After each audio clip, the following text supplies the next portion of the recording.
青は挑み続ける心、青はまだ見ぬ何かへの渇望、青は内なる情熱、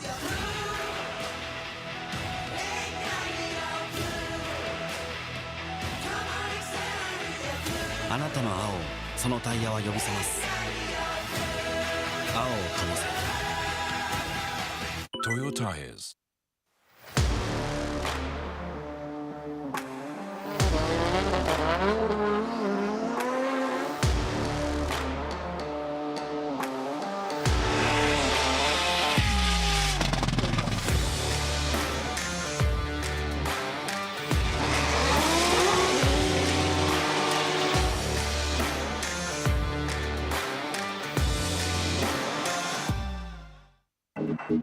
バリのタイヤ、走りが変わる。願いを叶えるために選ぶタイヤがここにある。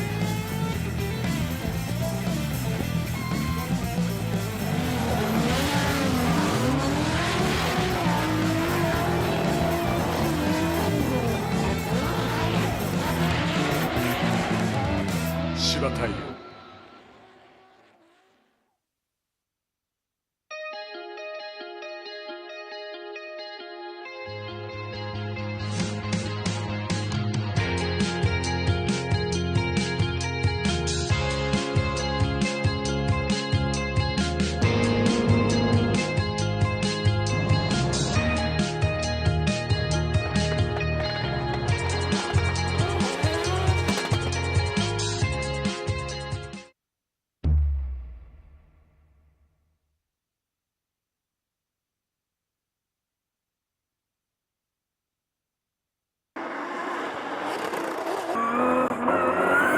スノコオイルはもう僕は長いことを使ってますけども、例えば、油圧が垂れにくいだとか、ミッションオイルなんかはねすごい泡立ちにくくてすごい、長く使えますし、スポーツ走行にも向いてるかなというふうにも思います。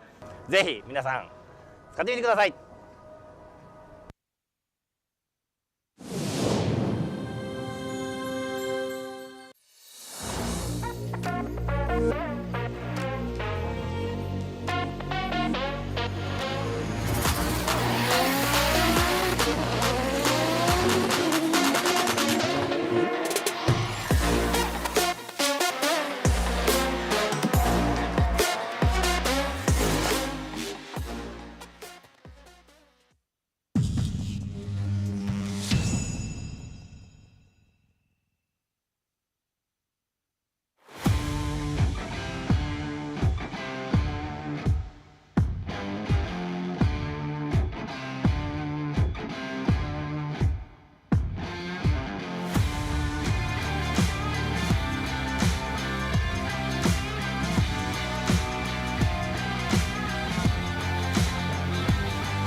Altia。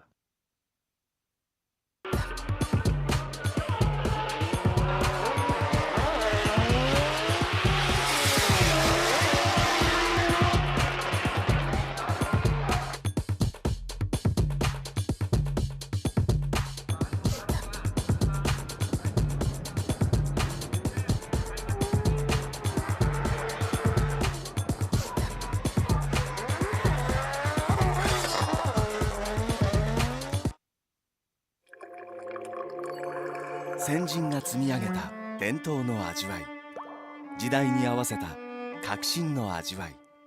次の100年に伝統と革新の300年、奥の松。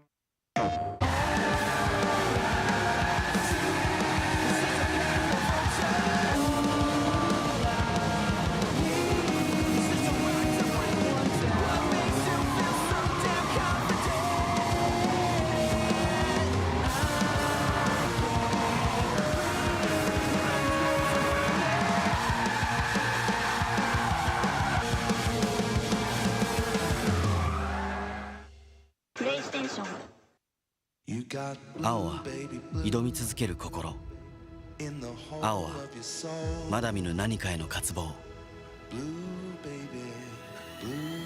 青は内なる情熱、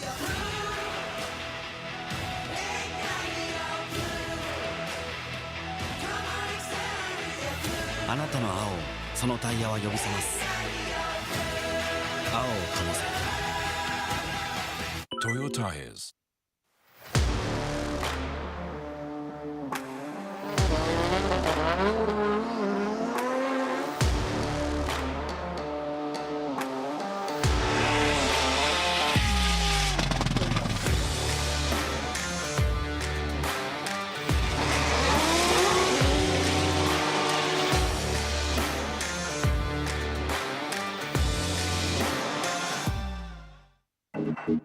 バリのタイヤ、走りが変わる。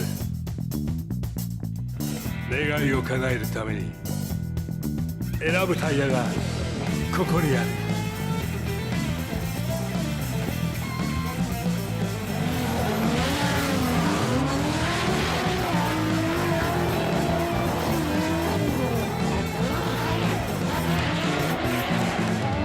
芝タイヤ。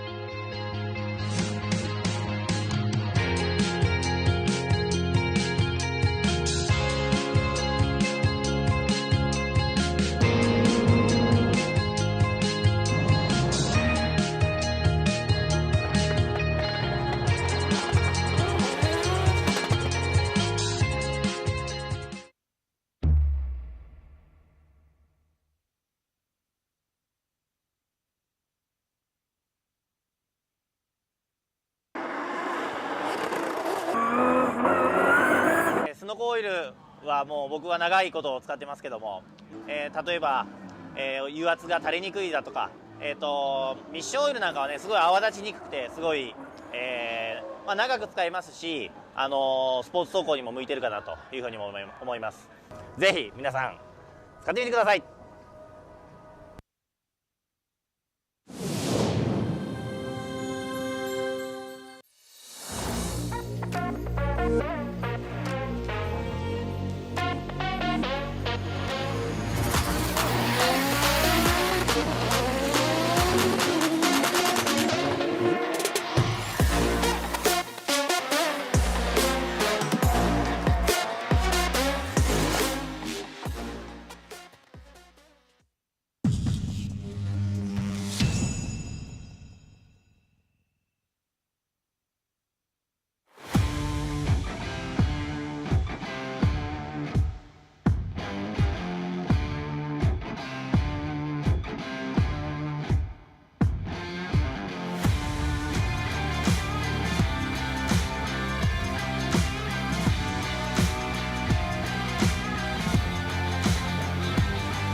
Altia.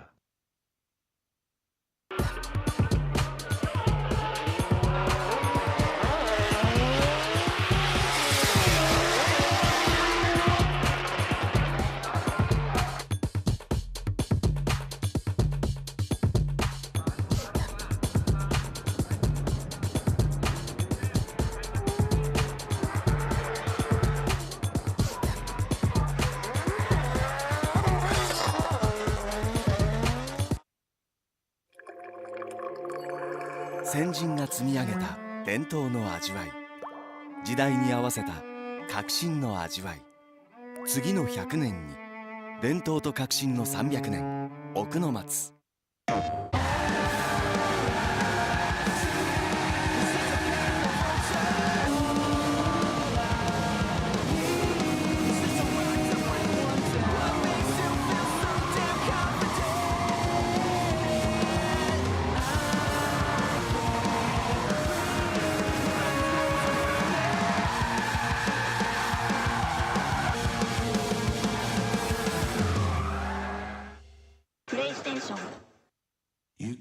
青は挑み続ける心、青はまだ見ぬ何かへの渇望、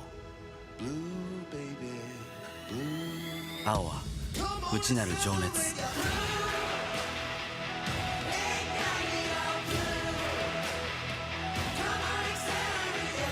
あなたの青をそのタイヤは呼び覚ます。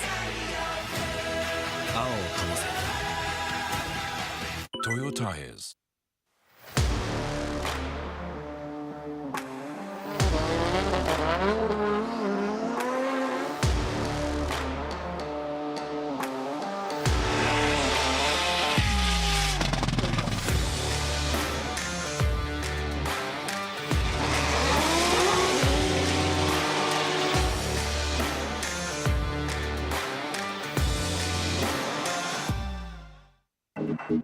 バリのタイヤ。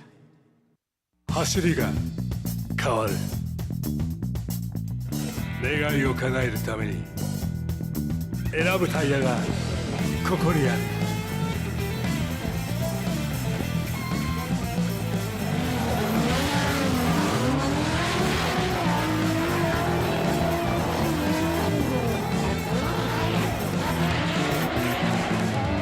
芝タイヤ。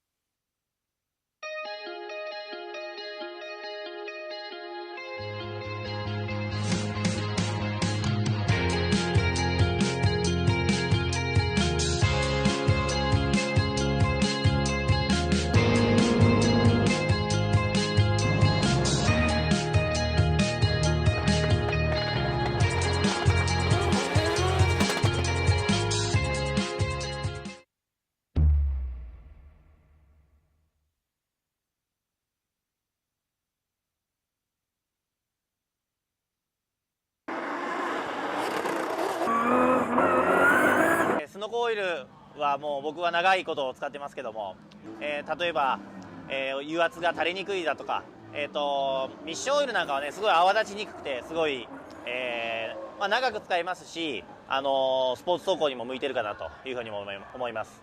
ぜひ皆さん使ってみてください。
Altia.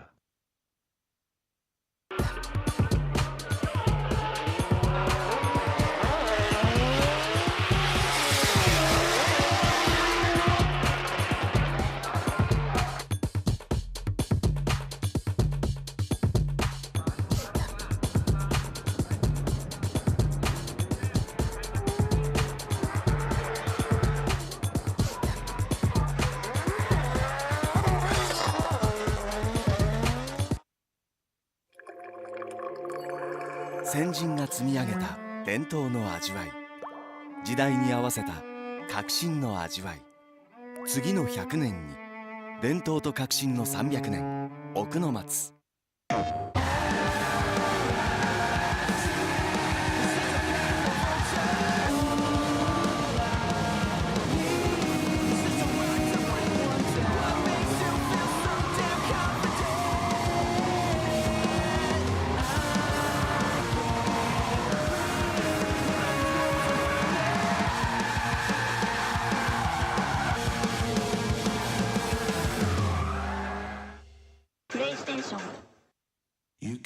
青は挑み続ける心、青はまだ見ぬ何かへの渇望、青は内なる情熱、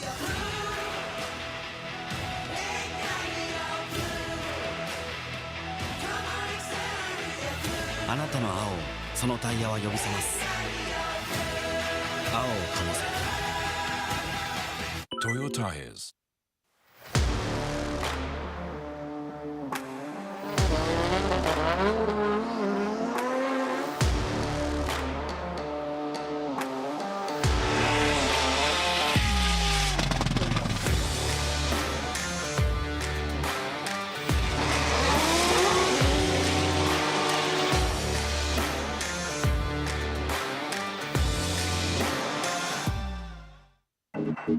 バリのタイヤ。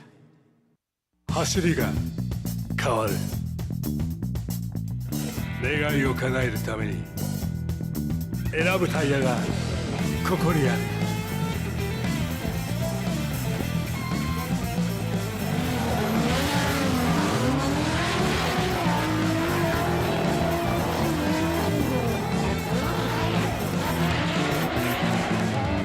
芝タイヤ。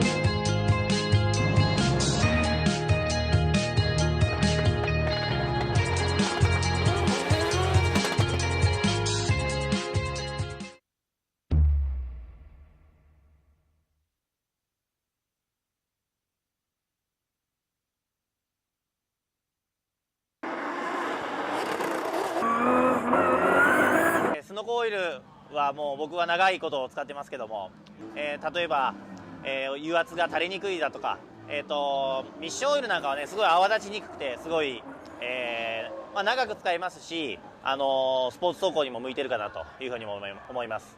ぜひ皆さん使ってみてください。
Altia.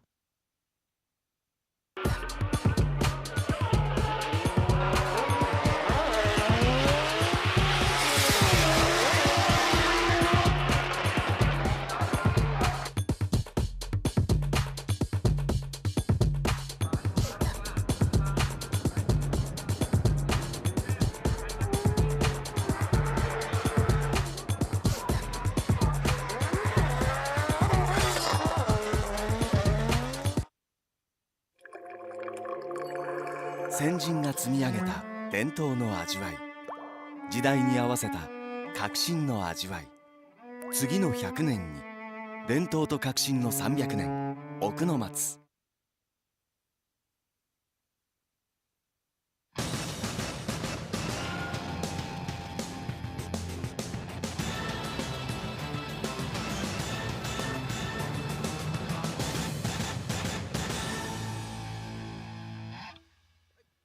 さあ皆様お待たせいたしました。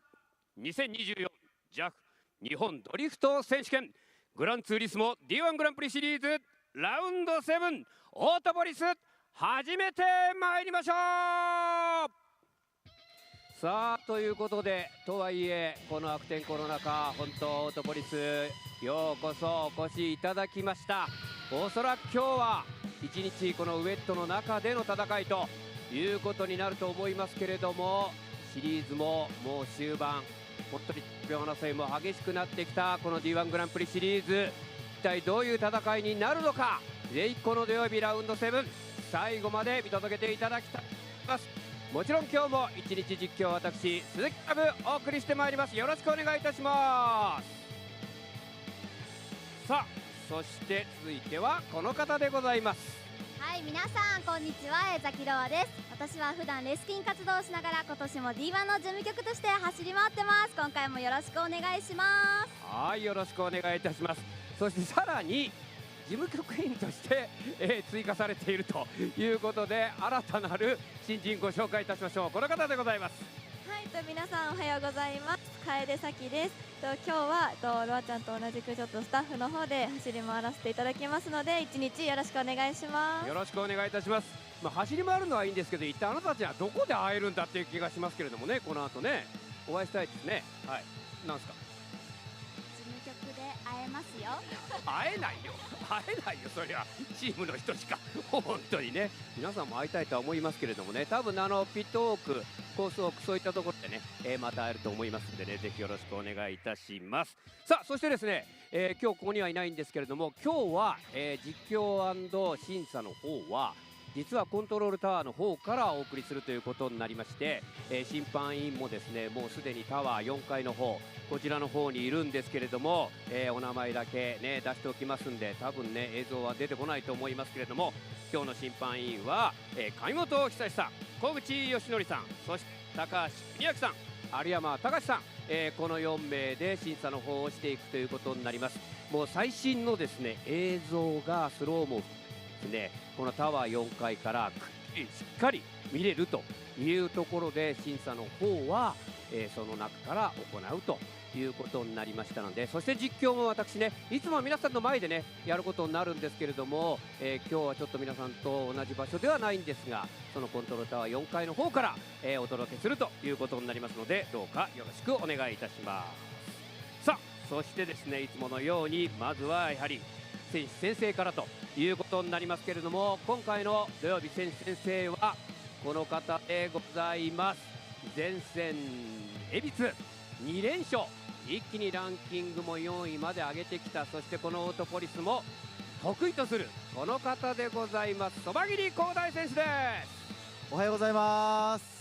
今日も一日よろしくお願いします。はい、はい、このオートポリス、ドライで走れれば白煙黙々でもっともっと迫力出せたんですけど、今回はあいにくの天気ということで、本当風とか、見に来てくれてる皆様、風邪ひかないようにちゃんと暖かくして楽しんで走ってほしい、見てほしいです。走っちゃダメです、ね、お客さん走っちゃうの盛大に噛みました。はい、大変なことになっちゃうよ。はい、安全見てほしいのと、はい、そのね、この雨とかを忘れさせるぐらい選手みんなで熱い走りで、はい、頑張って走りますので、はい、楽しんでてほしいです。よろしくお願いします。はい、よろしくお願いいたします。確かにですね、本当にこの雨の中ということになりますけれども、選手は一度本当にね皆さんに向けて熱い走り多分してくれると思いますんで、どうかね楽しんでいっていただきたいというところでございます。そば切り広大選手、どうもありがとうございました。ありがとうございました。はい、さあということで早速このままもう始めるということになりますけれども、この場所ではこの後ですね、レースクイーンステージという形で今後ろに並んでいる方々、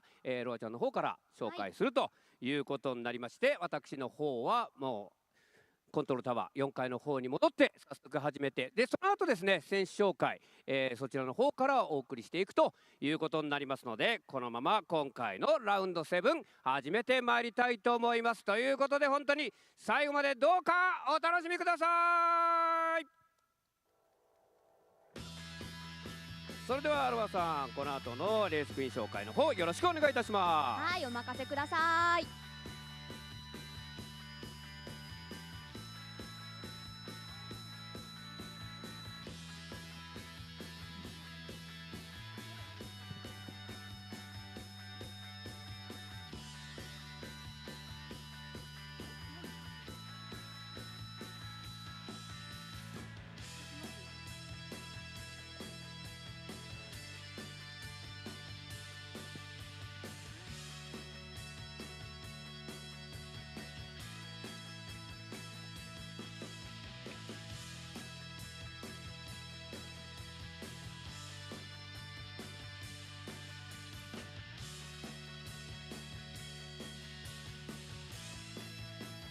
はいということで皆さんお待たせいたしました。これからはレースクイーン紹介の方を始めていきたいと思います。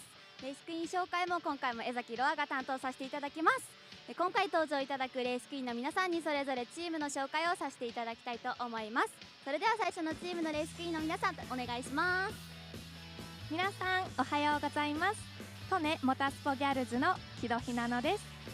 トネ株式会社は創立86年の日本を代表する総合工具メーカーです。さまざまなカテゴリーのレースをサポートしており、常に新しい視点でクオリティの高い工具を作り続けています。実際に使ってみると便利な工具ばかりですので、ぜひトネツールのウェブサイトをご覧ください。 D1 グランプリ、こちらの会場内にはトネ販売ブースを出店していますので、そちらにもお立ち寄りください。ここオートポリスは今雨が降っています。雨にも負けず最後まで元気に応援していきますので、皆さん一緒に盛り上がっていきましょう。は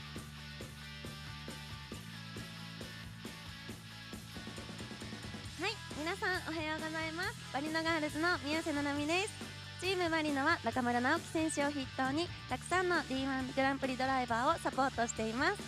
このオートポリスラウンドでも私と一緒にチームバリノの応援をよろしくお願いします。ちょっと傘とマイクを持ってるのでいつものポーズがちょっとできないんですけど、一緒に皆さん言ってください。それではいきます。せーの、バリバリバリノ。ありがとうございます。皆さんおはようございます。ドリフトスターレーシングを応援するアグニャンこと三方アグナです。ドリフトスターレーシングは今年は尾藤弘樹選手と畑中夢人選手の2大体制で参戦しています。もちろんタイヤはドリフトスターでバリノの規格設計でアメリカ生まれのタイヤです。今シーズン残りわずか、尾藤弘樹選手と畑中夢人選手の応援をよろしくお願いします。皆さんおはようございます。2024チーム東洋タイヤズドリフトギャルズの白石美音です。同じく早崎ひかりです。よろしくお願いいたします。私たちは川端正人選手、藤野秀幸選手、松山北斗選手、横井正史選手、田野裕樹選手を応援しています。選手たちの熱い走りを支えるのは東洋タイヤのプロクセス R888R ドリフトです。高いグリップ性能とトラクションコントロール性能を実現し、主にドリフト競技向けにチューンアップされた選手たちから信頼が厚いタイヤです。今年は東洋タイヤ株式会社が D1 参戦20周年を迎える記念の年となります。今までもこれからも D1 ファンの皆様と一緒に盛り上げていきたいと思っています。出店ブースではタイヤ展示のほか限定品の発売も行っております。ぜひ遊びに来てください。それでは応援スタンドの皆さん、会場の皆さん、 YouTube をご覧になっている皆さん、私たちと一緒にチーム東洋タイヤズドリフトの応援よろしくお願いしま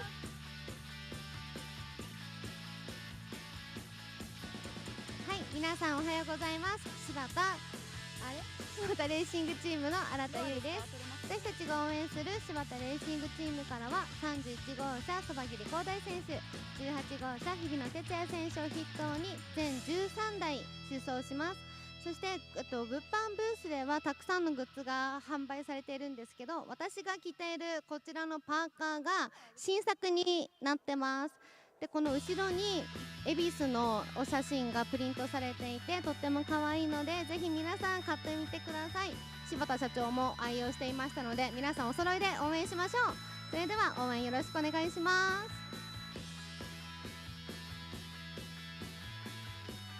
皆さんおはようございます。ウェインズモータースポーツアンバサダーのしおりんこと星澤しおりです。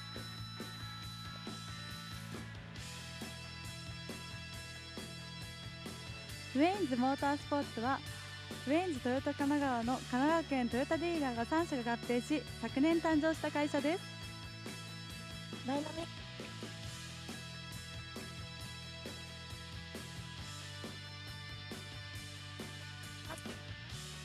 マシンにも印象的なこのウェインズブルーが入ったウェインズトヨタ神奈川オレダレーシングと山中真央選手の応援をよろしくお願いします。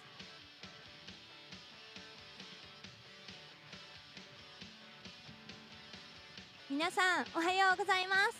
プロジェクトミューのレースクイーンを務めさせていただきます熊野あすみと小雨です。プロジェクトミューは安全なブレーキシステムで D1 グランプリをサポートしています。今日は岩井選手がブレーキ調子悪いようですが、プロジェクトミューの性能を生かして素晴らしい走りを見せてくれること間違いなし。皆様と一緒に楽しいレースを盛り上げれることを楽しみにしています。プロジェクトミューの応援よろしくお願いします。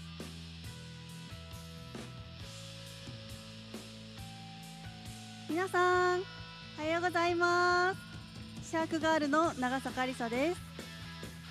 牧しおりです。私たちシャークガールはチーム D1 選手とこの選手、そしてユーラスレーシングの野村選手を応援しています。シャークエナジードリンクはガラナが入っていてカフェインが控えめでとても飲みやすいエナジードリンクになっています。ぜひ皆さん飲んでみてください。それでは私たちチームの応援をよろしくお願いします。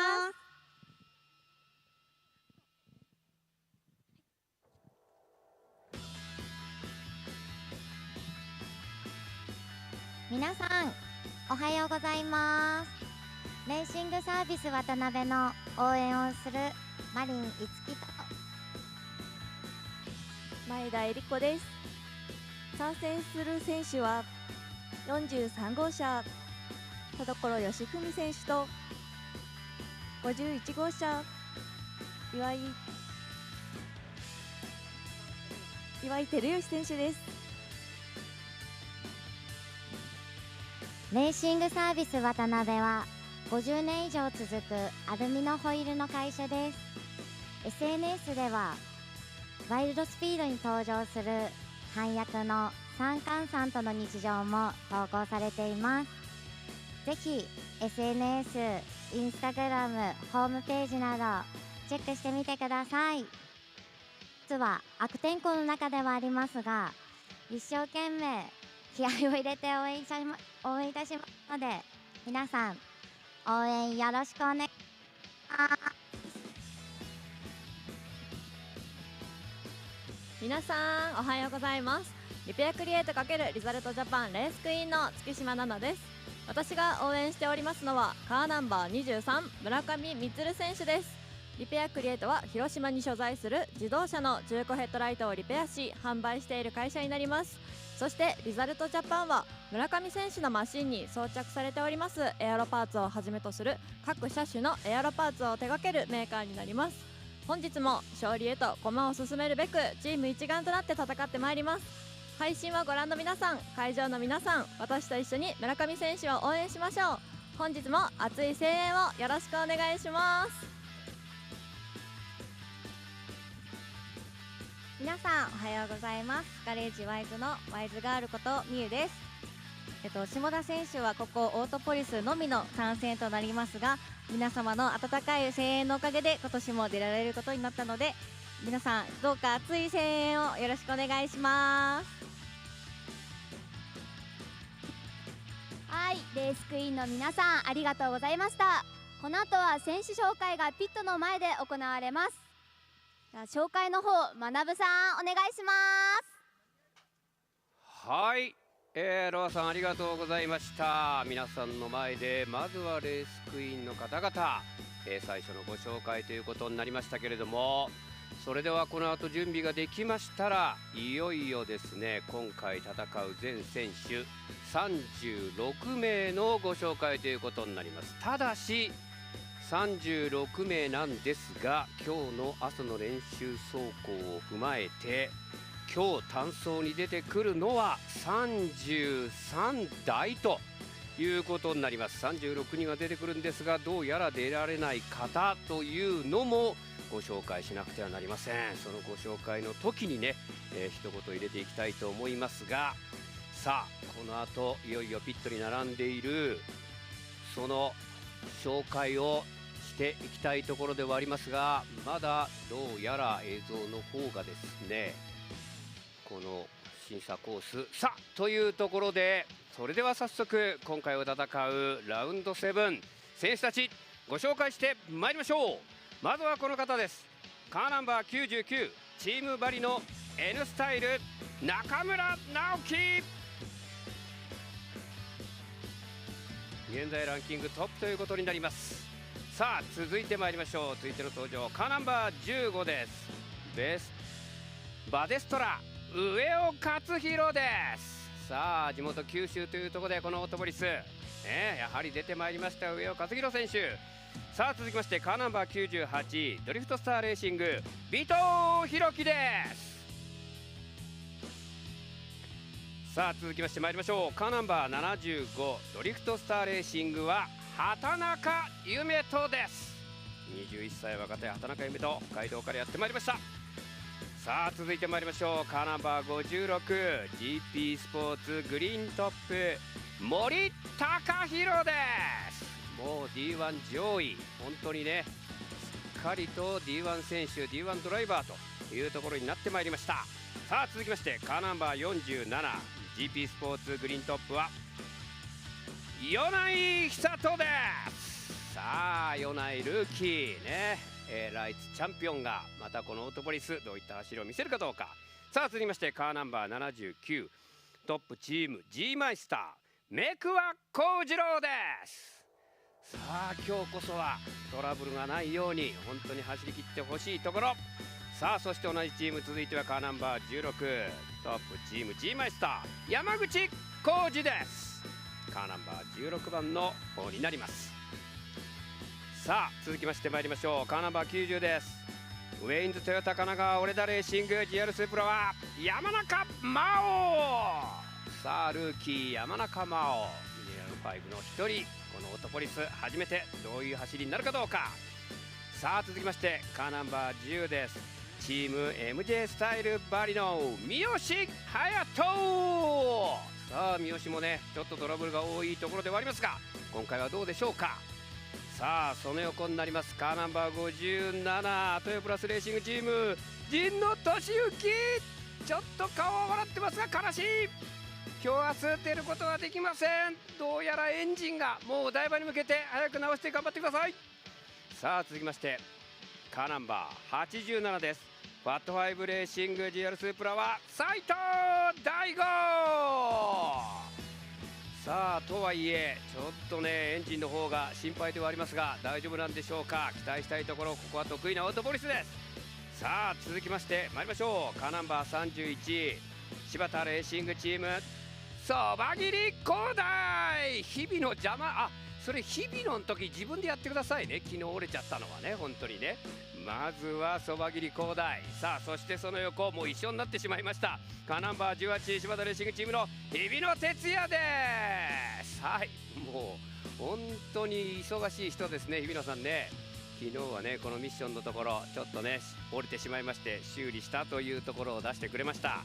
さあ柴タイヤ勢が続きます。続きましてはカーナンバー2セミスタイル柴タイヤドリフト田中セミ。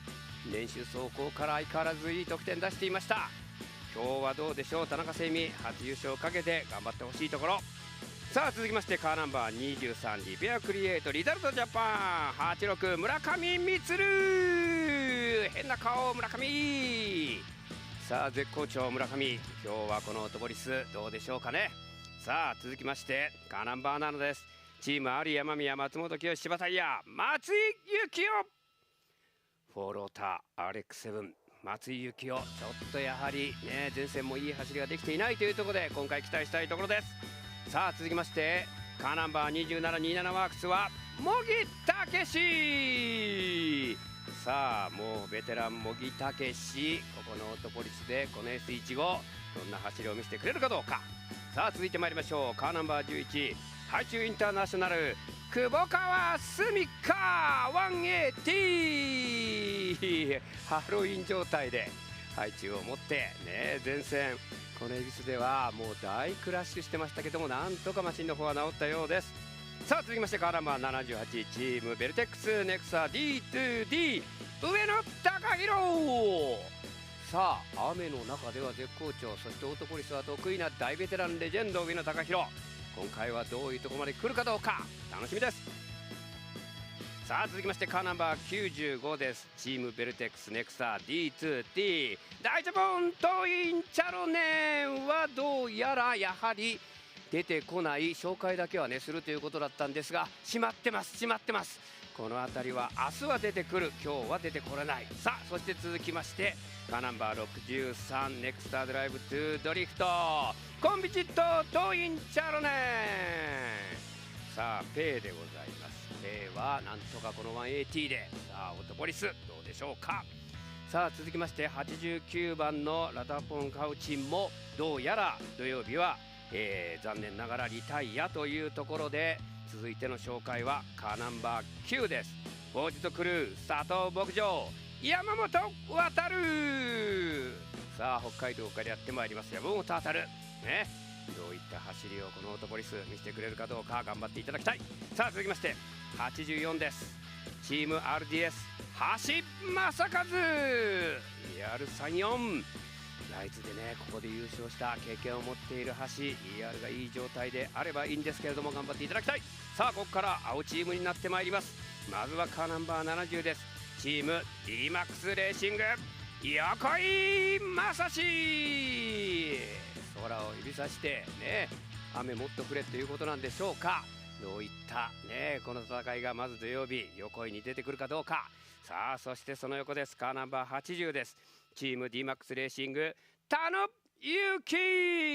さあルーキー田野祐希、今のところルーキーでは最上位3位というところまで来ていますが、ここオートポリスではどうでしょう。さあ続いて青チームカーナンバー77チーム東洋タイヤドリフト2松山北斗。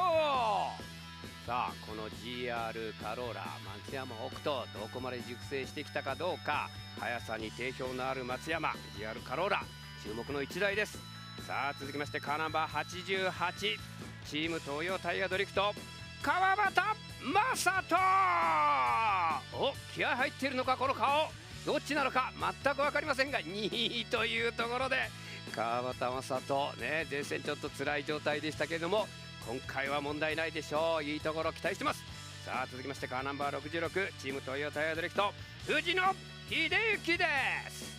さあ昨年度の D1 チャンピオン、とにかくまだ優勝今シーズンはありませんが、オートポリス昨日の段階では非常にいい走りを安定して出しておりました。さあ続いてまいりましょう。続いての登場です。カーナンバー51レーシングサービス渡辺岩井照義。 D1 回切っての FCRX7 ね3ローター岩井照義、今ミスターアベレージというところで今日はミスターアベレージどの辺に来るかどうか注目していきたいところです。続きましてカーナンバー43です。レーシングサービス渡辺田所義文 AE86。 さあ SR 搭載の AE86 田所義文ベテランもこの86でどこまで頑張れるかどうか。さあ続いてまいりましょう。続いての登場カーナンバー76ガレージワイズは下田照明。さあスタンドには応援団今日もいることでしょう。この D1 オートポリスだけは欠かさず必ず出てくる。しかしまだ追走には残っていない。今回ぜひ頑張ってほしい。さあ続いての登場カーナンバー33広島トヨタチームズル B 石川純也。さあ GR86 石川純也ヒーローチームダンロップとしてのエース、なんとかこのオートポリス頑張っていただきたいところ。さあ続いての登場カーナンバー55広島トヨタチームズル B 松川和也。何か先々週ぐらいにどうやら全日本のダートの中でいい走りをしていたというところで、どうやらダートにの転向が噂されているこの頃、ぜひ D1 でも頑張っていただきたいところです。さあそして最後になりますカーナンバー3です。ユーラスレーシング野村圭一です。ナンロップクスコスカイラインね、エンジンが壊れてそれを直してなんとかギリギリ間に合って何かボコボコにされている、よくわからないシーン野村圭一、地元九州いい成績期待したいところです。さあ以上の36台、出場は33台ということになりますが、この後そのまま今日お昼に道場走行をやっていただくライツの選手も合わせてご紹介いたしましょう。まずはこのグリーンのマシンの180です。 2024 D1 ライツシリーズチャンピオン和田健志郎です。さあニコニコが和田健志郎ね、このチャンピオンの道場走行することができるということになります。そしてその横です、四国からやってまいりました、もうすでにベテラン柳和孝です。この青い S14 柳和孝。さあそしてさらにその横になります、やはりこの方も四国からやってまいりました、カーナンバー3ベテランです、谷本誠。はいね、安定した走りがある谷本誠、道場走行ぜひ楽しんでください。さあそしてその横、危ない男が出てまいりましたね。九州といえばやはりこの男をね紹介しなくてはならないでしょう。この男は谷浩一。こんな見栄えはしていますが、とても優しい可愛い男でありますね。道場走行まずできるかどうかがちょっと心配ではありますがね。さあそしてやはり九州からこの人も道場走行を手伝ってくれることになりました。続いてはゴールドの黒のマシンは工藤公平です。九州のベテラン工藤公平。さあ以上5台このライツシリーズを戦ってきた選手たちがお昼に道場走行をしてくれるということになります。さあということで以上のメンバーで今回のラウンド7お送りしてまいります。それでは始めてまいりましょう。2024じゃ日本ドリフト選手権グランツーリスモ D1 グランプリシリーズラウンド7オートポリスの開幕です。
シリーズタイトルスポンサーグランツーリスモ、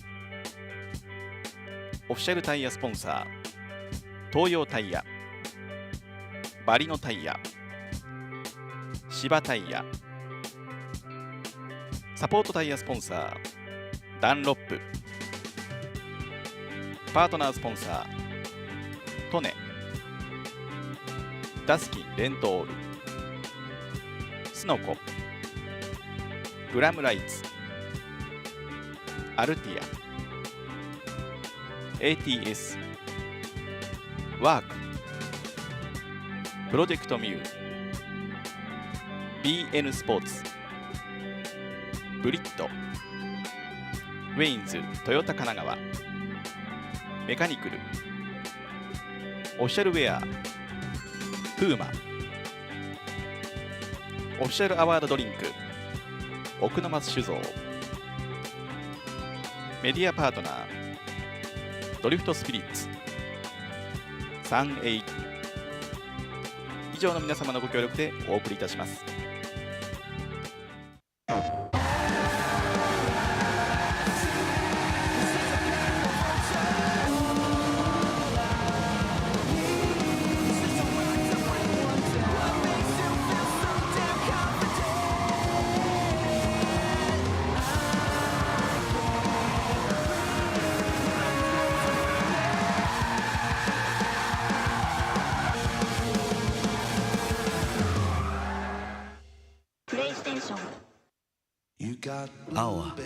挑み続ける心。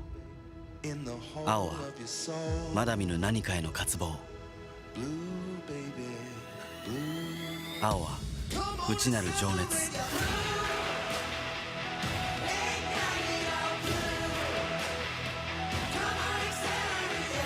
あなたの青をそのタイヤは呼び覚ます。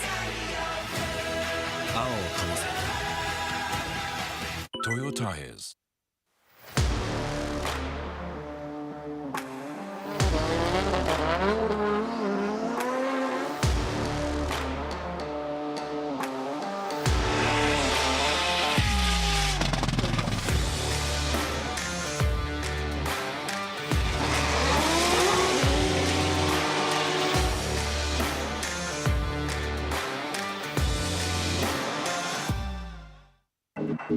バリのタイヤ。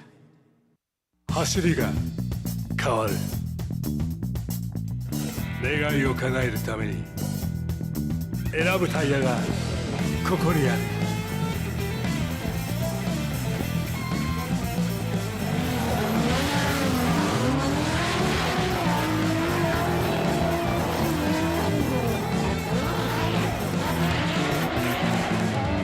芝タイヤ。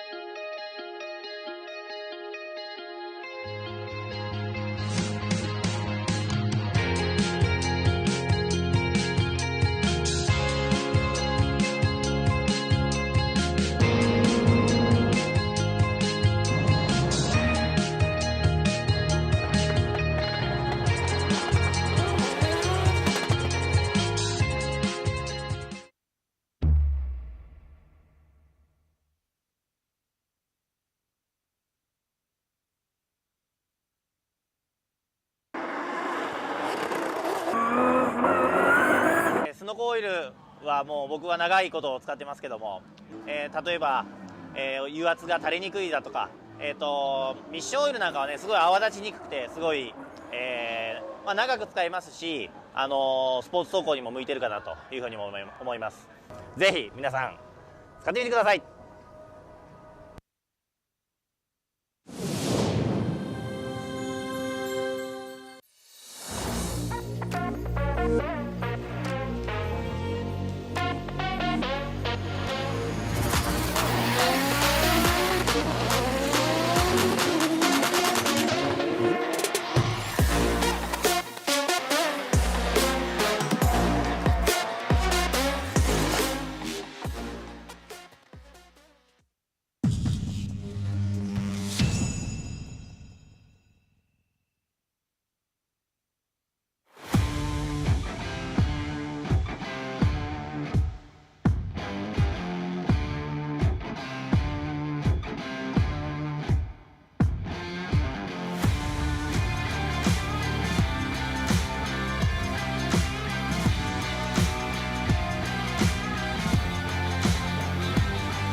Altia. .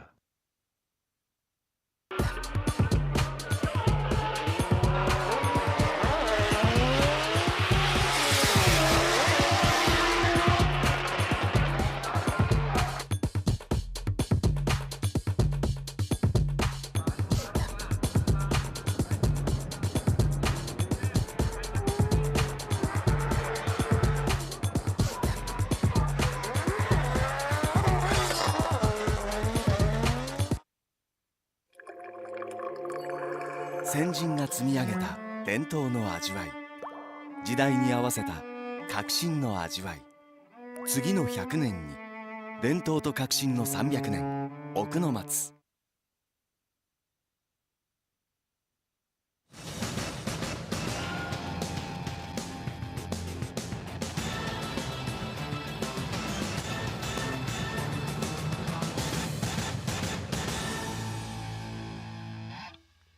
さあそれではいよいよはい、それではビデオオプションご覧の皆様おはようございます。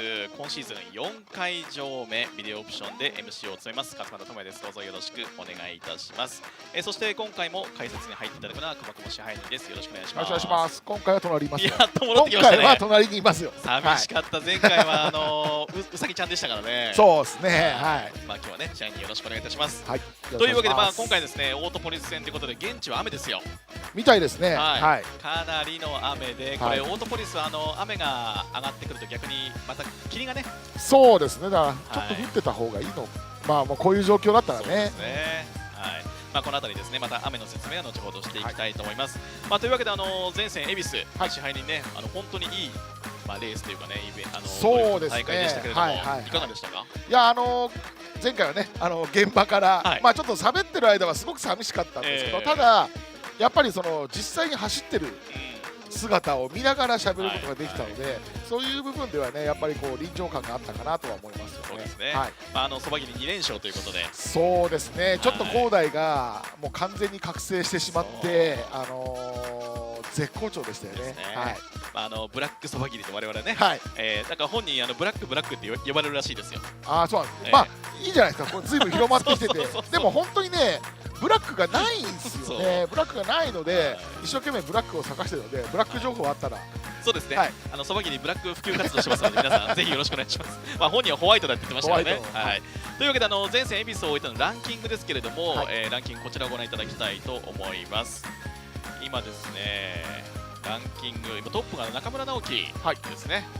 なんか斉藤大吾止めろみたいなこと言ってましたけれども、なんかね斉藤大吾選手は勝手に規定路線ですね。大吾のエンジン壊れちゃうのは。というわけで中村直樹は現在トップ、2番手が日比野、3番手が斉藤大吾、そして4番手そば切り上がってきましたね。そうですね。これまだまだそば切りなんかもチャンピオンのチャンスはあると思ってまあ結構離れてますけど40点かな。でも40点って1ラウンドで25点じゃないですか。それがダブルでこの前取って50点取ってるんで、そう考えると逆転可能だと思うので、ラウンド7、ラウンド8のこのオートポリスがかなりこのそば切りとしてはチャンピオン争いに入れるかどうか非常に重要な大会になってきそうですね。はい。さあというわけでですね、皆さんには Good morning everyone. ご覧いただきますが、まずは D1 の単走審査をですね、まとめたものがありますので、こちらをご覧いただきたいと思います。Hello everybody. Alright everyone, welcome. Woo, that is a bit spicy. Spicy. Am I spicy? Welcome to D1 Grand Prix at AUTOPOLIS. We're about to start qualifying for Round 7 of the 2024 season of D1 Grand Prix. How's the level? Does that sound alright? You're good. I'm watching here. Alrighty. I might be a little bit quiet actually, but you can turn it up. I'll turn it up a bit. Crank me up. So what we are looking at right now is excuse me, if you haven't been here before, the judging for D1 Grand Prix is done by a computerized judging system called DOS. The course is split up into different sectors here at AUTOPOLIS, Sector 1, 2, 3, 4 and 5. Each course, part of the course is weighted differently. They get a score out of 100. So this is the course we're using this weekend. Sector 1, 2, 3, 4 and 5. You can see the yellow zones on the track. We have an out, in, out zone, racing line style.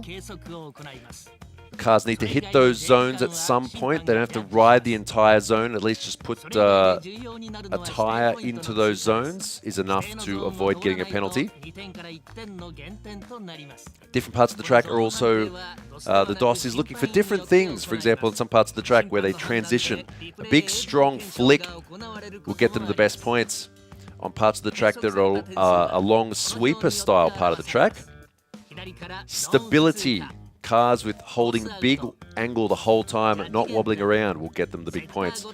We also have human judges keeping an eye on the course. We have actually today 3 former D1 Grand Prix drivers on different parts of the track watching the cars to see if they go off the edge of the track, which results in a penalty, missing the zones, or any other kinds of things like that. As you can see on the screen there, those red markers there. Zone miss, judge penalty, or missing a sector will get them a penalty.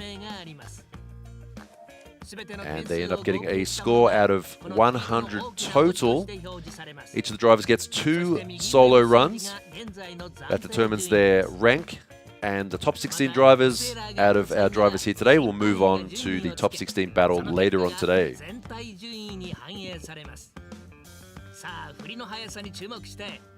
So let's see what these drivers are going to go do here today. The course conditions aren't all that great right now, still slightly wet, which is not what you want on a high-speed track, as you can see here. AUTOPOLIS Zoom going crazy. So I'd like to say welcome to today's broadcast. We're here all weekend, today and tomorrow. We're just starting qualifying. My name is Alexi Smith. I am joined here by... My name is Kyle. Good morning, everybody. Properly this time. So, yeah. Look at those conditions on the track there. Not ideal for a high-speed entry. Yeah, I was right about to mention that. Is like the track does not look fun right now. This is a relatively high-speed track by D1 standards. And it's not quite raining, it doesn't look like. But it looks like there was rain, which is the worst. Because you're going to have grippy spots and slippy spots, and when you're doing 100 miles an hour sideways, it'll be interesting. Yeah, not ideal. So this venue here, AUTOPOLIS, all the way down in Kyushu in southern Japan, it's in a valley, so we quite often get early morning fog like this. It should clear up. Also, massive venue built back in the day, in the 90s, back when Japan was building stuff like this. So cool. Originally sort of envisioned as an international style circuit. There were a few sort of international style races run here back in the day, but it's like an hour and a half from the closest town.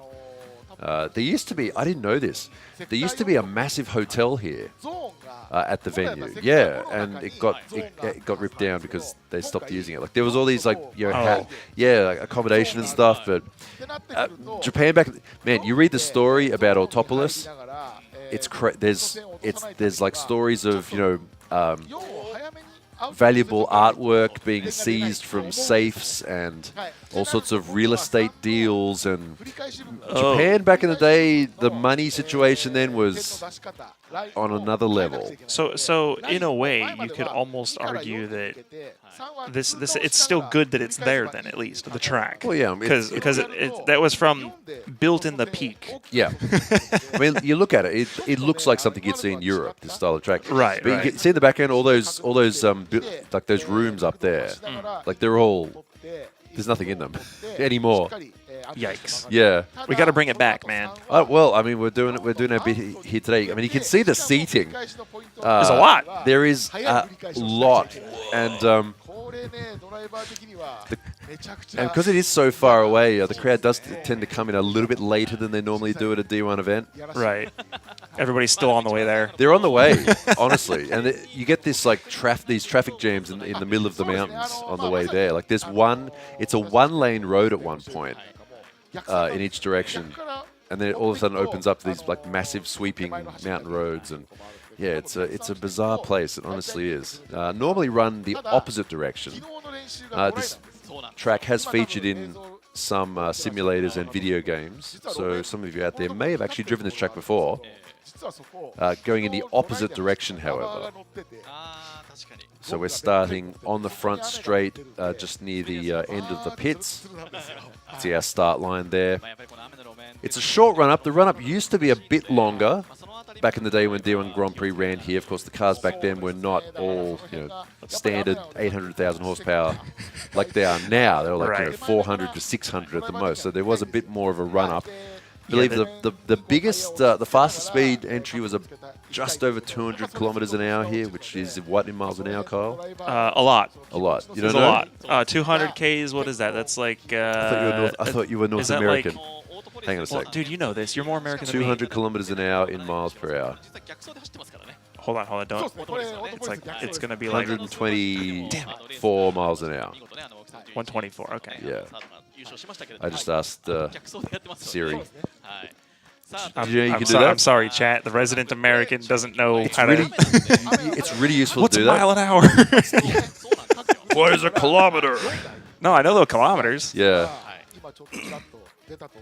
That's the problem. Is actually even when I was in California, my car, because of the way that my SR revved out to 9K, so I had the Japanese cluster. So I only had kilometers because I needed the additional tech. I didn't want to have to buy a standalone tech. So, so I've always just had kilometers. Right. It's funny, in Australia we still, for some reason, we talk about height in feet. We never used to do that. Yeah, and it became popular. You know why? I think this is my theory. Is back when, like back when I was in high school, like American basketball was huge. Like in the mid '90s, the mid to late '90s, like basketball had a big thing in Australia, and all the players are in feet. So we all wanted to know what we were in feet too to compare. So and it just kind of stuck, and people started talking about feet. I mean, it's easier to say like, oh, I'm 6'3" than it is to say like, oh, I'm 193 centimeters. Like it seems to roll off the tongue better there, but for everything else, I mean, it does say that it'd be kind of funny, like, hey boy, hand me that 5/8 inch wrench. Like, it sounds. No, we don't do fraction wrenches here. That's bad. No, not here. No, it's all here. It's like, where's the 10 mil? Okay. Where is that 10 mil? All right, first run. First driver out today. Kodai Sobagiri currently 4th in the championship ranking with 79 points. There's a bit of a gap between 1st, 2nd, 3rd in the championship points and 4th and 5th. Sobagiri, former D1 Grand Prix champion. First run. Honestly, Kyle, I think we need to give these guys a bit of leeway this morning. Actually, you can see from that top down, we've got the drone flying, thankfully. You can see the edge of the track. The track limits have been moved in slightly from the actual edge of the track. There's a chalk line running down the inside there to keep them off that gravel. Yeah, actually, I'm kind of surprised how wide that outer zone right here is, because normally they're right on the edge, and I understand why they would have done that, is to keep people's tires off of the dirt, to keep the track from getting dirty and all that stuff, because it is, it's a big sweeper basically, so you don't want dirt there. But it's surprisingly wide today. Yeah. And you mentioned the shorter run-up. It's almost like noticeably shorter than it used to be. Yeah. Well, they can get a fair bit of speed coming in there.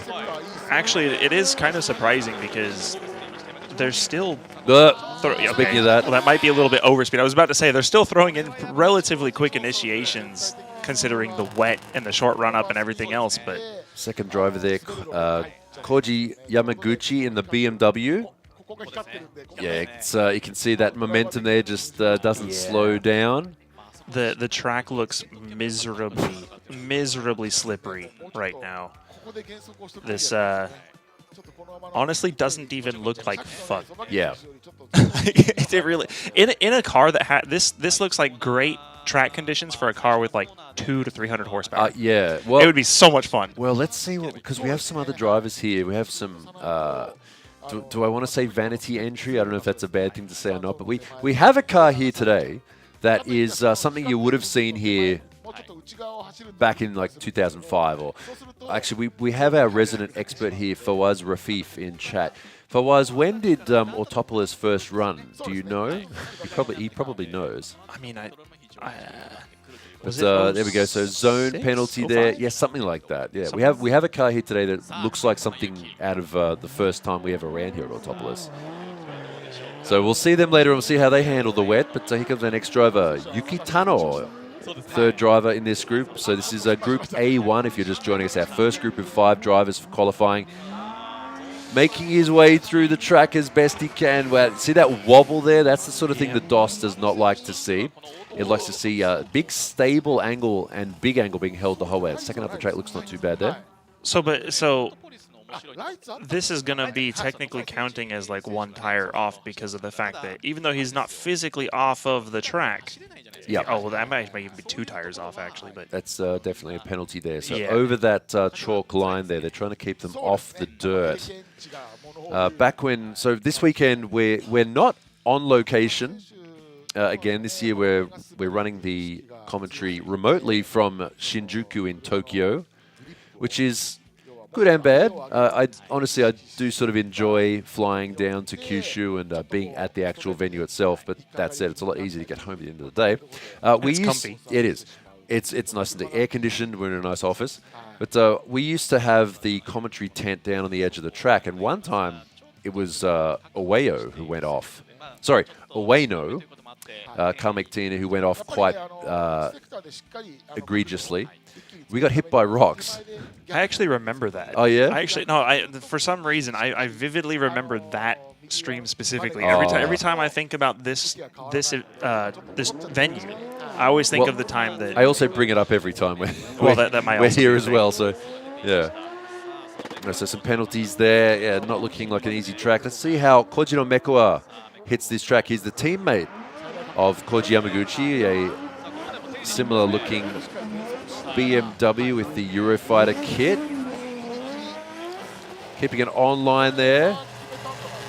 God, it looks like so slippery. Yeah, and he's just going, not shifting up there, just keeping it in the high rev range. It's a good way to drive in the wet.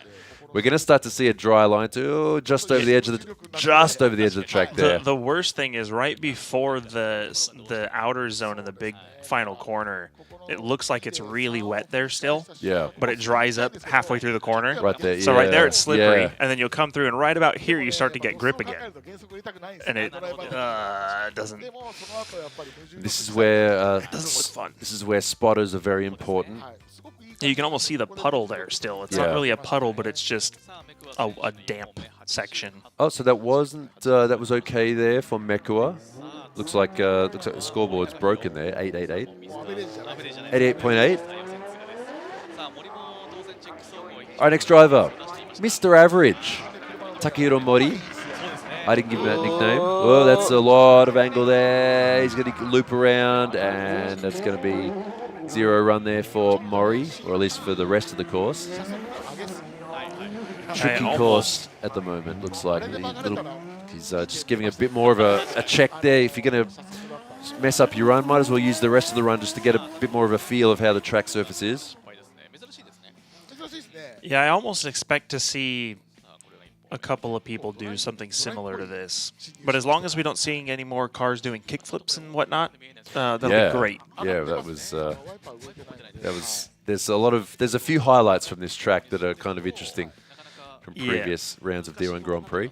That was actually something I was talking about earlier off stream, was that I hope that today goes relatively well, because this is one of those tracks that it doesn't have a lot of big crashes, but whenever there is a crash, it's always a spectacular crash. Like cars doing kickflips, people getting helicoptered out of the track. One thing too about that entry is if the lead car messes up, like in a similar way that we just saw from Mori, chase car has nowhere to go. Yeah. So either they're going into the crash barriers and the concrete wall, or into the lead car, or both.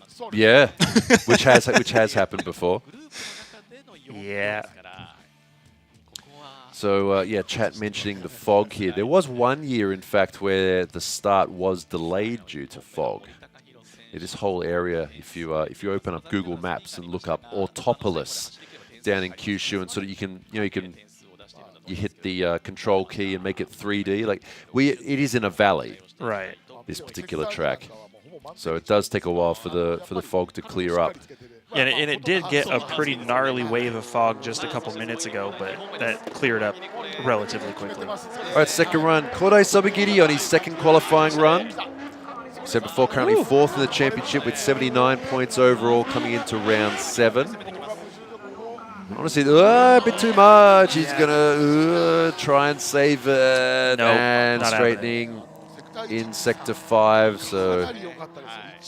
That was a lot of spicy angle. That was it was a good I wish they effort. would have shown the first corner initiation part. Was pretty impressive, actually.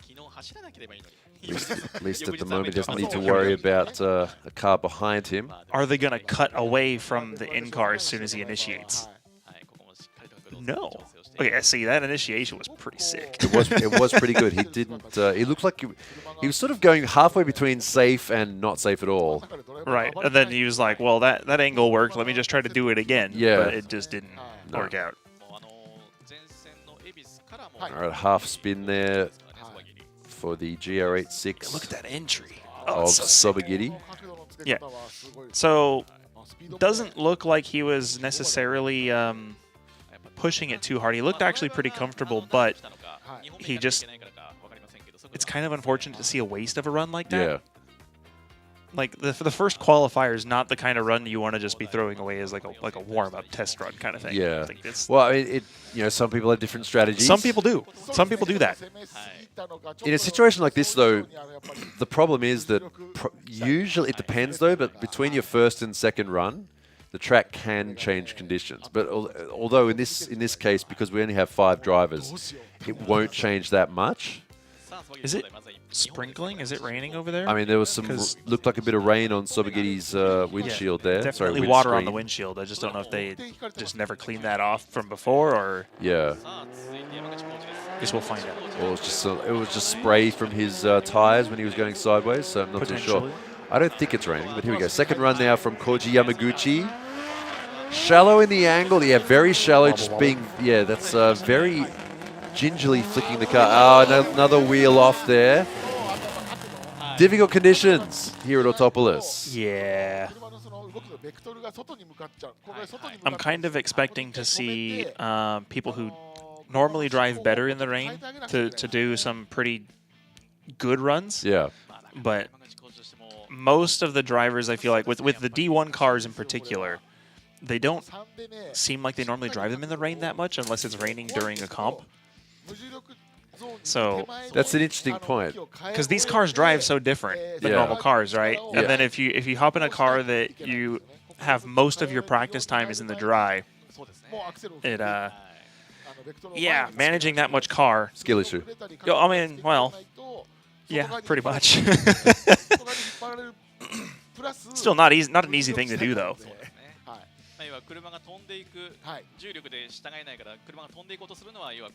But like, for example, I would expect to see like Naoki probably be relatively fine, all things considered. Yeah, because he's kind of a rain beast, realistically. He is. You know, there's that stereotype of guys who grew up broke are better at rain drifting because they'd go out in the rain. Right. Because they'd save money on tires and everything. I never used to do that. I don't know what you're talking about. I used to do that. Oh, sorry, yeah. Sorry. You're blowing the cover, my guy. A bit slow this morning, I think. Sorry, I might be a little loud there. I used to do that. I used to go to Ebisu circuit. Like I'd look up the weather. Like when I had a car parked up there, right. I'd look at the weather, like, oh, this week maybe I can go to Ebisu, and I'd look at the weather. It's like, oh, tomorrow's raining. Okay, see ya, and I'd go up there and do Minami course because no one else would go too. So you'd have the track all to yourself. Right. You'd do like 200 laps of Minami. Yeah, it was it great. doesn't use tires and nothing overheats. Yeah, and there's no one else, so you can just sort of take it easy and just get really consistent and good at it. Yeah. Whereas these cars are, yeah, that was like a 215 series tire slight boost up. Whereas these cars are set up because they're trying to kill you essentially if you don't handle them properly. Yeah, I mean these guys, you know, you're turning down the boost and you're still probably making 600 to 800 horsepower easy. Yeah, on massive tires. So score there 87.9 for Yamaguchi, a line penalty and zone penalty unfortunately for him. Difficult conditions. Next driver, Yukitano in the S15 Silvia. Nice flick there, but yeah, keeping that momentum. He comes up a bit short there. Momentum is difficult to carry. Just hits the zone there, and from now on it's a case of keeping the tires spinning a little bit faster than you'd normally do in these conditions. But it's easier with cars like this, these high horsepower, high response engines. Keep the tires over spinning a bit, and it's easier to back off and let them grip up than it is to. It's easier to control that than it is to spin them up. Yeah, if you know. Yeah, because you want to. I wonder if I can explain that so chat can understand that. So what it is basically like you want to get your wheel speed up in relative to the car. So in order to score there 90.1 for 120 kilometers an hour entry. So we'll see how that compares. Right. So you're trying to get the wheel speed up so that you can let off the throttle a little bit and let the rubber be the limit grip. Yeah. rather than trying to fight the turbo bogging out, because Yeah. that's a lot harder to deal with. Yeah, it's in this sort of like low grip, it's easier to spin the tires up too much and back off than it is to spin the tires up. So that's why you'll hear a lot more limiter than you normally would. Yeah, it's kind of a case of find the limit and then back it off just a little bit, and then just wait for the tires to do their job, speed the car up, and carry it through the corner, which is kind of that. Yeah, it actually, looks right like there. yeah, what Meko is doing here. This is a nice run from him. Couple of cars here for the BMW fans. Mekoa and Yamaguchi with their twin team.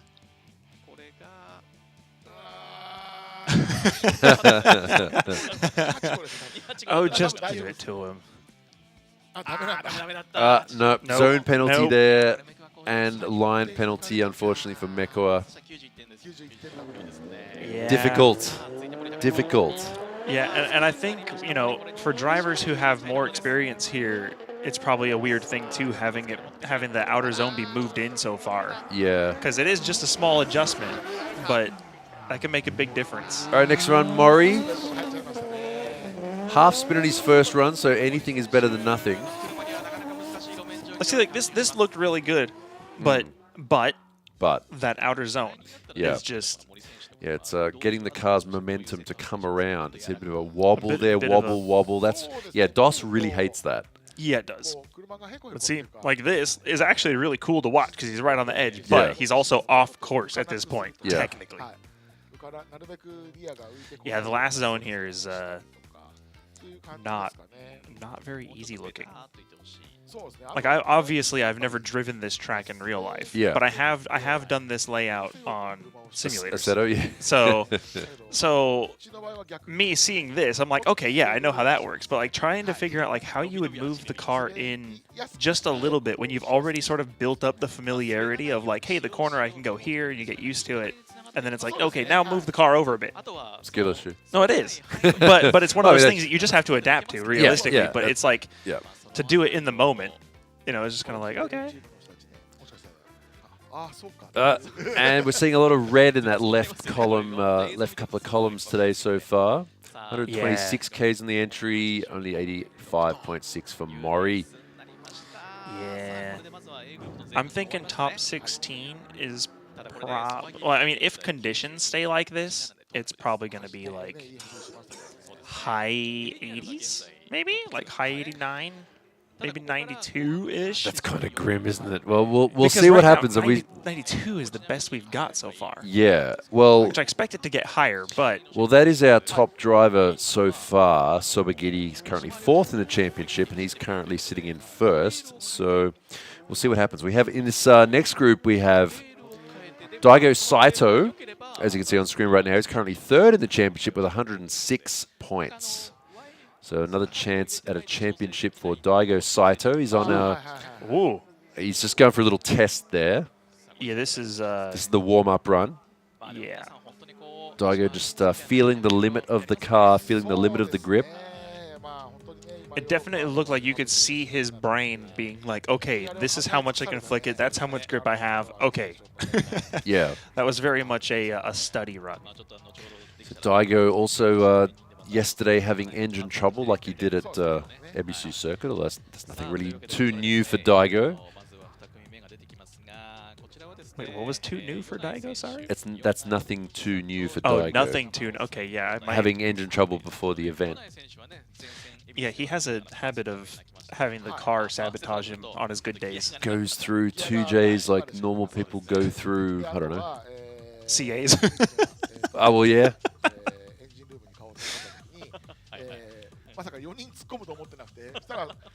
So next group coming out now, this is Group A2, next 4 drivers.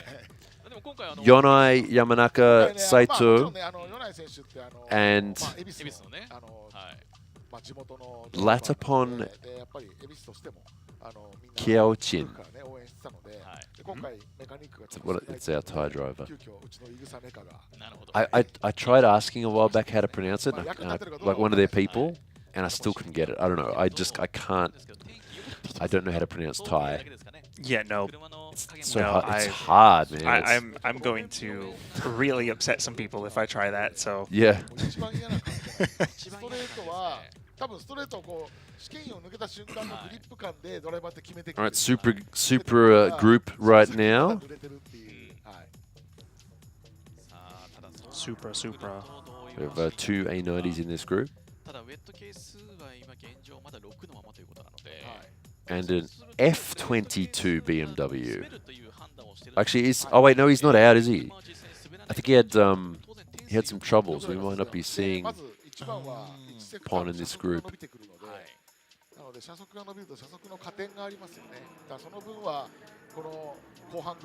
Our first driver in this group, this is Hisato Yonai, former D1 Lights champion. He's up in D1 Grand Prix this season in his 180SX. Next driver out. 米選手はね、こういう路面、悪状況の路面にはかなり強いドライバーなので、Well, obviously not raining. Definitely not raining. But wet. Wet. All right, first run, Yonai, 180SX. Flick. A little bit of a... Need more flick. A little bit of a mild entry there, but still clean though. Yeah. Honestly, right now, just keeping it clean is going to be an important thing. Yonai completing the run. That was kind of neat there, Kyle. That was very tame, or as I've been told, vanilla. But it. Did I say that, or was that? No, that was somebody referring to one of my runs a long time ago at D1. Was that me? It might have been, actually. I don't remember who it was that told me that. Okay. But yeah, so... Wait, so score there 90 for Yonai. Not a bad score, 120. That's a pretty good base run for him. Yeah, so again, that was a pretty mild run, but it was clean. He kept it on the track, no penalties, got the job done. And now he gets to play with the second run. There you go. All right, second run. Yeah, good strategy. I want to say next run, Mao Yamanaka, a bit too much. You can see the re-wheel start to stop. And around he goes. That's more embarrassing than anything else. Right now he's like, oh god, everyone saw that. Yeah. And see, wiggle the steering wheel, blame it on the car. Yeah, wiggle the steering wheel. I don't know, man. Look, the car's kind of reacting funny. I don't know. That wasn't me. Let me wiggle the steering wheel. It's so it's that cars have body language that you can tell. Yeah. That was very much a sort of like it was way bound up. It was way ready to snap around on him, and he let it happen. Yeah. But still kept it on the top of the black stuff. So true. No issues, no stoppage. We should. He's going to have one more chance. See, that's the difference between those. Compare those two runs we just saw, Yonai and Yamanaka. Yonai, first run. Take it easy. Just beat super. Just get one in the bag. Done. Right. Now he's chill. Second run, he can do whatever. He can play with it. To be fair, though, what happened there was all it was he just got on the gas a little bit too early. Yeah. That was it. Right. It wasn't like a huge mistake, but it was just a chain reaction. Yeah. All right, here we go. Currently third in the championship in the Supra. Daigo Saito going for that big entry there. What? Okay. The way he initiated, I was thinking like, okay, well maybe from that little warm-up thing he did, maybe he figured out how he can get the car to understeer as he throws it in, and it'll work out. But that he kind of actually almost did the same thing that we just saw, just not to such a. Do you think the track might be gripped up a bit more?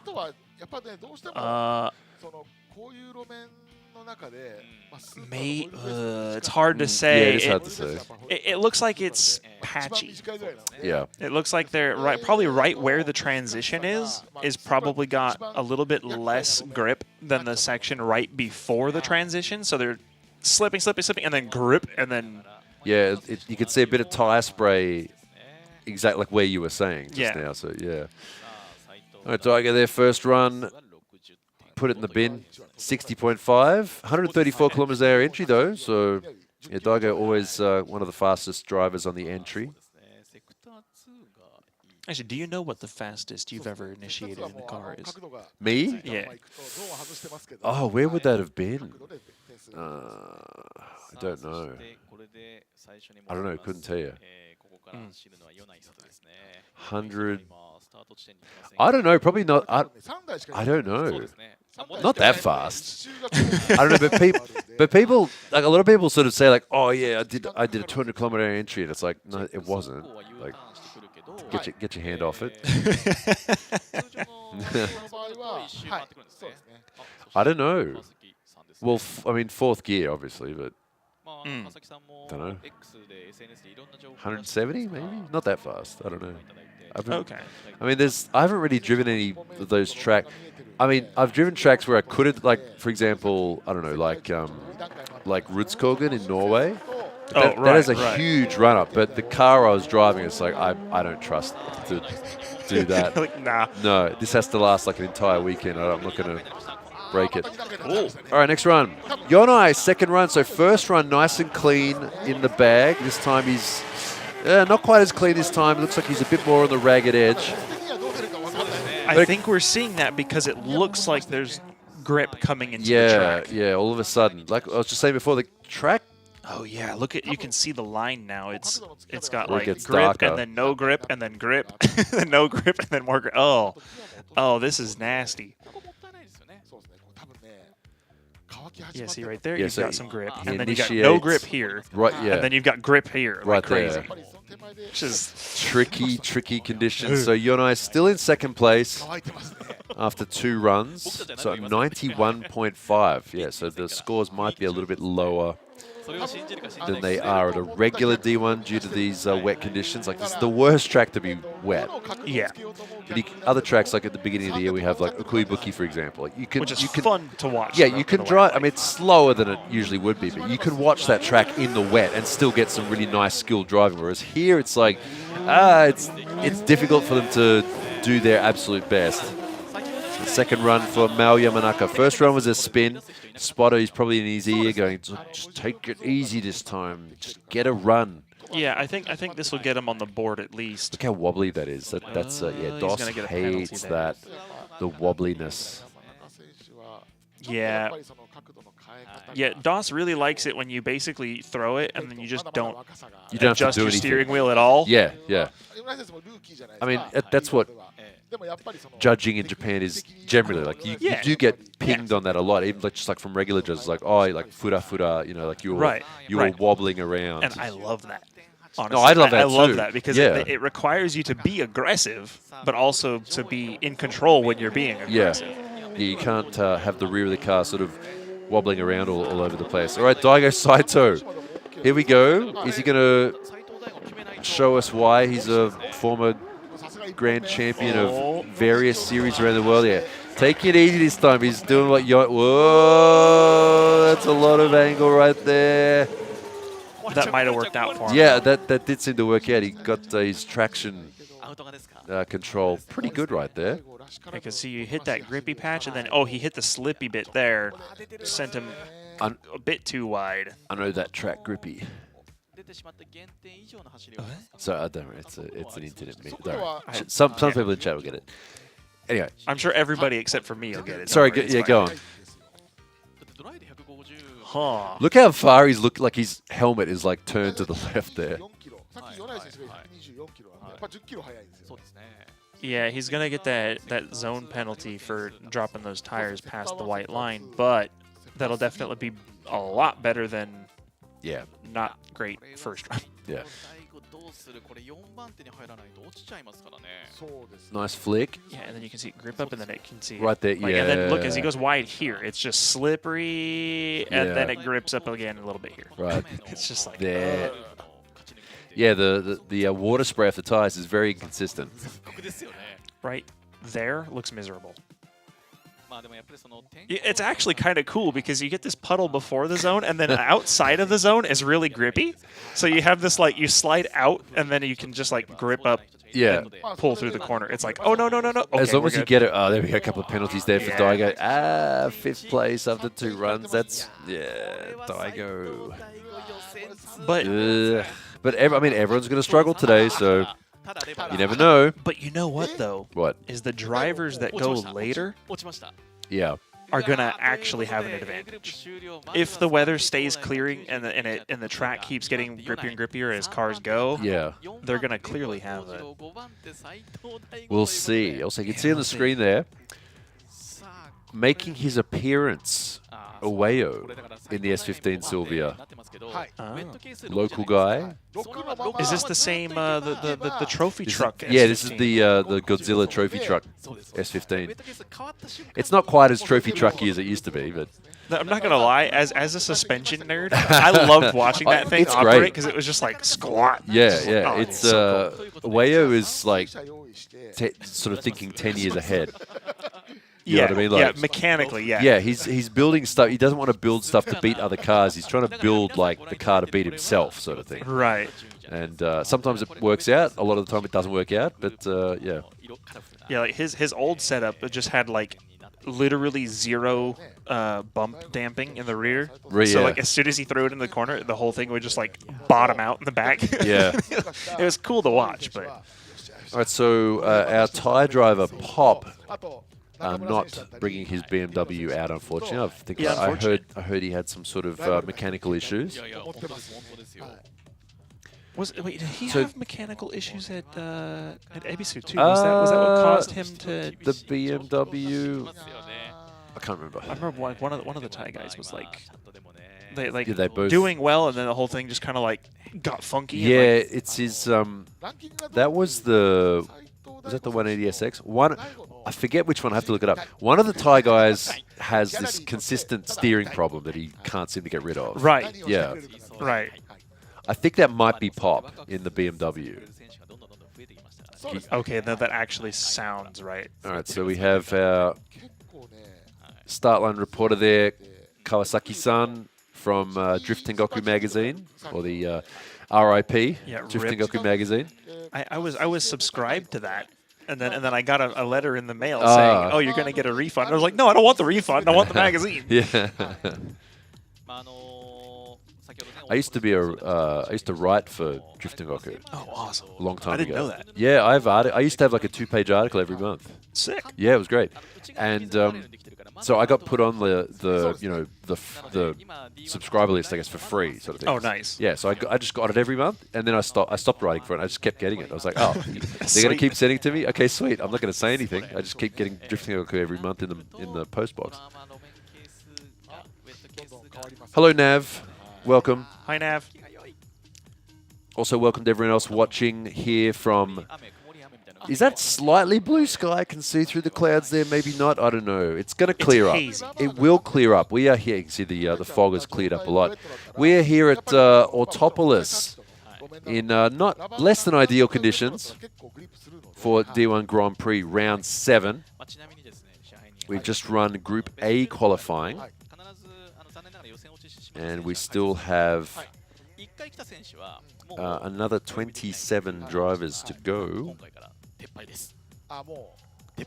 including drivers like, first one in this next group is Hiroki Vito. We just saw Daigo Saito. We also have local drivers, Keiichi Nomura in his R34. We also have Ueyo coming out for his annual appearance, because he's like probably the most. Ueyo is probably the most local to this track of any of the D1 drivers, because he's from. I think he's from like near Matsumoto, so that's like the nearest town. It's a whole area of Japan I've just never been to. Yeah? Kyushu. I've never been that far. Oh, okay. It's nice. I actually just got to Osaka like 2 or 3 weeks ago. Never been there? That was the first time I'd ever been there. Oh wow, okay. Yeah, I've been all the way up to Hokkaido, and then I've been down to like Aichi. Oh, I see. But I haven't been past further that. west, yeah. Kyushu's a nice place. It's interesting. Like Kyushu, which is the southern island, it's technically the oldest part of Japan, because that's where like Japan started down there. Yeah, it's a bit different. It's sort of like the, I don't know. I guess it's like the northeast of the USA in that sense, like in that similar sort of way. Okay, right. Yeah. just totally opposite as far as actual everything else. It's kind of old school. Like it seems it's different. Like it has a different sort of feeling to it when you go down there. Like I mean, when you go anywhere in Japan, like there's that different. You know, I mean, you go to Osaka, it's more like, you know, like there's that joke, like the standard greeting in Osaka is like, "Hey, making money?" Like that's the right. You know, it's a merchant trading town sort of thing. Like it's a business town, whereas Tokyo is like the, you know, it used to be, you know, the fishing village, and then it was they moved the capital here, and it has that sort of, you know, erasoni feeling to it. Like it's like we are Tokyo, we are the best. Of course. Well, what do you mean? Other places? No, Tokyo. Like, it's funny you mention that because when I'm in Tokyo, I kind of just feel like I'm in LA. Right. But then, like, as soon as I leave Tokyo, I'm like, oh, this is Japan. Yeah, yeah, that's true. That's true in a sense, yeah. Like Tokyo, it's like, I guess, like LA in that sense. Like that's what you think of America. It's like, oh, yeah, LA. Yeah. But it's not at all. But the rest of America is like completely different. Dude, I went to not Minnesota. Where did I go? Wisconsin. Wisconsin. Yeah. Wow, that's a different place entirely. Yeah, actually, I have family there as well. Oh, really? Yeah. That's a real, like. So I went to Texas a while back, and I was like, oh, okay, this is the America that people like. This is like America. But then I went to Wisconsin. It's like, okay, this is like a completely different America. Yeah. But it's like this is even more American somehow. It's like, well, because now you've seen kind of more of the, you know, because like it's kind of like here, right? If you go far west, you go like Osaka area versus Tokyo. Yeah. It is different. Yeah. That's why like it's kind of the same thing north and south. Right. Yeah. No, it's all it's very interesting. Traveling around the USA, Japan is the same. It's the same way. If you've never been here, like, if you've been here for a while, if anyone's watching from the USA, for example, it's the same. Like you go to different parts of the country, you go up to Tohoku, and that's like I don't know, the south. In a sense, it's a bit sort of, it's a bit more like countryside. Right. You know. Okay. I was like, how is that sound? Well, I don't mean like Florida. I mean like sort of like Appalachia. Right. You know, like up in Tohoku. Yeah. And then you go to, you know, like Nagoya, and it's like Detroit sort of thing. You know, that sort of thing. Kind of odd comparison, but yeah, I get it. Yeah, I get it. Actually, you know, it's funny though, because I think probably my favorite place that I've been in Japan is probably like in the Nasu area, like kind of by Tsukuba Circuit. It's really pretty. It's so good. Yeah, it's a very country, like. It's way less people. There's more breathing room, and everybody's really nice, and the food is good. Everyone is really nice. Yeah, and the food is good. They have a lot of, they got a lot of dairy and a lot of farming around there. Yeah. Well, as an American, right? I gotta have my cheese. Man, dude, when I went to Wisconsin, in the hotel, they had in the little fridge, they had string cheese in the. Okay, but that's the thing. I was like, oh, I'll just try the string cheese. It's the best. Like the cheap hotel string cheese was better than like gourmet cheese. Yeah, it was so good. And I mentioned that to someone. I was like, oh yeah, like we like cheese here. Okay, back on topic. All right. Next driver in Group B1, this is Hiroki Vito, another graduate of D1 Lights. He's going to throw it a bit too hard there and a half spin off the track. So is this a case of, again, having grip and then hitting right where that transition is just a little bit slipperier? I think that's exactly what it is. You hit the nail on the head there. Yeah, that might be a pattern we start to see. Alexi wrangled back on topic. I saw that you wrote that in chat. Well, what? We're supposed to banter about stuff in between the runs? What are we supposed to do?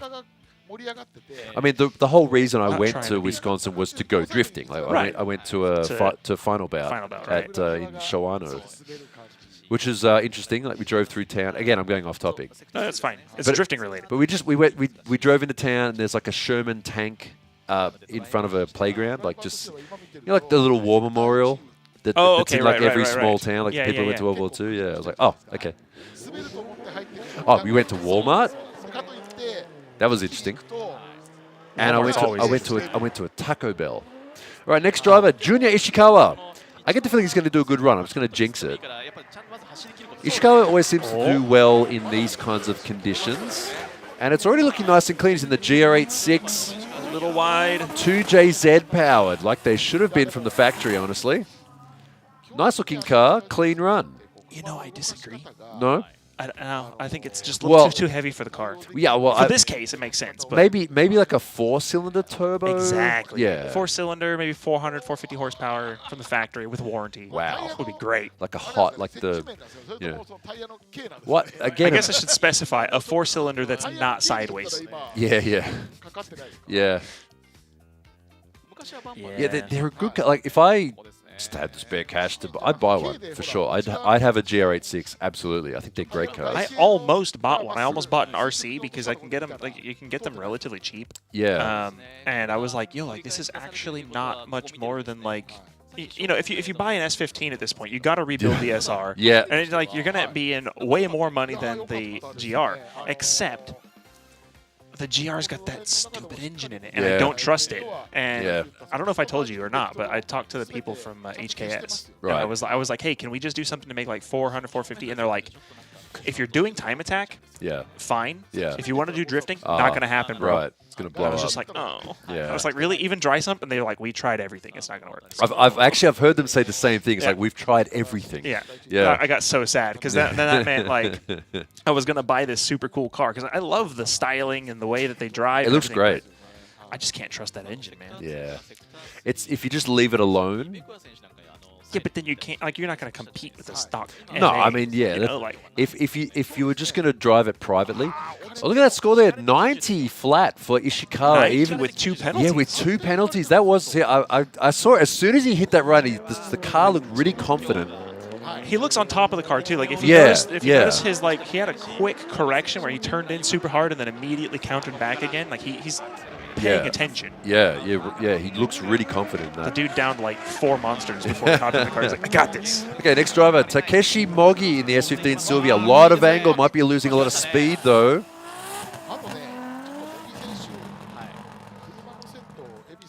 The track does look a lot grippier overall right now than it did earlier. Yeah. But it still has its patchy bits. Look at that. Yeah, a bit too much. That's a lot of angle, but he's going to lose a lot of speed there. DOS does look at both. You can't just have a lot of angle and not speed. It's going to knock your score down a bit. Not bad overall. So hits that inner zone. So there is a zone on that inner clip. This course is an out, in, out racing style line like we like to see in D1 Grand Prix. You know, this I actually think might score a little bit better because even though it is technically slow, it depends on if they've made adjustments to DOS for being drying up or not. Because if it's rated the same as everybody else was, then we didn't see an announcement at the start because they do have that the wet coefficient. Exactly, and I didn't see that earlier, which is why I think it's probably going to be judged the same. Yeah. Which means even though it looks like he might be slow, it's still faster than we saw. Most people earlier. A lot of angle that was there. like luck. Yeah, he did that little turn there just to like get it off the bump stops. You know, I actually think I like this. I like the amount of control that he has in this car. This driver, Takeshi Mogi. Yeah, the rear of the car there wobbling around as he shifts up gears. Used to be a D1 Grand Prix driver back in the day. Quit and decided to come back. He owns a fishing lake up in Gunma. Oh yeah, like a stocked lake, which fishing, much like anywhere else in the world, very popular in Japan as a weekend activity. A lot of drifting drivers. This is their second hobbies are one of these. It's either, I guess it depends how old they are, airsoft, jimneys, like off-roading, or fishing. It's one of those three. They all. Okay, I guess I'm not a real drifter. Well, I don't know. I mean, I don't do. I mean, I used to do airsoft, but I mean, they all have like a second hobby in it. Those are like the top 3. Look at 92. And a 92 there. Second place. There you go, Mogi. No penalties. I think was the big issue, but the big reason there. Yeah, and again, I think because of the fact that it wasn't, it wasn't wobbly. It didn't have. Keep it off the wall. Keep it off the wall. Bonk. Ah! Not like this. It was so close to being off of the wall, too, because she didn't hit it. Sumika, don't crash challenge. That's like 3 in a row, I think, for her. She's had such a hard time. She's not having a great season so far, Sumika. Car looks great, though. I love the high chew livery. No, it looks great, but the question is, what does it look like underneath? It looks like it's been chewed up, honestly, underneath that body. It's a high chewed. It's been high chewed. Yeah. She should be okay. That wasn't much of a hit at all. Yeah, there's the guy in there. You're all right? Yeah, I'm okay. All right. See ya. Yeah. So that kind of highlights what I was talking about earlier. Is that wall there? Is not super far from the track. Yeah. Well, this particular layout we're using in D1 Grand Prix is backwards, so they wouldn't normally have that wall be an issue, but it is at this event. The car looks fine. Maybe. I mean, if anything, you'd have some sort of issue with the toe. That's what I was thinking. Like maybe it might have got a little bit of toe going on, but it looks fine. That's what she's testing right now, just to see does the car respond the same in left and right direction. So what you do here, yeah, you can see there the rear squatted down, and then she let it come back up again, and it unweighted. Bonk. You know what I think? Okay, that's getting a little. So bit watch too this. Watch this. in-depth, So watch this. Here we go. Watch this. So flicks it in, rear squats, comes back up, and it just spins around on her. She was a bit rough on the. Sorry to interrupt you twice in a row. No, you're good. You're good. Yeah. Because what I was gonna say is on that same note is watching the way that her car was approaching the corner and then the initiation. It looks like she just needs to stiffen up the dampers front and back. Because like you can see the car kind of bouncing a bit, and then when she throws it in, it swings around super hard and sits down. Yeah, yeah. Which is not ideal for a somewhat slippery track at all. Yeah, I mean, it's easy just to sit here and go, "Oh, your setup's wrong," but well, no. But no, there is a but. It's like, but it is kind of obvious in this particular situation. Where it's like that setup doesn't quite look like it suits. Well, I mean, especially these conditions. I don't know if maybe they got up this morning and looked at the weather and go, should we do something with the dampers maybe? I don't know. Like, might be a good idea to just crank them all the way down and try and soften up the rear. Well, soften. You would want to do the opposite in the rain, though, right? Because you want it to be a little bit stiffer so it doesn't weight transition as much on you, so it doesn't flick around as much. I guess it depends on the driver, too. I guess it does. And how much grip you have. Yeah.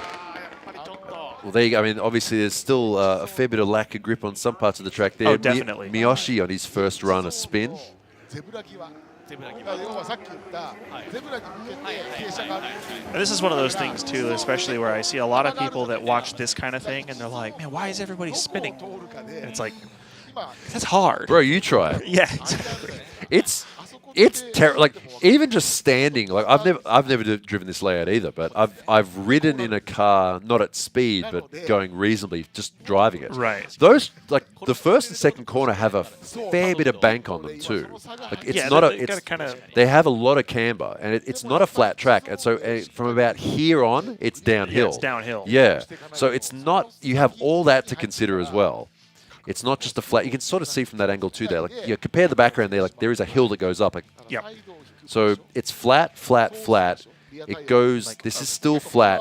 It goes into a bank here. A little bit on the inside, and it's kind of graduated too. Like the inside is more banked than the outside. Right, and then as where the transition is happening, it also kind of like levels out and then banks the other direction. Yeah. Which is and then it just goes into a downhill. Yeah, so there's right from about there. Right. It's all downhill, like fairly steep as well, down to the bridge. I want to drive it, man. Yeah, maybe I don't know. It looks like so much fun. Maybe add an extra pad to the wall, maybe for me. Like, I'm okay. It's pretty scary. You just have to make sure you're looking where, like in, not like at the wall. Look where you want to go. Yeah, don't target fixate on the wall. Like. Yeah, and someone in chat just mentioned, on top of that, it's like half wet too. So this is, yeah. Yeah, no, this is like the worst possible condition for this track because it's high speed and you've got wet, dry, wet, dry, wet, dry, and it's just, yeah. Oh, just get good. Just be better. I mean, look, we just saw, we've seen a couple of runs so far that were just like, oh yeah, no sweat. So, you know, that's why we're here, to find the best. Yeah, like honestly, it's so nice to see someone drift well. It's a thing of beauty. It really is. All right, collecting penalties there, Miyoshi. All right, here we go. Back to our first driver in Group B1. This is Hiroki Vito. Let's see what he does this time. See if he's going to wind it back a bit. He's sort of taking it easy on the entry there. Yeah, a bit slower, but as we've seen, you know, not getting penalties is better than getting penalties and doing a crazy run. So, yeah, that was fairly conservative there, wasn't it? Yeah, again, a bit mild, but getting the job done, it looked like. Actually, I don't think he even... no, I think he's good. That was the Wisconsin cheese of runs. Quite mild and... Okay. No, I don't know. Okay. That's what someone told me there. It's like, yeah, the Wisconsin cheese here is very mild, but very tasty. It's creamy. Yeah. No, it actually is, though. Right. That's a lot of angle there. He's holding it. It just winds it off. Yeah, that actually that big neochrome shift knob. Didn't look half bad. Yeah. Again, it just a bit on the safe side, but I think with the way that qualifying is going so far, safe and getting the job done is, again, probably the answer. Well, I mean, by now, all the spotters have a bit more sort of information to give their drivers. Like, just take it easy. Just keep it on the course. 6th place, though, so not even a great score there for Vito. Kind of low. But again, I feel like that has a real chance of being top 16 if scores keep going this way. Like I've noticed so far Sector 3, well, yeah. Sector 3 scores seem kind of low. Sector 3 is like right here, the transition. The flick. There you go, up a gear. Ishikawa keeping it nice and smooth. Yeah, that car looks well set up for these conditions. The car looks pretty good, yeah. The car looks like it's handling it pretty well. You can definitely see the dry groove on the track starting to take shape. Yeah, it's starting properly. to appear. Which actually is going to make it even harder because then you have like one dry section that you need to be in. Otherwise, you're just not going to have a great time.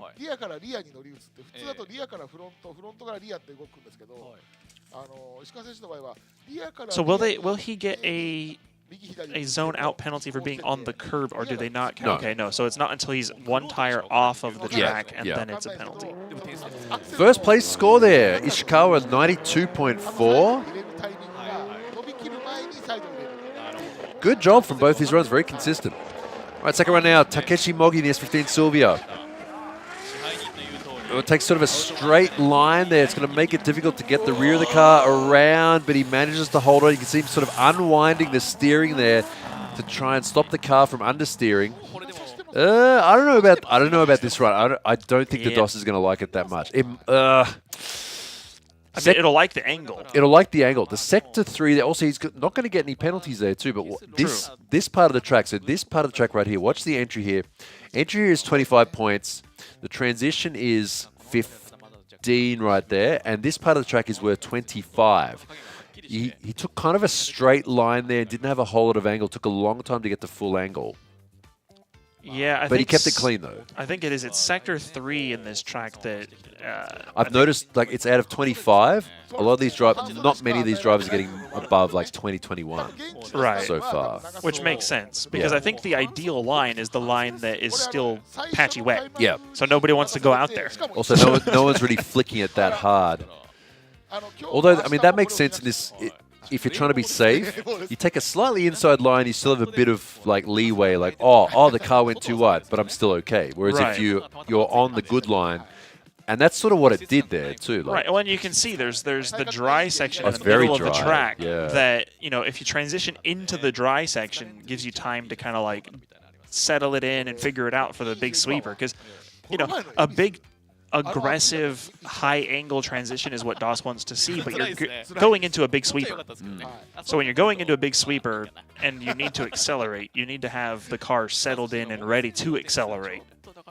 So, yeah. And puts Third him in the place. third place there, Takeshi Mogi. So we're seeing some of the drivers who don't normally perform at the top do quite well today. It's makes things interesting though. All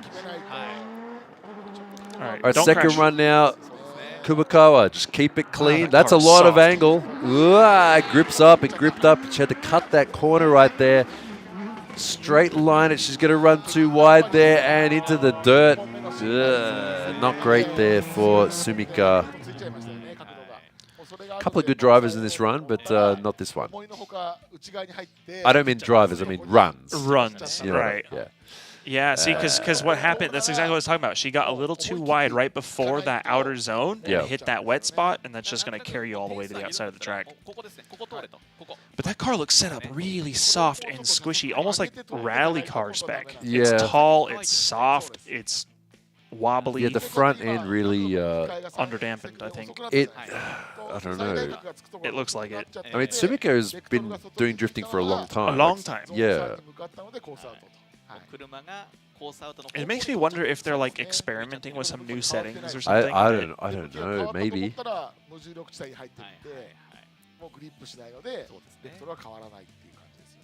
She picked the rally suspension and the tuning. Oh.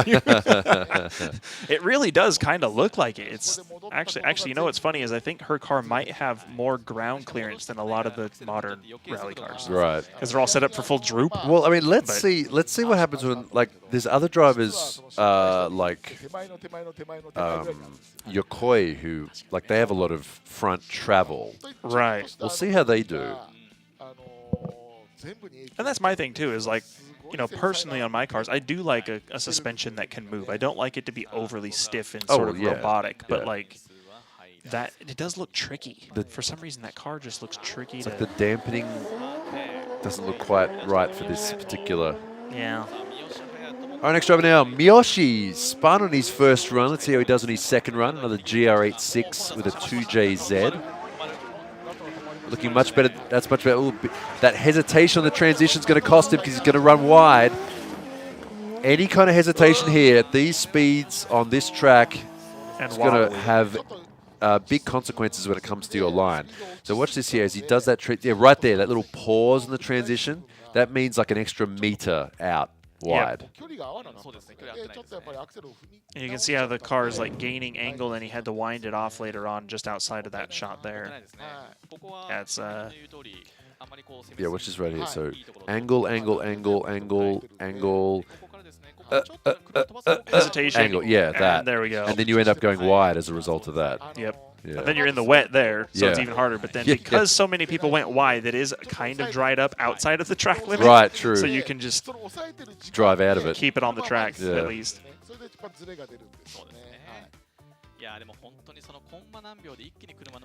All right, so those are our Group B1 drivers. Both with 2 runs each. And an 86.6 for the 8.6. 86 for the 8.6. So these are our scores so far. Our first 14 drivers. Currently Ishikawa, Sobagiri and Mogi in first, second and third place. Drivers we don't normally see that high. Wet coefficient of 4 right now, so that can change between groups. Our next driver out. Wait, but they just said wet 1? 4. I swear I saw 1. Was it 1 or 4? I thought it was 4. Chat, was it a 1 or a 4? Pretty sure it was a 4. Sorry, I was looking at some papers on the disc. It was a 4 out of 10. So 4, 4, 4, 4, there you 4, go. 4, 4. Okay, okay. So they do, Cool. yeah. So right now they consider it to be a 4.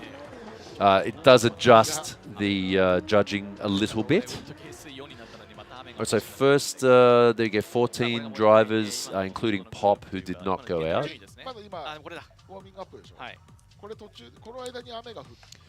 So what this changes about qualifying is normally if the track condition is the same from beginning to end, we just take our top 16 drivers. Right. But because the track conditions are wet, what they do in D1 Grand Prix, in order to be fair, we take the top 4, here we go, here's the screen there. We take the top 4 drivers from each group. So Daigo Saito. Already out, technically? Yeah, it would seem so, because from Group A, Daigo Saito out from this round.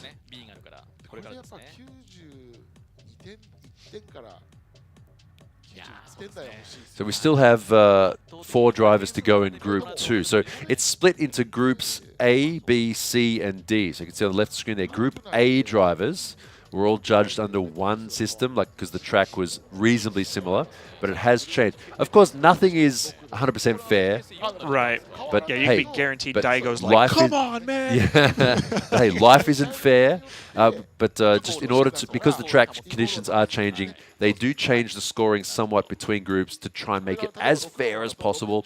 Right. And for this round, they take the top drivers from each group to make the top 16.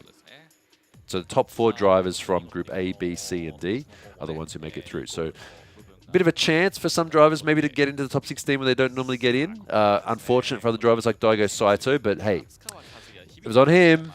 He didn't do some great runs, honestly. So skill issue. Skill issue. How many? What's Daigo won like around the world? Like D1, FD, everything like. Yeah, but skill issue. Skill issue.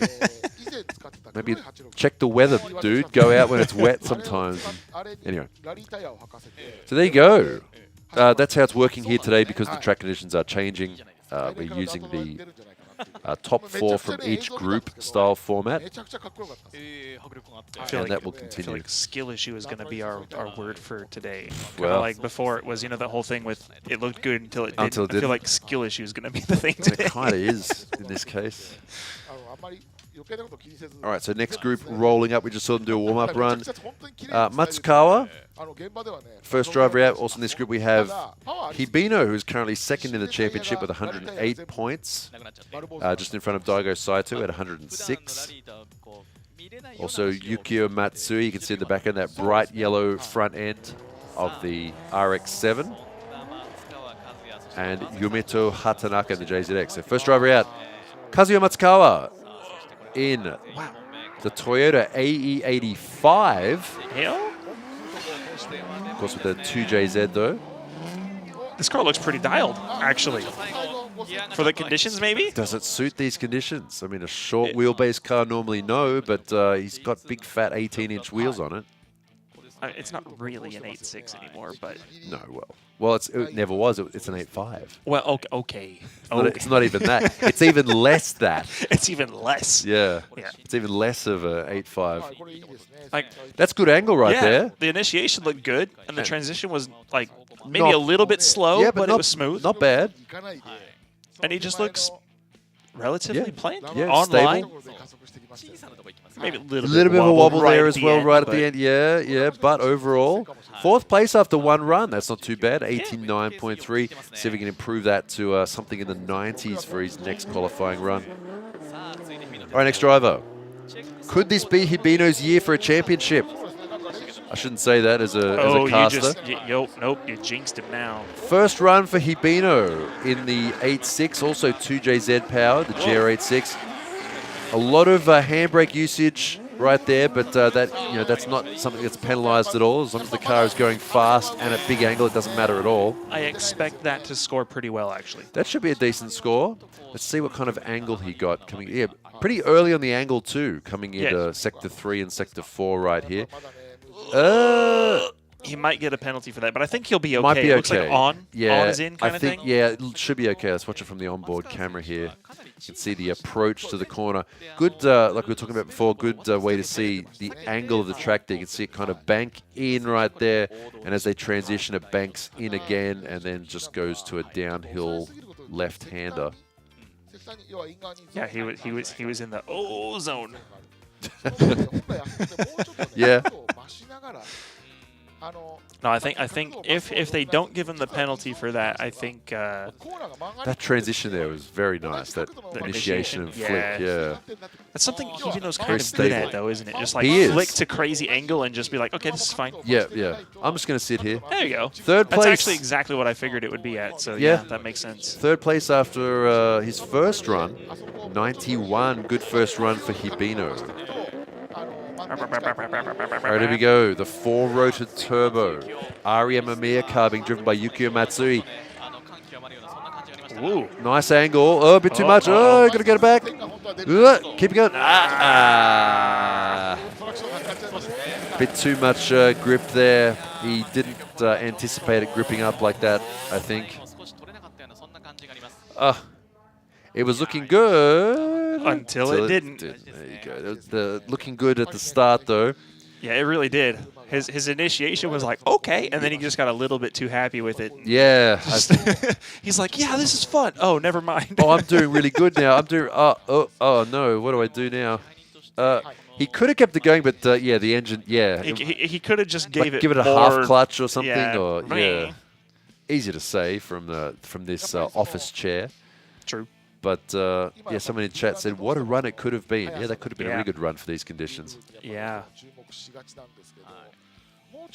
Especially with like again, I haven't driven a four-rotor, but with like 13Bs at least, right? If you clutch kick them, they do tend to appreciate like it'll do kind of what like you know like with a 2J, you kind of just stomp on the accelerator and it brings it back where it needs to be. Yeah, yeah. The rotors, you just kind of just like and it just puts it right there. Yeah. Oh, I see. Yeah, I see what you're saying. Yeah. Like he could have done that. Yeah. In that after that transition, but because he didn't want to spin out.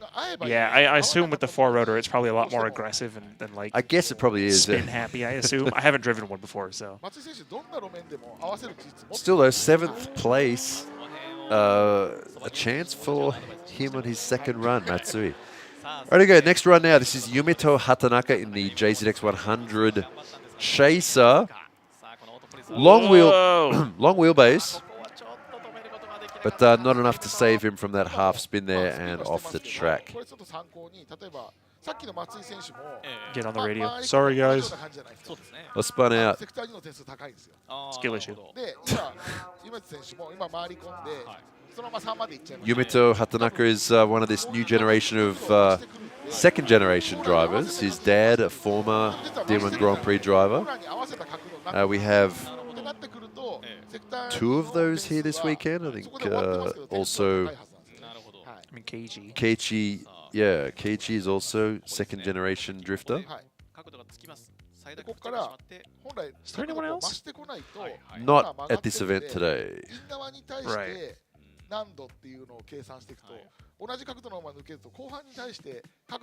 Well, I do know that Takeshi Mogi's son is already doing some drifting.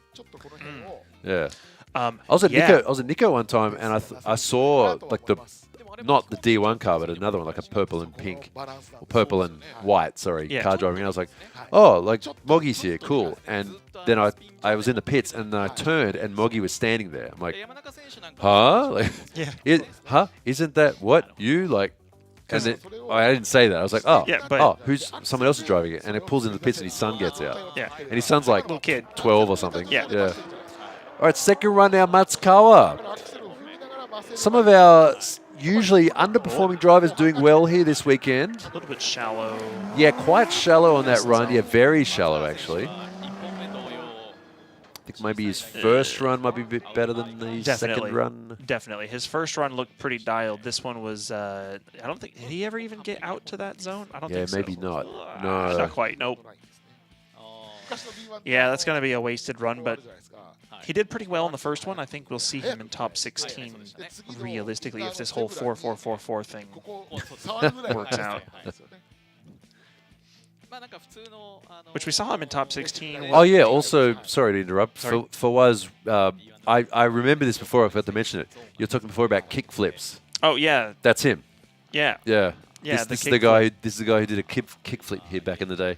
That was probably in one of the 2012. Yeah, one of the Fawaz. most spectacular crashes. It was funny. He just ended up on his wheels too.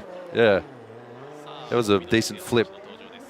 Just for those who don't know, the car we just saw there did a flip, and Whoa, Hibino! well, Hibino basically did that, but kept going and yeah, actually hit the foam barriers and went up onto the wall. Did a full kick flip and landed on his wheels. Yeah, like an actual front bumper in the sky, yeah. do a proper barrel roll, and then land. Yeah. Yeah. It was an actual kickflip of a car. It was amazing, and it landed on the foam. Yeah, bit aggressive here for Hibino, which is something we see him do that sometimes in qualifying. He gets one okay run and then sort of goes, okay, party mode. I'm just going full angle attack and just goes crazy.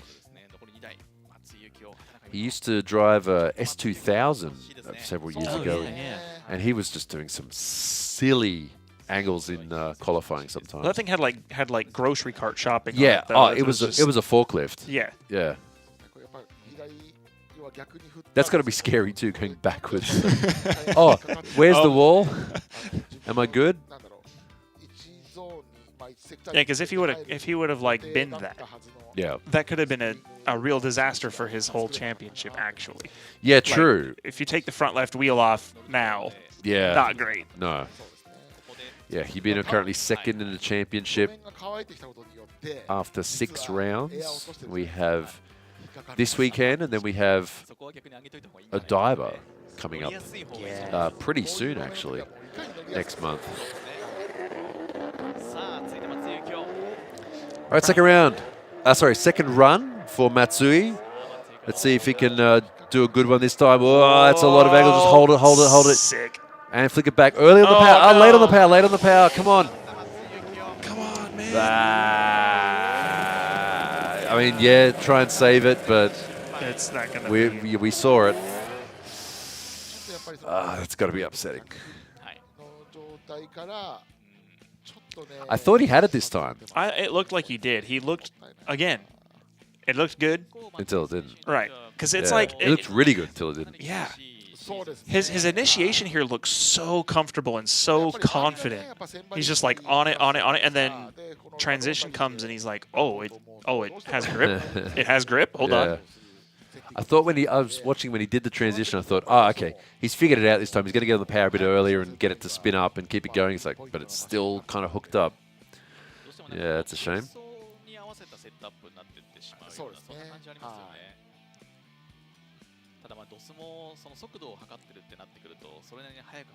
Sick angle, though. Yeah. Kind of parked at those.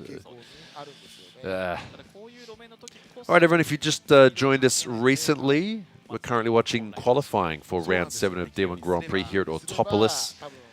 We are getting close to halfway through qualifying. Time here in Japan is just after 11 a.m. and the competition will be starting at 1:50, so you can do the math there for wherever you are. So just under 3 hours from now. This car, I was obviously just joking about the whole skill issue thing before. The thing with this car is it really looks like it has no grip compared to the other cars. For whatever reason. I don't know if it's like maybe the heaviness of it, or I don't know, maybe just the way that he's throwing it into the corner. Right. Maybe not on the right line, maybe. Something about it just looks like it's slippery. It's like... It is a big, heavy car. And he does get off the line there a little bit into the wet slightly, but it just looks... It's like those cars. Have you driven those kind of cars where they're set up where you want to get on the throttle to get it to push through the corner, you have to but wait. you can't because you're just like, well, come on, where's the grip? Where's the grip? Come on. It looks like he's doing that the entire time. Right.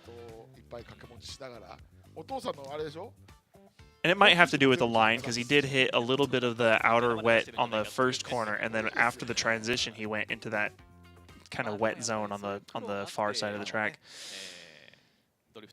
Yeah. Okay, so that is Group A and B. So the top 4 drivers, because we have changing conditions here today, we take the top 4 drivers from each group. So you can see there, Ishikawa, Mogi, Hibino is through.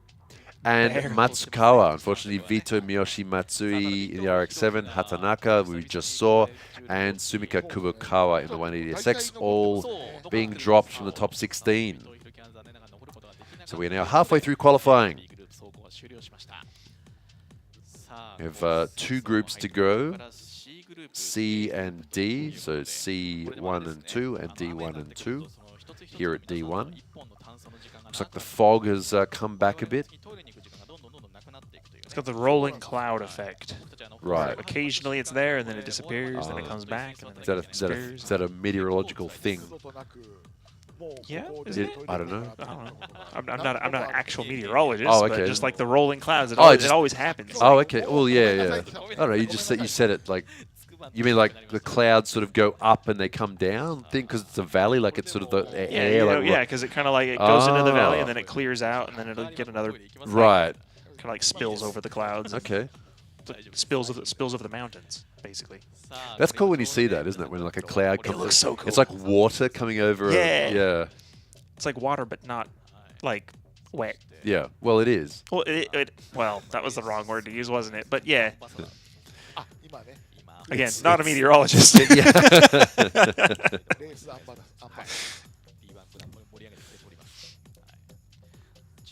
Our team image girls here.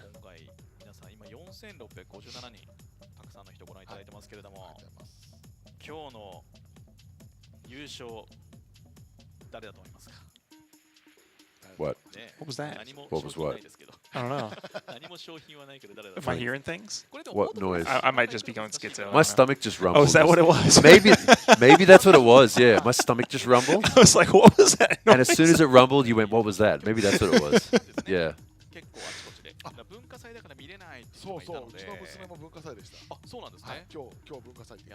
The beast hungers. Yeah. We get a pretty big lunch here, so I didn't eat too much, so maybe my stomach's going, "I need more food."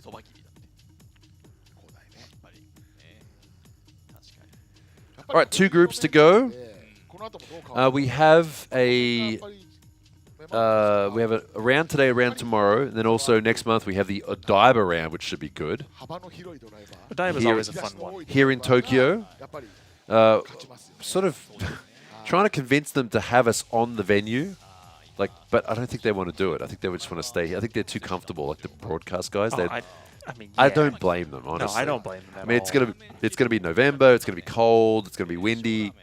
For me, that's the perfect time to be outside. I'm like, hey, it's not gonna kill me with heat stroke. It's great. Oh well, yeah, true. But it gets like, I mean, it's down on the bay. It gets kind of windy and cold and disgusting. I love that though. You do? I do. Where are you from in the States? The wrong place. Where? I'm like LA basically. So why do you like the cold weather though? Because I hate how it's always hot. True. I hate the sunburns every single day. This summer, man, that was hell. Dude, this straight year up has sucked. It was so bad. I think next year I'm just gonna like August, September, like July, August. I'm just gonna make it so that I just don't have to go outside. Yeah, I'm gonna quit YouTube for 2 months and just like stream on Twitch or something. Honestly, just stay indoors. It's so bad. Yeah. It is so like you go to the racetrack and it's like hot and it's like the track's like 5 degrees hotter than ambient. It's crazy. Yeah, and no, it's not fun. Yeah. Actually, that's Japan's bad now. Yeah, actually, I mean, it always was, but well, yeah, but I in July I was up at Tsukuruma for an event, and I was filming a video thing, and dude, the beginning of the video, I'm like, yeah, what's going on? By the end of it, dude, like my hair's all wet, and just like, oh my god, it was so hot. It was such a miserable day. Somebody in chat said 40 degrees Celsius in Brazil. Here's the difference, okay? You go to Southeast Asia, you go to like countries like that. People, even like Europe and stuff like that, like Spain or whatever. It's like, oh yeah, we take a break in the middle of the day. Oh, in summer when it's hot, we change. In Japan, people are people expect you to do the same thing in the middle of summer or the middle of the winter. No matter what, doesn't matter what the weather is, you're meant to do the same thing, and that's what makes it hard. Like there's no leeway. Like, oh, it's too hot. Okay, we'll change things up. It's like, no, we're doing it the same way we do it. Yeah. It's rough. All right, next group coming out now, Group C1. In this group, we have, you just saw there, Murakami, the tennis ball, 8-6. Wataru Yamamoto here in the S15 Sylvia. Also in this group, Keiichi Nomura Matsuyama, who's currently coming 5th in the championship in the GR Corolla. And Masato Kawabata in the GR86.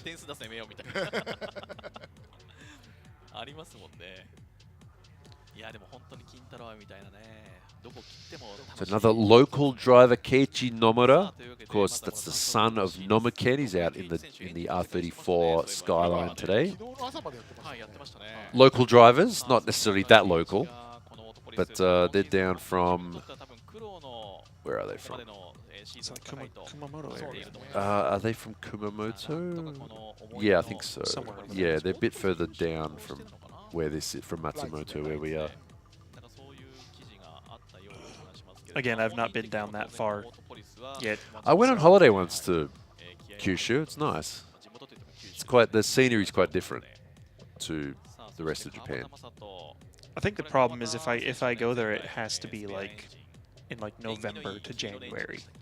Because I'm not going there during the summer. Oh yeah, that's not gonna happen. Like you'd have to pay me money to go there. Are they from Fukuoka? Okay, there you go. They're from further up north. Oh, okay.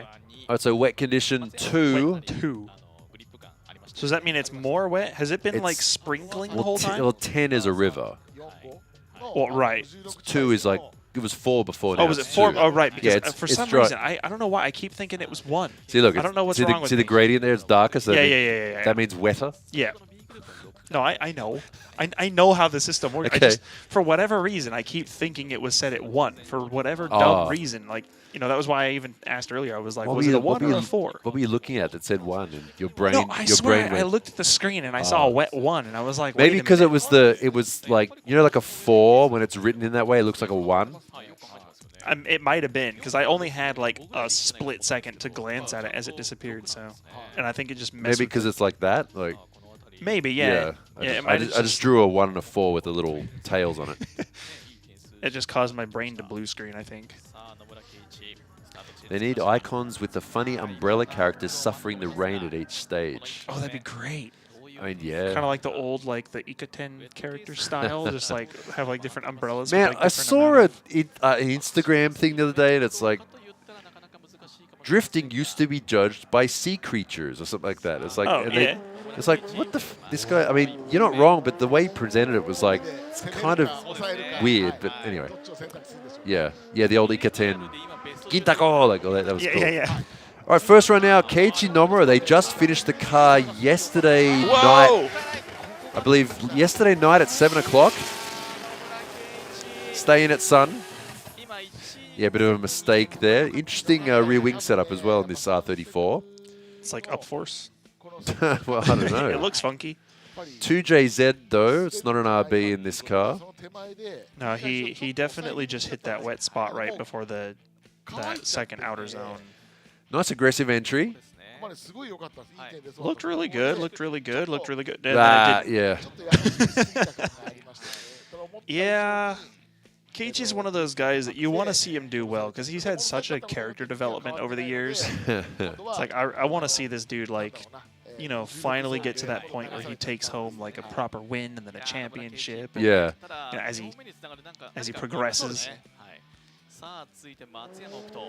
Need to bring honor to the name of Nomura. All right, here we go. Next driver now, Hokuto Matsuyama, the GR Corolla. Of course, this is rear-wheel drive, 2JZ powered. Currently 5th in the championship. And maybe a bit lower than that after this round. Interesting. You want to say like, oh, short wheelbase car. It's not that short though. it just looks short because it's tall. Yeah. Yeah, I was right about to say how absolutely dialed that car always looks. Yeah. But then he hit that wet path and kind of like if he'd have just transitioned a bit earlier than he did, he wouldn't have gone out that far, and it would have been a better run. Yeah, look, he went a bit wide there, took a long time to transition, he just ended up going too wide there. And then the rear steps out, and it's like, well, I've got too much angle, what do I do? I've got to steer out of it. That's going to be a learning lesson. Yeah. But we'll see. We'll see what he does with the next run, because I don't know, man. That car always just does so good. Yeah, it seems pretty well set up. 58, yeah, zone 4 and 5, 0-0. First part, though, not too bad. Our next driver now, another former D1 Grand Prix Grand Champion, Masato Kawabata in the 2JZ-powered Toyo GR86. Here we go, first run. That's very wide there, kind of dangerous. Try and salvage this run somehow. He's going absolutely edge to edge, which is not what you want to do, honestly. Not here, anyway. Although this seems to be a pattern for Kawabata. He'll go crazy. Kawabata generally goes crazy on his first run, no matter what. Yep. And then sometimes he'll pull it off, and he just goes like, "Okay, I'm done," and he doesn't do his second run. Or he messes up like this, and then takes that as feedback. Yeah, and then he'll come back and get it right. Next time. That seems to be a pretty common thing with the way he drives. Honestly, having done this commentary for quite some time, Kawabata is like the easiest driver to read. Like what he's thinking and what he's doing. That makes sense. You know what I mean? Like you can sort of look at him and go like, oh yeah, I know what he's thinking right now, or like, because sometimes he has a bit of like a sort of a mental break. Sometimes it's like, oh yeah, he's fallen off. Like he's not gonna perform well now. He does have those moments where he gets in his own mind. But that said, but sometimes he's like, oh yeah, he's on it right now. Yep. Yeah. All right, next driver, another driver who's been improving actually recently in the past couple of seasons. Mitsuru Murakami, another really old school D1 Grand Prix driver. See that face he's making there? That's his sort of signature expression. You go back and watch some really old D1 Grand Prix and Drift Tengoku videos on YouTube from back in the day. You'll see him. Yeah, and he does the same face, just in lower resolution. What we've called the tennis ball GR86. Running a bit wide this time, though. He's done not too bad in some previous rounds of D1 Grand Prix this season and last season.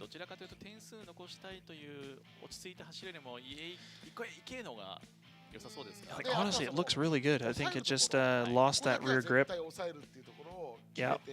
I feel like that's a thing that people are struggling with because you know, like we just saw, was it Matsuyama? It's like he looks really comfortable, but then when people are going into this second corner with this outer zone there, they just lose that rear grip and just wash out. Like everybody's doing that. Yeah. It really doesn't look fun. As a driver, it doesn't look fun. No. I mean, it's a comp, though. You're not supposed I mean, well, true, but supposed comps to can be fun, though. They can. You're not supposed to have fun. You're supposed to be serious. Well, I mean, yeah. All right, Yamamoto spinning up the wheels, sort of struggling for grip a bit there to try and get the car accelerated enough for the first corner. And that pause on the transition, that means he's going to run kind of wide there. And wheels off the edge of the track.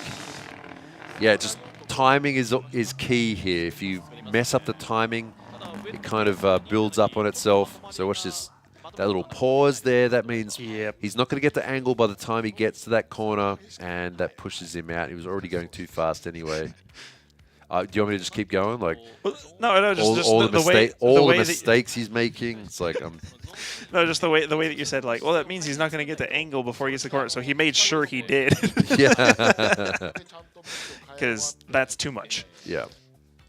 Yeah, that just didn't look. Definitely didn't look comfortable. Less than ideal run, that one. Yeah. Yeah. You know, it's one of those things, like, you know, as a commentator, it's easy to look at runs and be like, oh, well, he did this wrong, and he did that wrong, and he did this wrong.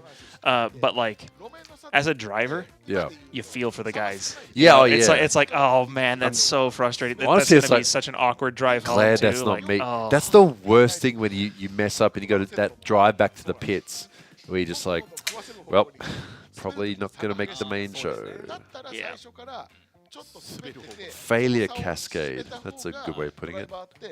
That's true. Yeah, so you make a mistake and then it builds up, and then you make another mistake. Yeah. And that is kind of a thing too, right? Oh, Like, yeah, it's, yeah. It's not, well, I mean, we're it's not, seeing it right here. No, absolutely. Because it's not like, you know, I've seen a lot of people say, like, you can make one mistake, say, in Sector 2 or 3, and then, like, have the rest of the run be good. Yeah. But, like, it's a lot more of a rhythm than that. It's like, Yeah. really, when you get one thing wrong, it kind of sets you up wrong for the next thing, which then just kind of until the run's just disaster. Like we just saw. Yeah, not fun. All right, Next run now. Second run for Keiichi Nomura. On the throttle. Is that smoke we're seeing there Yes, from it the is. from the handbrake lockup? Go, go, go, go, go. Shift up. Yeah, that was Well- actually pretty similar to his first run. Yeah. Yeah, it's that wet patch right before that final outer zone. It's every single person hitting that zone just loses the grip. Yeah. I think we're seeing the better runs come from the guys who don't necessarily go as deep. Yeah, yeah. And then they hit that kind of dry groove right before it and then let the car go wide later in the corner. In these conditions, anyway. Yeah, because you can see the big black patch next to the puddle where He went hits. way too wide. Yeah, Yeah. it is obvious from the drone shot. Yep. この4台でトップにいれば通過なんですよ。 Yeah, just I like that number 3 though. Do it for Dale. But it wasn't it leaning forward on Dale's car though? It leans forward. Dale always had the number lean forward because you're going faster. Wasn't that Dale? You know, that might. I don't. I'm pretty know that sure. I've ever paid that close of attention to. Next driver now, Hokuto Matsuyama in the GR Corolla. Oh. Now 5th place in the championship. Honestly, he really wants a qualifying spot. Bro. And it looks like he may have done it. That's good enough. Remember, it's top 4 drivers from each group, so they only need to beat every other driver in their group, not the entire. That's not too bad there. He actually stayed just on the edge of that slippery spot. Yeah, he was yeah. like just on the edge, and then might have snagged it a little bit before the zone, but then he's in the zone where it's a bit more dried up and got grip. Whether that was luck or skill, I don't know, but he pulled it off. You know, if it was any other car and driver combo, I might you'd say it was luck? more luck. Yeah. But he's kind of done that kind of thing in that car repeatedly at this point, so I'll give it to him. Yeah. No, I mean, look. I mean, also he does pretty well on this track usually. Back when he had the Supra. Yeah. He did pretty well. Although one time there was one run he did, and he came around the corner, and the harmonic balancer came flying out under the car. Yeah. Yeah. We saw it flying. I was like, "What is that?" Oh, it's the entire harmonic balancer that just flew off the front of the engine. Here we go. Here's the. By the way, what's up? Earnhardt said, "When you're running fast, you don't throw your body backwards, do you? You run like this." And then he hunched forward in a running stance. So Earnhardt's number leans forward. Yeah. Okay. There you go. So there's lore behind the number. There is lore. Okay. Although he's got it really backwards. It's wrong. Next driver, Kawabata. So first run was a bit of a wash. Let's see if he does the typical Kawabata thing and learns from that. And it looks like that's nice stable angle there right to the edge of the track. Much better this time. Better. Much Way better. better. Maybe a bit more angle would have been nicer, Yeah, but clean. See how he stayed really in the middle of the track before that Yeah. final zone, and then let the car go wide into the zone rather than trying to get out to the outside the whole time. Yeah. Let's see if we can see it from this angle, like if the track looks all that different, because it can be hard. Oh, you can kind of see. No, you can see it. Oh yeah, you can see yeah, it. Quite you easily. can see it. でも90.5、ギリギリ松山奥と上回ってきました。 Boom. And boom, first place overall, and first place in this group too, a 90.5 for Kawabata, showing, like someone said in chat, it's almost like he's done this before. Next run now. Mitsuru Murakami, second run in the tennis ball. looks like he's learned from his first run too. This is kind of a shame though, because we have some good drivers in this group. Yeah. And, yeah, it'd be a shame to see someone get knocked out because, like we said before, because of the changing conditions, the qualifying is being run in a split format. So each group, A, B, C, D, gets 4 individual drivers. Is that a little golf clap there? For that was a little golf clap for nice. me because well, it should have been a tennis clap, I guess. But right. yeah, no, because he was out in the what we called earlier the old zone where his wheel is just so close to getting that penalty, but it looks like it'll get him through. And that puts him in 3rd place. So unless Yamamoto can do something right now, yeah, we got to see some magic. Looks happen. like we have the tennis ball making it through. All right, second run. So Yamamoto not looking too good on his first run. Yeah, pause in the transition there. It's and he's going to slow down. Yeah, that's not the line. That ain't it. That's not it. Which is actually funny because the line that he took there is more like what the cars want to do. Right. Not what the not what the DOS wants to see. It's not the judged line. I see what you're But saying. if you're just here on like a track day or something, like that's more the line the car wants to take. Right. It's fun to drive and that kind of thing. Like yeah. Because going a little bit deeper into this corner and then make the transition a bit more of a swing. That's more what the car wants to do. Yeah. But yeah, unfortunately, I don't think that's going to work out for him. All right, so we still have some wet parts of the track. So when we started this morning, if you didn't join us this morning, 5th place, so it looks like he's out for the day. So if you didn't join us first thing this morning, the track was very wet.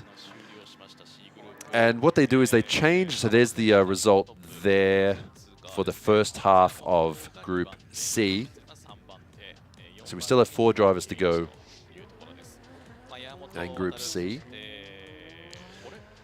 So the way they do it is because the track does change conditions in between each group, they change the course wet scoring coefficient.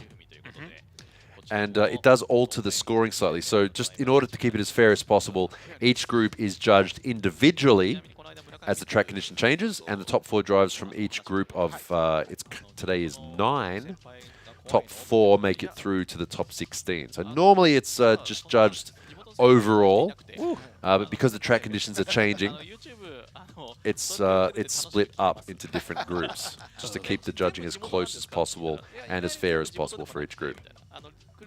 And watching this 8-6 drive just now, it looks like the track is drying up, but also getting more patchy, more distinctly patchy. Like it has drier spots and wetter spots, which is... All right, so next driver's heading out now, Yokoi, Tanaka, Tadokoro, and it looks like Toshiyuki Jinno is not going to be going out in his S15 Sylvia. So we only have 3 drivers to go.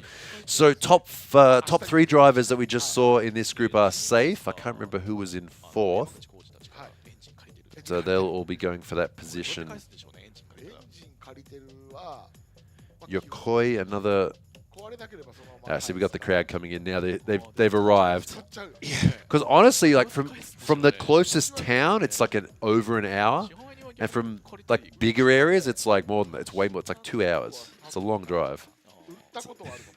I don't know how they decided to build a track here. I honestly don't. But I mean, it's in a valley, so there's no noise restrictions or anything like that. There's nothing around. There's a volcano nearby. Oh, what's it called? Mount Asor. Is it? Yeah, the one down there. It's like as you're driving to the track, like you come up and there's like you're driving on a ridge, and one time we were driving, there was like smoke coming out of it. Oh, and that was like right after those, Abroad in Japan, like Chris Broad, the Japan YouTuber, like they just. Oh, okay, right. He just made a music. They had a song. Long story. Anyway, he made a song with this other guy about that volcano, and then it like erupted the week after the song came out. And I was driving past. I was like, "Oh, this." I sent him a photo. Like, "Oh, too much volcano." The song's called "Too Much Volcano." I said, it's erupting. What have you done?" Like, yeah. Yeah, see, Chapman, it was Too Much Volcano. It's a gag song, but yeah, it's funny. I don't know anything about this. I'm That- sorry. that's okay. I'm sorry, internet. 約1000万使ってるんですよ。はい。 All right, next driver coming out in this group. 3 drivers in Group C2. First driver, your boy Yokoi, Zombie Yokoi, Galaxy Yokoi. Probably the most nicknames of any driver.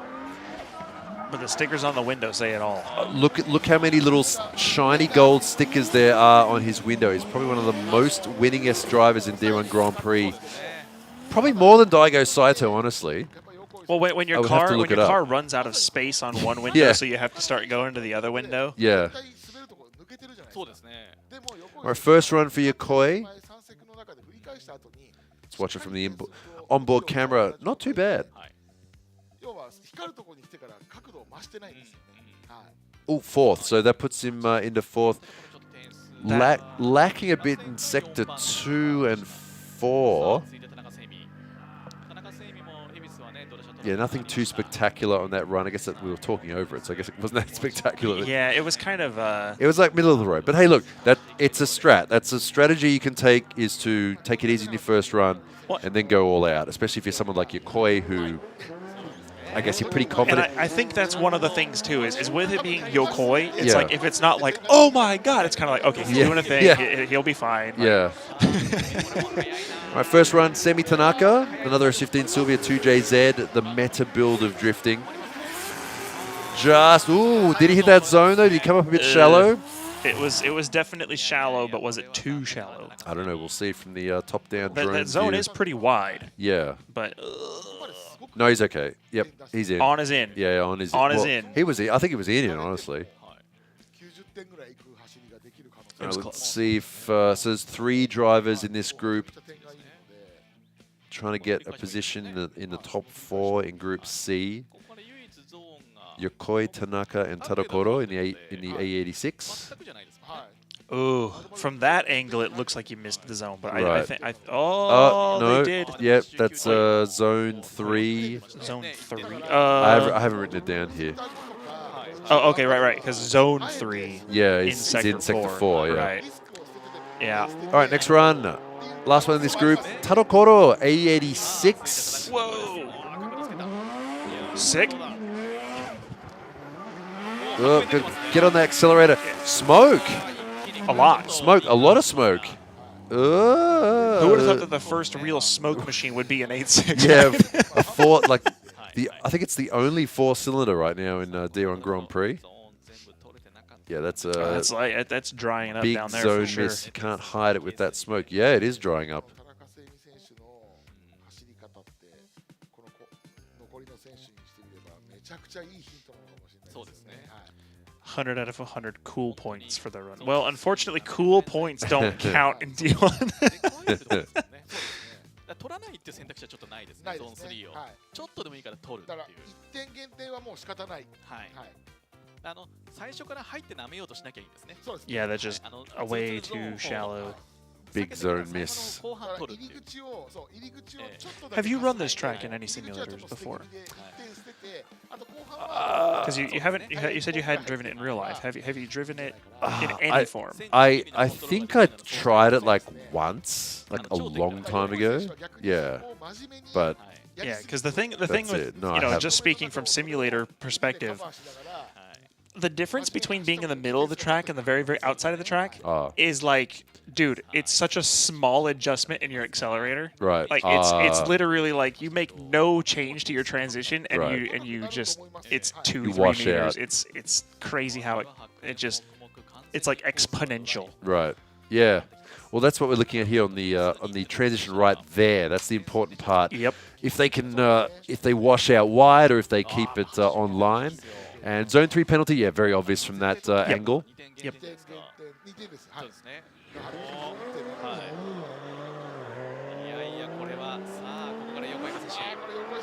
All right, next run, Yokoi.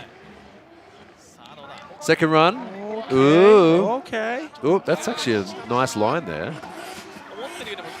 Okay. It gripped up. He gripped up. It gripped up. Was that the timing we were talking about there? Ran out wide? I think it was actually he hit that puddle that I've been talking about, that little slippery spot, and then you see how he gets to the outside of the track where it's got grip. Yeah. And he just wasn't on the accelerator and just. And by not on the accelerator, I mean he was probably only giving it 400 horsepower instead of the 800 it needed. Well, we can see the accelerator there, or not accelerator. You can see the engine revs. Yeah. You can see it just kind of. Oh yeah. He got all the way off that. Yeah. That was a clutch in there, probably. It's crazy how you can see that from the outside of the car. Like obvious. What? Like the way that he just wasn't on the accelerator here. He's just like, then like, okay, no, I need power. No, it's not. Oh no. Yeah. Turbo was no longer spooled. Yeah.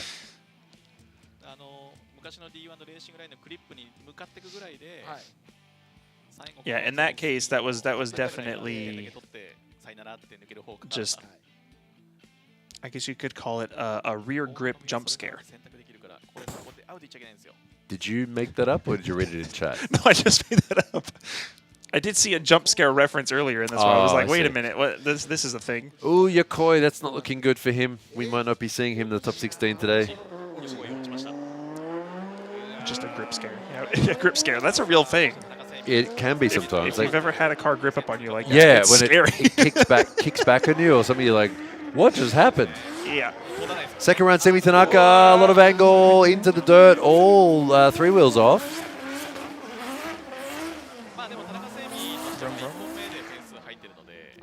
A lot of accelerator. Wow. Yeah, that's the technical term. Back in the day, I would have said, "How's it go again?" But like that's kind of played out by now.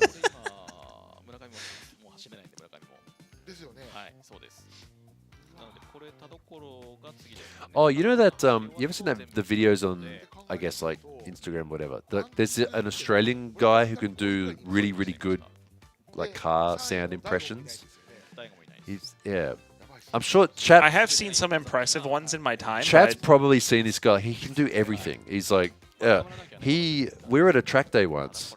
I think it was during competition. Like it was one of our initial drift like clubs track days, and we had a bit of a gap in the action. I think they were recovering a car or something, or a gap. And I was just sitting there on the microphone. I was like, can anyone like, I don't know, freestyle or like freestyle rap or like do something funny or whatever, or I mean, you just want to get on the mic and do it in front of everybody, just to kill time. Right. And this little kid, because he was like younger then, he walks up, he sort of taps me on the back of the shoulder. Oh, yeah, what can you do? And he goes, oh, I can do car noises. And I'm like, yeah, all right.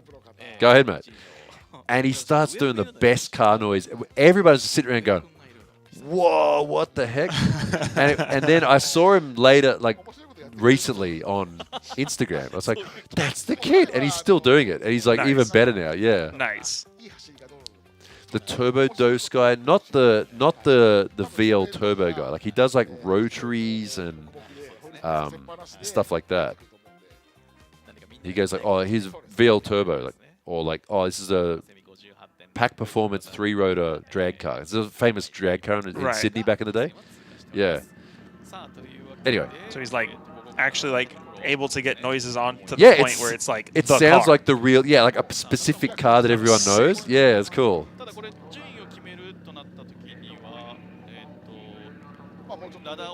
I make them every time I push a trolley at the supermarket. Yeah, everyone does that. Guilty. You take the racing line, like you know the ramps to go to the car park. Like you take the racing line. Yeah, you go like out, in, out, and then a bit of, then you. You hit the wall, like you see the wall tap, bonk. Yeah. All right, next driver now, Tadokoro in the A86, 4-cylinder in this as well. Whoa, that's a lot of angle. Accelerate. He's got to understeer. Yeah, there's not a whole lot of front end grip there, and he shuts it down.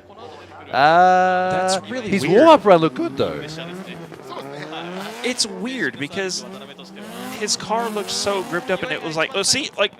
Wait, the smoke. Wait, was that just one tire spinning up there? Does he have an issue, maybe? Wait a minute.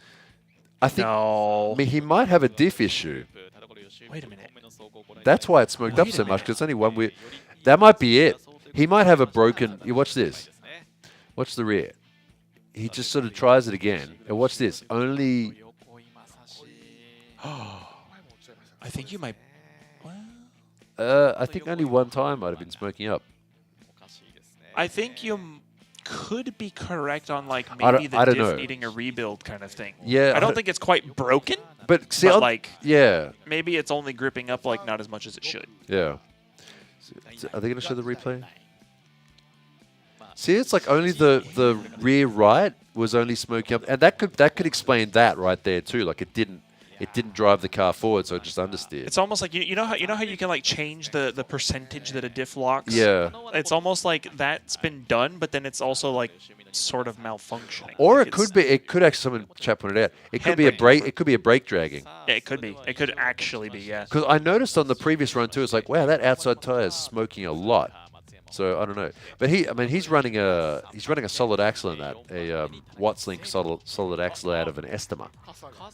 So do you know what kind of diff is? I don't know. No, I mean, it wouldn't be a locked one. No. It'd be a No. regular like clutch pack diff. Yeah. So don't know. No, spool diffs and welded diffs are not Yeah. great. No, they're not. You can say what you want, but that's always been my They thing. I'm can. like, I mean, look. Some people, if you set the car up right and you were prepared for it, but it's yeah. it makes your transitions ugly. And Yeah. It's kind of slow. And Careful, Kyle. All the welded diff people are going to come out like, oh, my car's fine. It's like, my car's, no, it'll slide. yeah. Yeah, it'll slide. And if you're just banging doors with your buddies, like, cool. Like, no, it's fine. But I will say, like, if they set the car up to handle that, like a lot of the European guys do that, but they have to set the car up in a certain way, and it's like, it leaves you have to be a really good driver. well, and you would Like definitely James need Dean, to set the car James up for Dean, more oversteer. yeah, but James Dean runs solid rear, like he runs a locker, Right. But first of all, he's good. Second of all, Right. the car is set up to handle it. So, Right. but then other people go like, I'll use a lock diff too, and they curious about why their car understeers everywhere. Yeah. Yeah. Yeah. Anyway. Okay, so unfortunately, Tennis Ball is out. Our first top four drivers, Kawabata, Matsuyama, Tadokoro. He made it through, though. I mean, cool. After his first run. And Semi Tanaka has made it through. Unfortunately, Yokoi out. Surprising. Yeah, he didn't get his second run. So, yeah, Yokoi not in the top 5 in points so far. So probably not looking too good for a championship for him again. But yeah, he's out for round 7. And it looks like it may have actually started raining again. Yeah, because that's the thing, too, is like the umbrellas are Yeah. always a dead giveaway. Yeah, yeah. Like, even when it doesn't come through on camera, Yeah. it's like you'll see the people just start bringing out the umbrellas. Yeah. Oh, what's annoying is that, like, venues like Odaiba, you're not allowed to have them. Like, yeah, there's a lot of venues in Japan, like, you can't have them. Yeah, you know that? Yeah, because then people behind you can't see. Yeah, and, like, the people next to you and stuff. So everyone, like, at Odaiba when it rains, like, everyone has a poncho.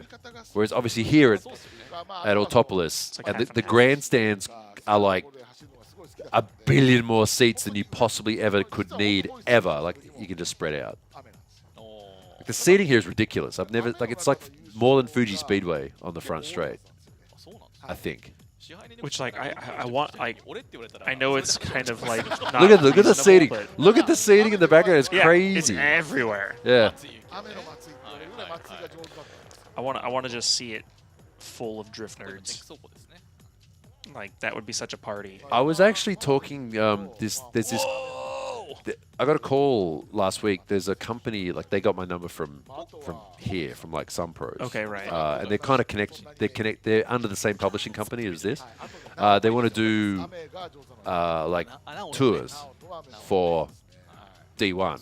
Okay. Where basically they started kind of late, so they didn't really get it done in time for this. But they said that they're going to have it for Odaiba and also for like foreign guests. Yeah, yeah. So like you get the premium ticket. You don't have to worry about buying the ticket or anything like that. You get a premium ticket.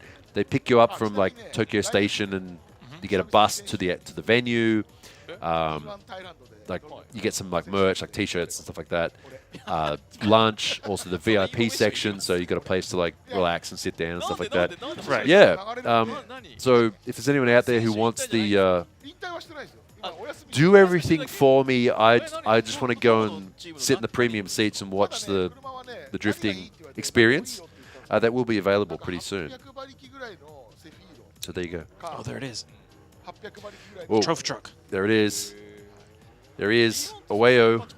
Oh, it looks way stiffer than it used to be. Am I crazy? Haven't seen this car for a while. Oh no, it's way stiffer than it normally is. I think these. Whoa.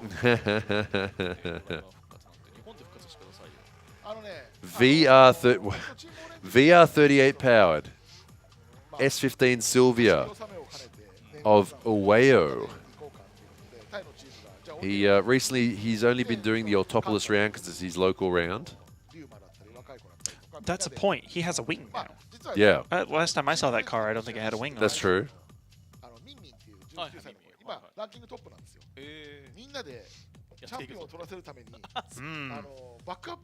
This whole group in the warm-up really didn't look comfortable. I wonder if that little bit of rain that's coming down has completely just ruined the track. Yeah. Like, went from being starting to dry up and get some grip, and then now it's just miserable. It's been sort of covered again. Well, we'll see.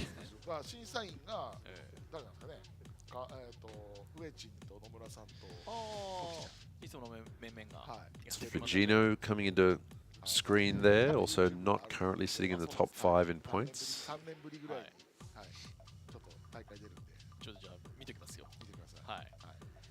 Yeah. This will be interesting because this is a group of pretty good drivers, but nobody looked comfortable at all. Yeah.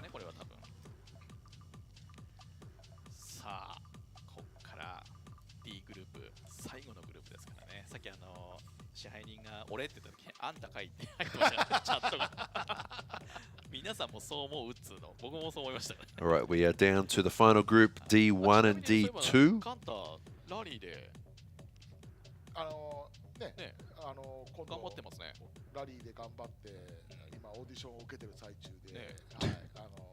I do like how when things calm down a little bit and there's no cars and like we're not rambling and anything. To me, you do get that sort of like that song they always have playing in the background. That.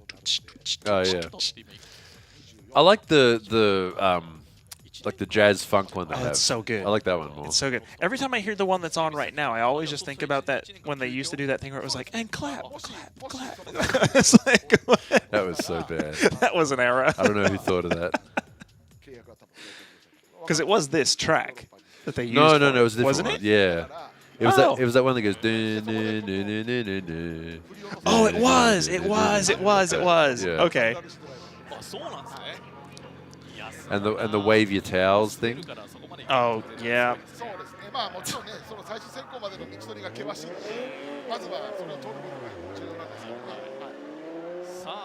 And it had those like clip art hands that were like done in 3D. Yeah. All right, first run for Hashi. Ah. And into the dirt for the four-door Skyline. Is that bonus points for consistency? For copying his warm-up run almost identically? Oh yeah, you get the it's the same light, the line in the dirt. It's the same. Yeah, nicely pointed out. Did you not take any notes? It's not rallycross.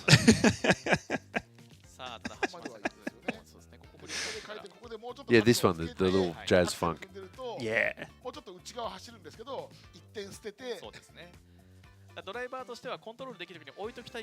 They go line off in sector 4, quite obviously 0 after that. 125 kilometers an hour on the entry.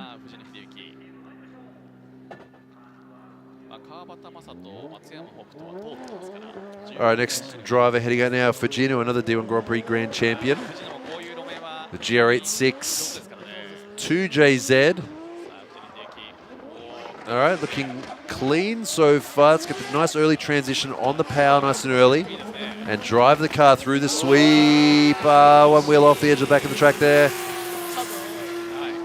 Not a bad run. He should be able to sort of dial that back a bit for his second run, make it nice and clean on his second run. But yeah, look how dry that section of the track is right there. Yeah, I do expect to see him kind of figure that out for the next run. But I wonder if it's still a continuation of what we saw at the last round, where you can tell that he's expecting the car to have a little bit more forward bite than it has. Because that was what he's struggling with in the last round too. You know, when he after you throw it in that first corner. Oh, at Ebisu. Yeah, as you get back on the throttle, he couldn't get that forward bite to get through the corner. He kept washing out. I wonder if it's a sort of a continuation of the same thing. Hopefully not. You have noticed something. Noticed? Oh, you just well, you're seeing a pattern. Oh yeah. Oh yeah. Him doing the same thing. I don't know, like. Because it's like, it looks like he wants the car to like dive into the corner. Yeah. But it's not. Yeah, which in a situation like this, if kind of just washed out there. It's kind of weird. Yeah, and that happened to him also at Nishi. Right. Like, how do you? Like, I can think of a couple different setup ways to make that not do that, but at the same time, it's like you don't want to start messing with your alignments and everything like between qualifying runs. Yeah. Yeah, I don't think I've ever like changed. Well, actually, yeah, I don't think I've ever changed something and it made it a lot better. Oh, really?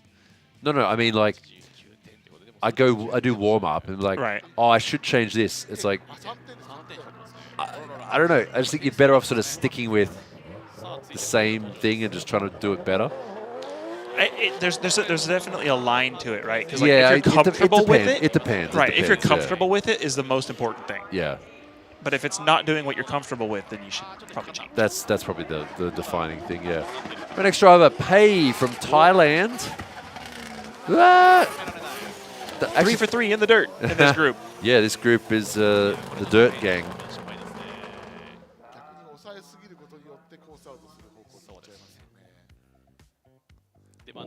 Well, same part of the track going off there is just not quite as ambitiously. Yeah. Well, no, he did a good job to try and sort of keep it off. No, that's exactly. He did a much better job actually of keeping it on the track. That little bit there with the front, wobble. the front end kind of came around him. It's like, well, now you're in the dirt. There's nothing you can do about it. Difficult. Yeah, this D1GP Rallycross Edition, pretty much. It's crazy how much of this dirt we're still seeing, even though they've moved the outer limit of the track a whole meter in. Well, at least they're not going into the gravel now like they used to. True. I wonder if that's part of why people got tired of getting hit with rocks. Yeah. It's like, stop doing that, Yeah, guys. probably, honestly. All right, next driver, Katsuhiro Ueo. Haven't seen this car for a while. R35 GTR engine. I don't think we'll see him top 16. Smoke it up. Because actually... Not from this run. Well, but... Well, you never know. The other driver... this group so far... Yeah, this group is not that great. But we do... I mean, next group, though, we have Naoki Nakamura in the next group. Oh. In the second half of this group. So... And Ueno, so... We'll see. But he's going to get one more run. Yeah, look at this build. This is like D1 Grand Prix 2035. Yeah, actually, yeah.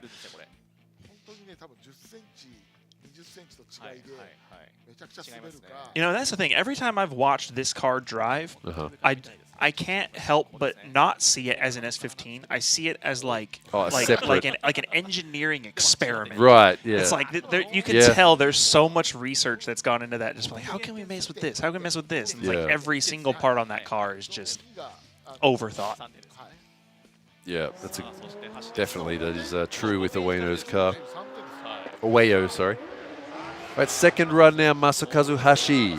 Although on the other end of the spectrum, this car looks pretty close to stock, honestly. Even though it is a D1 Grand Prix machine. And I see you making a face there. Yeah, I'm making a face that the internet can't see because that run, if you wouldn't have just like straightened up in the transition, that run would have been great. We've seen that so much so far. Yeah, it's like come on, just more.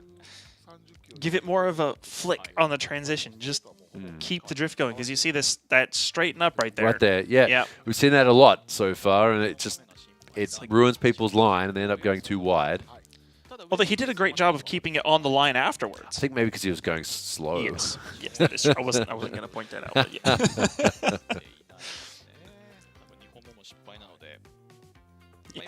yeah, simple. Just send it. Yeah, pretty much. So chat said the Oeo's cars are RoboCop. It's been like. Yeah. Kind of. Yeah, I can go with that. Yeah, it was painted like silver with like that was like silver with a purple pearl on it. That's what RoboCop had. That was such a good movie. I got to rewatch that. On a penalty there for something.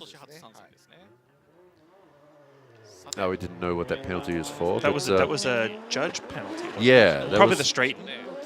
Could be. Yeah. All right, let's see. Did he learn, or is he going to make a mistake again? All right, second run for Gino.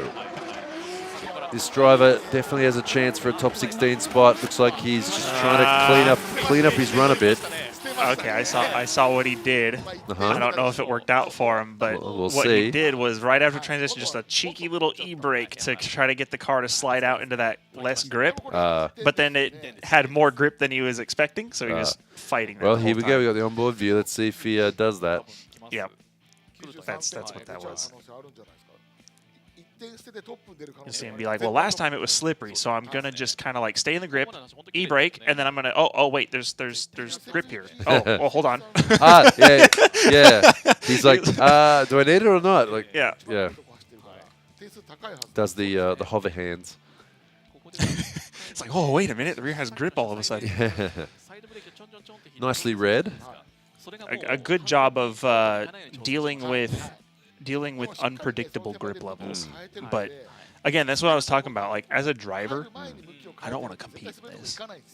Like this looks terrible. Yeah, like doesn't on look fun. this track, I would love to compete in D1. That's not what I'm saying. This right track now. condition, I don't want to compete in. That just it looks miserable, man.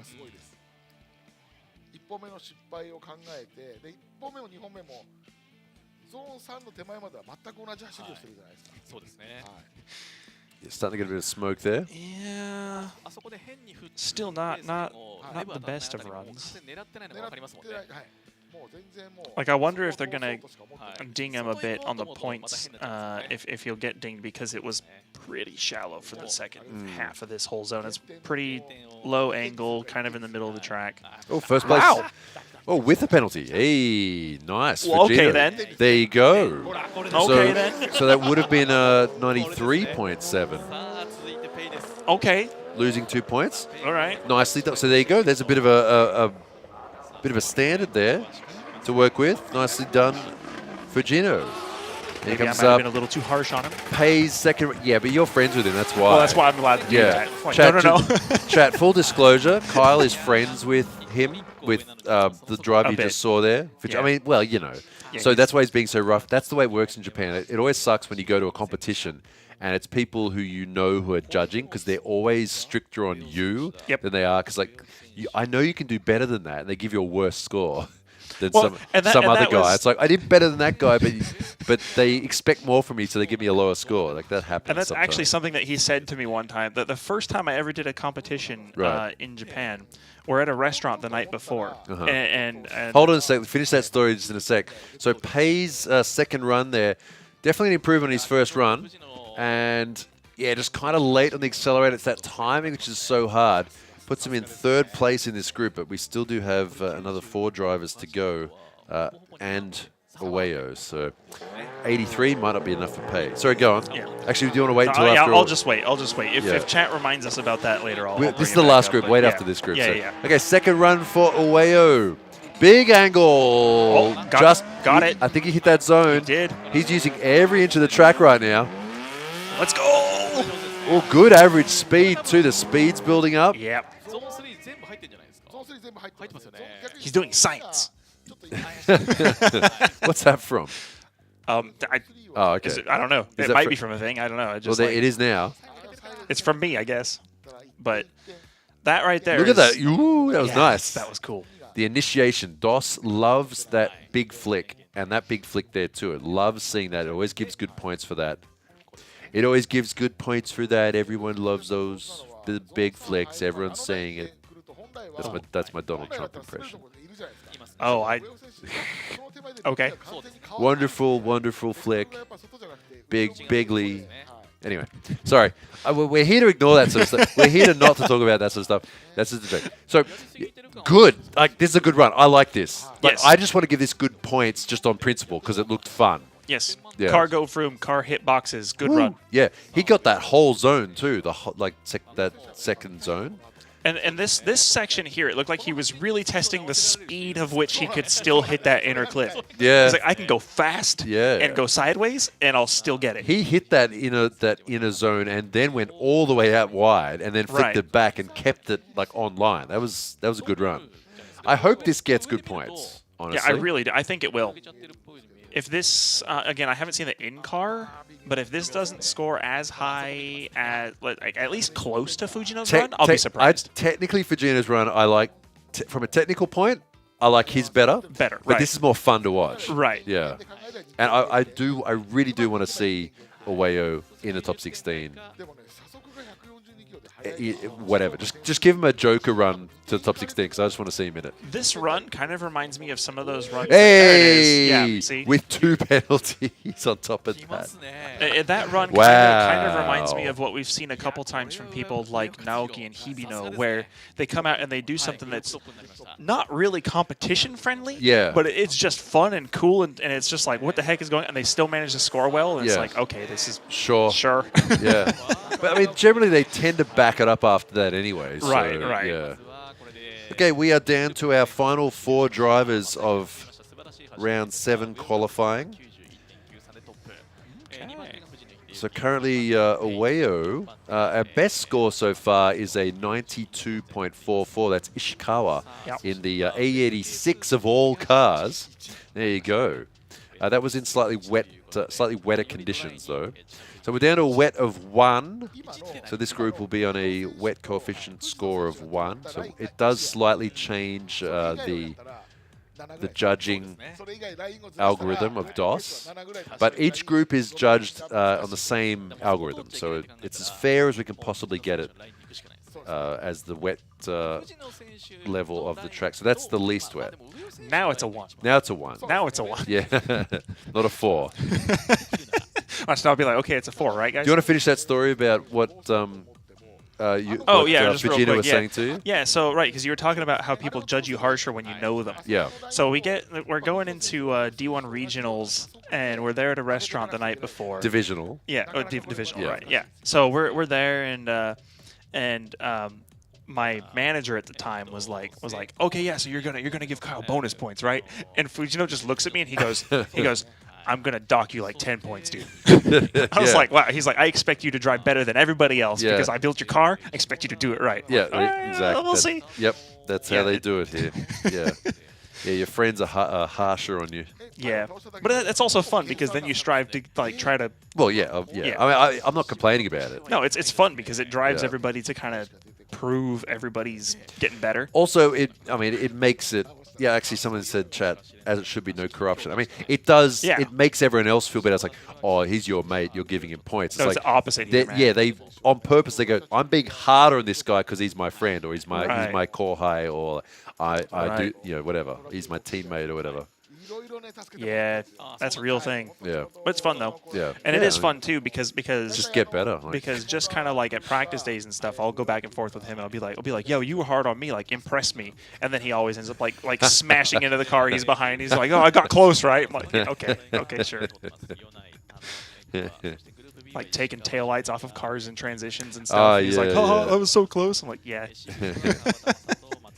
All right, next group heading out now. Just did their warm up. We were mentioning before about seeing a 2006 style car here today. It's this guy here, Teruyaki Shimoda in the orange S13 Sylvia. Right here. Basically, local hero car. Pretty much the sort of thing you would have seen, like 15, 16 years ago in D1 Grand Prix. I mean, I think it might have actually had a new body kit put on it from last time. So it does. I don't know. Maybe he's improved it, but I mean, look, here we go. Has it always had a carbon roof? I don't know. That's like actual carbon. It's not just like black. It's Right. carbon roof. And I don't recall that. I don't recall him ever qualifying, but he does have a fairly big cheer squad in the crowd too. I mean, Yeah, I love it. He's a local driver. Look for the signs in the stands. And, in wet conditions, maybe he has a chance, but it is only wet condition 1 right now. Ah, keep it. Oh, well. We've got one more. We got one more. One more chance. Still got one more chance. I really do want to see him. It's such qualify. it's like this is not a 2024 competition looking car, is it? No. It's like this, you go to a track day, you see this sort of thing. It's cool. I like this. This is like 2009 to 2013 yeah. kind of competition. Maybe. Or even like like a 2005. like a lights car even. Well, right. Yeah. But hey, you can renew your license every year, dude. I've still got my lights license. I just renew it every year. I haven't used it since 2012, maybe 13. Wow. Yeah, a long time ago. I just keep renewing it because it's harder to get it back. Yeah, and it's hard to get it back. Yeah, now, I'll tell you what. Yeah, all I got to do is just pay for the renewal. It's like, yep, I'm going to keep that. Yeah, the competition level at the divisionals is insane. Yeah. Yeah, people are building cars like, I'm going to just do divisional, get my license and do lights. Like, that's the car they're building straight away. Except there's a lot of dudes that have those lights level cars that they drive that one track all the time. Yeah. All right, next driver. Takahiro Ueno in the Lexus. Big car for a track like this. Will it suit? It looks like he's flicking that pretty well. Too much angle. I jinxed it. I said he looked comfortable. Shouldn't have said that. A little half spin there for Ueno. He took a different strategy to that slippery spot than everybody else, though. Everybody else just washes out. He just spun around. Right. Look how soft and squishy this car is. It looks. It did like on the transition. Oh yeah, kind of. It doesn't look too bad though. No, it's not like under dampened. It's not bouncy. But it's like it's like the very soft springs. It's like I'm actually a fan of that. I like having softer springs on cars than most people. Like my Roadster, I'm only running 7 front, 4 rear. 4? Yeah. Okay. So today's poster curse is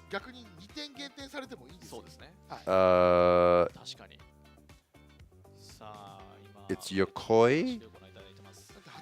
I think that's Hibino.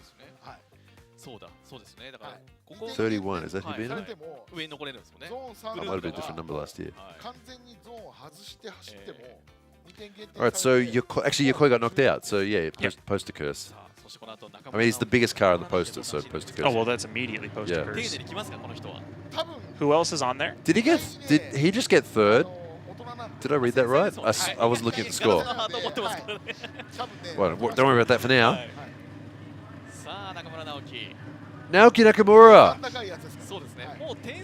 This guy should be fine in sketchy conditions. He's out. He should be all right. He's out there in the S13 Silvia.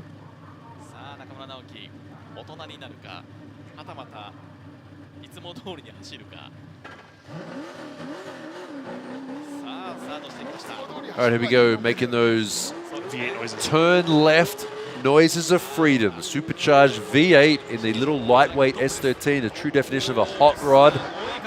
Too much angle. He saves it. See, that's the thing. He managed to get it back. I mean, that's not. Oh no! Whoa. Okay. Might want to drop those air pressures a bit or something. I don't know what's going on there with Naoki. It's because I said he would be okay in these conditions. I mean, that first recovery, everyone else we've seen do that so far has like done that little spun it or that little half spin, or they like flicked it the other. Yeah, whatever. Whereas he just did the little handbrake, accelerate. Oh, like handbrake, little handbrake there, let it come around, and then we're okay now. Yeah. Let's just finish the run. But then he spins out. But you see what he did there, how he grabbed that e-brake to slow the transition down, and then he immediately got on throttle to keep it drifting when it snaps. Yeah. That's what you need to do. Yeah. And obviously, it's easier to say to do that than it is to actually do that. But let's watch it from the onboard camera. So now up through the gears, sequential gearbox. Just pull it back, go up a gear. He's already got his hand on the handbrake. When you watch here, he'll pull the e-brake and then why did they do that to me? Because I actually really appreciate what he did there. The way that he used the e-brake, slowed it up, and then immediately got on throttle. No hesitation. He knows what he's doing. That's it. Yeah. All right, next driver, last driver in this group, Tadayoshi Iwai, the FC RX-7. Ooh, how's he going to do today? Please do good. Please do good. Nice flick. Nice flick. That zone might be okay. We have a human judge keeping an eye on that. Right to the edge. It's going to be riding a wheel off the edge of the track limits. It's going to good have run a penalty though, but or two, yeah, but that was cool. Yeah. See, the thing about the judging today, because the track was wet and the conditions have been changing, it's been split into separate groups. So you don't just need to have the top 16 score, you just need to be the top 4 in your group. So if you are lucky enough to be put in a group with some other drivers who didn't do well, there's always a chance. I'm not saying Iwai didn't do well, but he made a few mistakes in this run. So running too wide, you see the wheel way over the edge of the track, that chalk line, which is the technical track limits for this layout here. Yeah, so a guaranteed Zone 3 penalty, but the Zone 2 penalty may or may not come into play because he was right on the edge. Let's see. Might be okay. I don't know. I would give it to him, but I'm not. As long as they're consistent about it, yeah. Oh my goodness! Wait, but that puts him in third in this group. Like I was saying. And then now Ueno's going to go and claim that third place. Right, back yeah, again. he probably will. Let's see if Ueno's improved a bit. Looks like he's going for a bit of a shallower line this time to give himself a bit more leeway.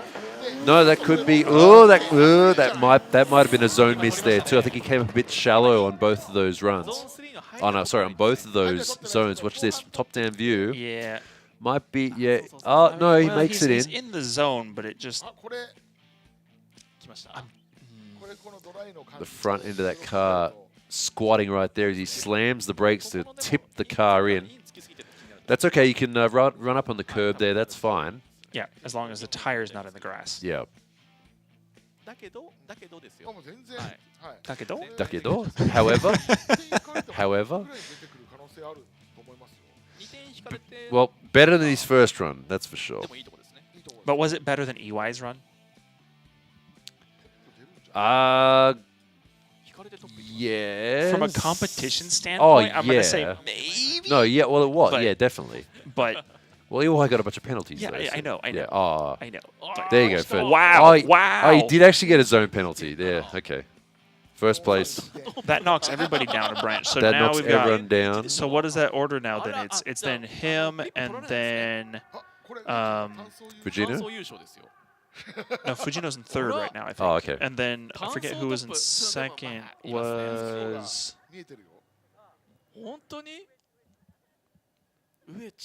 it Ueo? Could be. And then it would have been Iwai in fourth. Yeah. But that fourth place position is a hot seat. Well, Naoki is currently in first place in the championship coming into round 7 with 119 points. And second is Hibino with 108. So it's currently a run between Naoki, Hibino, and also second place, and third place is Daigo Saito, who got knocked out. So Naoki, this run right here could affect his championship chances greatly. He was definitely in the O zone. I mean, but right now, one zone miss is not enough to knock you completely out. Right. Yeah, it doesn't help, obviously. Yeah, that's going to be. I think he's fine. No, I don't think it is. Really? Yeah, I think that's going to be a zone penalty. I'm pretty sure. I love how early he shifts. Well, he's got that Yeah. V8 torque. Yeah, it's like a 100,000 torque on just any point. Bang it up, brother. Put it in top gear, floor. Actually, I had a friend in California who he always said that No, after. no, you were right. Oh, fourth. Ooh. So it knocked EY out. So Naoki currently. Okay, so the way it works right now, in Group D, Naoki's currently fourth overall. Now, if EY right now can knock him out Do it. in Let's the do it. fifth, Let's do it. That could destroy Naoki's entire. Let's go. It could come down to this. Oh.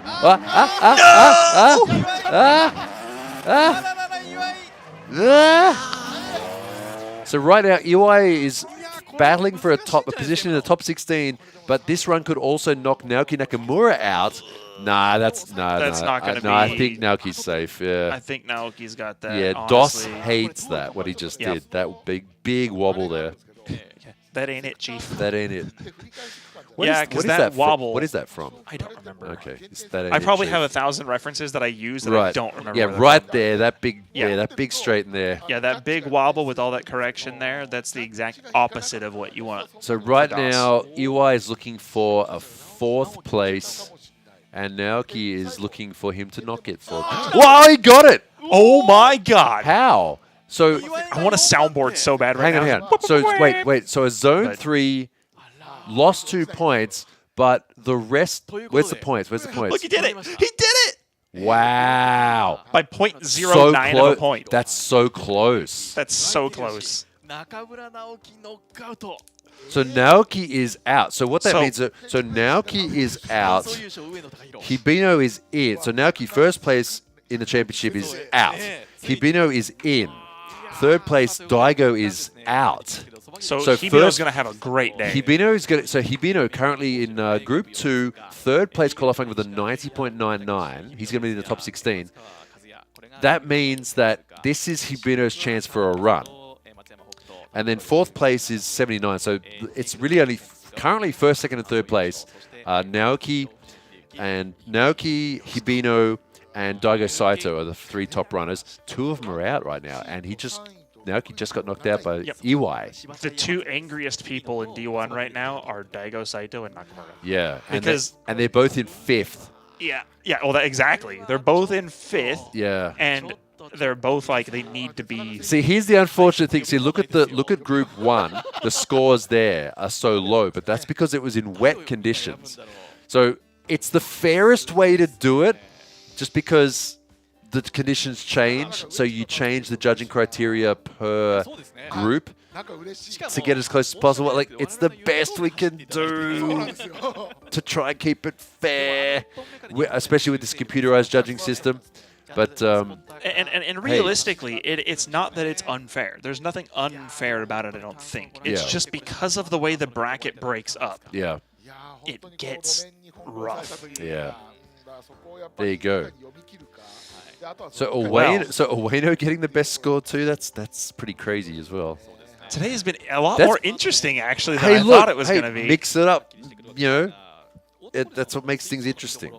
I had said Honestly. at the beginning of the day that I had hoped that today was going to be a relatively straightforward day, because usually this track is relatively normal as far as the runs. There's not a whole lot of excitement normally, but the crashes tend to take forever to clean up because they usually destroy cars. Yeah, that's true. Yeah. But today we didn't see any real destruction of cars, and yet almost every single run was like, what the heck is going on? This has actually been kind of... I just like the fact that just because there was that factor of the wet conditions and the track changing, that there were some drivers who don't normally do that well did really well. Like, that's good. That's good to see that. Right. I think. And I'm not even gonna repeat that comment in chat, because then it will happen, and I'm not gonna say that on the mic. It's not gonna happen. Yeah, so we don't want to. no caster curses here. Nope. All right, everyone. So that is qualifying for round 7. The time here in Japan is 12:23, so it's just after midday. The top 16 battles. So the stream is going to continue running the whole time. If you want to leave it running, if you want to second monitor it and go do a raid or something, or get some lunch, or I don't know, do whatever. Leave it on the TV in the lounge room. what do you call it in America? What do you call the lounge room in America? The living room? The living room, sorry. Living room, or the den, whatever that is. What is So the den is the extra room. What is the den? Like a den? I used to read like books when I was a kid, and Yeah, it's like, oh, dad, so and so. Oh, where's so and so? Oh, he's in the den. It's like, what the hell is? Have you heard the term? Hold that thought. Sorry, Okay. just so chat, because I know some people want to go do stuff. So the time right here is it's just before 12:30 in the afternoon. Battles start at 1:50. So there is a driver's intro before that. So we have, let me just turn that down for a second there. An hour So and a half. we have an hour and a half, so 90 minutes from now. If you would like to come back in 90 minutes. So best way to do that is just get out your phone, set a timer for 90 minutes. Is that 90 minutes? Ish. Set a timer for 90 minutes or whatever you want to do. It's exactly would be like 86 minutes. But make it 80 minutes so you have time to come back. Yeah. Set a timer for 80 minutes. Actually, you want me to do it, chat? You want me to do it for you? Do the thing. Do the thing. Do It's the thing. funny. Okay, here we go. Okay, ready? Hey, Alexa, set a timer for 80 minutes. Okay, Google, set a timer for 80 minutes. Hey, Siri, set a timer for 80 minutes. There we go. I told you last time some dude DM'd fell me. asleep. I was like, he "Bro, fell I woke asleep up." and he woke up and like, oh, I got to go to work. Like he freaked out. All right. So that's when we're coming back. We'll be back soon. We're just going to have a break for the middle of the day. Stream will keep running the whole time. Sorry, continue Yes. the story. Oh, which story? I forgot which one. Something about, we're talking about dens. Oh.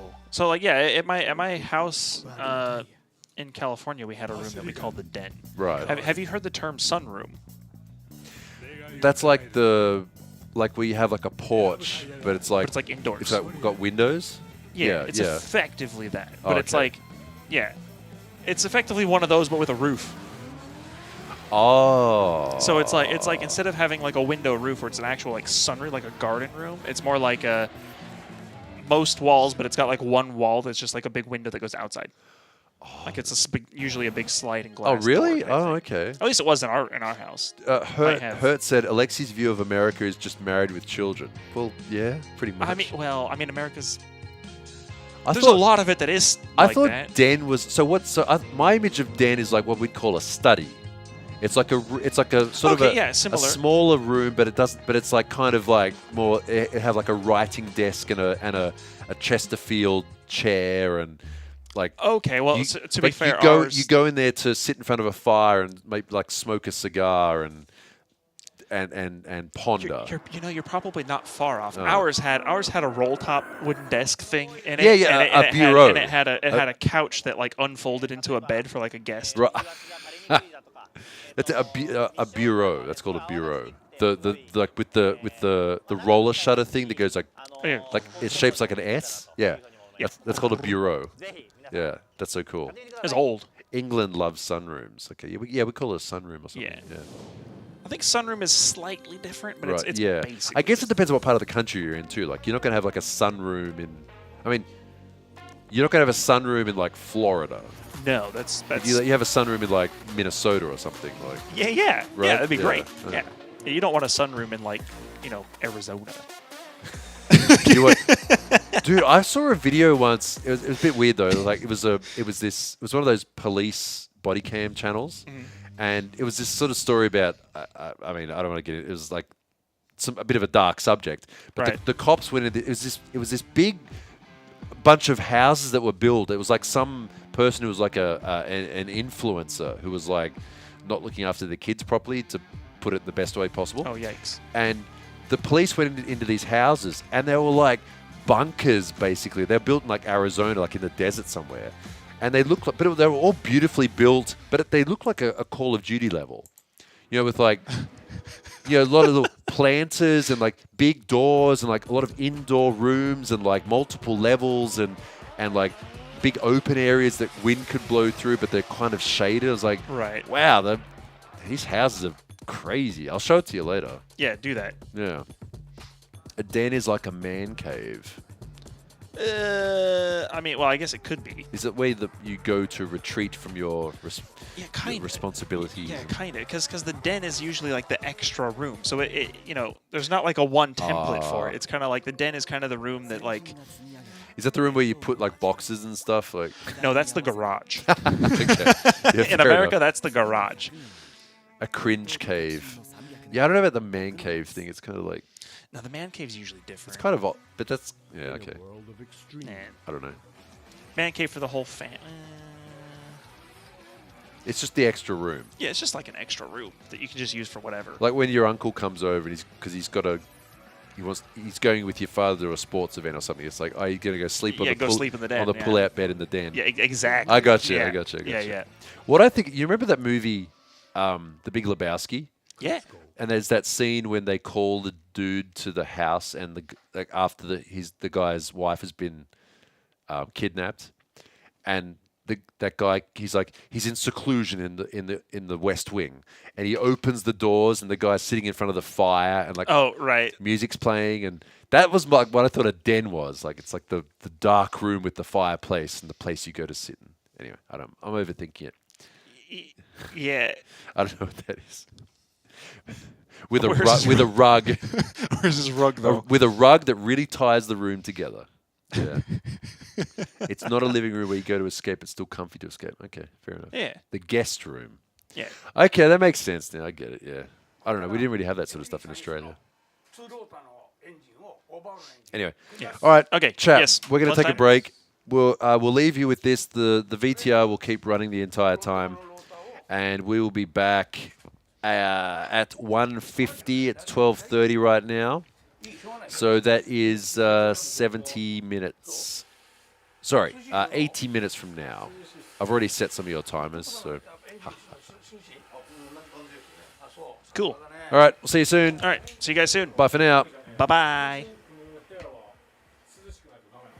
やっぱりそれはそうでしょう。暑いところでは昔やったんだろうね、暑いところでね。今やっぱり時代が違うのかな。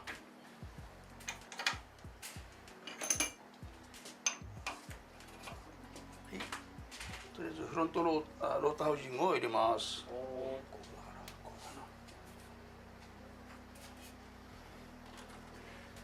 長さのエンジンオーバーしたの見たの？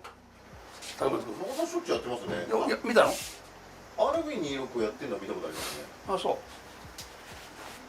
浜さんが組んだロータリーエンジンと長さんが組んだ RB26 って何機ずつなんでしょう？浜さん何機ぐらい組みましたのでエンジン？浜さんも1000機以上組んでる。もう置いてないですね。一応あれですよ。取ってありますよ一応。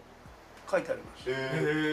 一年何台組んだとかそういうのは。ちなみに最初にエンジン組んだのっていくつの時だったか覚えてます？で暴走やってる時だから26歳頃、で組んだっていうからまあ三栄商売のオートスポーツ、オートスポーツにチューニングカーのエンジンが乗ってるんですよね。チューニングしたエンジンがチューニングしたメーカーのエンジンが、それをオートスポーツから取ってそれを見て真似してありましたね。その当時、ちなみにそのローターエンジン誰が組んでたんですか？それは松田の人でしょ。場所からではよし、とりあえずこれで組んだら今度はエクシングを入れます。だけどうまくいったのダッシュバーン。ダッシュボード？ダッシュボード今ねいろいろやってもらってます。ダッシュボードが今高いですね。なんで？中古がダッシュボード自体がでも10万とかしてるんですよ。ボロボロが。もうないんだよ今。マジか。いや程度悪くなかったやん。まあそうですね。とりあえずアベックシールをアベックシールのスプリングアベックシールがもう入ってるんですよね。新品がそこに。スプリングを入れます。あれ、浜田さん、老眼鏡とかって全然かけないですか？え？老眼鏡。かけてないじゃん。よく見えますね。よく見えますね。まだあれで夜走ってもかけてないですよね、目やには。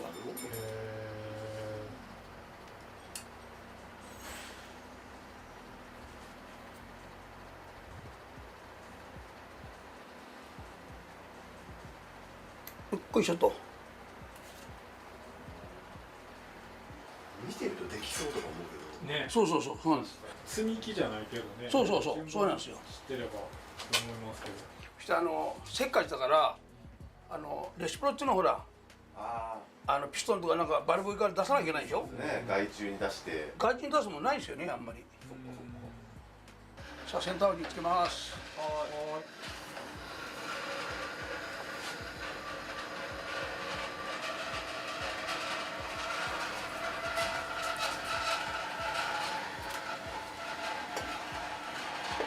さん、ちなみにそれセンターハウジングとかざっくり何キロぐらいあるんですか、それ。わかんないんじゃないかな。そんなないでしょ。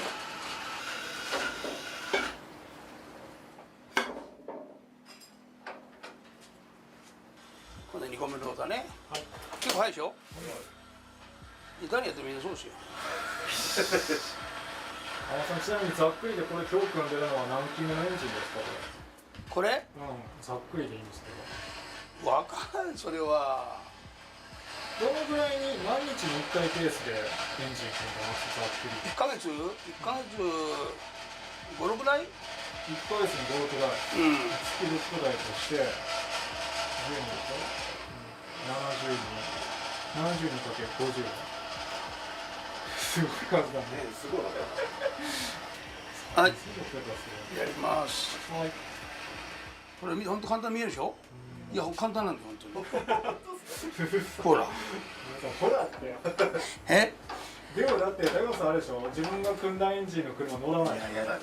いやだけどこれ変わんないですよ。今自分のエンジンをバラして組むと絶対嫌だ。いやだからねじゃあターボあといろいろ部品がついてるんで補給が大変なの。周り。補給がね。エンジンってはっきり言って誰組んでもそんな変わんないと思うんですよ。補給あるじゃん。最終的にはエンジンベンチだよね。ベンチでトラブって困るじゃないですか。補給が大変なんですよね、組むの。でエンジンほとんど変わんないと思う、誰組んでも。でも天野さんが組んだのと竹本さん組んだのと違うでしょ。いや変わんないね多分。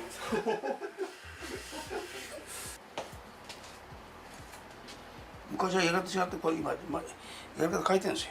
あ、違うんですか。これは後からやってるの。別に決まりとかないわけですね。これみんな違うやり方。うん。コセックも違うし組み方は違うよね。今これ入れたやん。それは今まで後から入れたんだよね。マジメガネなしでやるのすごいな。メガネなしは本当すごいですよ。そう？すごいです。天野さん75ですか今？そうだよ。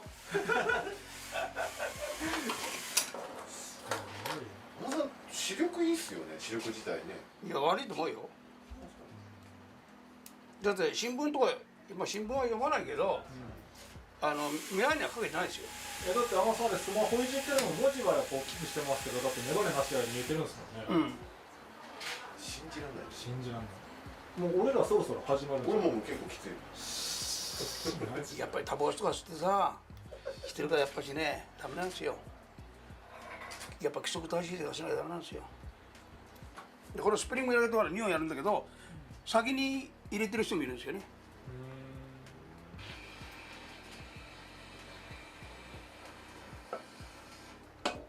おい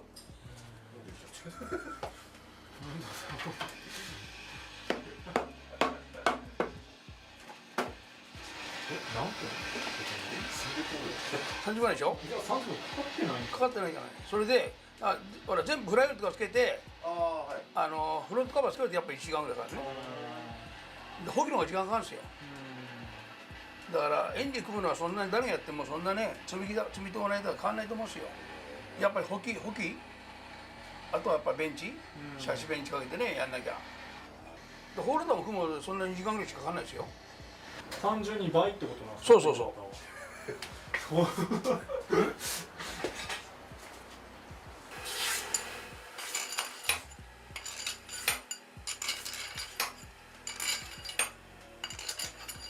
れ全部ほらちゃんとほらこういうのを入れ替えてて新品作ってるからさ、段取りしてるからやっぱり楽なんですよね。新品を作るっていうのはどういうこと？あ、じゃあワッシャーとかそういうのほら全部掃除してやってるから見てると簡単に見えるでしょ。簡単なんですよ。いやいや本当にブローしたらさ、ブローしたら違うローター、違う車のローター使っても別にいいんだからさ、重量を測ってそんな差がなかったら。だからそういう点ロータリーは時間かかんないよね、レシピと違って。これちなみに13ビーマン8のエンジンもいわゆる 12A とかも基本一緒なんですかね、組み方って。そうそう、同じ同じ。8も同じだよ。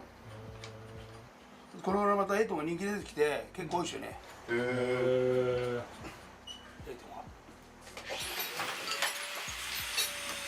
ロータリーいっぱいないからさ、結構金かかってるね、あれもね。アマさんのところにすっげえ金かかってます。俺知らないよ、本当の俺は。普通に最近100万ぐらい払ってて。アマさんのところに、アマさんのエアロといろんな修理、いろんな。で走ったことないでしょ。一緒に走るこのたまには俺と。ねえ、たまに走ったでしょ。ツーリング行くとき行きますよ。一緒に来る？来ないでしょ。いや、まだ飛ばすからや。で、おじいちゃん飛ばさないやもう。飛ばすでしょ。アマさんちゃん夜のツーリングって今でもたまに行くんですか？俺行ってないしね。この前 SA221 で春菜行った時も伊藤さんのスルーのお手って言うとね、スリップストリームになりますよ。セブン最近高いですね、アマさんね。見たでしょ、メーター見たでしょ、メーター。あ、見た。40万ぐらいでしたっけあれ。びっくりしますよ、メーター。メーター中古。フルスケールメーター。1個ですよ、300キロメーター。今そもそも車の車両価格ってね、最終型とかいくらぐらいですか？1000万近いんじゃない？マジ？なんかね、どんなボロボロでも200万来てないんだよな、多分。ね、平均ね、300後半。買えないね。けど GTR すごいじゃないですか。 GTR もなんか何千万とかじゃない？ GTR 持ってる、やっぱり GTR お金持ちも持ってるやつ多いんだな。そうでしょ。それじゃあ8はいくらぐらい買えるんですか？2、30万で買えたんだけど今もちょっと上がったね、値段。60万ぐらいになったでしょ。でも60万ぐらい。ちなみに山本さん、それトルク何キロぐらいですか？これ4キロ、最後4キロ、今は3キロ締めます。3キロ締めて 3.5 にして4キロ。これこのちっくりで字も見えてるでしょ、ほら、俺。マジで見えます？すごいっすよ。俺はまだきついですよ、そこまで。俺も結構きついかも。やったやん、結構ちゃんとやってくれてやん。松本さんおかげで。あれは結構で100万人ぐらい見てるね。全部でおかげさんで。昔の車がやっぱ今の若い子とかは好きなのかもしれないですね。本当はもっと早かったんだよ。最後やんなかったね。最後池田さんが乗ったんでしたっけ？だけど、1年前と同じタイでタイム的にはほとんど変わらなかったですよ。3キロから締めて 3.5、今4キロで終わりです。はい。でも本当に30分弱ぐらいですね、山さん、ここまで。レシピは怖いからですよね。知らないのレシピは組めないから。組んだことないんですか？ないですよ。乗ってたけどね、車はサニーとか。サニーのフルチューンのですからね、俺。逆に山さん、それどこでチューンしたんですか、サニー？岡浩一。深川内年季。はい。幹部岡。今どうしてんのかね、幹部。あ、全然合ってないですか？この前ね、あれから電話あったんですよ。金沢君って知らない？金沢さん。コルベットの金沢君。知ってるでしょ、コルベット最高スクやったやん、金沢君って。あの人から電話あって、大川さんに連絡取るけど連絡来ねえんだけどって、お願いしますって、いや、友達じゃないけど、一応じゃあ連絡取って。山田さん、何塗ったんですか、緑の。これはね、オイルシールのとこに傷がつかないようにですね。一発決まってくるよ。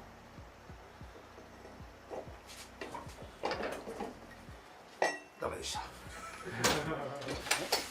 大川君はだけど今まで俺走りやったけど、小関君もすごいけど、大川君すごかったね。俺はまあすごいと思ったのは大川君とまあ小関君かな。でいざに言うとあの人が振ったね、トックさん長さんと走ったことないんだよね。すごい飛ばすらしいじゃないですか、長さん。いない、ああ、そうですね。場所を選んでそうだね。俺はまあ暴走群をどっちかっていうとね。俺は競争みんなでするのが好きなんですよね。どっちかというと一人で運転するっていうのはあんまり好きじゃないですよ。まあ暴走ちょっと違うんだよね。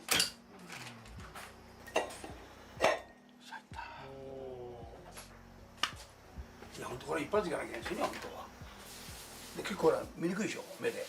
見えないですよ。見えない。鍋クラッチのストッパー持ってった？クラッチのストッパー。ストッパー。フライオイルのストッパー。持ってた？持ってて。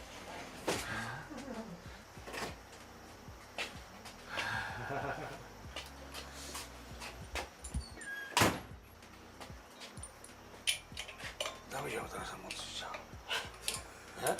あっちのエンジンからさ、使う。だって1個しかないの。1個しかない。違う違う。もうそのクラッチのストッパーもだいぶ人気入ってますね。何これ？何年ぐらい使ってるんですか？これ30年も使ってんのかな。これがマスターの戦技号だよね。これマスターないしあんまり。ああ、そっか。マスターすごいでしょね。ただジュースもらってくるわ。あ、もらいました。大丈夫。いや、あるよまだ。あ、本当ですか。一息ついてからでも大丈夫。もう一ついいよ。いやー、2年前セブンストック行ってよかったですよ。本当すごかったですよ、車が。車何持ってったんですか？いや、もっとね、俺は招待で竹本持って行ったけど。僕なんか7、8年前行きましたよ、一回。すごかったですよ、嬉しかったですよ。イエロースプリングス。じゃんけん大会を俺が出して、D1 のプレンしたんですよ。はい。すごかったです、盛り上がって。嬉しかったですよ。あれも結構長いことやってるイベントですよね。すごいですよね。だけどものすごいです、台数が。フォールウォーターの車とか走ってました？レースカー、シーカーみたいなやつ。走ってなかったね。走るんだけど、まあ車がすごいよね。結構古い車いっぱい集まりますよね、あのイベントね。だけど SA2 よかったですね。あれ3とかいっぱいなかったです？SA2 よかったです。で、だから SA2 よかったよね。SA ですか？FC、あそこ行ってやん、セブンストック。ああ、はいはいはい。行きたかったね、また行きたいね。今年もありますよ。あるみたいね。で、呼ばれたんよ。そう。セマもやるんだよ。あ、セマもやるんや。セマ一緒に、竹本君、俺セマも竹本君連れてったよ。円形さんのあれで。そうですよ、小野さんと一緒に回りました。セブンストックも。で、あんまり乗っけてくんないですよ。すごいな。今年はやってる時？そう。小野さん今年セブンストック行かないですか？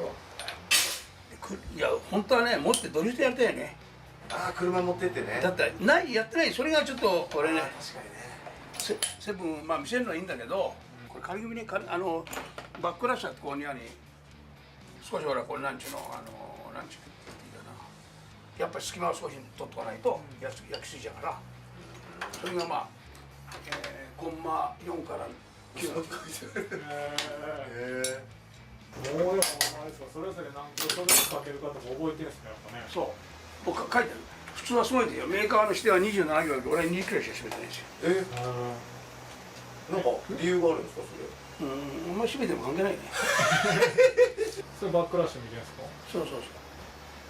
これでね、こうやって見るんですよ。9もあるんですよ。9あるからやり直し。9あるとほら、もう限度が9だから、やっぱりこれを7ぐらい持ってかないといけないじゃないですか。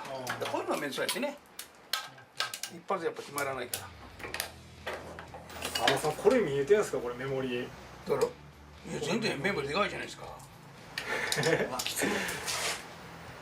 今コンマ9だから 0.09 だったから測って100分の4しないね。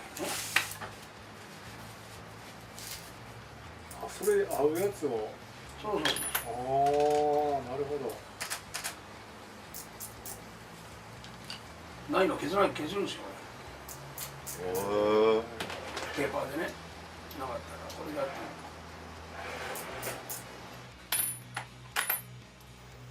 あんまり好きじゃないでしょ、これエンジンコンなんて。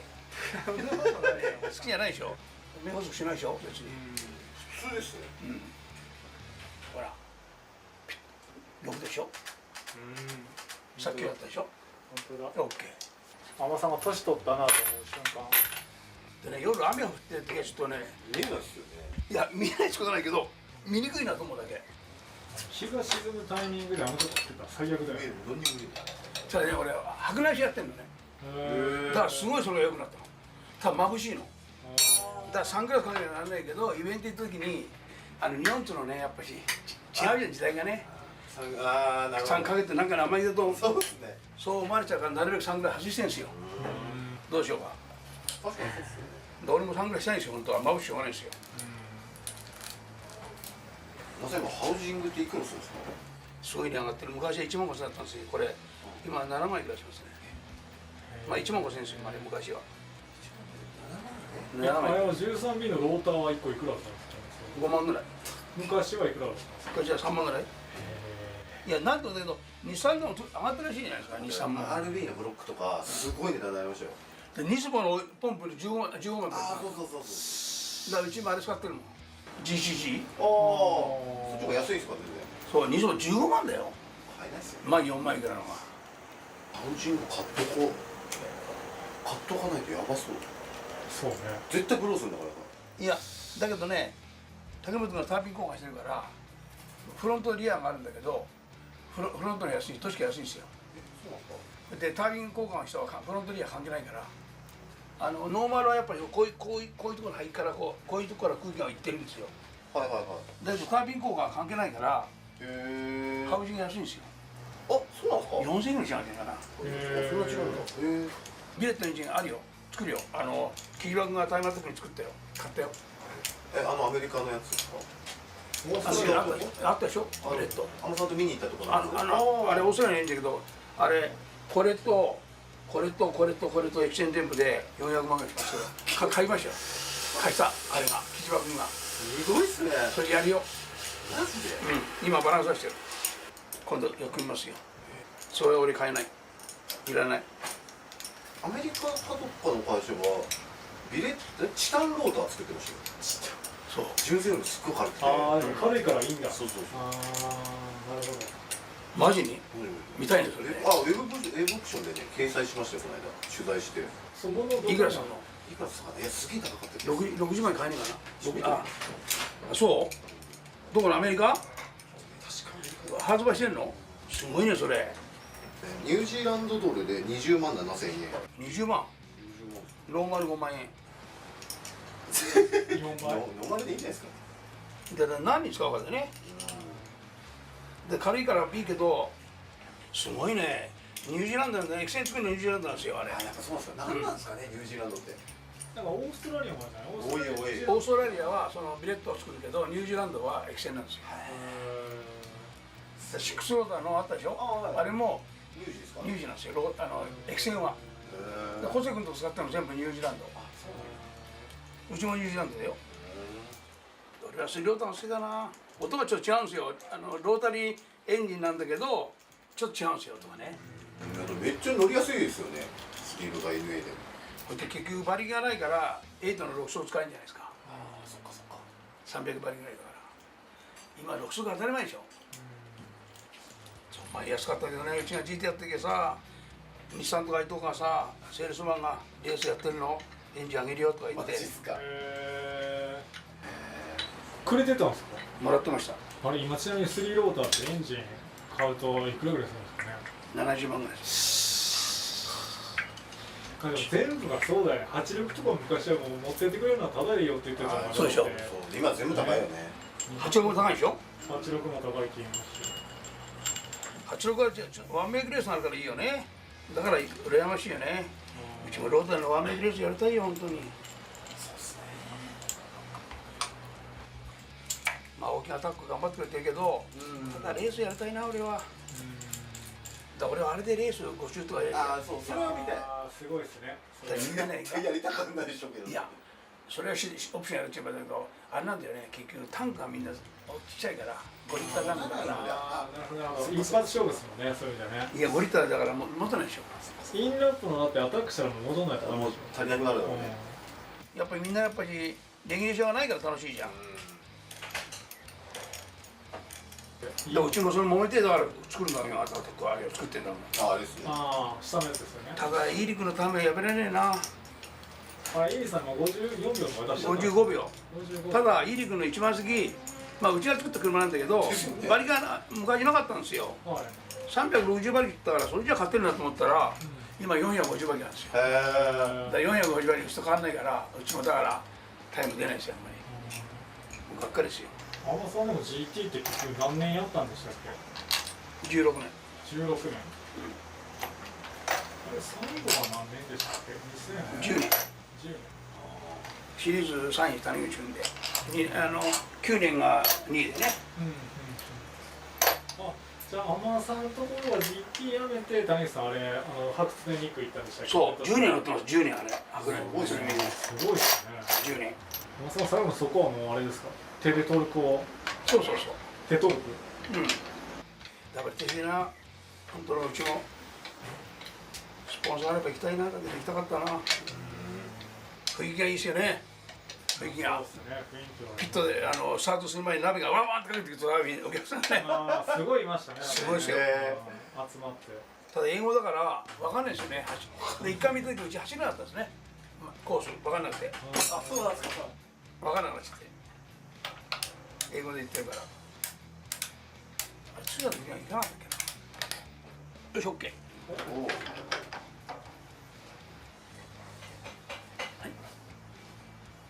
はい、13B のエンジン OH 終わりました。これはね、積み木だからね、誰でも組みますよ。チャレンジしてください。楽しいよ。今ここで話した話はね、人に言っちゃダメだよ。頼みます。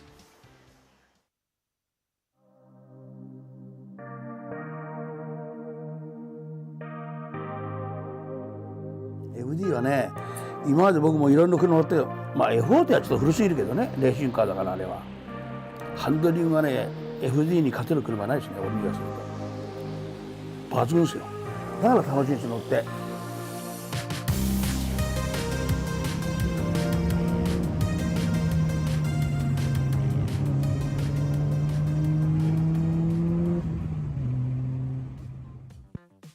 板金塗装屋で入ったんですよ。ロッカーのペイントで入ったんですよね。14歳ですよ、東京来たの。そして3人で4人したんですよ。布団を下に投げて3階から飛び降りて布団を投げて4人15歳ですよ。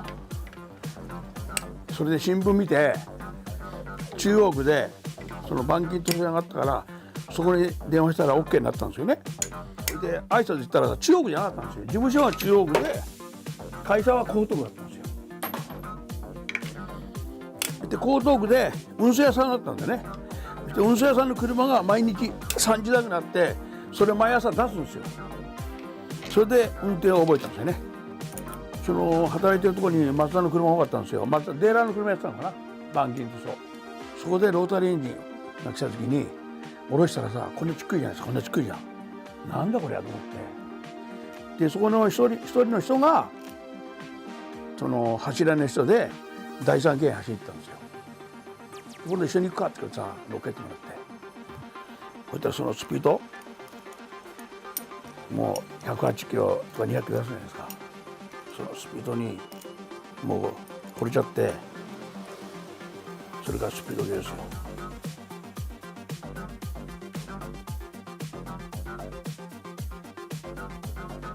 で21に独立したんですよ俺。友達のとりあえず友達が修理工場でそこを板金と借りたんでね。それで一緒に俺も借りてやった。オートスポーツにロータリーエンジンのその分解したのが載ってたんですよ。でそれだけでは分かんないからマツダのスポーツキットで頼んでサイドポートねチューニングしてもらったんですよ。それをやってもらってすぐ持ってきてバラしたの。それをコピーしてこうやってんだってことでそれからやり始めましたね。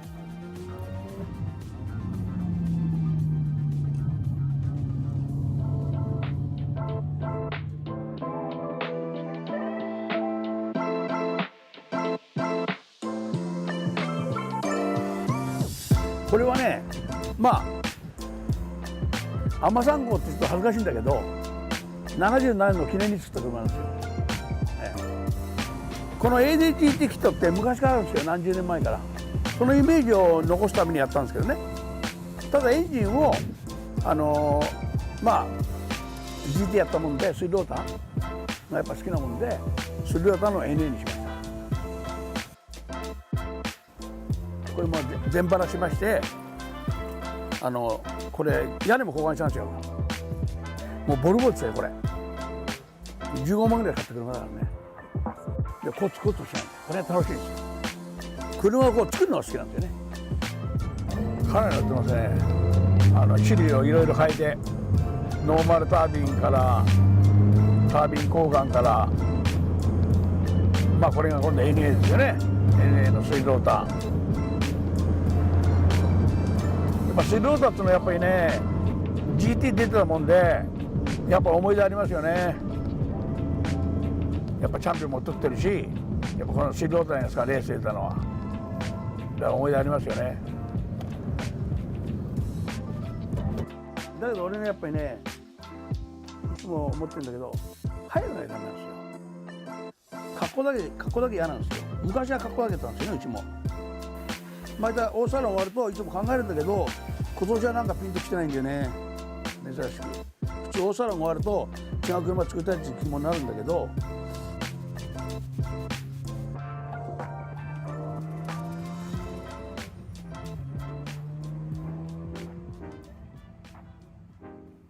26歳から暴走族グループ会に立ち上げたんですよ。まあ一番先4、5台しかなかったけど、それで集まって、だけどあっという間に警察で解散しろって言われて、晴海で1年がかりかな、晴海で解散したんですよ。それで一応捕まえないってことで結構全部集まりましたね、晴海で。晴海で集まってお母さんにいる前で今日でグループ会が解散するからって。亀戸にね松田があったんですよ、松田ね、亀戸ね。そこから東洋町を取って銀座も走りに行って、それでナンパしてナンパできない人もいたけど、それから第三京浜とか走ってましたね。シャンテ作った時にポルシェ930ターボ、あの頃まあすごかったじゃないですか。930ターボと競争ですよ。でまあロータリーいつも俺が全開しちゃうからポルシェで全然速かったんですよ。中間ロータ全然速かったんだけど、最高速になるとポルシェのスリップ入って抜くんだけどこれ電気壊れちゃうんですよ。230キロでね。でそのポルシェ乗った人も最後フェラーリ乗ってオプション見てて話すことありますよ。シャンテは速かったねって。こうやってポルシェ乗ってる人と言ったら本当に気に入らないでさ、人を押すことフェラーリ軍団ビタビタ折ってやってないシャンテで。本当に楽しかったよね、あの頃ね。もう人を押すから毎日走ったらね。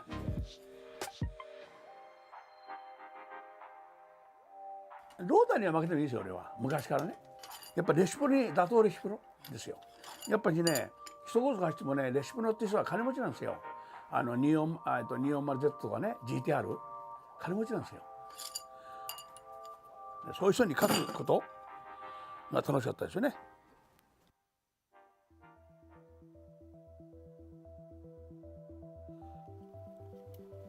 いや、本当に走馬灯に思い出すな。もう車庫段スプリングぶった切って、国会議員のとこいつも全開ってたからね、国会議員のあたりを全開ですよね。なんか大丈夫かな。はい、どうぞ使えるけど。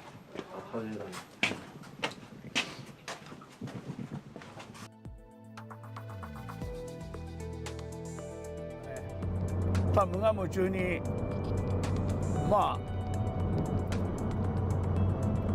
あ一番やっぱしやだね、車興味とかそういうのってやっぱし親に仕送りやっぱし貧乏だったから、そういうことはそういう車を何かやるとそういうことを考えてなかったね。まあなるべく現役で頑張ってエンジンとかやりたいですね。まだうちの親父が85枚仕事やってたんですよ。だからまあ負けないように頑張りたいですね。何しろ業界が盛り上がればライバルとかそういうこと関係ないですね。業界に知らなかったもんで、やっぱり業界を盛り上げるために頑張るしかないですよ。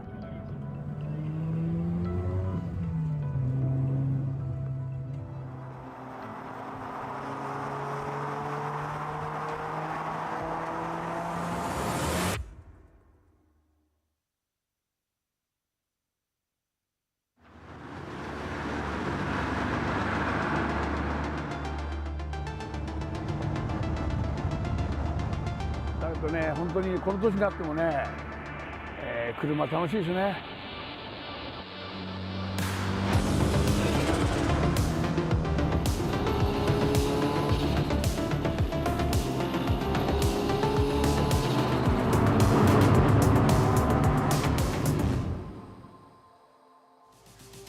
昔のロイヤルポストがあったんですよね。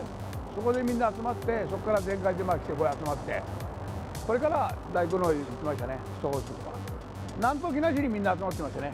まあ確かにね、ここへ来る時でも、全開来るとやっぱり、昔やっぱ壊れちゃうんですね、タービンとかね。真裏からタービンの破片が出たことがあるんですよ。やっぱり、そういう飛ばす人はあんまりいなくなったんじゃないですかね、今は。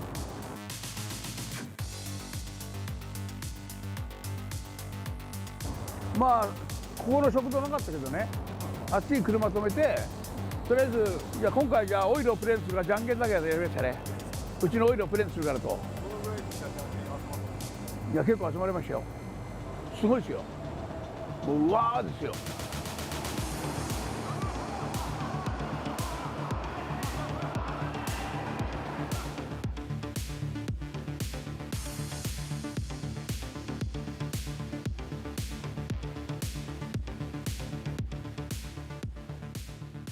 まあ走るのは好きですね。やっぱりスピードですかね。まあスリルですよ。スリルとサスペンス。サスペンスはおかしいけど、スリルですね。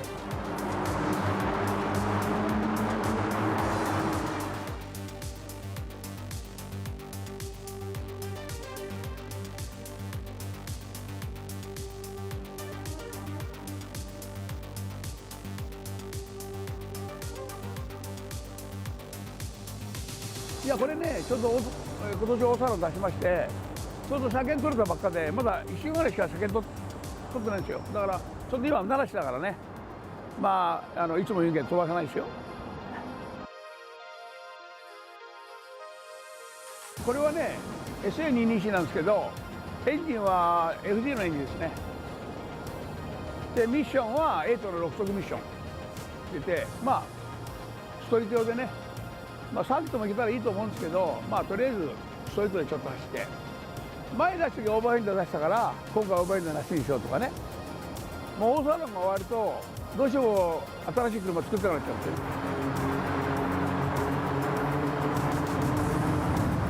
かっこよくて速くなきゃ意味ないかな。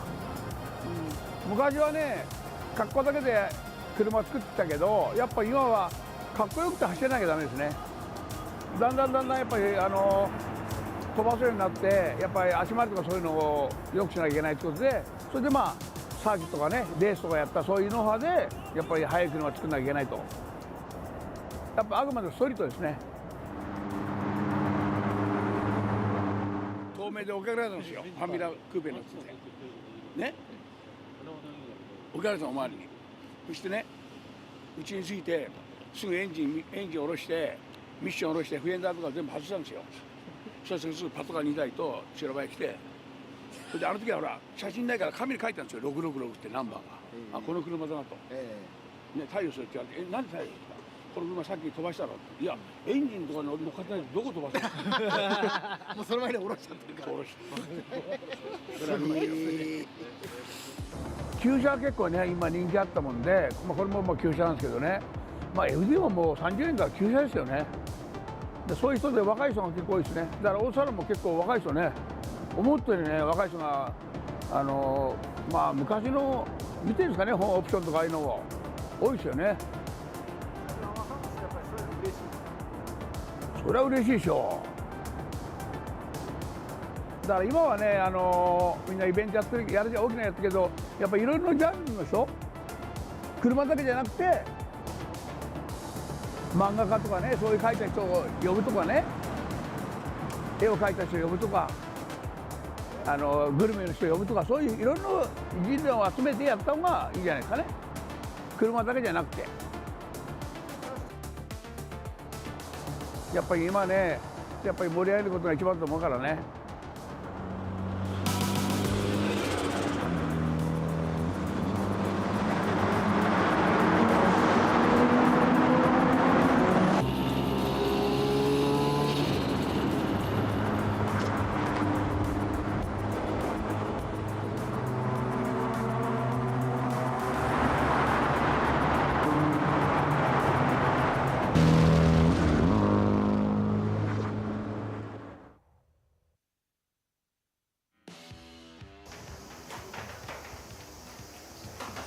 こんにちは。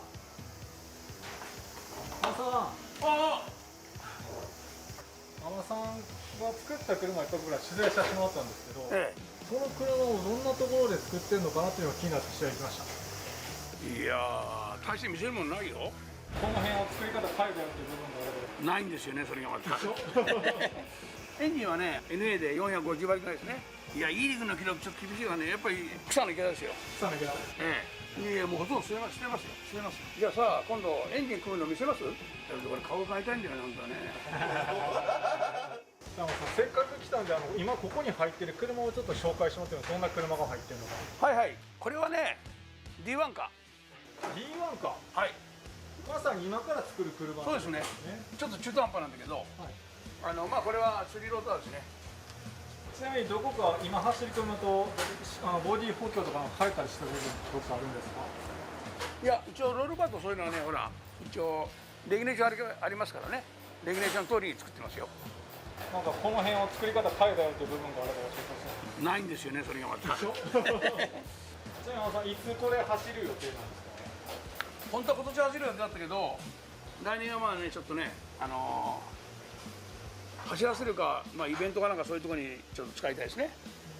次はこの隣のまさに今作業真っ只中の車。これはね、一昨年大阪に出た車なんですけど、外観とエンジンルームがちょっと色が違うもんで、ちょっとお客さんがやっぱり外装と同じのにしてくれと。今後ろにある車はこれですか？これは時間かかってるフェラーリですよね。形になってましたよね、前。そう。また話したの？そう、エンジンどこ行ってたのかね。これが出たオートサロンは20年、結構なくなったからね。結構写真載ったから、あれで結構お客様になってきてるんで。山さん、ここにもう一台あると思うんですけど、これはね、一応来年オートサロンに向けて作ってるんですけどね。タイムアタック NA3 ローター。イーリ君のタイム破りたいけどね、ちょっとイーリ君のも素晴らしいからね、ちょっと厳しいかなと。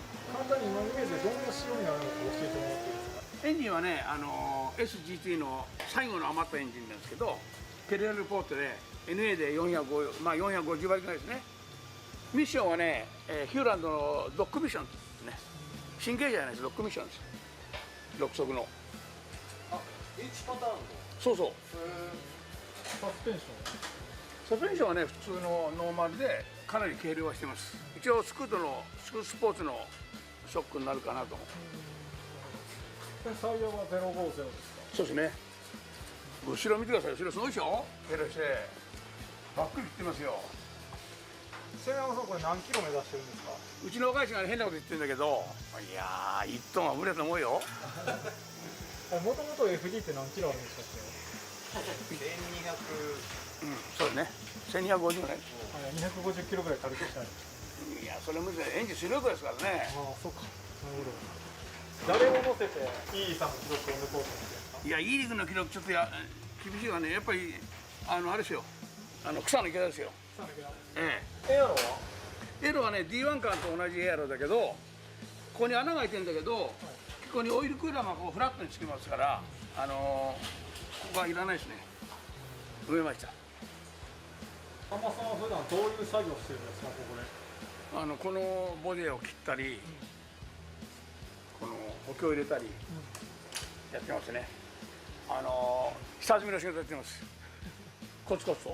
この辺の工作機械はどういうパーツを使うところを作ってるんですか、ここで。これエンジンのエンジンマウントのセットが作ってますね。これあとインタークーラーの溶接とか。2階に結局ほら今ねほとんど止め立てですからね。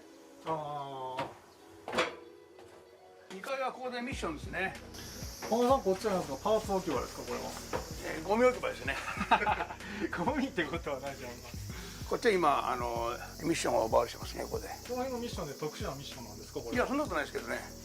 新品が高いもんで、オーバーしてますね。ここにいっぱいエンジンありますね。ハウジング、モーターハウジング。ほとんど使えないですけど。使えないですか、なんて。いやいや、もうほとんど捨てますよ。スリ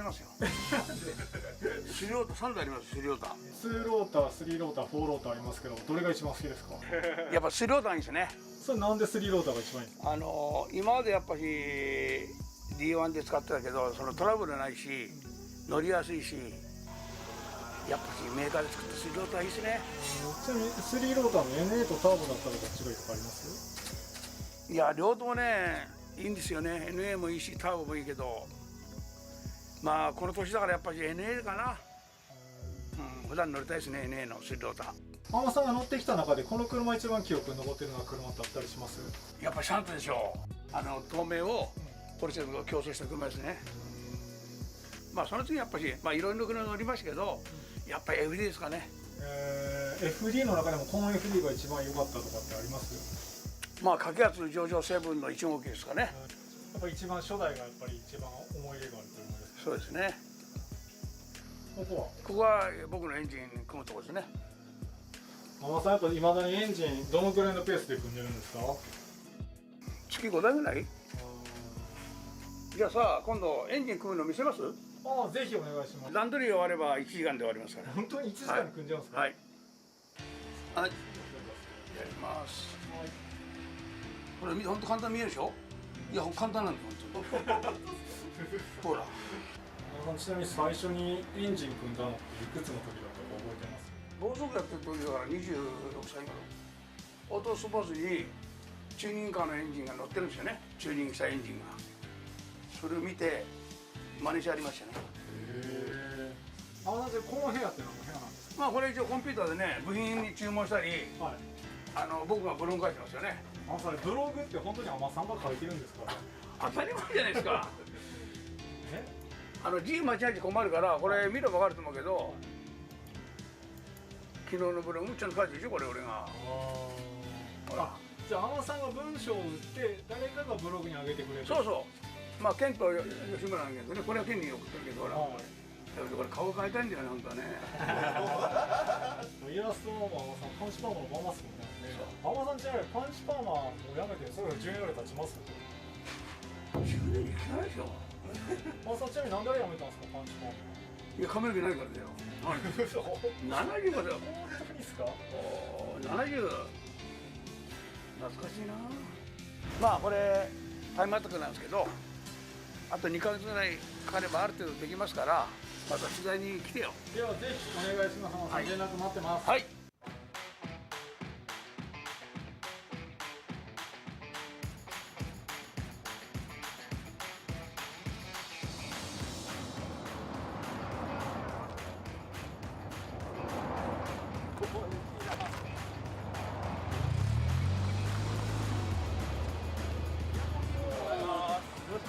よろしくお願いします。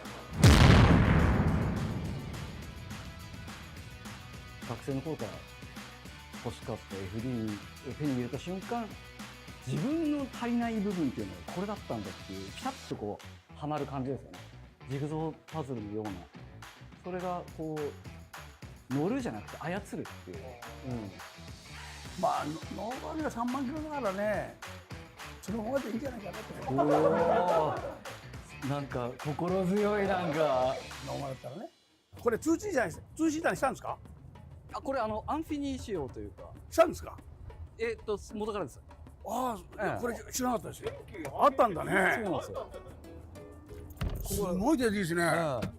びっくりしました。あ、前の前あったんですね。そうなんですね。知らなかったですよ。忘れてました。手でいいですね。ここびっくりしました。ここが手でよくて。あ、やっぱりここら辺に出てきますよね。普通の車は全部これ壊れちゃいますからね。すごいですね。手でいいです。本当になんか倉庫の中に入ってたみたい。すごい手でいいですね。やっぱゴムの部分とかも。いや、中がちょっとびっくりしました。見て。あったんだね。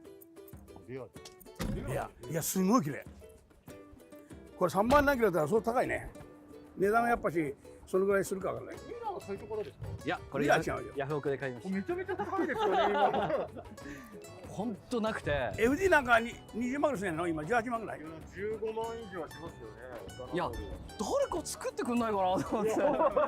今新品で作ったら売れるんじゃないかな。うちの本ボタンね、イニシャル D 使った本ボタンが10何万ですよ。あ、それはもうプレミアですよね。みんなが探してるやつだ。ホイールも変えたんですか？そうです。ホイールも変えました。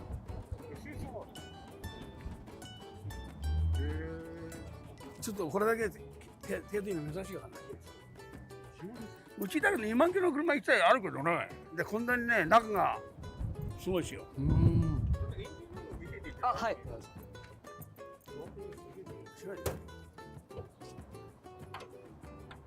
本当手でいいや。開けた時驚きましたよ。めちゃ綺麗です。いや3万何キロだもん。ボディも全然しっかりしてますよ。多分だからもう外装とかもいじってないから高齢の方が折ってたんじゃないかなと思って。エアコンのこれパイプ変えたんですね。あ、そうなんですね。手でいいですね。羨ましいですよ。希少3万キロは希少だよね。無事故3万キロなんて聞いたことない。だからね、FD が2500万のそうだよね。あれ、なんか2万キロだっけあれ。2500万。FD2 万、2500万。これだって1000万円。セブンストップ持ってたらすごい。だから買ったのが2年前ぐらいだから結構高かったね。今だと400万じゃ上がるけど、2年前に400万高くない？確かに。 2年前 FD 安かったよ。ちょっとすごい暑くて申し訳ないんですけど、あっちの運転席座ってもらって。あ、わかりました。かわいそうでしょ、暑いに。そんな暑いですか？かわいそうでしょ、暑いに。うわ、本気だ。ちょっと本気の車だこれ。早くしてってくださいね、かわいそうだから。暑いから。おお。かわいそうですよ。全然俺の FD と違うだ、当たり前だけど。うわ、買った。これでレースすんのか。暑いからかわいそうですよ。申し訳ないです。はい、暑い。さすがに暑い。はい。実際エンジンかけてもらって、ちょっとアクセル吹かしてもらいたいんですよ。あ、はいはい。どうやるんですか？やり方。いや、ケン。ニュートンなってる？暑いから早くしちゃって。暑いから。ギアはそうですね。このままにしてもらって、はい、これを左のやってもらって、で、はい、でスタートボタンを押してもらって、ブレーキとか入れるんです。大丈夫です。もうアクセルを押してもらって大丈夫です。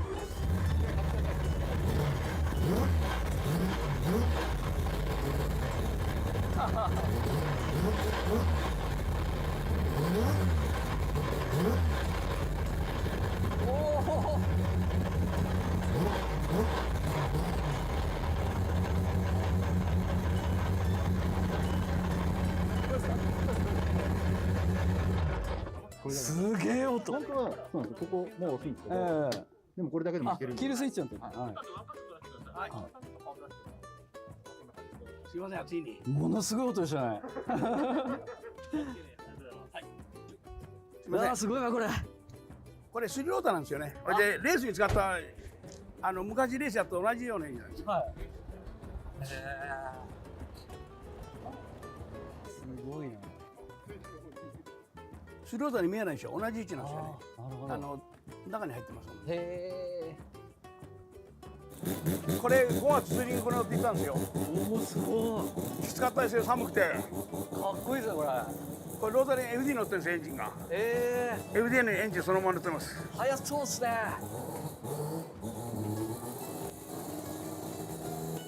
おもちろんこれ軽いですよね。軽いです。600キロぐらいじゃないですか。これ前僕が乗ってたんですよ。あ、そうなんだ。お客さん欲しいってから。あ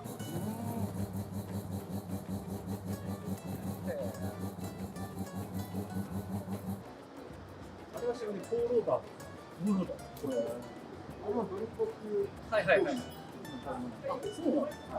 今ちょっとやってる最中。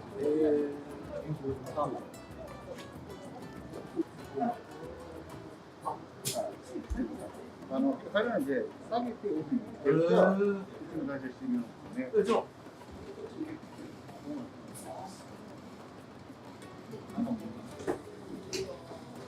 まあまあちょっとメンテナンス。うわ。後ろの上は立てたとか。逃げないんで。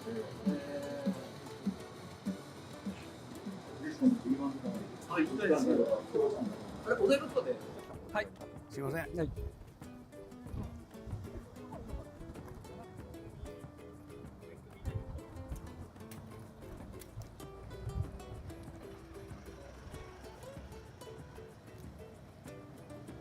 これは出会いだなと思って買いました。どんなにいいスピーカーつけてもやっぱりこう聞こえなくなっちゃいますからね。これから FD3S の2ローターのエンジンをオーバーオールのエンジン組みます。よろしくお願いします。とりあえず、はい、フロント側のローターを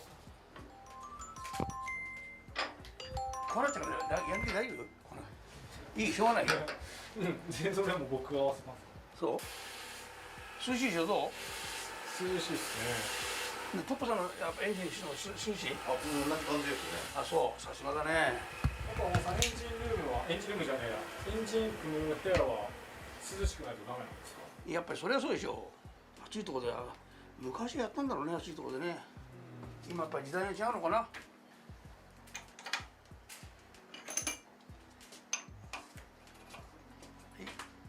とりあえずフロントローターハウジングを入れます。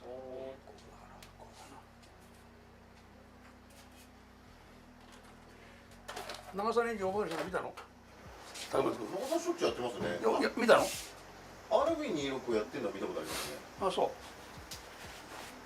天沢軍がロータリーエンジンの長沢軍が RB26 って何機ずつなんでしょう？天沢何機ぐらい組みましたのエンジン？天沢も1000機以上組んでる。もう覚えてないですね。一応あれですよ、取ってありますよ、一応書いてあります。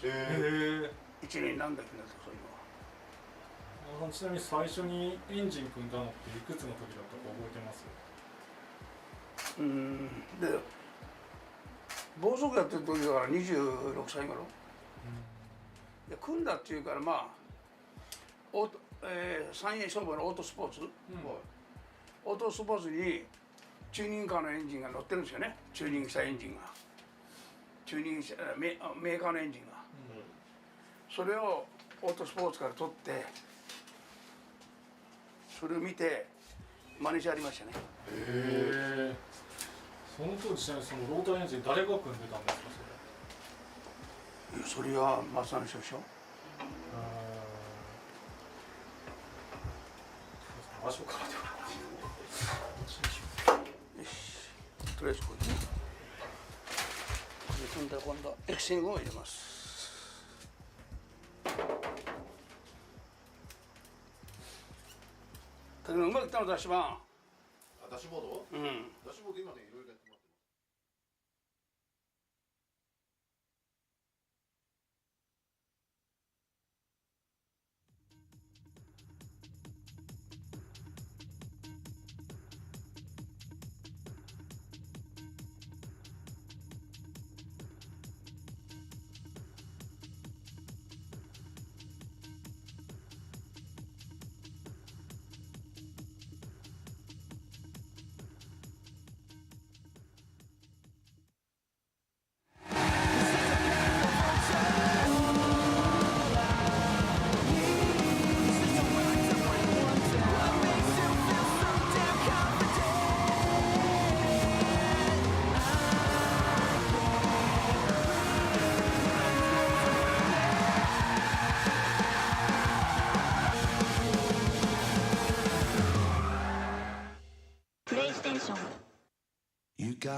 挑み続ける心。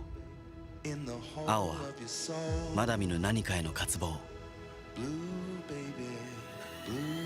青は内なる情熱。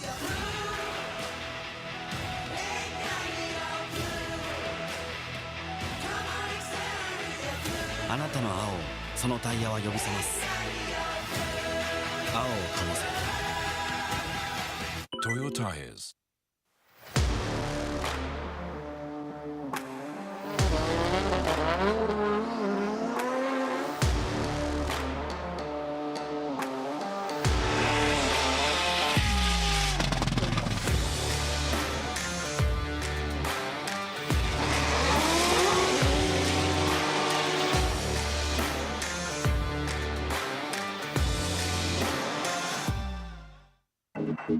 バリのタイヤ。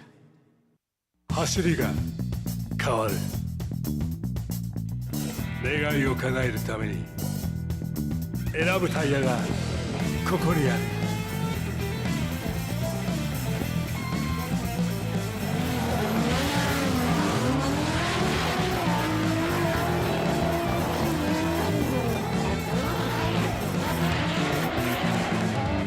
芝タイヤ。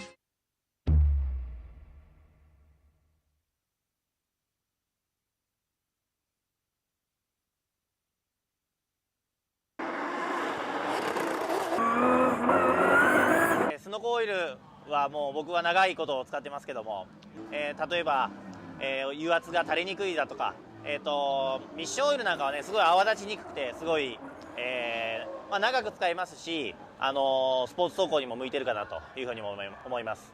ぜひ皆さん使ってみてください。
Altia. .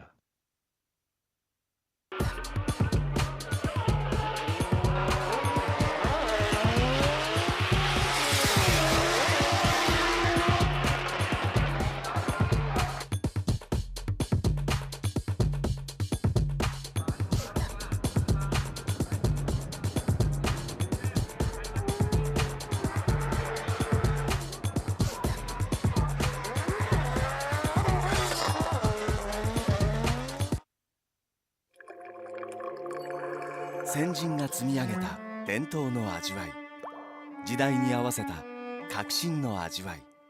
次の100年に伝統と革新の300年、奥の松。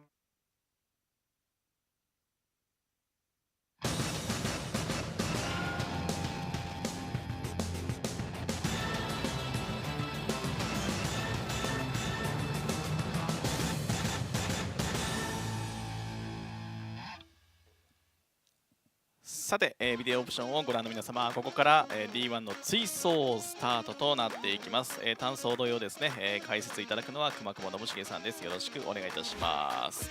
よろしくお願いします。さあ、というわけでですね、ゲスト解説をお呼びしたいと思いますので、ゲスト解説はなんと横井正史選手です。横井さん。はい、皆さんよろしくお願いします。呼びたくない。呼びたくない。いや、痛くない、こんなところに。何やってるの。いや、ちょっとウェットになっちゃって、成功率がすごい低くて、ちょっとあんま乗りにくかったって感じですね。なんか珍しく確かに車乗りにくそうでしたね。もうちょっとね、そうなんですよね。楽そうに動かしてる、あんまりウェットだろうがなんだろうがって感じなんですけど。ちょっとやっぱ今までの僕の激しいクラッシュにだいぶ車が疲れてきててウェットがそれにシビアに出ちゃう感じなんですよ。ああ、なるほど。でも結構それね、本音の話ですか。本音です。あ、本音。やっぱじゃあマシンはできるだけリフレッシュされてた方が本当はいいんですね。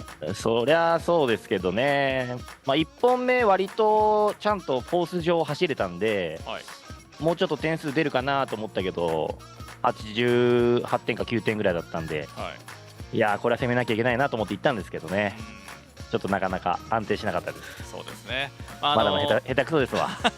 今シーズン2回目の解説になりますけどこれって1回しか呼ばれないんじゃないですか。今回からそのルールが解放されまして、何回でもいいらしい。何回でも言われるんでもう嫌です。明日も気をつけてください。いや、もう明日絶対大丈夫です。明日はきっとドライなんで。僕相変わらずドライで練習はトップぐらい点数出てたんですよ。すごい調子いいんですけど、明日はもうここ来ないようにしますんで。わかりました。とにかくね、今日は一旦そこにいますので、はい、素晴らしい解説よろしくお願いします。はい、もうこっちが本業になってきたみたいな。横井選手が来ると楽でいいんですよ。そう全部喋ってくれるからね。なんなら MC そちら側で我々楽しんでますんで。いや頑張ります。よろしくお願いします。お願いします。さあ、というわけでここでですね、早速追走が始まりますので、追走バトルをご覧いただく前に D1 の追走審査をまとめたものがありますので、こちらをご覧いただきたいです。それではここで D1 グランプリの追走審査方法についてご説明。 D1 グランプリでは追走もドスに基づいて判定を行っていきます。まず単走と同様に1セクターから5セクターまで先行後追いそれぞれの走行のドス得点を計測します。同時に後追い車両の接近度に応じてセクターごとに接近ポイントが与えられます。下の段の白い数字がドスのベース得点、青い数字が後追い車両が先行車両に近づくことで稼いだ接近ポイントです。接近ポイントはセクターごとに与えられ、通常1セクターごとに2ポイントから3ポイント、全てのセクター合計で10ポイントから15ポイント程度が設定されます。赤い数字はコースアウトなどの減点ポイントです。前後入れ替えを行い2本の合計点がこの黄色の数字で表示され、ここで勝負が決着するわけです。前の車に合わせて走る追走という競技の理論上、先行車より後追い車がドスで上回ることは非常に難しいことです。そこをなるべく前の車に合わせてほぼ同じドス得点を稼いだ上で相手の車に接近してポイントを稼ぎ、それが追走で勝ち抜くセオリーなのです。本大会では15ポイント満点の接近ポイントが与えられます。またドスエラーがあった場合には審判員による映像判定に切り替えます。もし2本目でドスエラーが発生した場合には1本目がドスで取れていても改めて映像判定で点数を入れ直します。さあ D1 グランプリが誇る接近戦をお楽しみください。というようにですね、ドスの得点の審査の、方法をご覧いただきました。試合に追走になるとね、またちょっと点数の付け方がね単走と違ってきますので、そうですね。また何かわからないことがありましたらぜひ解説を。はい、わかりました。現地にも素晴らしい解説がいますからね。そうドスマインスターがいますからね。全てを知り尽くした男がいますから。もうなんでしょうね、この100人力みたいな我々の感じはね、本当にもうありがたい方が落ちていただいたんで。そうですね。はい。さあというわけで、早速ですね、ベスト16もうすでに我々の手元にも代表来てますけれども、まずは上野貴弘が単走優勝ということで、多分初？いや、 2回目1回かあるんじゃないかな、多分。でも彼の場合は優勝した記憶があります。彼の場合はずいぶん昔の話でしょ、きっとね。何でも昔の話。何でも昔の話。はい。まあでもね、本当に上野貴弘選手の単走優勝がありまして、裏代表が組まれていますが、これ、支配にやはり注目の対決、どのあたりになってきそうですか？そうですね、富士の田野。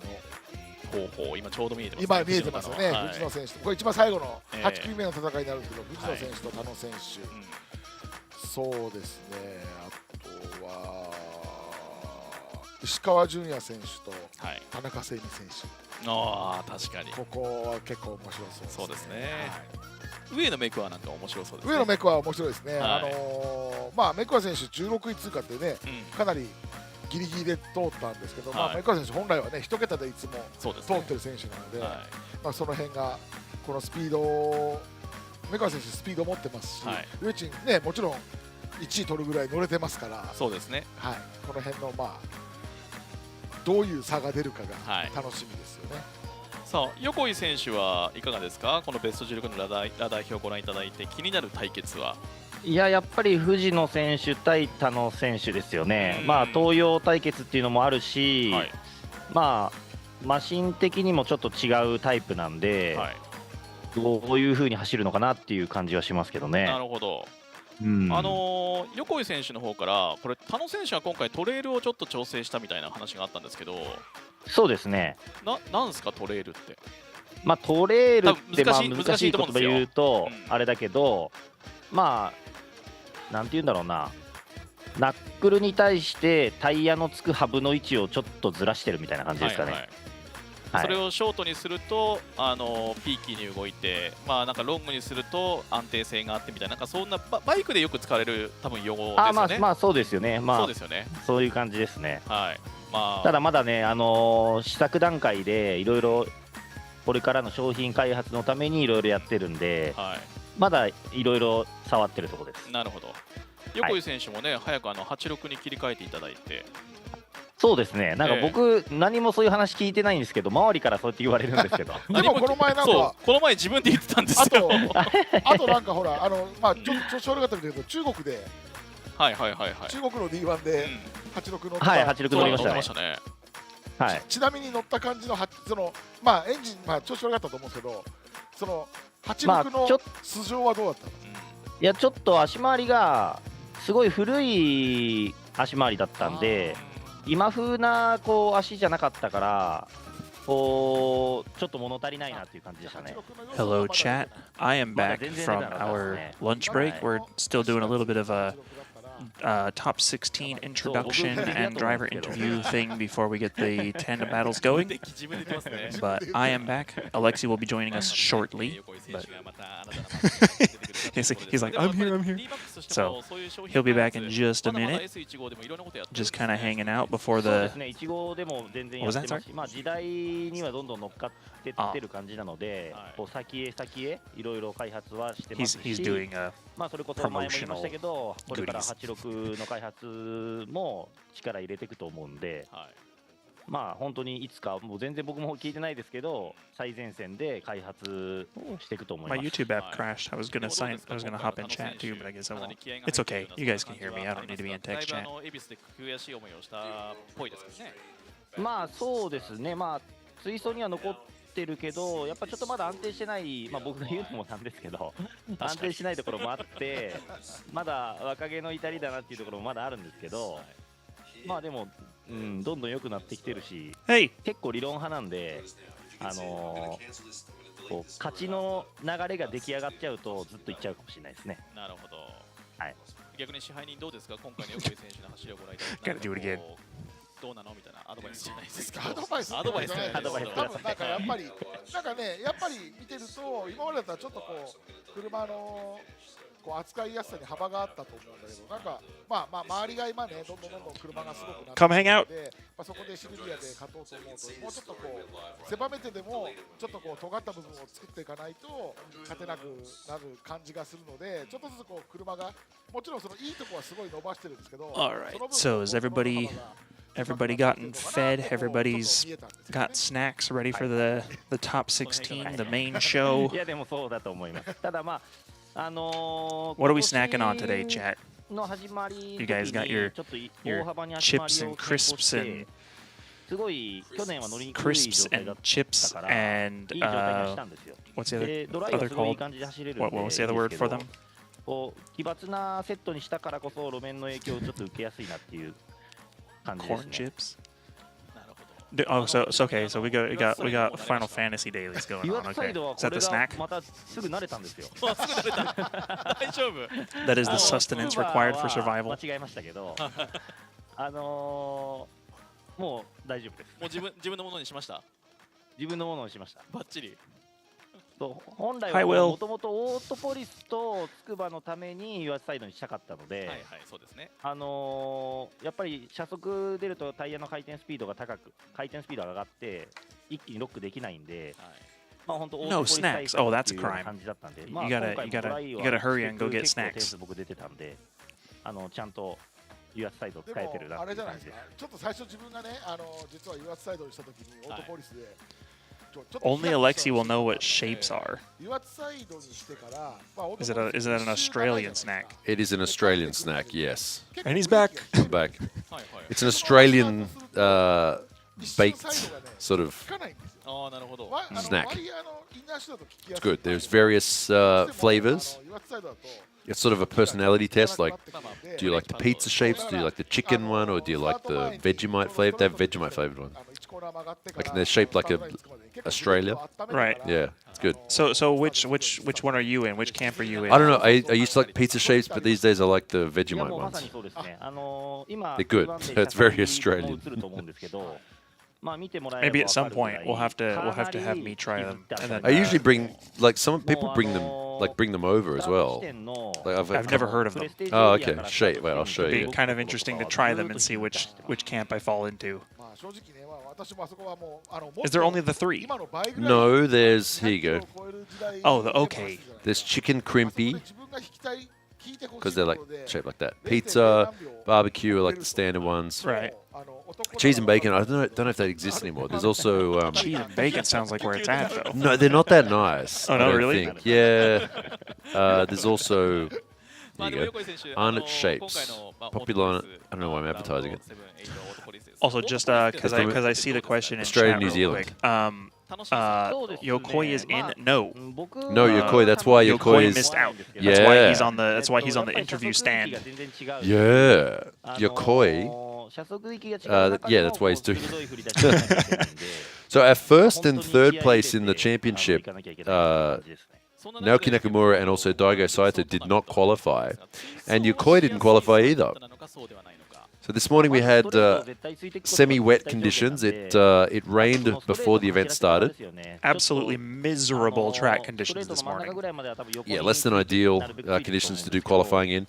Then we had, because the track was wet, we did the split qualifying thing where each group gets the top 4 go through instead of just the overall score top 16, sorry. Yep. Because the track condition changes and because the judging is done by computerized judging, to keep it fair, it's split into groups. So yeah, even within each group there was a bit of a change with some of them were kind of different. Even within the group of only 4 drivers, it started to change a bit. Yeah, there was times where you would see the track almost start to dry out, and then it would get like what seemed like misty rain to come back down and just oil slick the whole track up again. It was on and off and on and off and very patchy. Yeah, I was talking to the Japanese broadcast announcers during our lunch break, and they were both saying like, yeah, the conditions just looked absolutely nightmarish. Yeah. Like nobody wants to drive on that track the way it was. Yeah. It does look like it's kind of drying out now. So hopefully we start. Yeah, looks like, pretty good. You can still see it's got a little bit of moisture. Yeah, a little bit of patches in here the and there. tarmac here and there, but it doesn't look like it's got those kind of standing wet spots like it did earlier. So yeah. So the top 16 battles will be starting soon-ish. Not sure if there's any delay. They're meant to start in about now, I think, but they haven't brought them out yet. So there may be a slight delay. But we're going to be seeing a top 16. So the time here in Japan is 1:48 in the afternoon, and the battles will go until 4 o'clock. So it may run a little bit faster than that, depending on how things go. But it is a top 16 battle. Well, and hopefully, usually if it runs over, it's usually because of track cleanup or somebody's car that's had been towed off or something will delay things a little bit. So hopefully that doesn't happen. Yeah. I'm fine with long streams of drifting, but not when it's, you know, Big 2 gaps in hours of between. 2 hours of cleaning up a car that's Yeah. just been absolutely destroyed. That's never fun. Yeah. So. Well, despite the very wet conditions this morning, we didn't have too much in the way of cars going off. We had Kumikawa go off and hit the barrier and the concrete wall. Not that strong. I mean, the foam block, then the concrete wall through that. But her car was fine, it seems. So. Yeah, that was just a touch. And as you can see, we have Katsuhiro Ueyo, who is back. He usually these days he sort of only tends to do the local rounds down in Kyushu. He made it through qualifying today. He's in the top 16. He's going up against Kazuya Matsukawa. I didn't know they still use tire warmers, but that was like a phase that people did for like 2 years, and then it like got like Oh, they still do it. I mean, this is Mr. Science Experiment himself. If anybody's going to use it, it's going to be him. Yeah. Yeah, it depends on the teams are sort of decide individually what they do. So Ueyo's machine, GTR engine, the VR38 twin turbo V6. Yeah, this car is... Should be interesting to see how it goes in the dry this time. Maybe we'll see some softer suspension and get to see it squish around Yeah. and grip up a little bit. Yeah, I don't know. It should be interesting because we were mentioning this before that his car doesn't seem to be built for the current style. It's sort of like how the style's going to be in like 10 years. Yeah, it's a bit of a dude is living in the future. Yeah, he doesn't really. He just wants to push his own limits more than beat people in that way. But I mean, I think he wants to win, obviously. So. Yeah, like anyone else? Well, yeah. I mean, I don't think anybody competing today doesn't want to win. Well, of course. That would be silly. All right, so first two drivers of the top 16 rolling up to the start line. Takahiro Ueno, who we just saw there drive off in his Lexus, and on screen right now, Kojiro Mekua, who is one of the drivers in the top in Group A who made it through in that group's top 4. But because his score was the lowest overall, he was driving in the ultra-wet conditions at the beginning. He's in 16th place, so he's going up against Takahiro Ueno in first place. Right, so just to sort of clarify on that for the people who may not be up to knowledge on that, how that works, because the qualifying got split into 4 different groups, because of the different conditions, the DOS system is adjusted to accommodate for the different wet conditions. And then because those scores are already balanced depending on their conditions, the drivers are then just placed in top to bottom based on the number they produce, regardless of what group they're in. It's top 16 is top 16. All 4 groups get put together. They take the numbers just like a normal qualifying, and then that's how you get your top 16. That's right. Which, to be fair, I was a little bit wondering how they mixed them together like that as well, because the conditions changing all that and that stuff, it's difficult to be as fair as possible. And obviously, if everyone is on the track at the same time, like a race, I mean, there you go. That's the conditions. But they really did change a lot between the beginning and the end. And it wasn't just like a dry line appeared, like it was all over the place. No, yeah, and exactly, because like in the first corner for the inner clipping point was really slippery in that zone, and then it followed up immediately with a lot of grip during a transition, Yeah. And then immediately followed up with a super slippery spot right before the final outer zone, which was literally the hardest you could possibly make this track, I think. Yeah, especially at the speeds that... oh, it looks like it's properly dried up and grippy now. Seeing a bit of smoke there now, so... Oh, yeah. Oh, yeah. Now we got speed. All right. Now we got speed. There we go. Should be good.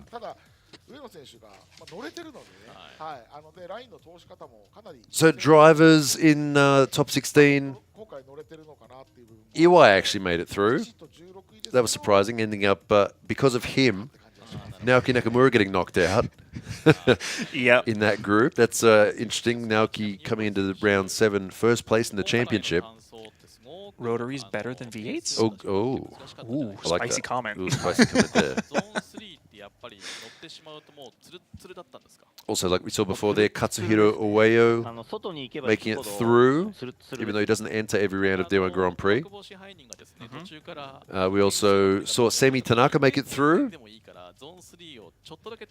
And also Hisato Yonai, D1 Lights champion, who's come through to D1 for this season. He's up against Masato Kawabata. One driver who often doesn't make it through, Yoshifumi Tadokoro, in his A86. Managed to get a good enough score. He has done it, what, twice this season? I think he's actually getting better again, even though he's not changing the car all that much. Good. Yeah.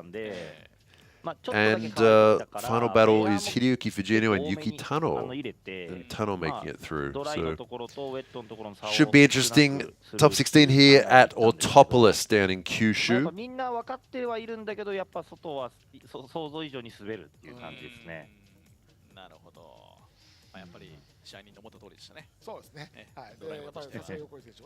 Yeah, this will be interesting because the track is definitely drying up a lot compared to what anybody experienced during the solo runs. So we'll have to see. We'll have to see who just remembers how to drive this track in the dry instantly. All of a sudden, all of a sudden. That's like my least favorite part about... Oh, so chat said, yeah, I think we just covered that. So since they're split up into 4 groups, is solo run points still based on overall score? I mean, it's just the score that they get, so yes. Yeah, because the score is already compensated for the conditions they ran in. Yeah. So it's already basically balanced. Yeah. Basically, as much as possible. That's the plan, yeah. And to be fair, it does seem like it works relatively well. It's just maybe it could, personal opinion here, but maybe it could be a little bit more lenient on the speed in the wet conditions, because it seems like it really doesn't like you going slow at all. Yeah. But in the wet, it's like, bro, what do you, I can't initiate at 180 Ks in the wet, so. But yep. We're gonna find out who can adapt to these dry conditions all of a sudden, and see how this goes. Here comes the first battle. This is Ueno in the Lexus leading Mekwa in the BMW in the chase. Both these cars 2JZ powered.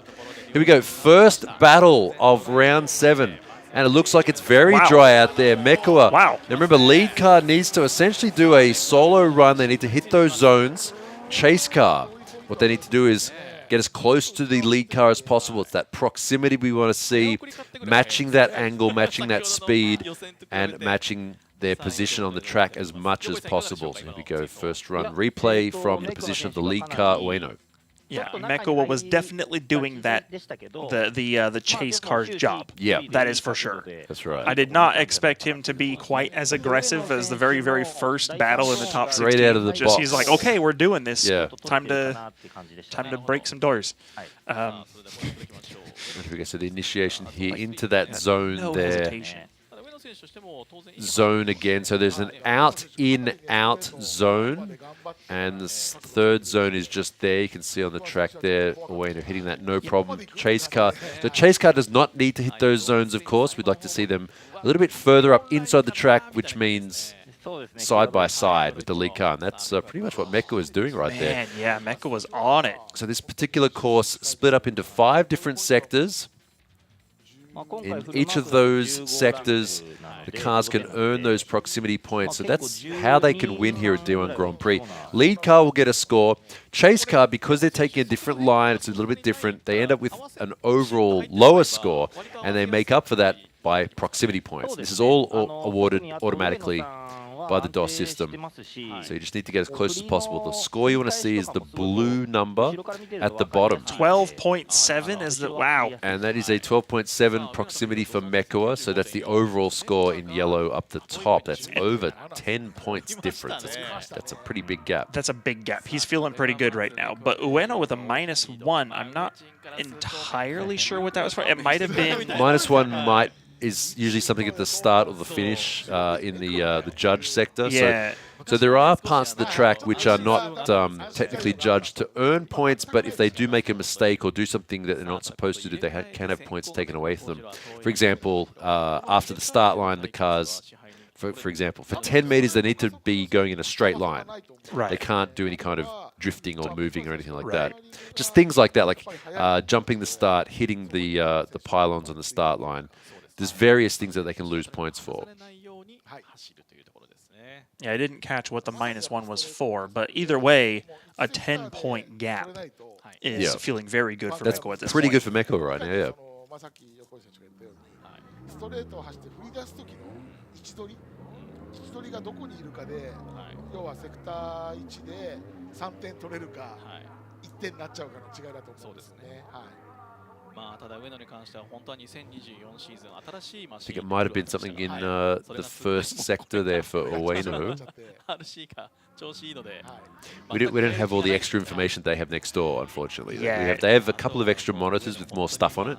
Yeah, that we can't see. Yeah, I got to see those for the first time during the lunch break. I was, Oh, like, wow, look at all this extra Yeah, data. Like, can we wow, have- can I have this? Yeah, can we have those as well? Yeah, they don't give them to us, unfortunately. 綺麗好きの上地でさえフロントバンパーまだつくばのまんまですよね。 All right, so they changed positions. This time the BMW of Mekua in the lead. さあそんな上野貴弘とはいえここで負けるわけにはいきません。入れ替えて先行。 Ueno with the pretty big disadvantage in the chase. Yeah, we're going to have to see him be extra aggressive. The lead car through the chicane there. They have to take that chicane to avoid any kind of drag racing situations. Oh, chase car kind of washes out wide a little bit. Lead car's on fire right now. Little bit of a... I kind of didn't expect Mekua to use quite as much e-brake there after the transition. But other than that, looked good. Oh, you can see that bit of a wobble there from the lead car. Yeah, that wasn't all that clean. DOS likes to see consistent angle, so we're on board this time in the chase car once again with Ueno. Let's watch this. I wonder how much you'll see it from here. You could see that he had the e-brake, but you can't really see the car. So. Yeah, we could hear that Yokoi there mentioning the handbrake usage of the lead car. So right, it was right there, right when they cut, of course, every single time. But yeah, so basically because it seemed like the car probably had just had a bit more grip, a bit more forward momentum than Meko was quite expecting because it's been slippery all day probably. Yeah. And he just kind of used the e-brake a little bit, but gets the win either way. Okay, score there, 202 to 191 in favor of Mekua in the BMW, knocking out the Lexus of Takahiro Ueno and moving through to the best 8. いやただこれね、今メクア選手の勝ち方を見ると、意外に今日メクア選手悪くないですね。いや、いきそうですよね。So Mekua looking pretty comfortable in that car after that one, or that 2 battles, I should say. Yeah, honestly, I think he looked more comfortable in the chase position than he did in the lead position. Yeah. I feel like he was kind of just like, well, okay, if you're going this fast, I'll go this fast. Yeah. See what happens. So first battle run here at round 7 of D1 Grand Prix at Autopolis. Chat's making me laugh. Oh, what'd they say? Perfect cut as always. Yeah, they always tend to cut right as... Okay, here it comes. Watch this. Oh, okay, cut. Like, it's like the director. D1 formula. Yeah.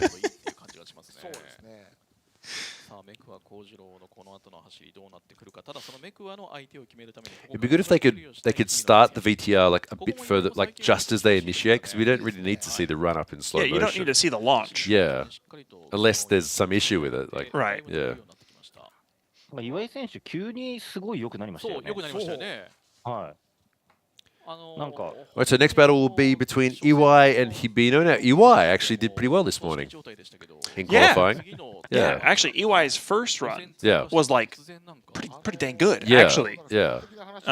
Which is always good. I say it like every single time, but I think that it's aesthetically my favorite car. I think it's. I think a lot of chat would agree with you. Actually, it's Iwai's FC RX-7 with that classic sort of old school style body kit. Yeah, the kind of early '80s aesthetic going on. Yeah, like the sort of American IMSA racer graphics on it as well, which used to be blue. So it was more of, there was that Mazda blue that Mazda used back in the 80s.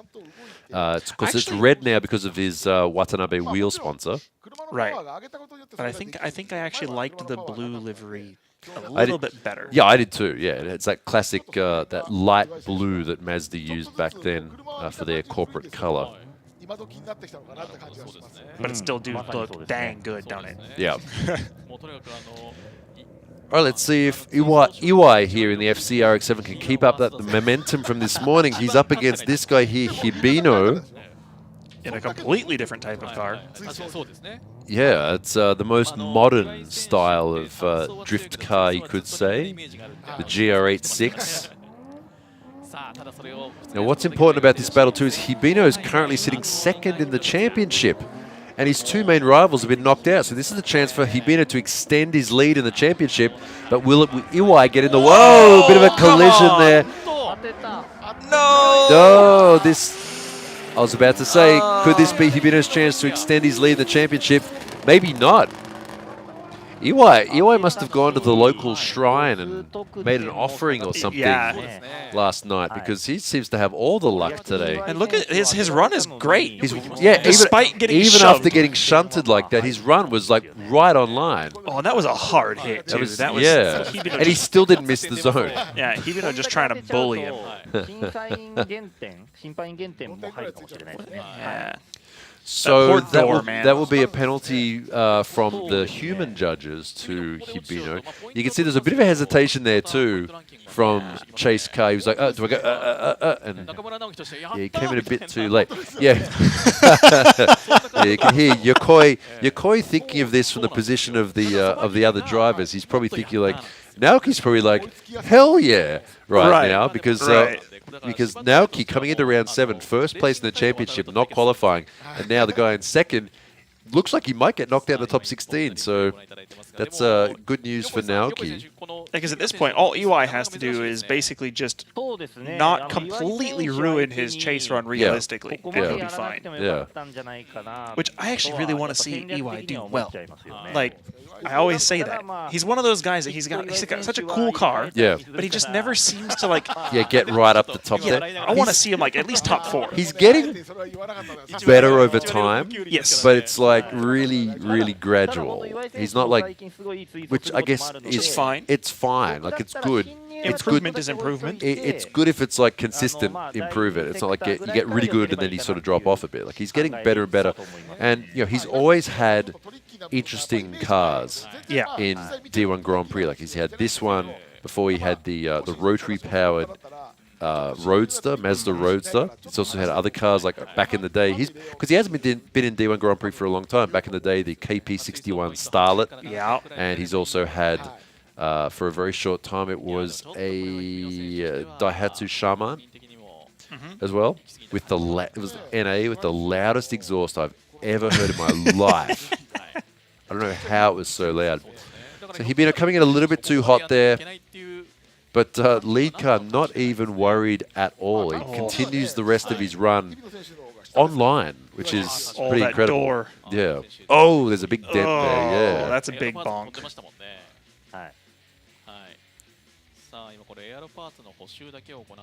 Chat said if only his driving was immaculate as his taste in cars. There you go. I mean, yeah. Comment of the day right there. Yeah, that would be unstoppable at that point. The world has to have balance somehow. Chat says football helmet 350Z moment from running into him. Is that like a thing with the Z? Oh, because Zs are kind of like the modern like over in like over in the States and stuff. The football. Just put the tube front on it. Go smash into doors. It's fun. Yeah. Yeah. I'm so glad I'm past that phase of my life. I don't. You can't really afford to do that sort of stuff anymore. No, it used to be cheap. Yeah. Used to be, oh, I broke my headlight. Oh, that's a shame. It's like $50. Now it's like $500. Glass Nissan headlights and stuff like that. Yeah, I remember I broke a triple projector, or sorry, a double projector S13 headlight, and I was like, it's whatever. And then now I'm like, oh my god. Yep. Oh well. Money. Alright, here we go. Next battle now. Changing positions this time. RX-7 will be in the chase, and like you said, Kyle, all he needs to do is just not mess it up. Yep. But what is Hibino going to do? Is he going to throw in some... And so there's the overall score there. Hibino with a -2 for that collision. That's it. And overall score there, 93 to 91. It's not nearly as much of a... But only 3 proximity. See, he should have, but he's still behind. Yeah, but not by much. Yeah, I mean, it was a collision in one zone, so like, yeah. I guess I'm just used to seeing like when Naoki has a collision and it's like a -30 Yeah, because well, he just min-maxes everything. Yeah, well, Naoki's like colliding in every zone usually. So. Already go next run. Oh, he's getting in there. EY just needs to keep it clean. Hibino's Hibino's a lot of angle. Kind of messy in the lead there. Hibino's trying to get as much angle as possible, maybe to get as many points. I think Hibino's trying to game the DOS system here. Yeah, like he normally does. He's like, okay, I'll max out the angle and then it'll give me good points. And he might be onto something there. Well, I mean, we've seen it happen before. It happens a lot less now than it used to, like the cheesing scores and stuff like that. But because of the line difference. Wait, let's. What did he say just there?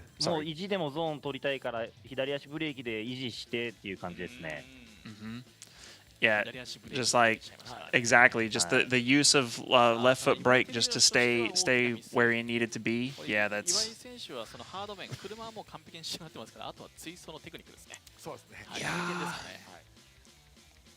Can we see the brake light come on or not? I mean, that looks cool though. Like that is a decent angle, but he slowed. I mean, you slow down a lot doing that. So yeah, it's that balance of a bit too much angle, and he's just using left foot brake and full accelerator just to roast the tires to keep it going.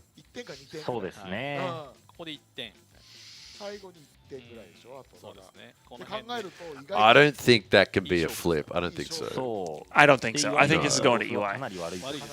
I think this is going to EY. He wasn't really that close until about sector 4, though.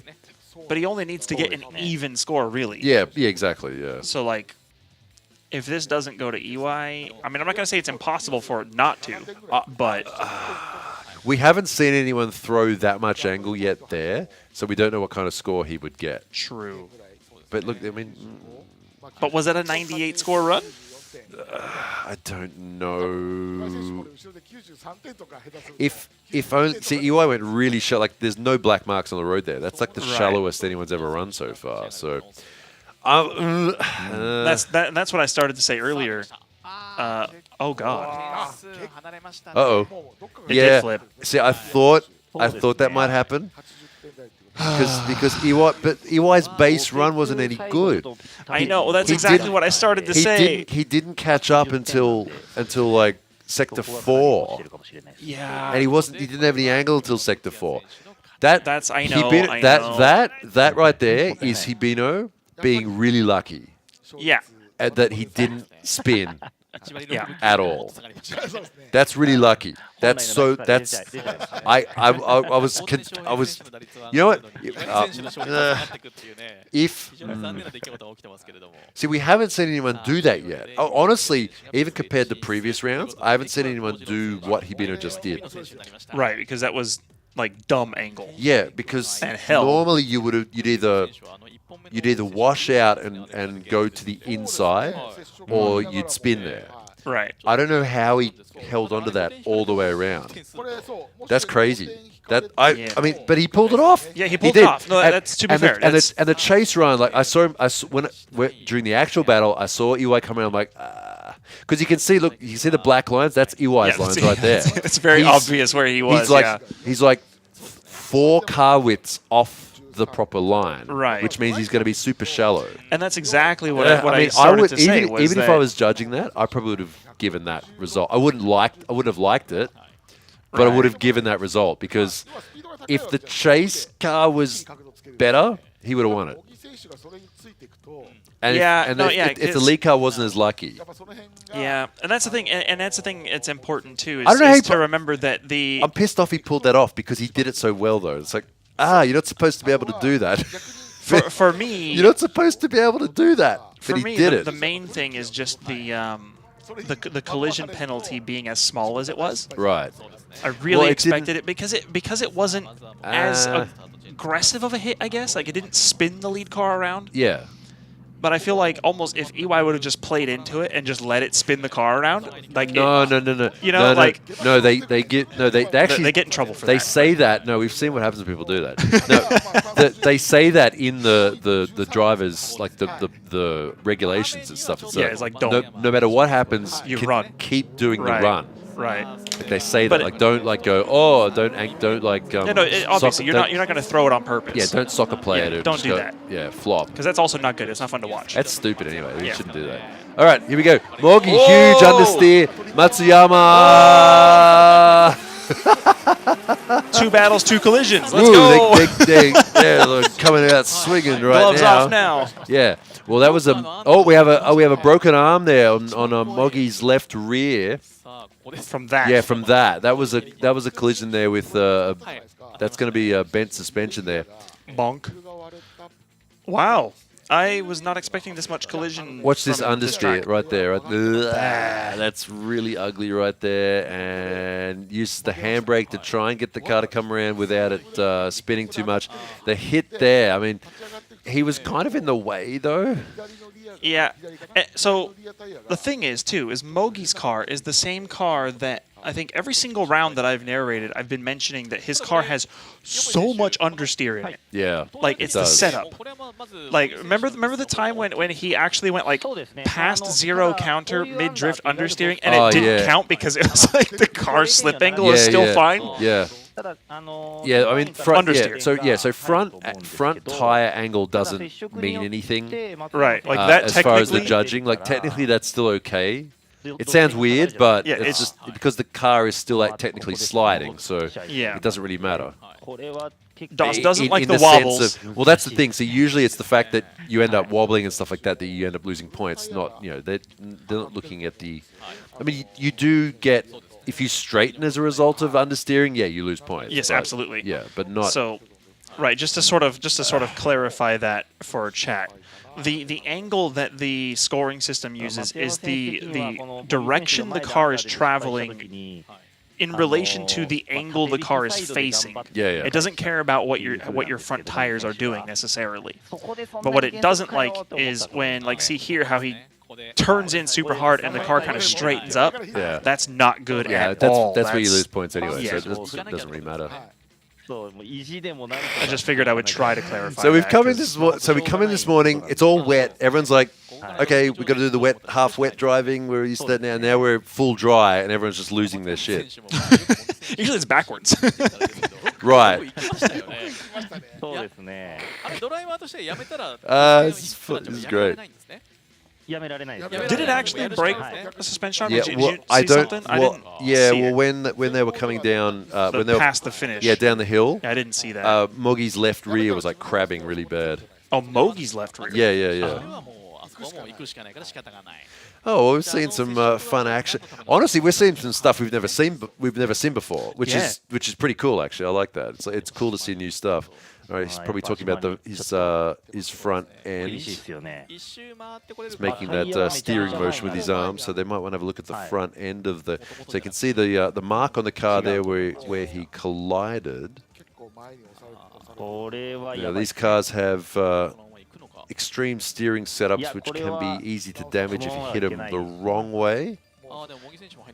And to be fair, they are kind of designed that way. Yeah, you can see, look there, it's crabbing as it's driving in. Oh god, yeah. He like can't even get in the garage correctly. It's like yeah. Yeah, that looks like it's pointing the wrong direction. And so Matsuyama, yeah, minus 12, yeah. Minus 12. There you go. That's a bigger penalty. Yeah, fair and enough. That's I mean, to be fair, he caused all the collisions. He caused. Well, it's usually like, to all the like if he went through multiple zones on the track, Right. doing the wrong thing. Yeah. So. I think it's funny how high the base score was somehow. Well, that's the whole point. Is like you get the base score and then it just gets decimated by penalties. Yeah. All right, so one thing I will he's mention going for to, I do want to point this out for chat. What you might see, what looks like good drifting and what looks like bad drifting because it's cool or whatever, is not necessarily how scoring works in D1 competition drifting. All of the points and the penalties and everything are very much assigned for a reason. It's like they don't even listen to it. Yeah. Right. Yeah, look at the overall score. That's what matters, not the individual parts of it. Right. And it is very important to keep in mind that like while one drift might look cool or something, and it might seem like somebody ran into somebody, there's probably other reasons that have caused the situation, and that's what the scoring system is going to account for. Yeah, very data-driven scoring. That's very, very much true. They have set criteria with set penalties. Yeah. Oh, very data-driven scoring. Well, yeah, which is true because you know they get like full spreadsheets of their scores for like the entire run every time, so they can look at it. Like they don't publish it, obviously. Right. Well, yeah, you wouldn't want to publish that, but you can use that to then. Then you can look at it and go, oh, okay. That's very, very much toe out. You don't want that in drifting. No, that's like everything out. Yeah, you want toe in. You want generally. Yeah, you want the wheel doing the other way. So what's bent? It's probably lower arms. Yes. Yeah. What is bent? Yes. Yes. that rear the lower control arm and the tow rod look toasted. Right. It looks like they're both changing lower arms right now. It's like Matsuyama's changing the front and Mogi's changing the rear. I didn't catch that part, but were the Japanese commentators, were they also mentioning that like maybe the collision for the penalty for Hibino was not quite? Well, I mean, what do you get penalties for from a collision? Like just the collision? Like is that like a -10 or what? Like well, that's the thing. I don't know what the exact. It didn't do anything, really. I mean, what? Arguably, it didn't because he still did a pretty good run. Yeah, so it is what it is. There right? you go. It didn't do anything, so that's why. That's a Rubbins Racing's kind of thing. Are people confused about that? The question that does is too lenient on Hibino. The crash didn't do anything though. But I was, and while it didn't do anything, I do understand that. I think what they might be confused about is because historically speaking, collisions have had bigger penalties than that. But I think it's because usually because hit it usually ends up in some more. Yeah, it usually ends up in something. That's usually why. Okay. I think everyone can read -20 minutes left. It didn't do. The crash didn't. The hit didn't do anything though. That's why. Okay, all right, chat. Calm down. Let's watch it. Let's watch a few of these so you can get a feel of how it's working today. Okay? Yeah, we'll do our best to try to explain how the scoring works in relation to what you see. Should have Iwai spun out there? No, because that's a flop, and he would have had a 0 for that sector, and he would have lost.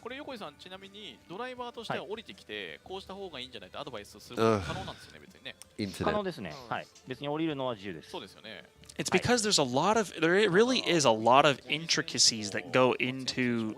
I don't want to make it sound like it's that complicated. It's not really, but it's just like, oh, that's how it works. And ooh, tie rod rack issues.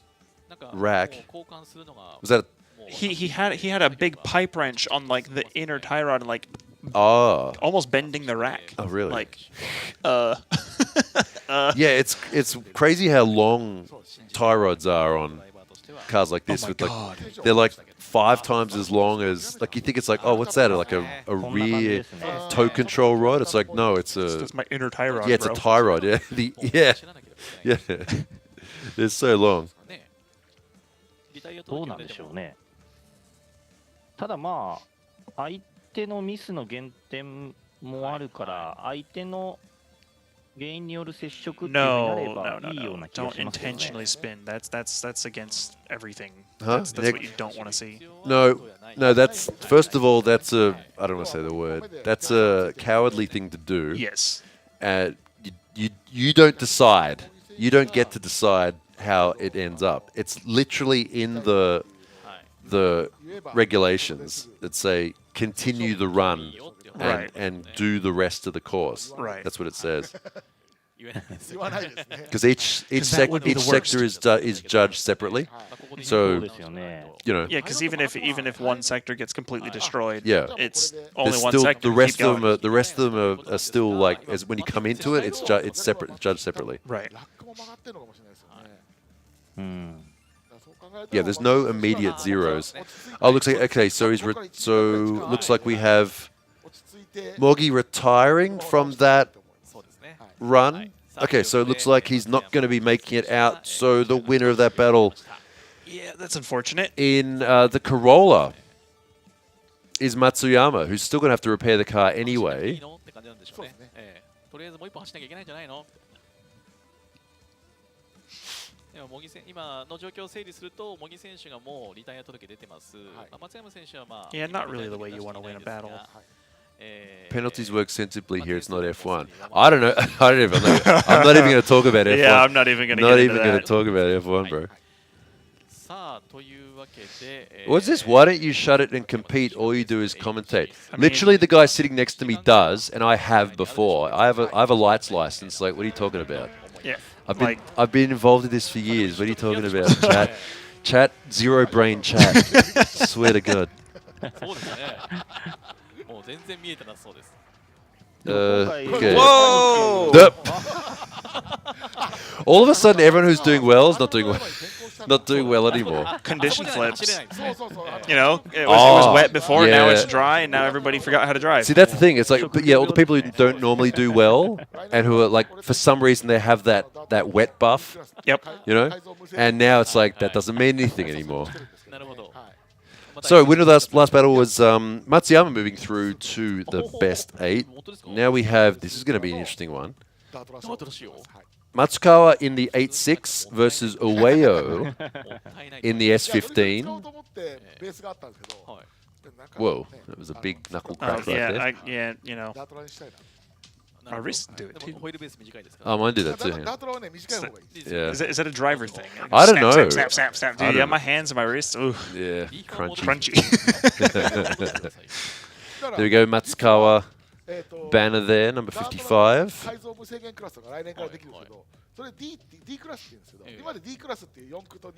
So people like to put up banners of their favorite drivers or whoever they're supporting. Sometimes see there's like those huge flags up the back, like right up the back when they're not, so they're not in the way. Daigo Saito gets a lot of, well, he used to, back when he was in like JZX 100 days, he used to have like big banners being put up. Yep. He had a couple of like super fans. Like there's this one guy who, you always saw him in the parking lot at D1. Like he liveried his car like Daigo's car, yeah. The Shiba Tire team guys, I think they actually make them. And oh, really? They put them up. Yeah, they have some big banners that they put up. 楽しみだ。セフィーロですか？セフィーロらしい。めちゃめちゃ似合わないですね。はい。セフィーロらしいけどどうやら800馬力とか900馬力。Right, next battle now. This should be good. So Ueyo recently has only done the local round because he lives pretty close. He's probably one of the closest local drivers to this particular track. I guess you could say it's his local track.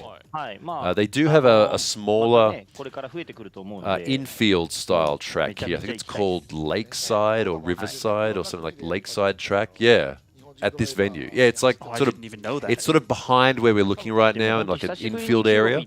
Yeah, like there's a small like a reservoir.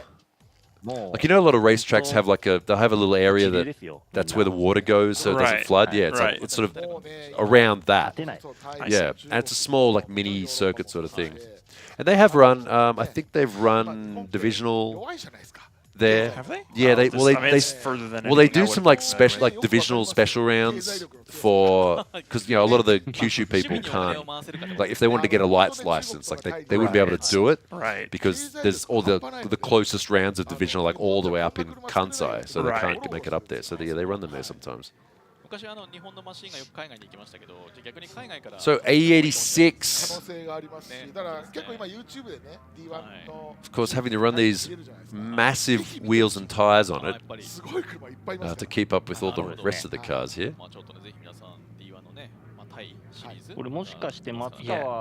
Again, polar opposite cars. Yeah. You have like the future and the past. True. All right, here we go. Next battle now.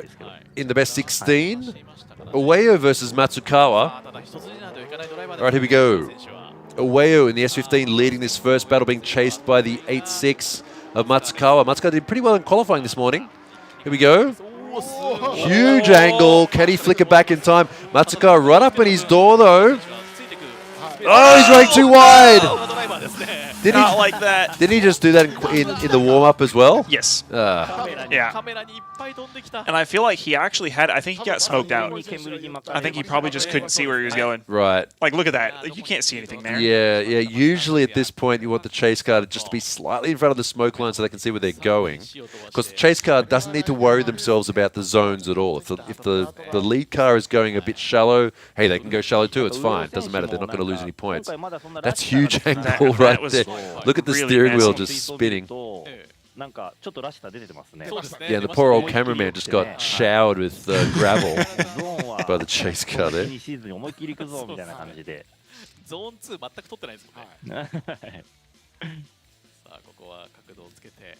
Yeah, missed that zone, I think.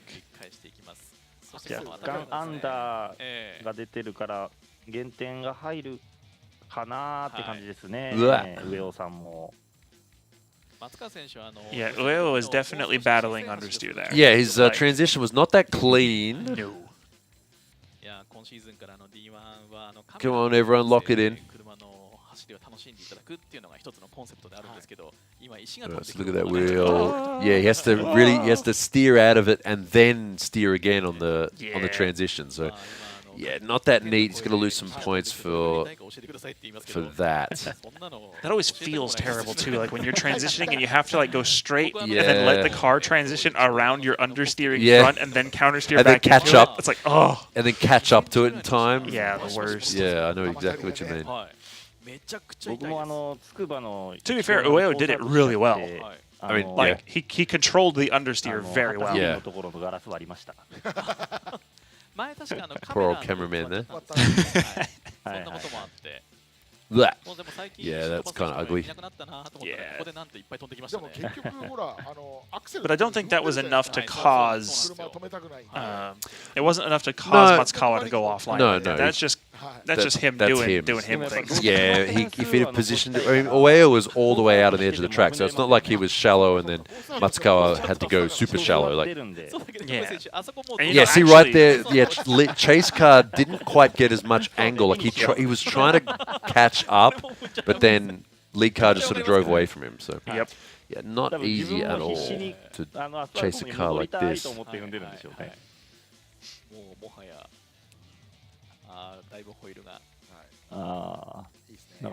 Man, if you zoomed in on that wheel, and just took just a picture of the wheel and the brake rotor, you would never know that that's on an 8.6. Like that is so crazy. Yeah. さあただ大きくコースオフコースアウトをしました。Yeah, well, Matsukawa has a history of spectacular crashes here, though. So That is true. Yeah. いやすごいこう僕今解説してるところからストレートは見えるんですけど、一つのギアがすごい長かったんで、そうです確かに長かった。さっき予選の時にすごい長かったです。はい。で今さっき車載見たら3速までしか上げてない感じだったんで。Right, we go back to the start line, changing positions. This time Matsukawa in the 86 will be in the lead.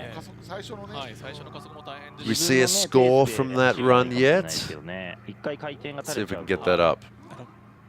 There it is. It's like, wait a minute. Okay, so Matsukawa, -5 for that course out in sector 5. Only one proximity, but Oeo, yeah, that big, yeah, that's really low. That understeer there.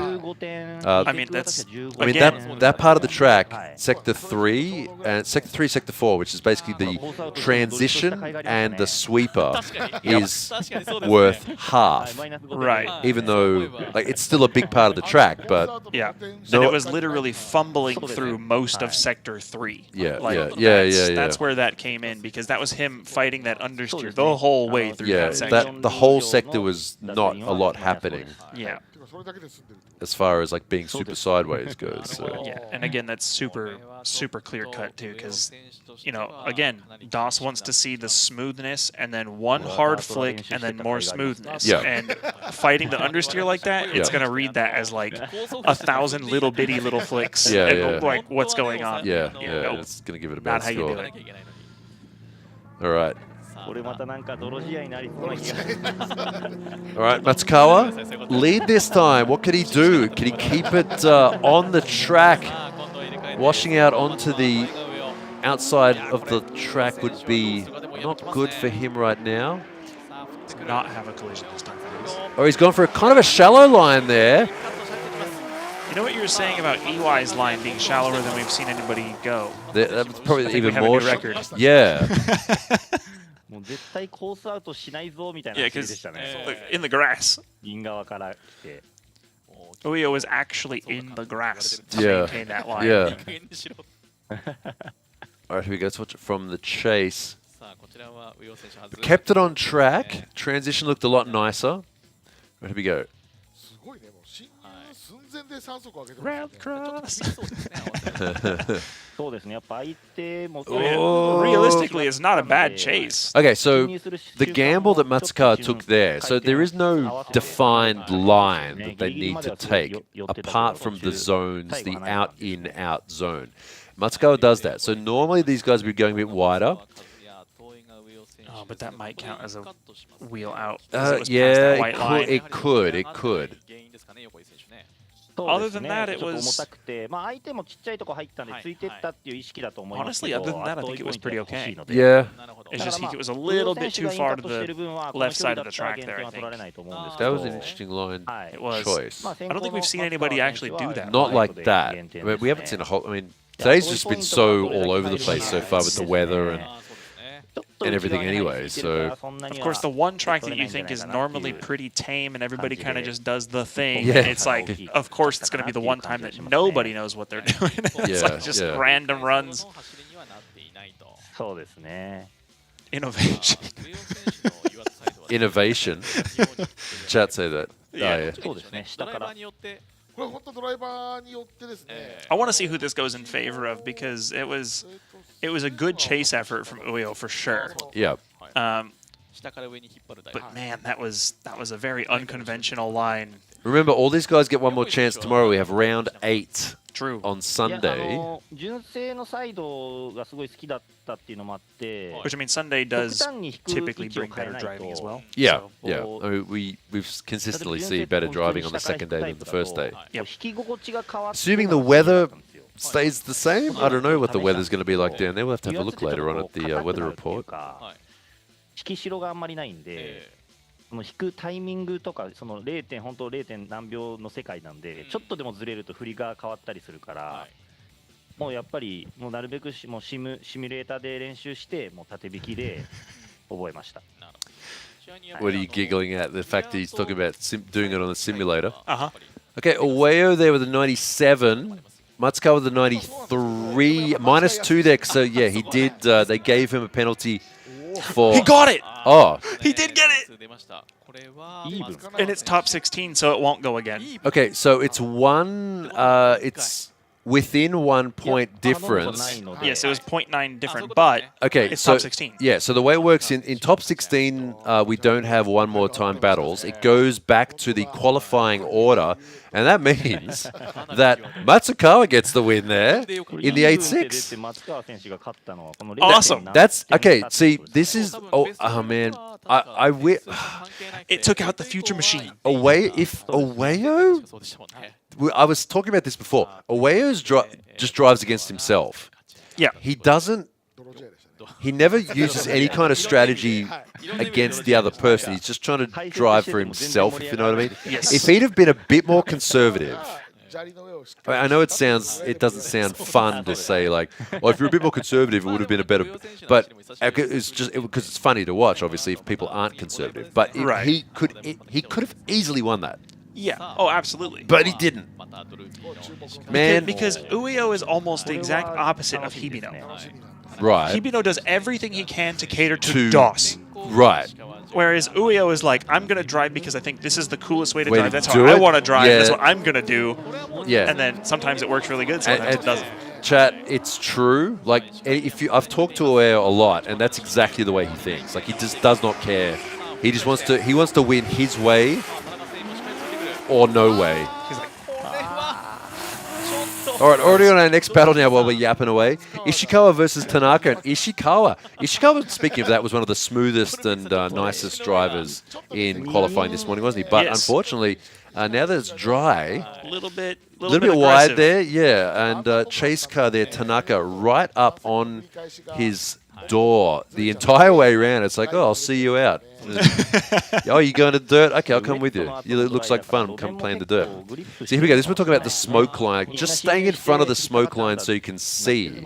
Yep. And it's honestly, it's the best way to do it too, because you end up being like side by side with the lead car anyway. So it's the best place for the chase car to be.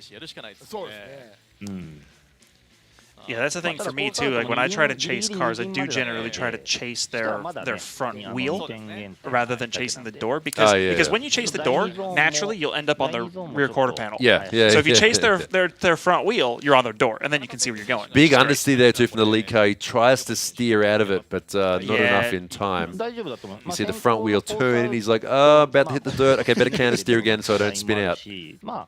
いい位置にいるんじゃないかなっていう感じですけど、まあ完全に捕まえたっていうわけじゃないね。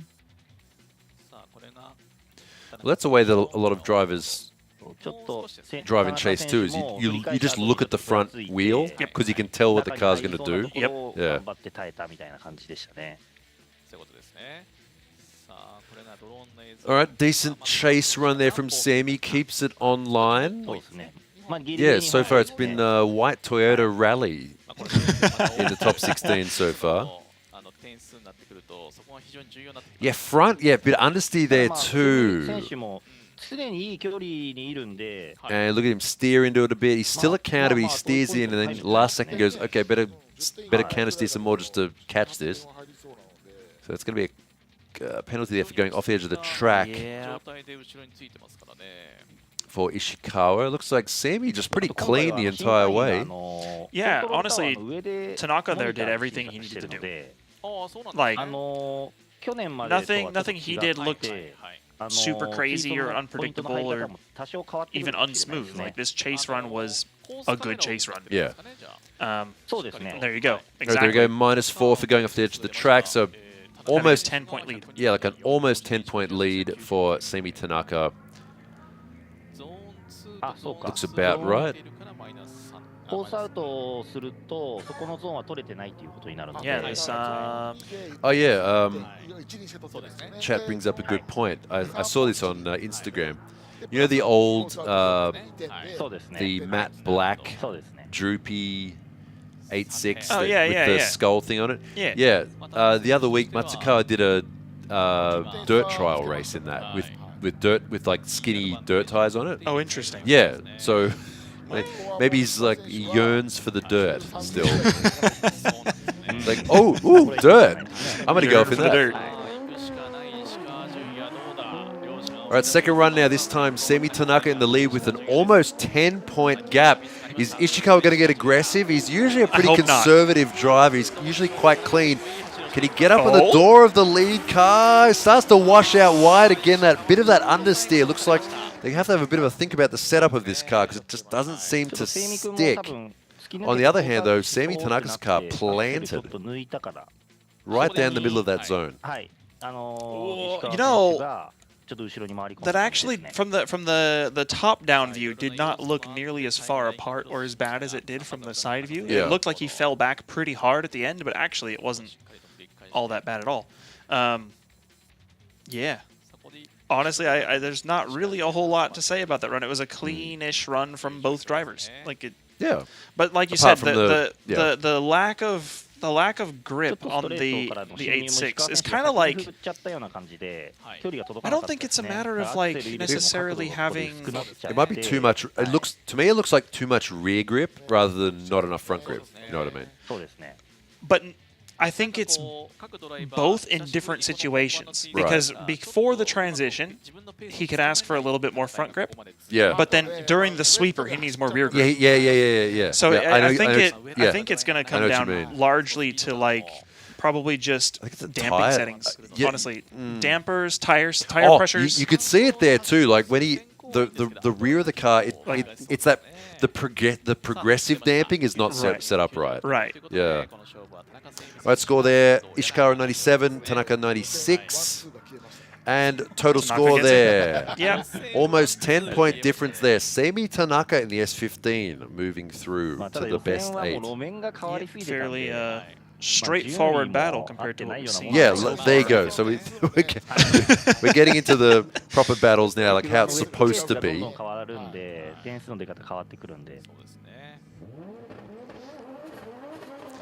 All right, next battle now. On screen. This is Kawabata versus. This is Masato Kawabata versus Hisato Yonai doing his warm up right now on the 180SX. Those rear fenders. For GP Sports kit. Yeah. Personally, not a fan of it, but you know, I like it on. I like it on Mr. Average's car. Like with right. This, I don't know about this one. I don't know. You know, for some reason, I don't know what it is, but Yonai's car, I've seen multiple people like get it confused as to what it is. Right. Because like the livery doesn't match the flow of the car at all. I see what you're saying. Yeah. like it's the headlights and stuff are basically just not there. It's like, yeah. What is that car? It does look a bit odd. Yeah. もう北斗も頑張ってるし、もうなんか D1 をそろそろ楽しもうかなっていう。なるほど。エンジョイに切り替わり。今までずっとね。So Yonai coming up through D1 Lights and into D1 Grand Prix. He used to run a really low budget like smart setup in that car. He used to for example, he'd use a Fairlady gearbox. Yep. And a really high ratio diff, like because the when he'd set up the car so it'd be third and fourth gear, right? So the shifts were like straight. Yeah, it's just like up down. So like no chance of making a mistake. The parts were all cheap. You know, like he kept a really good setup. It was a very smart setup. That's exactly how my Roadster's set up. Oh, there you go. You should drive it. Okay, I should. You should drive it at Nico. Can I fit in it? Oh, hell yeah, I'll drive it. I mean, I fit in it. You fit in it. You'll be close. Okay. You'll fit. No, I'll drive anything at Nico. I'm comfortable enough with Nico to drive anything there. You know, like And what's cool is because like, yeah, exactly. Like you come down the straight in third, you go up to fourth, initiate, and then back down to third, and then you just carry that through the transition. Oh like yeah. It's all just nice. straight. It's nice for Nico. It's so good. Yeah. Yeah. Every other car, it's like it's second, third. Yeah, it's kind of annoying.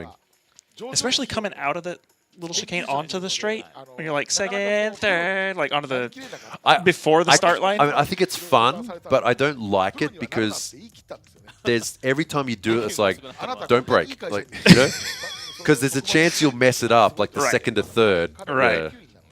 It's like don't break. Okay. Yep. Anyway, who is leading in the points? Well, coming into this round, it was Naoki Nakamura. And in second place, it was Hibino, who just got knocked out. No, oh, sorry. Got it. Hibino, no, sorry. Hibino did that drastic flip. Yeah. Hibino, no, huh? The flip. Yeah, Hibino oh, right, flipped yeah, it yeah. because he bonked and then they kept going. That's and right, he won. they kept it. So, Yeah. So Hibino, so first place and third place got knocked out, and Hibino's still in it. So after this round, it might end up being Hibino in first place, just due to the fact he's just made it through. Yeah. Whereas Daigo Saito did not qualify. Also, fourth place Sobagiri is, but the gap is so he's in, but the gap is so big, it's not really an issue right now. I mean, he could possibly come back. I mean, we've got 2 rounds this weekend. We have another 2 rounds next month at Odaiba. So yeah, I don't know. Also, Naoki and Daigo will have a chance tomorrow as well. So we'll see how it goes. I don't know, but the leadership. The leader might get even closer. Yeah, there is technically only like, what, basically 2 weekends worth of comp left, but it's far from over. Yeah. All right, first run. Yonai leading in the 180SX. Big angle. Kawabata right behind him. The transition had a little bit of a wobble in there, but other than that, that run was sick. Yeah, that was full throttle run there. See from the top-down drone view. あの振りでアンダー出ずにちゃんと踏めてったのはすごいですね。 Great chase. Big flick from the lead car. Managed to get the power down enough for it to keep going. That's the thing. Yep. That would normally, like we saw that in a couple of battles before. That would, like with Ueyo, that would normally be a big like correction and right. that looking awkward, but. Was that a little tap right there? Was that a little bit of a tap? I think that was a little bit of a tap right there. It might have been just a little bit of a, hey, I see you. Yeah. So watch this. What we're talking about is right here. This big angle right here. But he gets on the power and gets it down enough. The car doesn't really move around much. I mean, obviously, the ideal thing would be the car to be perfectly smooth and then transition quickly and then hold that angle smoothly. Right. That was about as close as you can get to that. Realistically, yeah, without it being just perfect. Right. So good job from Yonai with the 96.7. Kawabata, 7.7 proximity points. So that's a fairly fair split there. So once again, chase car usually gets a lower score because they're in the chase, usually have less angle. That sort of thing. They make up for that in proximity. 7.7 points. That's pretty good. So this is so usually you end up with the chase car getting a higher score. Yeah. So this is what is that, like 4.3 points gap? That's honestly not much. It's still anyone's battle, this one. I wouldn't say that Kawabata has an advantage just by having that score by any means. I would just say on average though, Kawabata looks more stable when he's going fast, whereas so far Yonai he looks like he's on the edge. Right on the edge of control, so we'll see what Kawabata can do in the lead here. Oh. Just maybe a quick tire pressure check, which they are allowed to do. Yes. Chat said Kawabata has the advantage of being Kawabata. That's a pretty fair statement. Yeah. Yeah, that is a thing. Yep, multiple GP champion. Grand champion. Especially in the lead run, I feel like Kawabata is one of those guys where he can definitely throw down some amazing chase runs, but as a lead car, he's just I think it he does his own thing. You know what I think too? It depends on who he's driving against. Like there's certain drivers, like especially Daigo, he really goes in on Daigo, whereas other drivers, I mean like Yonai and stuff like that, he might be a bit more conservative. Right. We'll see. I feel like that's probably a thing too. Like he seems like the kind of person where his spotter's probably like, hey, don't go full speed. Yeah, calm down. just get the win properly. Like, you don't need to. I mean, it's relative though, obviously. Oh, right. That's the thing is Kawabata in comp, not full speed, is still like more than full speed for most people. Yeah, so.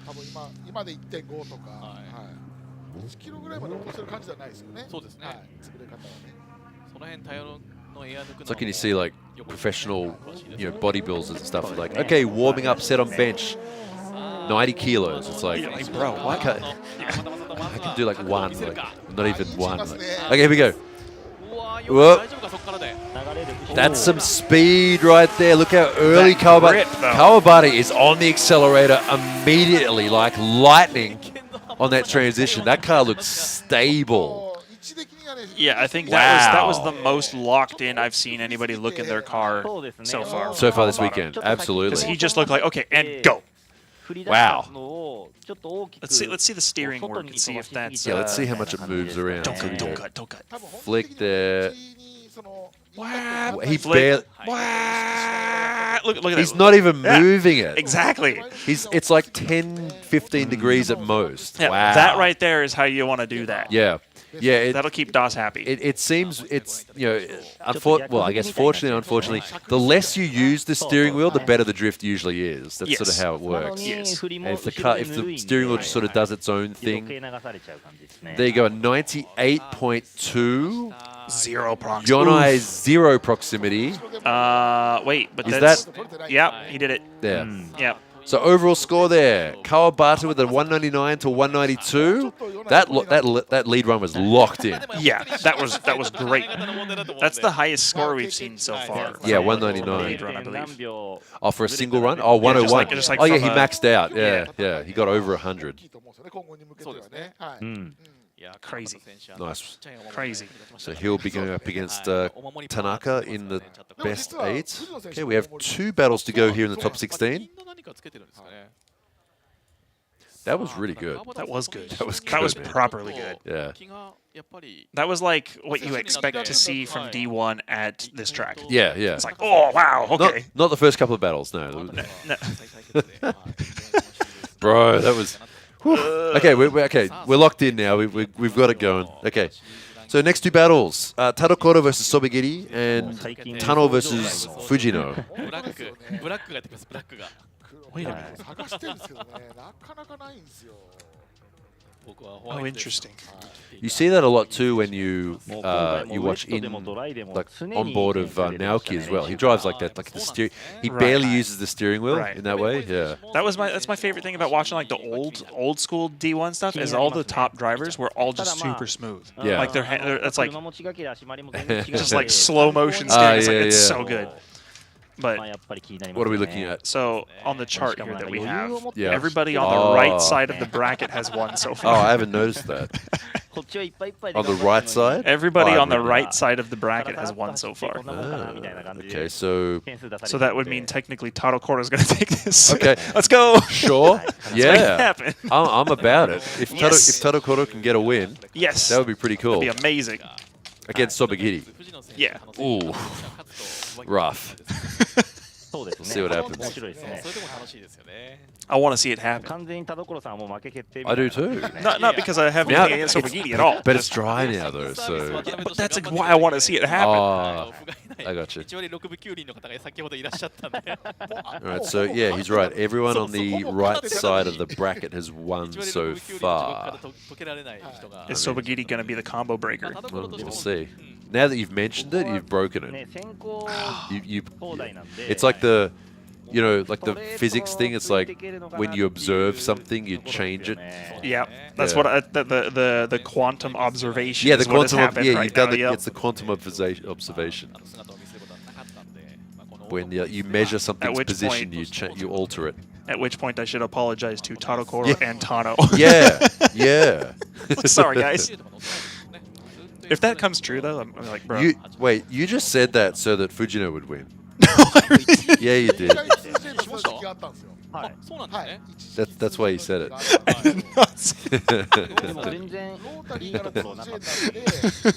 Oh my god, I ain't called out. Yeah. All right, here we go, rolling up to the start line. The A86 of Tadokoro. I love his helmet design, by the way. That diamond checker.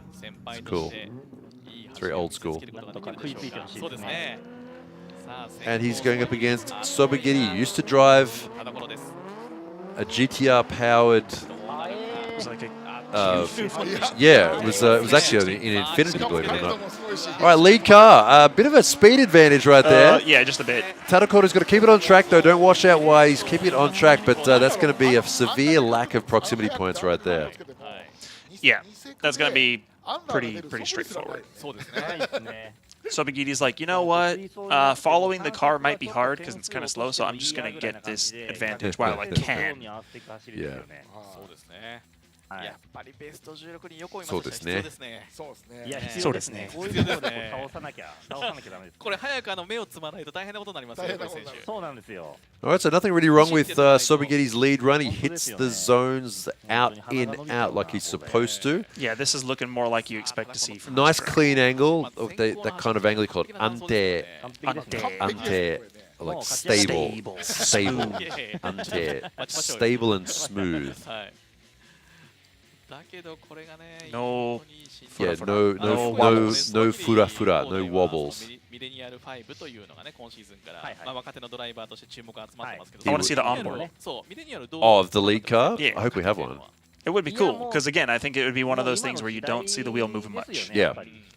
だからもうこれからの D1 を支えていく人間たちだと思うんで。Yeah, so this A86, it's gone through several different kinds of engines. It used to have a 20B, also had a 2J, and now it's SR20.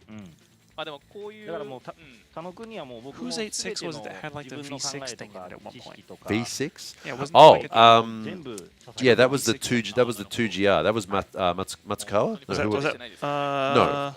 Who was that? Fawaz? Who was that? Fawaz, help. Yeah, we had we had the 2GR twin turbo one. Wait, who was that? No, not Matsukawa. That was he hasn't been out for a while. Oh, I can't believe I forgot. かっこいいおじさんでありたいでしょ。かっこよくないから。 Fawaz, who had the V6, the 2GR V6? Oh, Ishikawa had 2GR. Oh, but he switched to 2JZ. Ah, that's why. Okay. Ah, there you go. Okay, that's why I was confused. Yeah. Yeah. Thank you, Fawaz. Yeah, the 2GR. That was. I mean, a couple of people experimented with that, like, because I mean, it's like Toyota's V6, like, right. It's in every car, so. Okay, score there. Sobagiti a 97.4, Tadakoro 92.1. So pretty much, unless Sobagiti like spins around and parks the car, he's basically got this in the bag.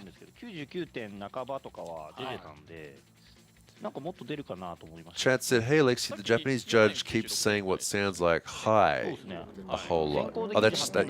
Hi, hi, yes. Yeah, that's yes. That means yes. That's a confirmation. Yes. Yeah, it means like I hear what you're saying, I agree, or I hear what you're saying, I maybe agree, or I hear what you're saying, I don't agree, but I acknowledge the fact you said it.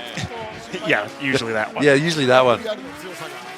Right, Tadakoro going out all the way around. I mean, doing a good job, but I don't know. Let's watch it. Yeah, it looked like Sobagiti definitely kind of giving him space, making sure that he doesn't cause any. But was he dialing it back too much? You want to get at least some proximity points just for a buffer. Yeah, it didn't look like he's gonna get a lot. Yeah, I don't know what he could have gone a bit more aggressive on this. I mean, I don't know. Maybe his spotter said, "Just chill. Don't worry, don't worry. He's slow. Just dial it back." That's too dialed back. That's too dialed back. That is true because now he's not feeling comfortable until they see the score. I'm not. I'd be going ooh right now if I was him. But, oh, maybe I should have. Maybe not. That might not have worked. Which. Actually, I think they're talking about the same thing right now. Right. Talking about like maybe a little bit more push would have been good. Man, Tadakoro takes the win. Tadakoro had a wheel over though. Shh. We can talk about that. Oh, okay. Well, Tadakoro take the win. I'm sure chat noticed it. You just want. Oh. No, wait. No, he's okay. Sobagiti's got it. Absolutely. 93, 94. Oh, just enough points. Just enough. By a yeah, well, add that onto the first run. Yeah. Okay. Okay, so Sobagiti. Sobagiti gets the win. Left bracket. So yeah, you mentioned it. Now you broke it. Good effort from Tadakoro though. Got to say, today he's been driving a lot better than he normally does.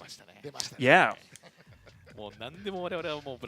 To be fair, today seems like that kind of day. Like the people you expect to do really, really well have kind of been like, "What's going on?" And then the people who normally don't do that well have been like, "Oh, dang, hold on." Yeah.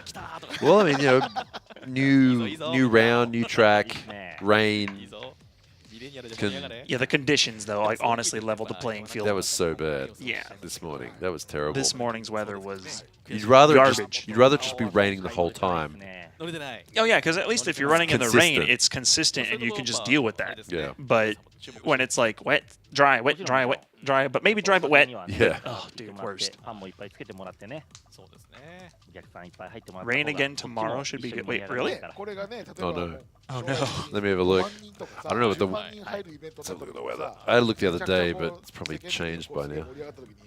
おじさんもな昔はなって言えるじゃないですか。 Oh, it better not rain here tomorrow. If you're just joining us, welcome chat. We are currently in the top 16 bracket of D1 Grand Prix Round 7. This is the final battle of the top 16. It's going to be Fujino versus Tano. 間もなくこっち側に来る頃なんで、そろそろこっち側にこう引きずり込んできて、でもうちょっとあとそれはこれがあと5年ぐらいしたら。 Whether we need to look it up for シニア大会ができるような60代以上の closest town. 違うリーグがゴルフもありますもんね。ありますシニアがね。次待機してる解説が来たんですけど、結構うざいやつが。赤い服着た。そうですね。残念ながら呼ばれてしまった方が。はい。残念ながら17位かなんかの人です。そう。ちょっと待機しといてくださいその方。さあということで支配人注目の対決がやってきます。東洋対決。Weather Sunday rain. All day. In the morning. Oh, here we go. Okay, so Fujino in the lead. Tano chasing. Whoa, Tano, big throw. Bit of an understeer there, but he's staying with him. Move up, move it up. Chase car needs to move it up. Oh, he did. Not bad. That was a good, clean run from Fujino. That was a good tandem battle. Yes. It was a good, clean run from Fujino, which made it very possible for Tano to just be like, okay, yeah, let me just try to get in here. Was it enough? Tomorrow, chance of rain increasing. Oh, good. So dry qualifying, possibly wet battles. The opposite of today. That would be so much fun to watch. That would be good, actually. I would like to see it. I would normally I wouldn't want to see rain, but in that case, I would like to see rain. So this battle here, blue on blue.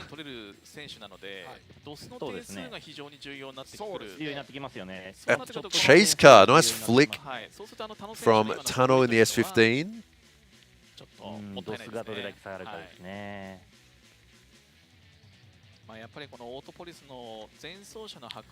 All right, so yeah, the chase car definitely doing a good job of diving in and trying to keep up with Fujino, for sure. Yeah. I'm not so sure he was feeling great at that initiation with that understeer saying hello, because the way that he understeers real hard right there, yeah, that probably felt scary. Yeah. But he did what he needed to do, got back in it. Yeah, that was a good battle, realistically. He dealt with it. All right, here we go. Let's watch it from the onboard. Watch the steering wheel. Here it comes. Yep. Yeah. Yep. No, did a good job of it. No, actually, I really like the way that he, you can tell these guys are experienced because, like, when you get the understeer and you turn in, and then it's a timing thing of when you let go to let the car counter back again. Yeah. And he did it perfect. Yeah, he got the timing right. Yeah, that's experience right there. I think it's interesting how high he holds the wheel as well. Yeah, like lead car 97, chase car 101.5. That's a 6 proximity. Yeah, okay. It is very close, but Tano's now going to have Fujino chasing him. Yeah. So as long as Fujino balances the throttle just enough to maintain the grip and the forward bite, because it seems like he's been struggling with that forward bite. Yeah. So. Is this something that's it's the GR86 guys that are dealing with mostly, or is it? I don't know. I think it might be maybe tire pressures or something, because it's probably more of a tire thing. Because if you remember when those cars first came out, everybody built one basically. Yeah. Like every team had one basically, and everybody had ridiculous amounts of rear grip. And it's Yeah. almost like they've been kind of dialing it back to make them more drivable. More balanced, Yeah, and now it's like they're a pretty good platform people have kind of figured out, but maybe it's too far gone That's the other why way. we're seeing the understeer more now than we used to. Right. Yeah, it could be. 思わせる侵入とかをして。 Righty up to the start line. This time Tano in the S15 will be in the lead. And in the chase, this car, Fujino. 引き離して点数があと1ポイント取らせないで逆に逃げようと思って1セク2セクを田野選手が頑張って早く行こうとすると逆に藤野選手の思うツボなんです。そうですね。はい。そうですね。 Expecting another great tandem run. Realistically, I think we all are. I think both Tano and Fujino at this track, that matches up pretty okay. Yeah. All right, here we go. Second battle. Fujino's going to want to stay with Tano all the way. That's very close. What's the transition? He's going to try and tuck it in. Tano needs to hit that zone. Looking good. Okay. Fujino, those proximity points. Definitely not giving him much room. 3, 4, and 5. All right. Top-down view. Yeah. Oh, that left foot brake. Yeah. That left foot brake Yeah, worked you for could see Fujino. He's it. just like, oh, please, no door, no door. Fast entry here. We don't know how fast exactly they're going right now, but this morning we're seeing, and we're getting up to probably what 140. Yeah, I was gonna say probably 140, maybe ish, depending on the driver. It might be even slightly faster. Like you I might, think you it might might be breaking 150. Yeah, I think it's about 150 kilometers an hour by now. That initiation was good. Tano's initiation was really good. It was good. Tano's lead run overall was really good. Yeah, this would have been a good qualifying run, just on its own. You see him look back at Fujino, Yeah, just right there, yeah, it's like, huh? Yeah, I saw that. Yeah. And you see that front inside tire for Fujino puffing, just little puffs of smoke as he tries to keep the car stable. no bend door, no bend door. Yeah. Also, don't go inside. Keep the car on the outside line. Wow. Okay then. Yeah, 12.3 proximity there. Yeah, I think that's all they wrote for Tano. Yeah. Yeah, 2 solid runs back to back by Fujino in the GR86. And there's a score there. It's not a huge gap, but it's more than enough. 203.9 to 199.8. Winner Hideyuki Fujino in the GR86 moves through to the best 8. So now we have our best 8, which we're going to start running very shortly. So if you're just joining us now on the live stream, you're watching round 7 of D1 Grand Prix at Autopolis. We are about to start. Who was the best 8? この人に負けないように頑張ります。はい、ぜひ頑張っていただきたいと思います。ありがとうございました。Naoki jump scare. さあというわけでベスト8が出揃いました。 So here's your best 8. First battle will be Mekawa versus Hibino, then Matsuyama and Matsukawa. And then Tanaka and Kawabata, and Sobagiri versus Fujino. What do you think? Mekawa Hibino is going to be aggressive. Yeah, that's going to be just absolutely just 2 pretty hot-headed drivers, realistically. Yeah. Matsuyama Matsukawa is that'll going to be fun too. Yeah, that's going to be a tongue twister for us to call. And then Tanaka and Kawabata. Ooh, I mean, Tanaka's going to be gunning for him. Yeah. Yeah. That'll be. But Kawabata just looks chill right now. Like right. Yeah. And then Sobagiri and Fujino, I think that's going to be another one of those kind of good close battles like we just saw with Fujino and Tano. Yeah. I don't really expect Sobagiri or Fujino to just run away with that. I think that's going to be very much like back and forth. Similar cars, similar driving style. Yeah, it's going to be... Both of them D1 Grand Champions. So it's a fairly even battle, that one. Yeah. I think I am looking forward to this Mekawa Hibino battle, though. That's going to be very... Yeah. It has all the right ingredients to be very exciting to watch. Yeah. It has promise. It has promise of action. 今日に限っても横井直樹がここに来るってありえないですよね。そう、本当ですよね。松山、松川。まあでも本当にチャンピオン争いが面 Sounds 白くな like った the と思え beginning ば of プラス a な要素なんで、 like a まあ中村 tongue 直 twister or 樹 something. が明日この位置で終わると我々は思ってないので、Or like a kid's song, you know, like 終わりですか。 Matsuya, like one of those, you know, Matsukawa, Matsuyama, da, da, da, da, da. You know what I'm talking about? Like those sorts of little. I know what you're talking those about. little Yes. Kids like not song, but you know, like those rhymes that kids do. Yeah. All right, here we go. Straight into it in the best 8. Mekua in the BMW leading. Hibino in the chase. Hibino wants to get a run this weekend. He's sitting up there in the top of the points. This is his chance to get a run on Daigo and Naoki, who did not qualify. And it may work. That was a big understeer there, That was a wasn't it? huge understeer from Mekawa. But no collision this time. Yeah, no, yeah, not this time, no. さあ中村選手いかがですかこの走りは。まあメッカ選手のリアがやっぱりトラクション高いで。 Here we go, view from Hibino in the chase. See what we can see from his point of view. So lead car comes flying in. We're at huge angle, so we can't see. Transition back. That pause through the smoke where you can't see anything, and then get up beside him. まあでも全然応援してないんで。 Naoki doing commentary there and saying that he's absolutely not cheering for Hibino at all. I mean, understandably. Understandably. 左足ブレーキがどうのこうのって言うんですよ。左足ブレーキテール見てないのにいつつことるか分かるんかなと思うんですね。Naoki there sort of doing an impression of Hibino's thought process there and sort of doing a Hibino voice. そうなんですよ。まあこれはね、でも後追いポイントちょっとしか取れないですよね。そうですね。いやでもこれは。 Spitting fire there, but yeah, this understeer here, right? Yeah, the front of the car visually comes around on him. Like he loses angle quite badly there. I think that's going to hit him hard on the DOS. Yeah. That's going to be rough. So we'll see how many chase points Hibino can get, because he was kind of close, but not like super duper close, like we just saw in the previous battle with Tano and Fujino. So there's a bit of a gap there. Yeah, he definitely left him some 3. space. Yeah, Not that great, but yeah, Mekua, huge understeer. I don't know if I verbally said it or not, but I was thinking exactly that. I was like, man, it seemed like Hibino kind of laid back on that chase run. Yeah, he wasn't that close. Which, because the way I don't know if I actually said it or if I just thought it at this point. You only thought it. Okay, well now I said it, so.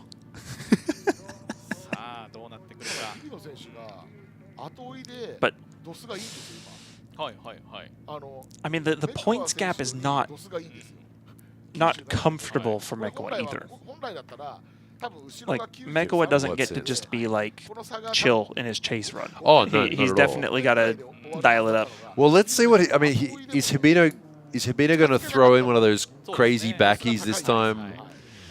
I don't know, but you think he might want to be conservative now because he's like, I actually have a chance. Champion points. Yeah. If I can get as many points as possible right now, I could get like a lead on the championship going into the next round. And normally I would say yes, especially with Hibino being Hibino, but the problem is Hibino's idea of oh, hey, I have a chance of getting points is, okay, let's game DOS. Let's do 180-degree entry and just full throttle. It'll be great. Let's go even crazier. Yeah, well, I mean, he's done that before. He was like that at Scuba Circuit several years ago. He was just like, you don't need to be so extra right now. Like, what do the kids say now? Like, stop doing so much, whatever. Like, you're doing too much. Like, that's what they say. Like, when people are saying, oh, you're doing too much. Like, or do less or whatever. I don't know. Right, that's the thing is, you know, Hibino, especially Hibino's S14 era. Oh, when he had that like the Camaro front. Yeah, dude. When he had that car, he was just like, I'll just he didn't care. Absolute max angle, full throttle, YOLO. It worked. About half the time. But when it worked really good. So, right. Yeah. I remember watching. Was it an Ebisu Minami round where he like just did this absolutely ridiculous entry? It was just on lock, full lock, all the way into like the hairpin at the bottom. Yeah. And everyone was like, "How did he not spin?" And DOS was like, "Thank you. Here's your points." Yeah. Yeah, that's. I think I remember that happening. Yeah. Angle maxing. Angle maxing, yeah. Yeah. I remember when everybody first started cutting their knuckles, and then it was like, oh wow, like angle's so cool, like backies are so cool, and then now it's like, okay guys, chill. Yeah. Like, we get it. Ready to go. Next battle now. Hibino in the lead. What's he going to do in the lead? He's going to throw in. Pretty good angle. Pretty good angle. Look, he's doing the right thing. He's doing what he needs to do. But look, Meko is right there on his door. Ooh, okay. Okay. That was almost like Mecha was like, I know what Hibino's going to do. Yeah. So I'm going to just try. Look at that. Yeah. Sticking his nose right in there.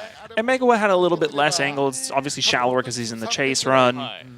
But I think if you're chasing Hibino down like that, yeah, that's realistically what you want to do anyways. Like that's perfect.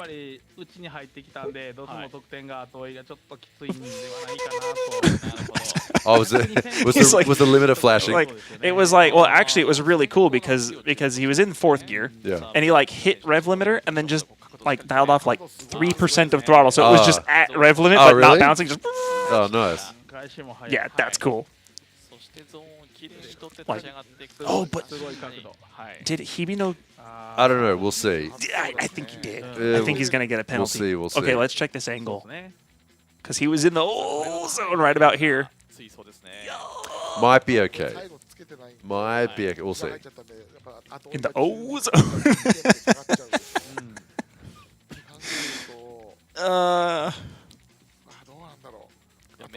Yeah, once again, nice smooth steering work there, just holding it. Yeah, he's comfortable in that car for sure. Ooh. What are those eyes on that bridge? It looks like SpongeBob. What? On the bridge, as they go down the hill. I didn't see it. I'll point it out if I see it. Nice, get some nice smoke now. Track is completely dry. 10. 10 points.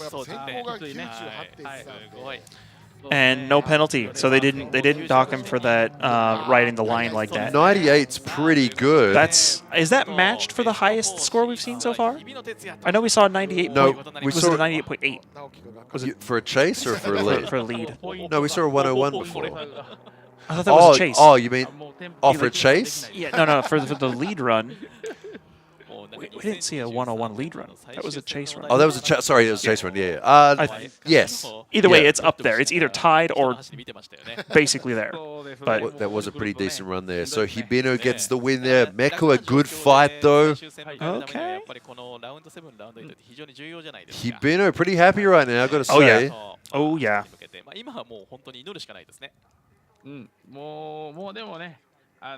Yeah, no, that was a great effort from Mekawa, though. Absolutely.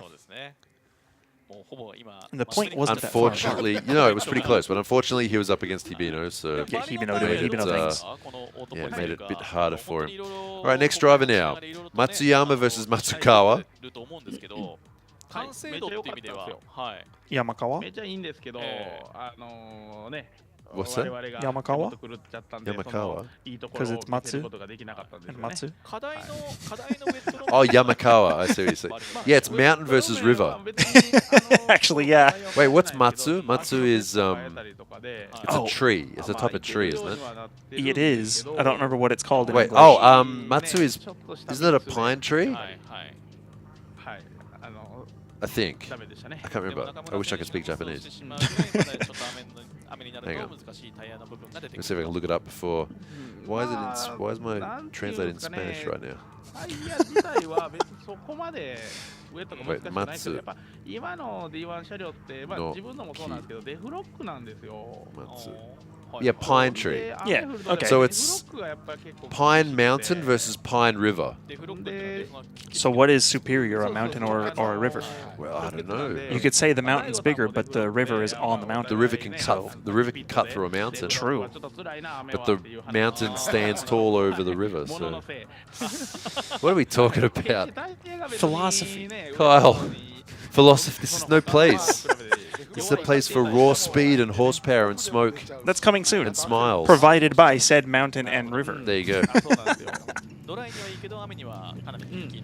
here we go. So Matsuyama will be leading this first battle. Matsukawa in the chase. Corolla versus Corolla.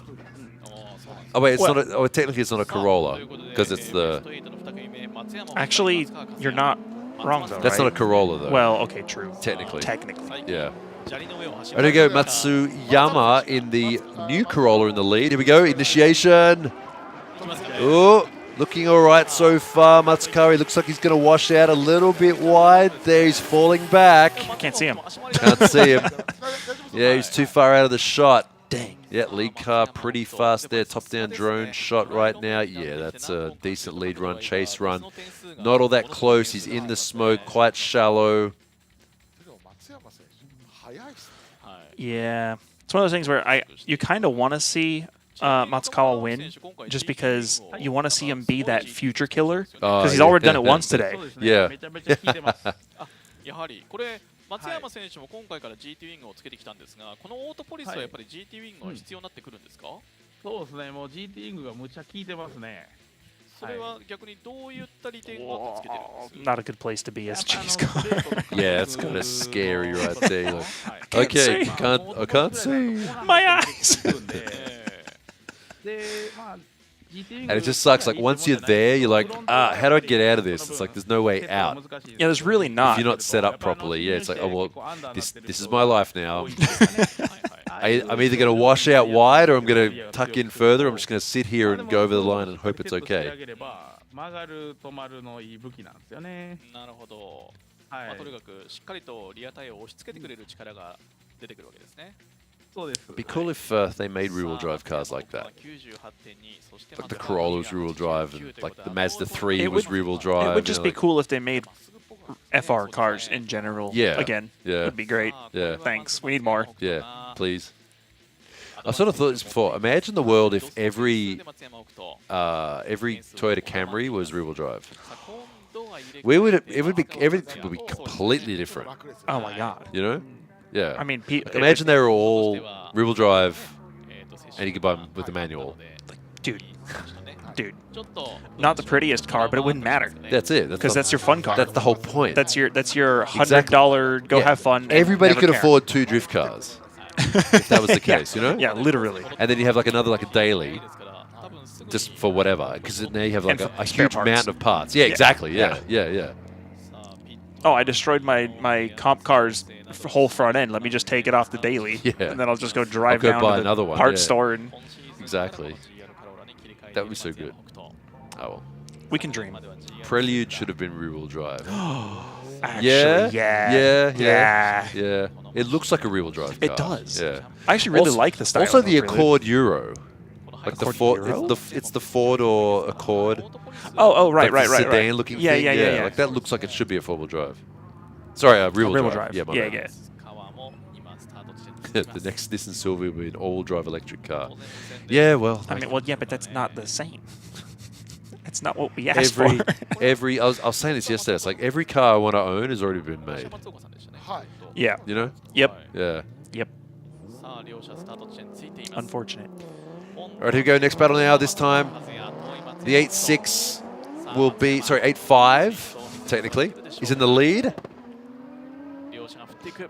Chase car with a bit of an advantage. Kind of slow in the lead. Chase car, they're not all that close, but he doesn't really need to do too much. Yeah. Right, and that's exactly it. He wasn't all that close because he pretty much had it in the bag anyways. Yeah. But was he too far back?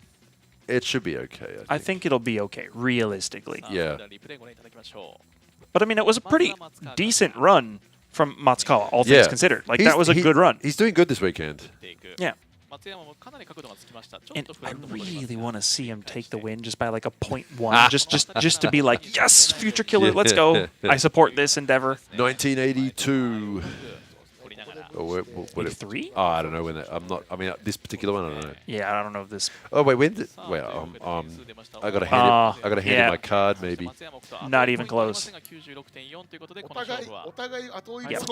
Oh wait, Quinn's in chat. Quinn, when did the 8.6 come out? And unfortunately, New gets the win. The blue Corolla, 194, 83. I was 1 year off. So the new car gets the win. He'll be going up against Hibino in the semi-final.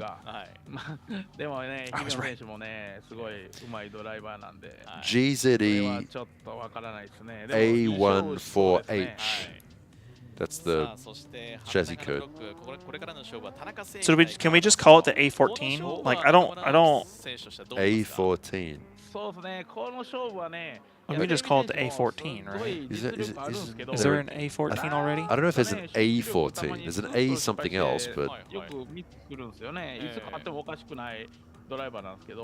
an A is a Carina. Like a Carina. Like, okay. Yeah, the Toyota Carina is like AA16. 3. Why can't it be easy? I don't know. That's how you separate the cars that are like normie cars versus sports cars. A is a Supra or a Carina. There you go. Oh, because the A90 and A80. Yeah, okay, that's a thing. Yeah. Yeah, it's more fun saying like S13. Yeah. Like even the new 8.6, you know. Exactly. ZN6, ZN8. Yeah, easy. 8, Okay, easy, yeah. cool. Z. So does that mean we can call it the EA14? I don't know which. Where do you draw the line? I don't know. Yeah, I don't know where you. Because you know, there's like the S13 and the RPS13. Right, but exactly. everyone like, just says S13. Right, the only people that call it like a PS13, for example, would be the owners of PS13 because they're like, it's not just an S13. It's not an S13. And I'm allowed to say that because I've owned like 5 of them. Oh, okay, so it's fine. Yeah. Well, I've had one too. So yeah. But that's the thing is like most people don't think of it as like RPS13 or PS13. And they're like, no, it's an S13. Yeah, I mean, no, people don't say like there's like R33 and there's B and R33 and people get all weird about ER34. It's like no, they're all 34. It's like no, let's just call it an ER34 because we've just decided on that. Right. Like 4-door the ER34 or non-turbo. You know, like B. Let's just agree. Because at a certain point, you're calling out the trim levels, not the chassis type. Yeah. Or the whatever. Yeah, the spec of the car. R35 is not a G35. No, those are completely different cars. All right, next battle now. Tanaka versus Kawabata. Let's see if it's going to be clean or not. I'm going to say it will be, but it's going to be close. Whoa, collision. Kabonk. Oh! That's how you basically throw away. You know why? I wouldn't normally say, "Oh, I hope it's clean," because I know it's not going to be. Right. That's why I think I said it, and then I said, "I don't." Oh, well, I don't think it's not going to be clean, but I'm subconsciously I'm like, "Oh, they're going to hit." Yeah. What's funny is like at Ebisu, there was no contact at all for the entire thing. Right. And all of a sudden, we're just seeing it all over the place right now. I don't know why. Is everyone like kind of angry this weekend or something? Everyone's just like grrr. just grrr.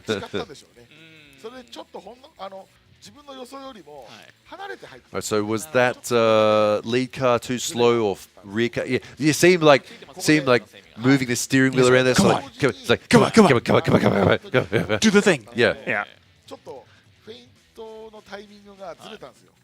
Yeah, Kumakuma just said that. Like his feint timing was like he's like now, like that. Yeah. Like you could. So watch this. Watch the steering wheel. Yeah, so watch him be like antsy on the steering wheel.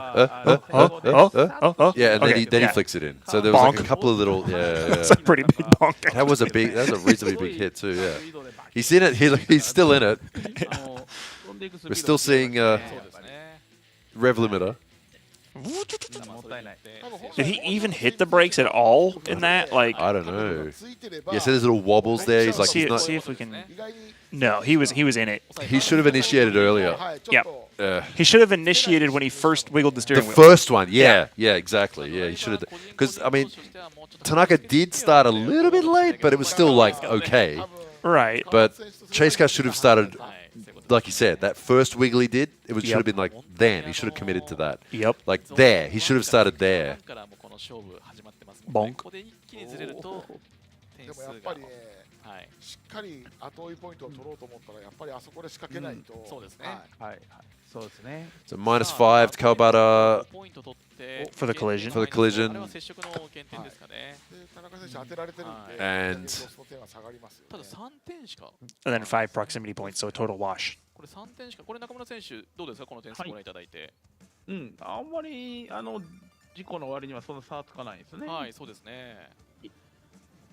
さあ、今、接触によるマイナス5点は入っている。マイナス5点ですね。はい。まあ、これやとね、まあ、田中選手が有利ですよね。まあ、結果的にはね、後追いに行くときに、取ってる状態で行ってますよね。Oh, you can see the underneath. 後追いになるんで、もう有利。そうですね、有利ですね、基本的には。ただ川端選手としてはもう田中選手のミスマッチ。そうですね。はい。もうちょっと川端選手の表情がちょっと。Alright, so they'll head out. What's up? They'll head out on the track now. Swap positions. What's wrong? Why is he missing that side of his? Because when he went off onto the dirt. Oh, okay. It was from the dirt. It wasn't. I was like, because I was looking at. I was like, wait a minute. Did my whole life just get mirrored? Like, what is happening right now? It caught like a tuft and it ripped off the that little section. That makes plenty of sense. I just like saw like what side it was on, and I just like just totally like, wait a minute. They match. Oh right.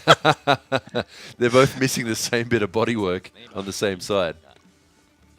See the third car in the battle? Yeah. Yeah, chat said, didn't you see the third car? Yeah. 競技長ですね。そうか、アキラさんいないから。さあ、先ほどの Yeah, it doesn't look like anything too serious of a hit, just a little bonk. あ、そうですね。はいはい。日本代表選手のそうですね。付き添いで、はい。多田選手。多田選手。ライツに出てる。Chat, stop trying to gaslight my co-host. Wait, they don't have a. Does YouTube not have a stream right now? Hang on, can you hear us? We have the stream here. Oh yeah, we're live. Everything is working. Oh, you can hear no video, but you can hear us. Okay, I'm just gonna go next. I'm gonna go next door. Help! Help! I'll hang out with you guys. Chat. Alexi's gonna go run next door into the other room and try to get the video back because we do have video feed here. So we just have to find out what the heck happened because on our laptop here, I can guarantee you that we don't have video as well. Unfortunately, I can't hold all of you. I don't have that many arms. Sorry. Yeah, we're in Tokyo here. We're not さあ、先行が川端正人、後追いが田中聖美。田中聖美はもう後追いポイントを積み重ねるだけです。川端正人は自分の走りを Operations are underway. さあ、スタートが始まるが Initiation followed by oh wow, really a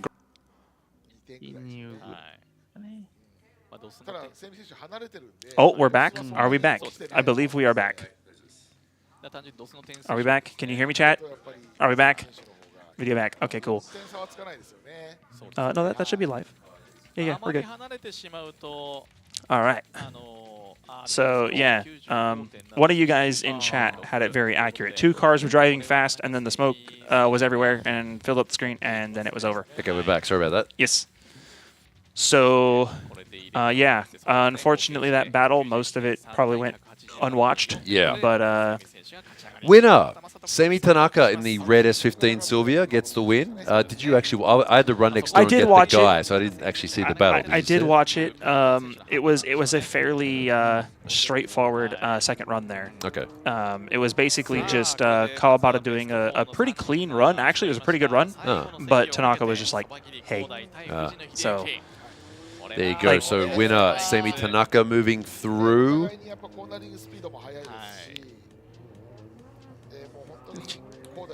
D1 was hiding. No, we don't have any of that going on.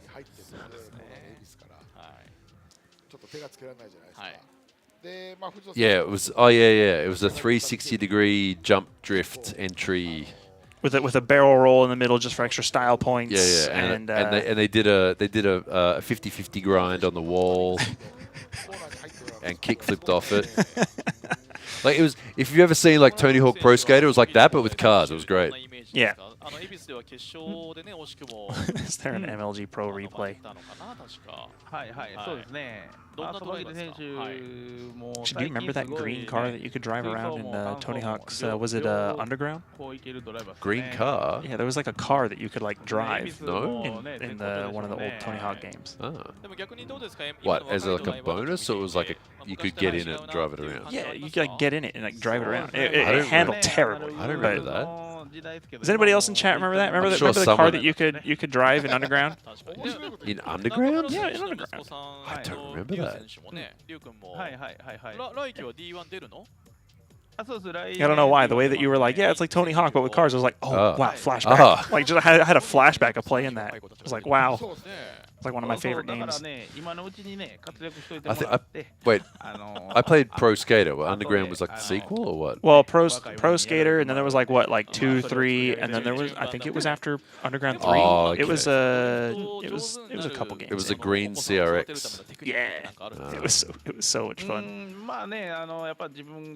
Kawabata was like, yeah, pretty much.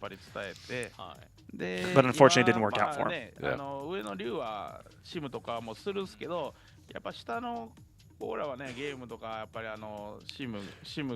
Back when I was studying like 3D graphics, special effects, and stuff like that, some of the other people in the course were staying in a share house, like near the place, the college. And I went over there one day, and like they all had their own computers, like in the sort of the front room of this house. Right. And I walked in, and everyone was playing Tony Hawk on LAN. Oh, nice. I walked in, I was like, "Hey, what's up?" And nobody turned around. Nobody. They're all just there going and like going, competitive. And then the round ends, and they all take their headphones off, like, "Oh, that was good." Like, "Oh, hey, Alexi!" Like they were all locked in. Yeah, absolutely locked in. I just stood there for like 3 minutes, going, "Wow, anyone gonna notice me?" Or notice me, senpai. Yeah. All right, here we go. This is the final battle of the best 8. It's Sobagiri versus Fujino. All right. Two very similar looking cars, similar spec. Both of them champion drivers in D1 Grand Prix. Oh, the speed. Sobagiri looking fast. Yeah. Oh, I wish they would have shown. Oh, wow. Is that left foot braking from the lead car? Did you see a little puff of smoke from his front? Like a couple of times. Ah. Not something you normally see in D1.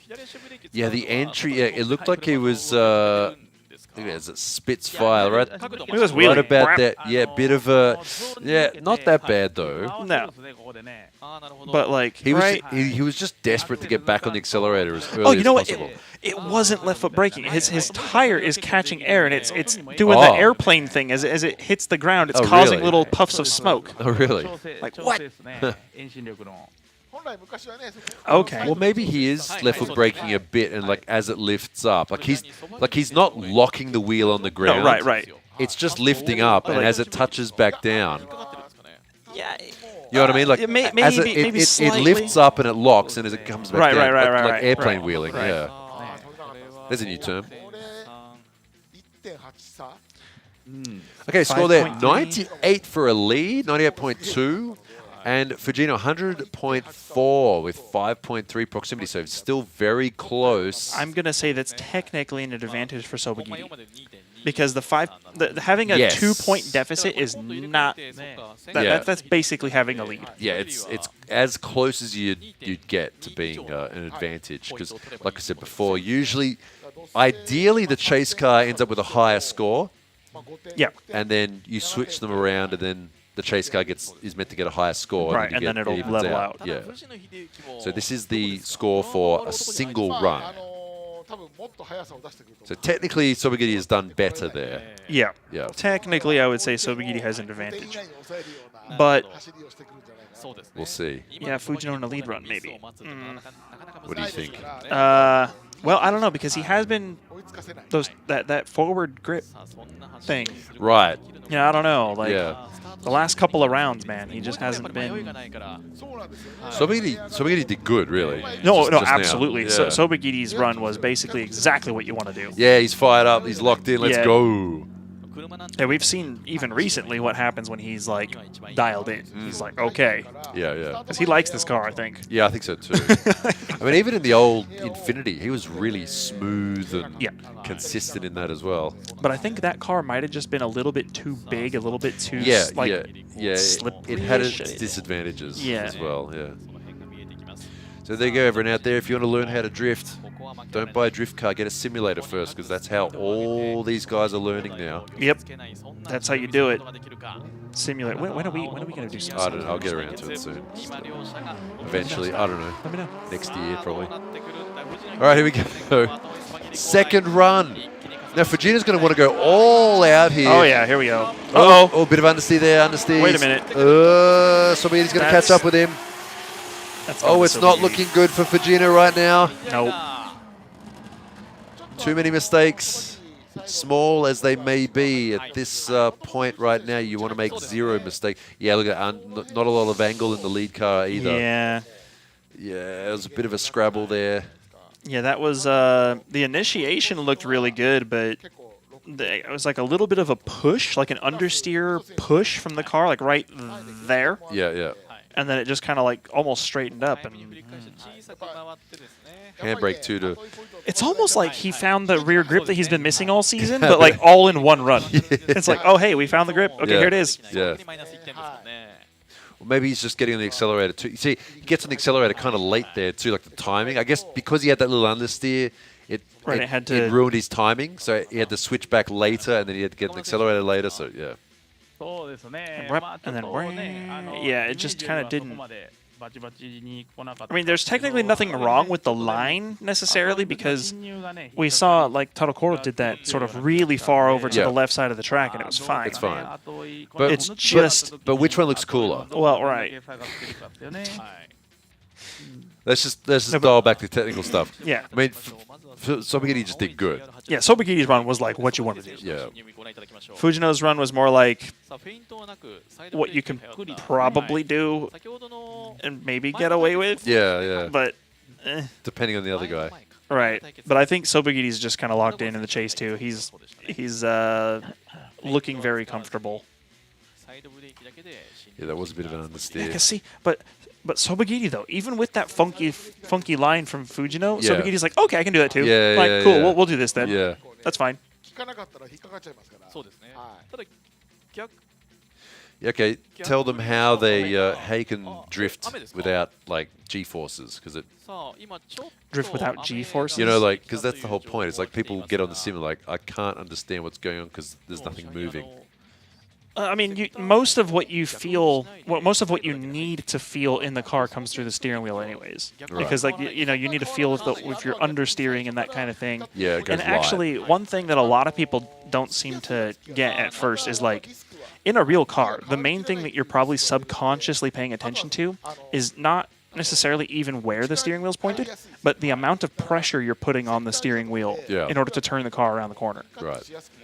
Which, if you learn how to do that, then like if you take that same thing and apply it to a real car, it works. There you go. But that's also why my simulators have motion systems. Yeah, right. Because whoa, look at the score there. Yeah. 1.1. Oh, that's so close to a one more time battle too. Wow. Fujino took that? So Fujino, it was Fujino's chase. It was Fujino's chase points that did it. It's chase points. I keep telling you that. Not you. I mean, you. Look, he's got double. He has double the chase points. It's always the chase points that makes the difference. Yep.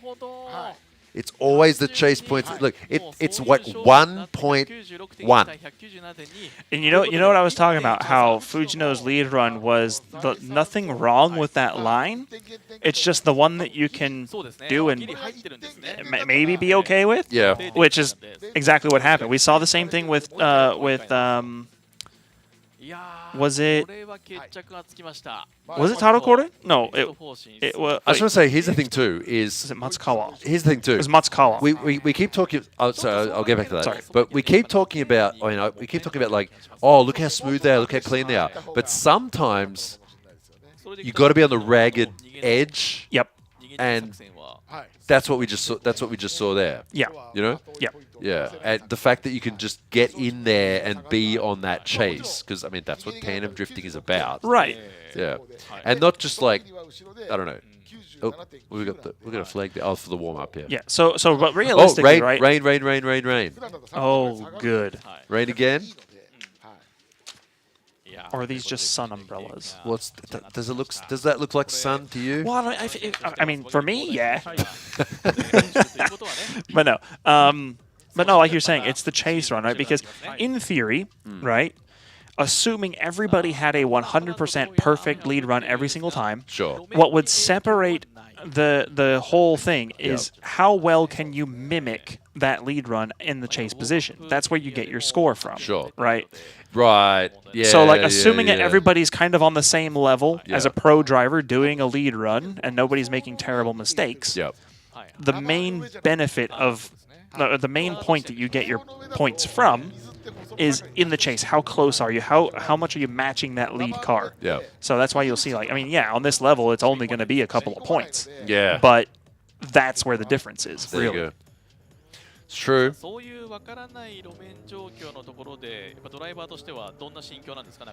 All right, we are down to the semi-final. We have 3 battles to go here in D1 Grand Prix. Round 7 at Autopolis. It's Hibino versus Matsuyama and Tanaka versus Fujino.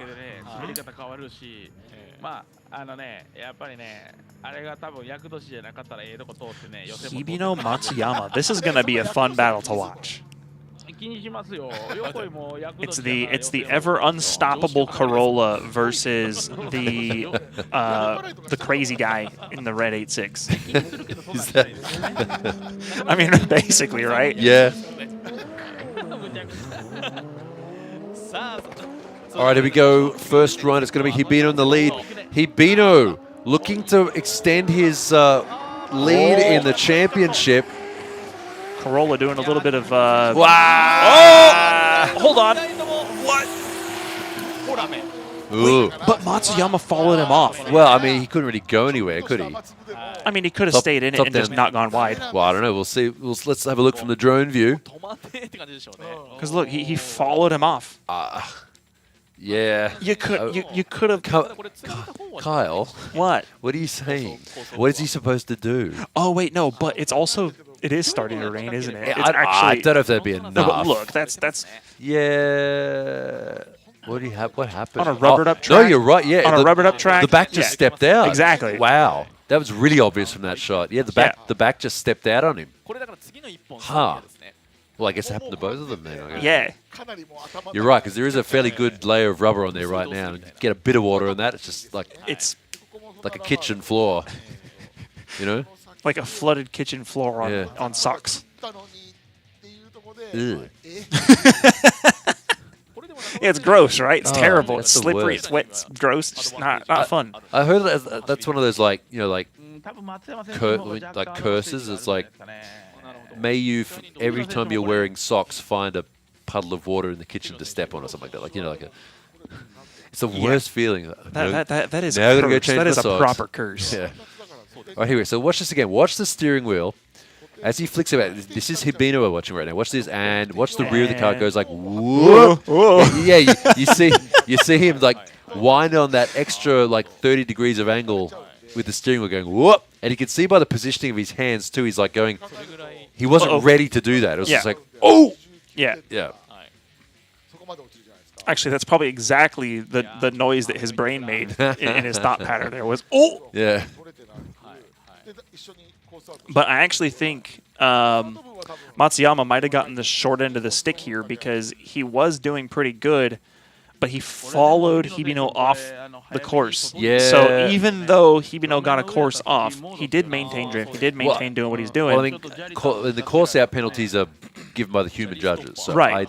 I mean, honestly, I don't know what the rules are for that in particular. But isn't that going to kind of wash out at that point, though? Like, because they both went off. It's like, what do you want? We'll see. We'll see. できればね、こう D1 選手にダートラに来てほしいんですよ。なるほど。Kuma Kuma saying like he wants all these drivers to come do some dirt trial driving. そうです。はい。 I mean, have you done any like dirt driving? Yeah, It's fun. You know that Skyline I have?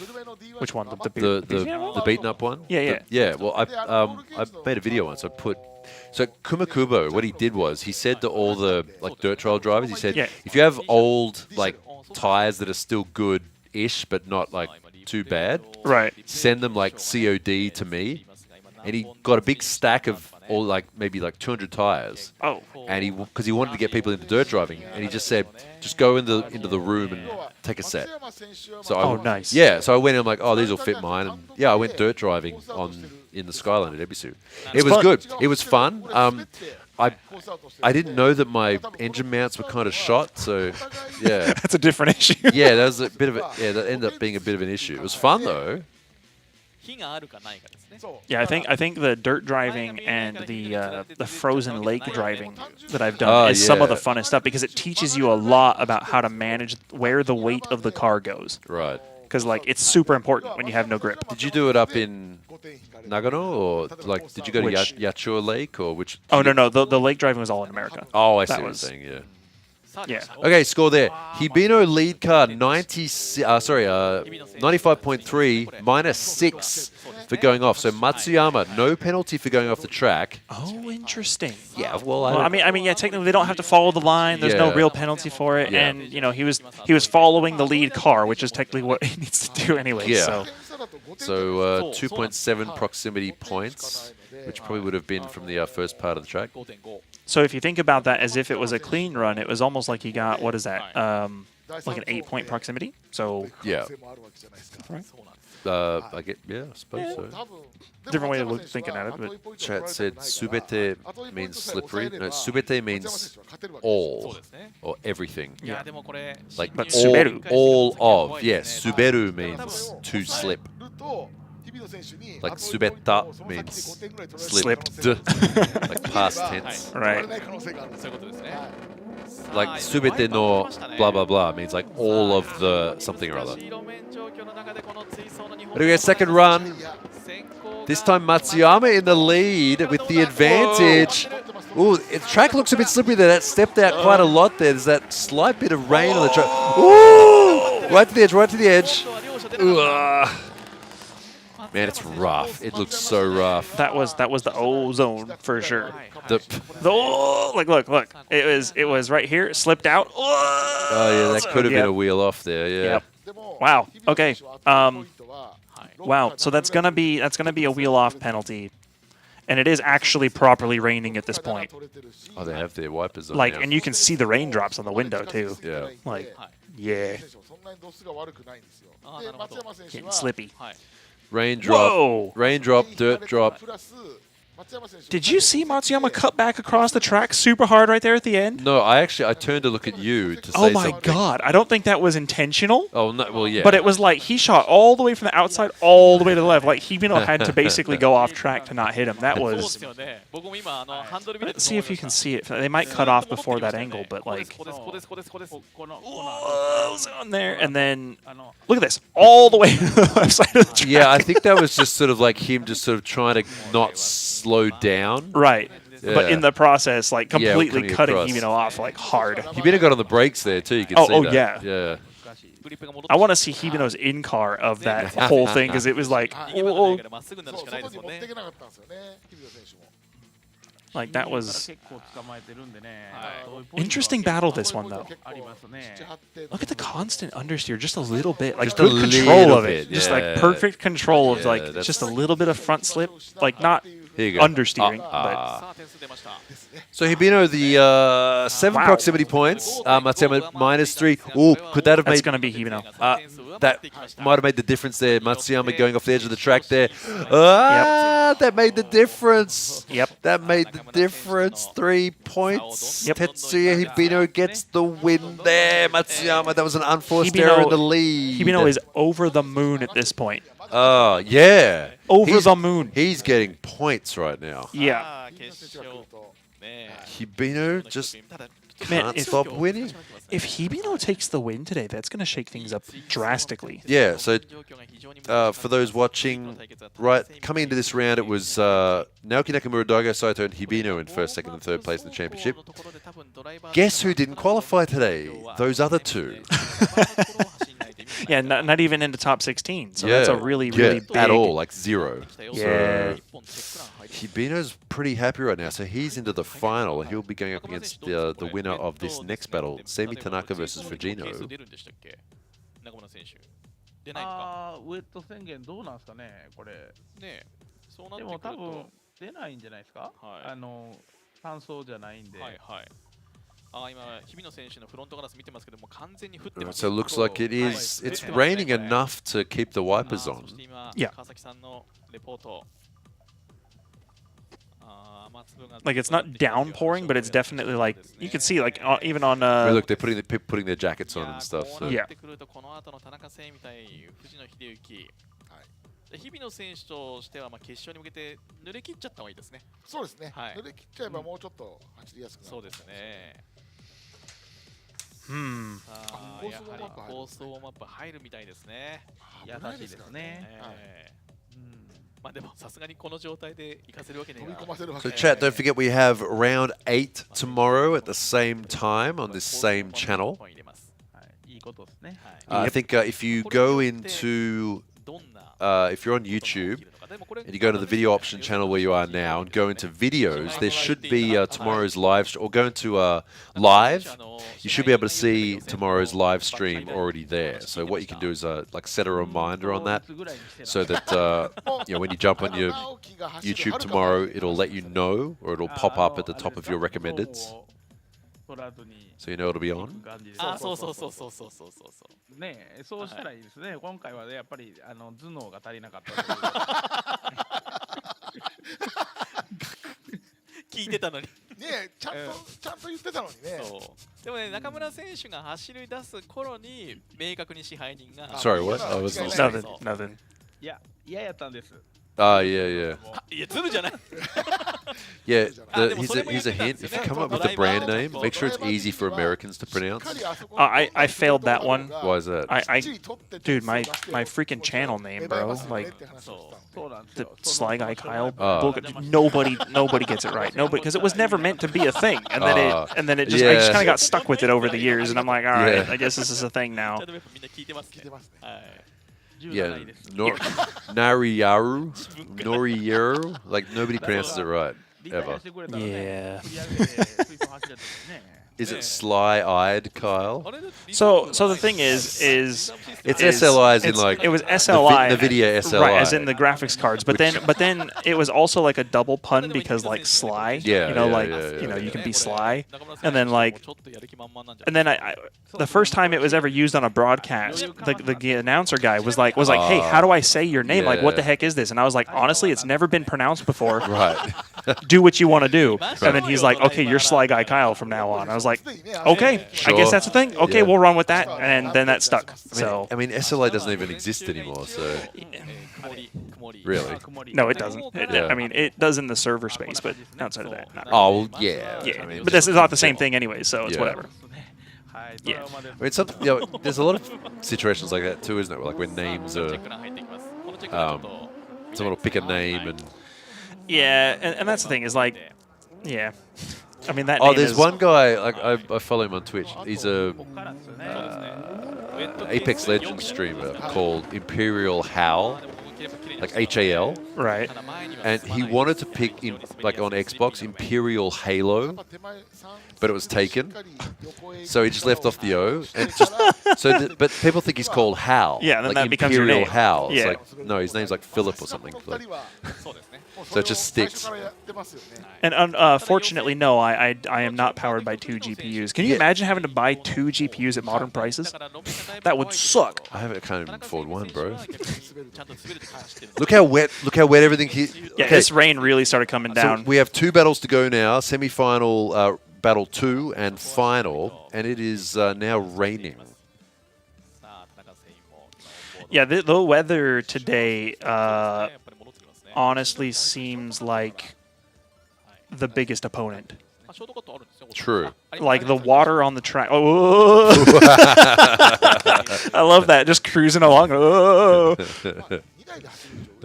Like that was a totally non-intentional. Yeah, like, that didn't look intentional at all. That's where the limit there was. Okay. Yeah.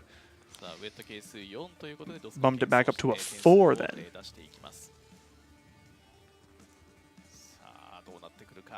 I wonder how many events and how many times you would have to run in each of the conditions to be able to like build up like your specific setting for each wet condition. Like between 1 through 10, you have 10 different settings, right? And you're like, okay, set your dampers for this, set your alignment for this, your tire pressures for this, and like your boost levels for this.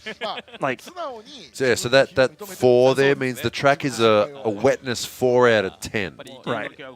So 10 is like standing water, basically. It's like, yeah. Yeah, 1 is basically dry. Yeah, 1 is like just enough to be a little bit annoying. Yeah. Those wipers. I want to make a joke, but it's probably not appropriate for live streaming. So, wait, let me turn off the mic. Okay, hold on. Yeah.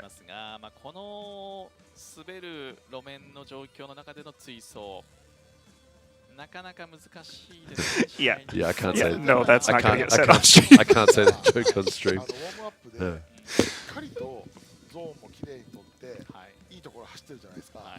結構このウォームアップでうまくいったっての大きいと思うんですよ。あれで例えばハーフスピン。All right, so we just have the warm up there. So they usually, when they change the conditions, like officially, like we just saw there, they give the drivers a chance to go out on the track and do a quick test run. And yeah, as you can see, they've come back in and they've just adjusted their tire pressures slightly. Now, I'm the kind of driver that in a competitive setting, if it is like actually getting really slippery and stuff, I do want to make like damper adjustments. Right. Like, sure. How many of these guys do you think actually do that?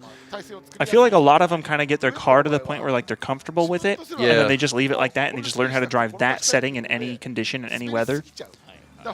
But like, is it still that way for a lot of these guys? Because I feel like, for example, the Cusco team, I feel like they're probably the kind of people who are like, oh, we're gonna just start nerding out on the spreadsheets and like we can get to this. It's like, but there's also guys that show up and they're just like, I'm just gonna run my car today. This sounds like fun. So I mean, obviously tire pressure is the easy one. Well, right. Because yeah, we talk a lot about suspension and stuff like that, but honest, I mean, but tires are definitely like 80% of it, though. Oh, absolutely. So yeah, tires are the bigger one. Yeah, absolutely. All right, here we go. First battle. Ooh, that is looking slick out there. First battle now. Semi Tanaka in the lead. Wow. Fujino in the chase. Wow, we have 0 tire smoke now. 15 proximity. Let's go. Oh, here we go. Look at this proximity. Fujino's right on his door. Semi Tanaka over the finish line. Woo! And that's the fun part about wet. Nice. That's the fun part about wet is you always get better tandems. Yeah. Because 1, you can see them because there's no smoke. That's true. And 2, the cars can get so much closer because it's basically like you just hit slow motion. Yeah. Look at that. Yeah, Sammy just that little pull of the handbrake there just to settle the car and make it go where he wants to go. But yeah, Fujino, nice run there. It's 0 smoke at all. Oh yeah, no, this is slippery. Oh, there'd be so much stress, like trying to get the speed up in time. Yeah, you can see from the tachometer it's like going back and forth and back because he's like trying to get the tires to stop slipping. Yeah, the manual traction control. Yeah, really working the handbrake there, just on, off, and also the clutch as well. Yeah. Nicely done there. And that's the thing too, right? Is like this track in the dry. Theoretically, the best way to follow a car would be just to be on throttle and then just use a little bit of left foot brake. Yeah. But in the rain, you use more e-brake because of the way that it changes the trajectory of the car. It keeps you a little bit more outside. And it also gives you a bit more rear grip, but that's, yeah. All right, so let's have a look at Tanaka in the lead. So handbrake there, angled shift down, and that's all we're going to see of that. Unfortunate. Wow. Fujino 12 proximity, and Tanaka's lead run only an 84.9. That's really low. It is low. That is surprisingly low. I didn't think it looked that bad. Well, Fujino's also quite low too. This is DOS being mean. Well, I mean, it's because of the wet conditions, you're going to see lower scores. Because they're slow. Yeah. Yeah. But didn't he have a 12-point earlier? Proximity point? Wasn't his battle against... yeah, well, proximity is Tano. Close. That's not affected by But still, 2 12s, basically, like... Oh, for Fujino? Yeah, like... Well, he's doing good today, isn't he? Yeah. Yeah. 14-point difference. Yeah. Rough. Yeah. That was really good, though, that chase. No, that was. Yeah. I got a little excited about that one, because... That was cool. I normally try not to get too riled up because I don't want to blow everybody's speakers with my let me just turn you stupid down a little little bit voice. so Yeah. But when it gets exciting, it gets exciting. Yeah. Headphones? Okay, so I'm just ruining your eardrums. Rip okay. headphones, people, yeah. Okay, back up to the start line. This time Fujino will be in the lead. Oh, Matt, yeah. Have fun. Oh, no, that's 100. I'm having absolutely like the time of my life. I hope you guys are too, because you know him? No, I don't. Oh, okay. I'm just saying because he said, bro, have fun. We dig it. I'm like, Oh, yeah, okay. no, that's what I'm here for. You know, Yeah, like yeah, this is all about having fun for us. I'm not competing, so I'm here to have fun. Yeah, Kyle was clapping his hands like a seal on that run. I was like, yeah. I know you guys can't see me, but yeah, I was like, yeah, fangirling out a little bit. Oh, this time Fujino in the lead. I predict contact. I'm just going to say it now. Oh, no, don't say I'm going to say it now. Don't do this. Here we go. Whoa, Tanaka's coming. He got a hot. Oh, he pulls up. Oh, he got the zone? Yeah, he did. Oh, oh, ah! No! Oh, but limiter, that's a limiter. Fujino, what did you do?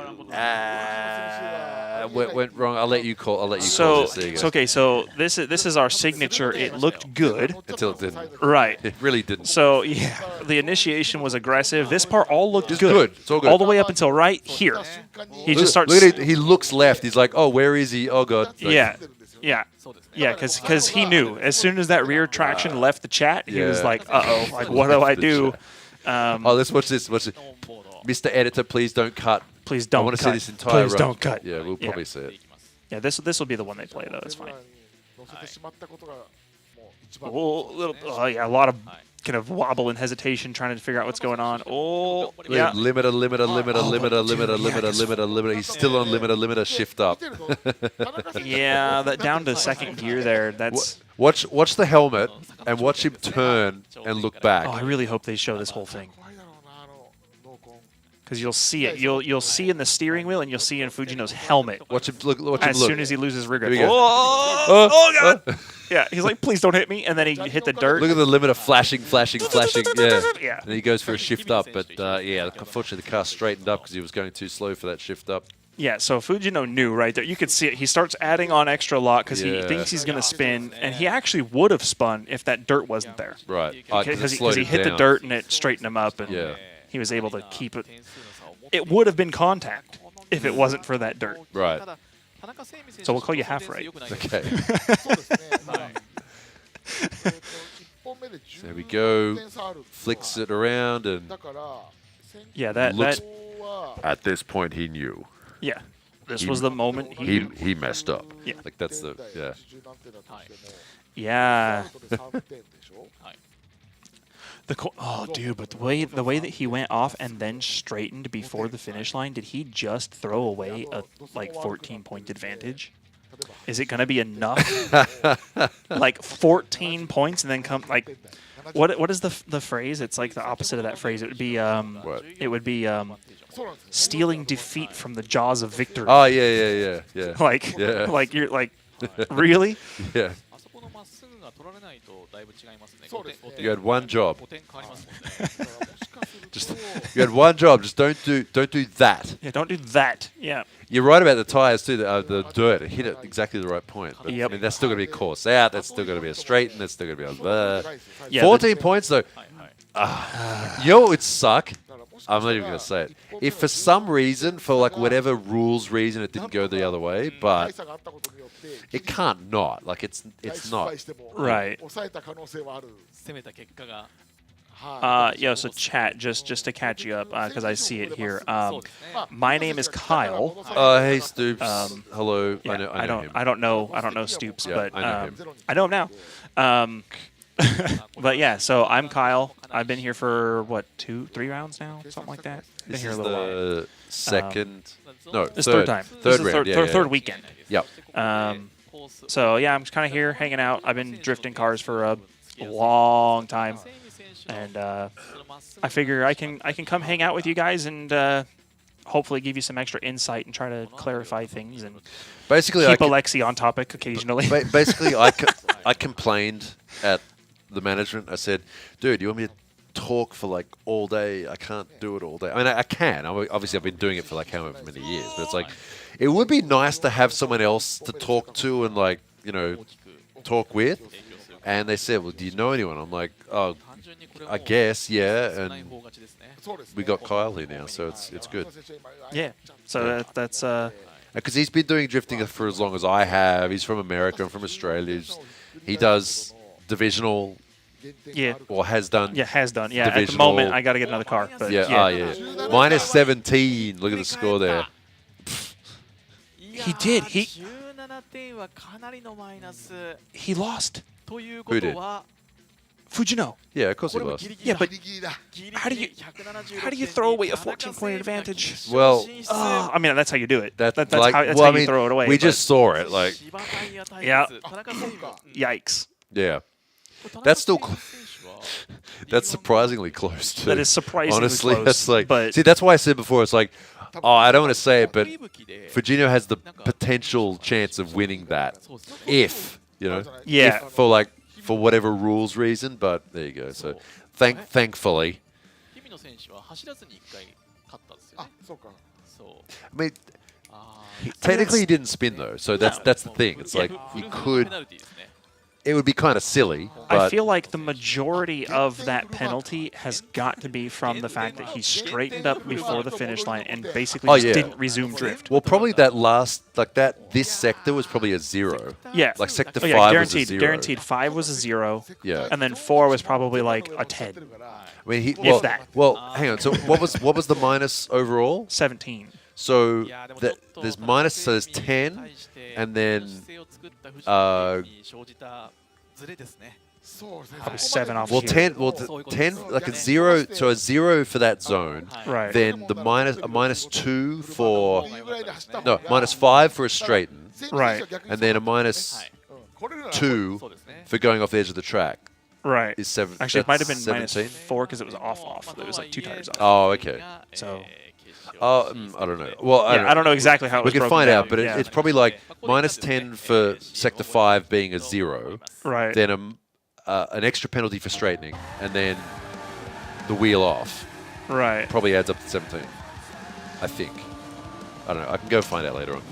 Yeah, all right. not that it really matters that much. It's what's done is done. We now have our final battle of Hibino versus Tanaka. All right, everyone. We'll be back very shortly. We're just setting up for the final with Hibino versus Tanaka. Of course, Tanaka just did that battle. He's got to have some time to get ready. We'll be back very shortly. See you after this break. Yep, short little break. Be right back. Be right back. 青は挑み続ける心。青はまだ見ぬ何かへの渇望。青は内なる情熱。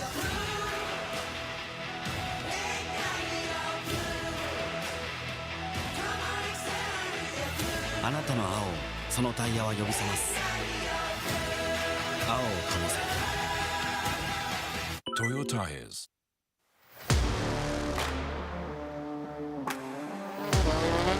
Body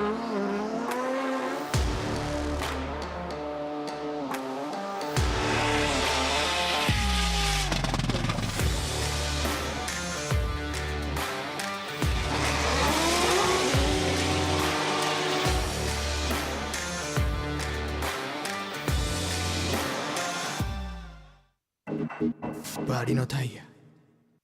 走りが変わる。願いを叶えるために選ぶタイヤがここにある。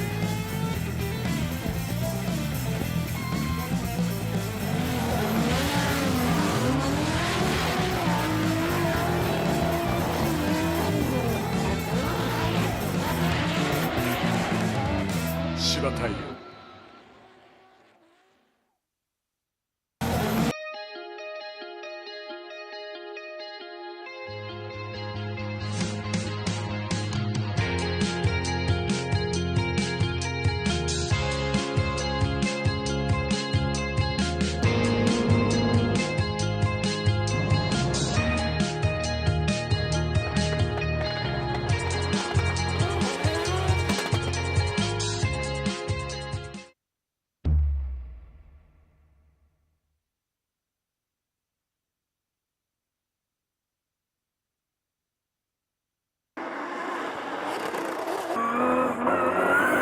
スノコオイルはもう僕は長いことを使ってますけども、例えば、油圧が垂れにくいだとか、ミッションオイルなんかはねすごい泡立ちにくくてすごい、長く使えますし、スポーツ走行にも向いてるかなというふうにも思います。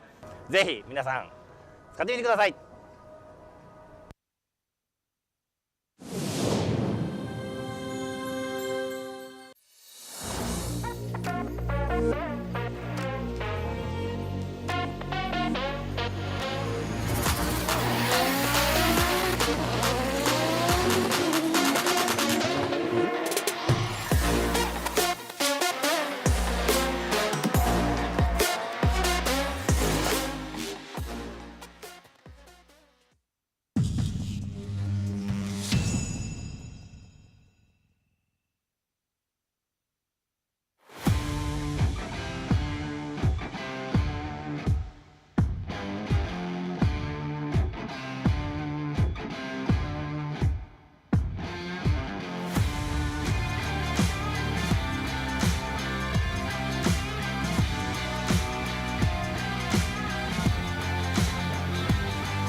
Altia.「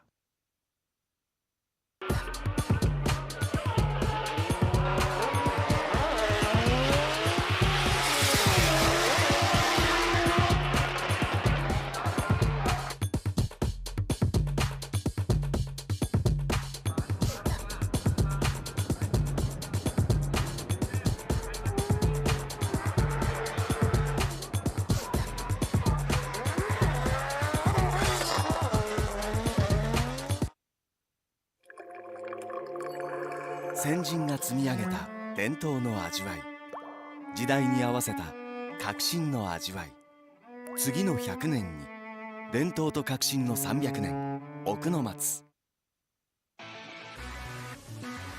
In a world of extreme,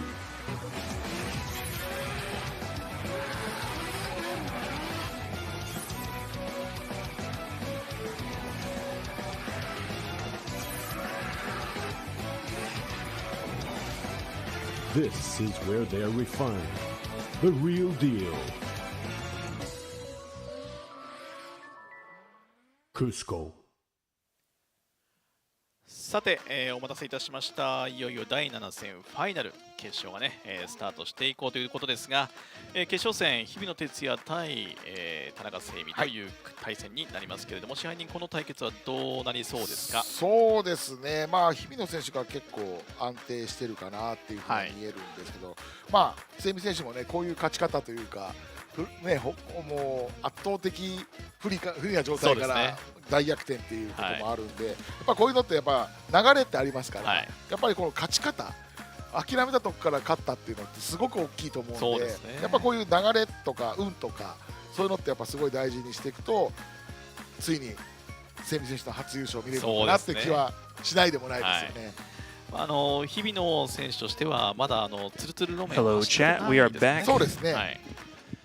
All right, so we went ahead and asked for a little bit of clarity as to, just to explain the -17, just because we were curious, because that was kind of a lot. But what it was basically 2 points for each zone, because he missed all of the zones, and then he got an additional 1 point for going off the track, and then he got a -10 for straightening up and not resuming drift, basically, at the end.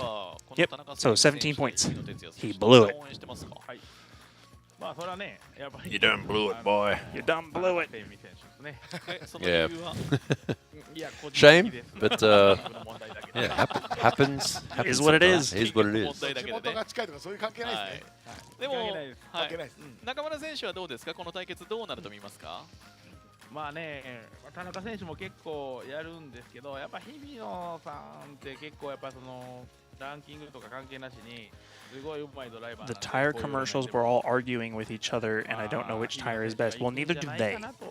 All the tire companies all think they're the best, and they all have very different principles between.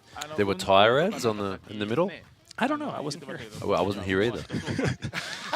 But Toyo tires. Yeah. What is that? Well, I don't want to say. I know that Toyo sponsors like. I don't want to say another brand. There's like. Oh wait, I just won't. Yeah, there's so many tire brands. That's my advertising. My Japanese ad Ed Reed voice. Yeah, they have that sort of odd American accent. Yeah, I'm not gonna turn into an advertisement shill. Shibatire and Velino. Well, yeah, I don't know if they sponsor D1 though. That's the thing. I Dunlop. think so. Dunlop tire. Do people still run Dunlop? Who's on Dunlop? Matsukawa's on Dunlops. Matsukawa's on Dunlops? There's a couple of them. I think there's like 3 cars on Dunlops. Like they use, it depends on the round, but some of them use those Gymkhana tires. Huh? Because they're like 0 heat. Like they don't need to warm up. Oh, right. Okay, that makes sense. Yeah. Like they're sort of half a grooved, half of like those spot grooves. Oh, yeah. Yeah, the Droopy team runs Dunlops, yeah. そこはあえて大きくは言わないけど、だけどこの決勝に登ってくるのも大変じゃないですか。ここまで来たら絶対勝ちたいですよね。I've tried a lot of tires in my time, but I haven't tried the Shiba tires yet. I just got some. I have a pair. Yeah, I got some the other day for my Cresta. Yeah, I have a pair for my Roadster to try. Which ones though? I think the 300s. Oh, okay. Because I was like, I want just like a fun practice tire just to see. Yeah. And I want to try them out. I got a pair of the 280s for the front. Because like, did I get 280s? I mean, there's 300. Yeah, there's 300. I mean, the 280s are like the ones you don't need to warm up. But the 300s are like better for street. I mean, not street, but like they're not. Yeah, they're not going to like wear down too fast. Right. Well, I know because I have 200 tread wears on the car right now.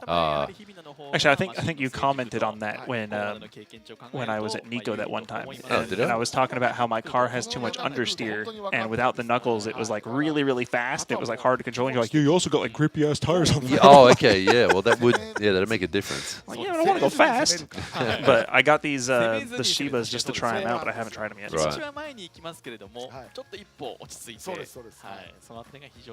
When we're talking about numbers there, chat, it's the tread wear. So the lower the number, the stickier they are and the faster they wear out generally. Yep. I tend to run around a 200. Usually. Was that an impression of me? What? What you just said there. Oh, you're running sticky ass tires too. Like, oh, well, no. Well, he wasn't doing an Australian accent. So. No, I was just doing an alternate you were voice. Doing it was like when Homer Simpson goes like, ooh, well, I did like that. Like that. Probably similar, yeah. I didn't put too much thought in it. It's not like I was trying to copy Alexi. I'm not about to try that.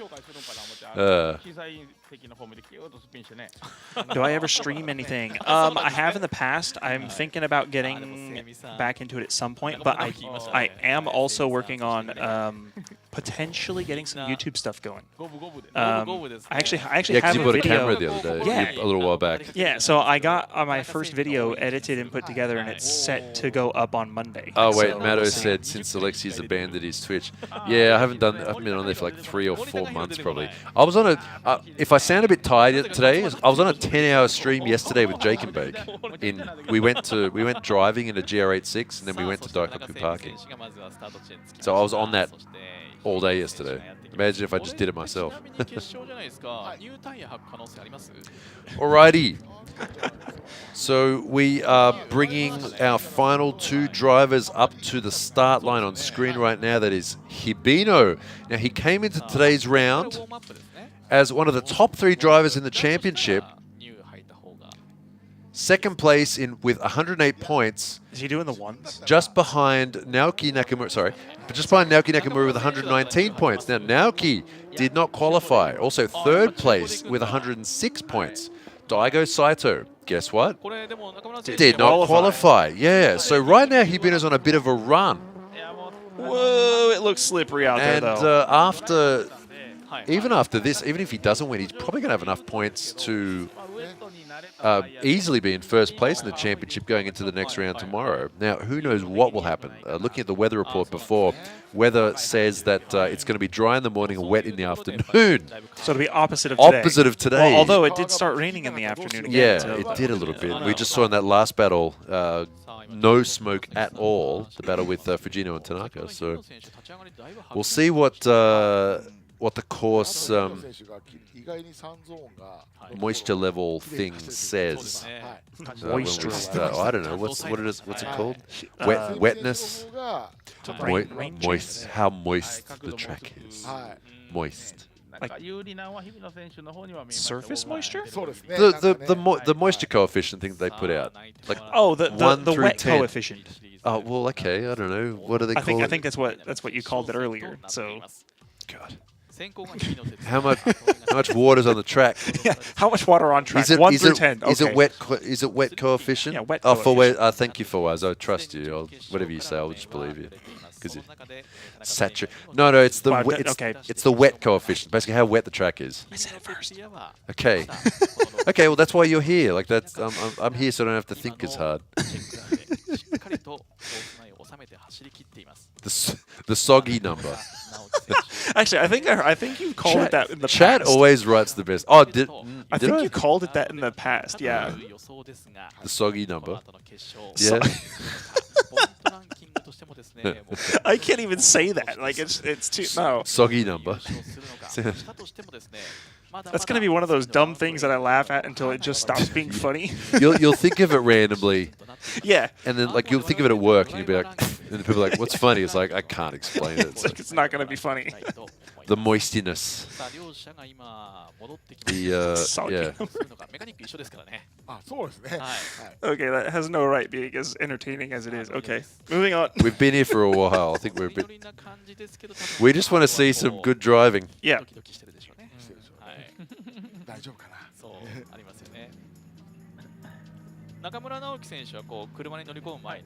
The Dr. Nick of Drift. Hi, everybody.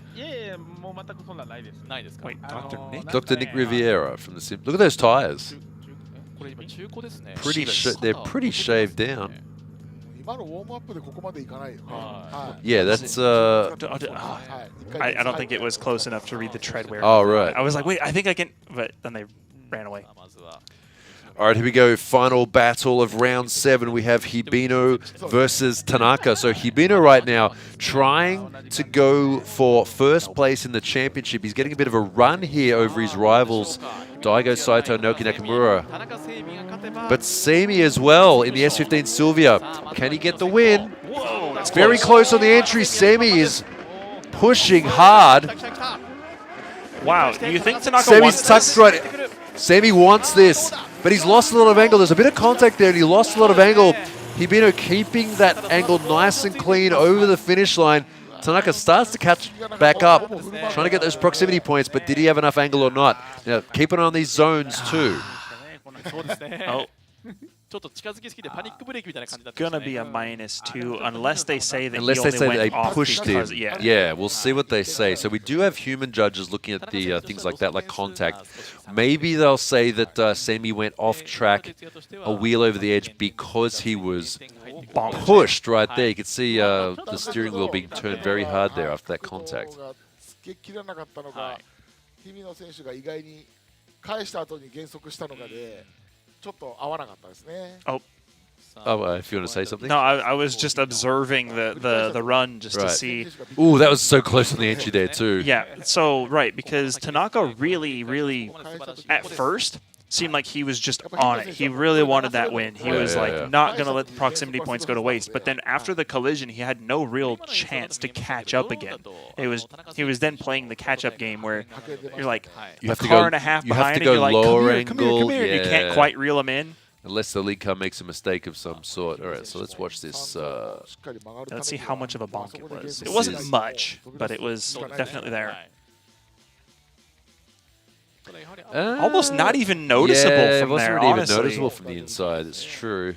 We'll see what they say. So, of course, the score is given by the DOS system, but you can see in the middle, sort of top middle right slightly of screen, there's a little tent there. We do have human sub-judges, and they are all ex-D1 Grand Prix drivers as well. Yeah, you know, and looking at it again, it looks like, did they actually collide? I don't know. Or was it like a panic foot brake to stay so off? Hibino gets a -3 for zone miss. I guess, yeah, I guess so. So it'd be the -2 for missing the zone. He had a wheel off as well. I don't know. Did he actually drop a wheel off? Not the edge. Track? Yeah, but he was over the track limit. Right. Yeah. So that counts as a miss. Because you're over it. Yeah, so that would make sense as a -3. So Tanaka, 7.3 for proximity. And it was that first. Wait 1 second. 言っちゃいけない方向ですね。なるほど。さあ、こうなってくると、これちょっと日比野哲也としては分が悪いですね。Okay, so right now Hibino not looking all that good. It's not that much of a gap in points. For Hibino, it's doable.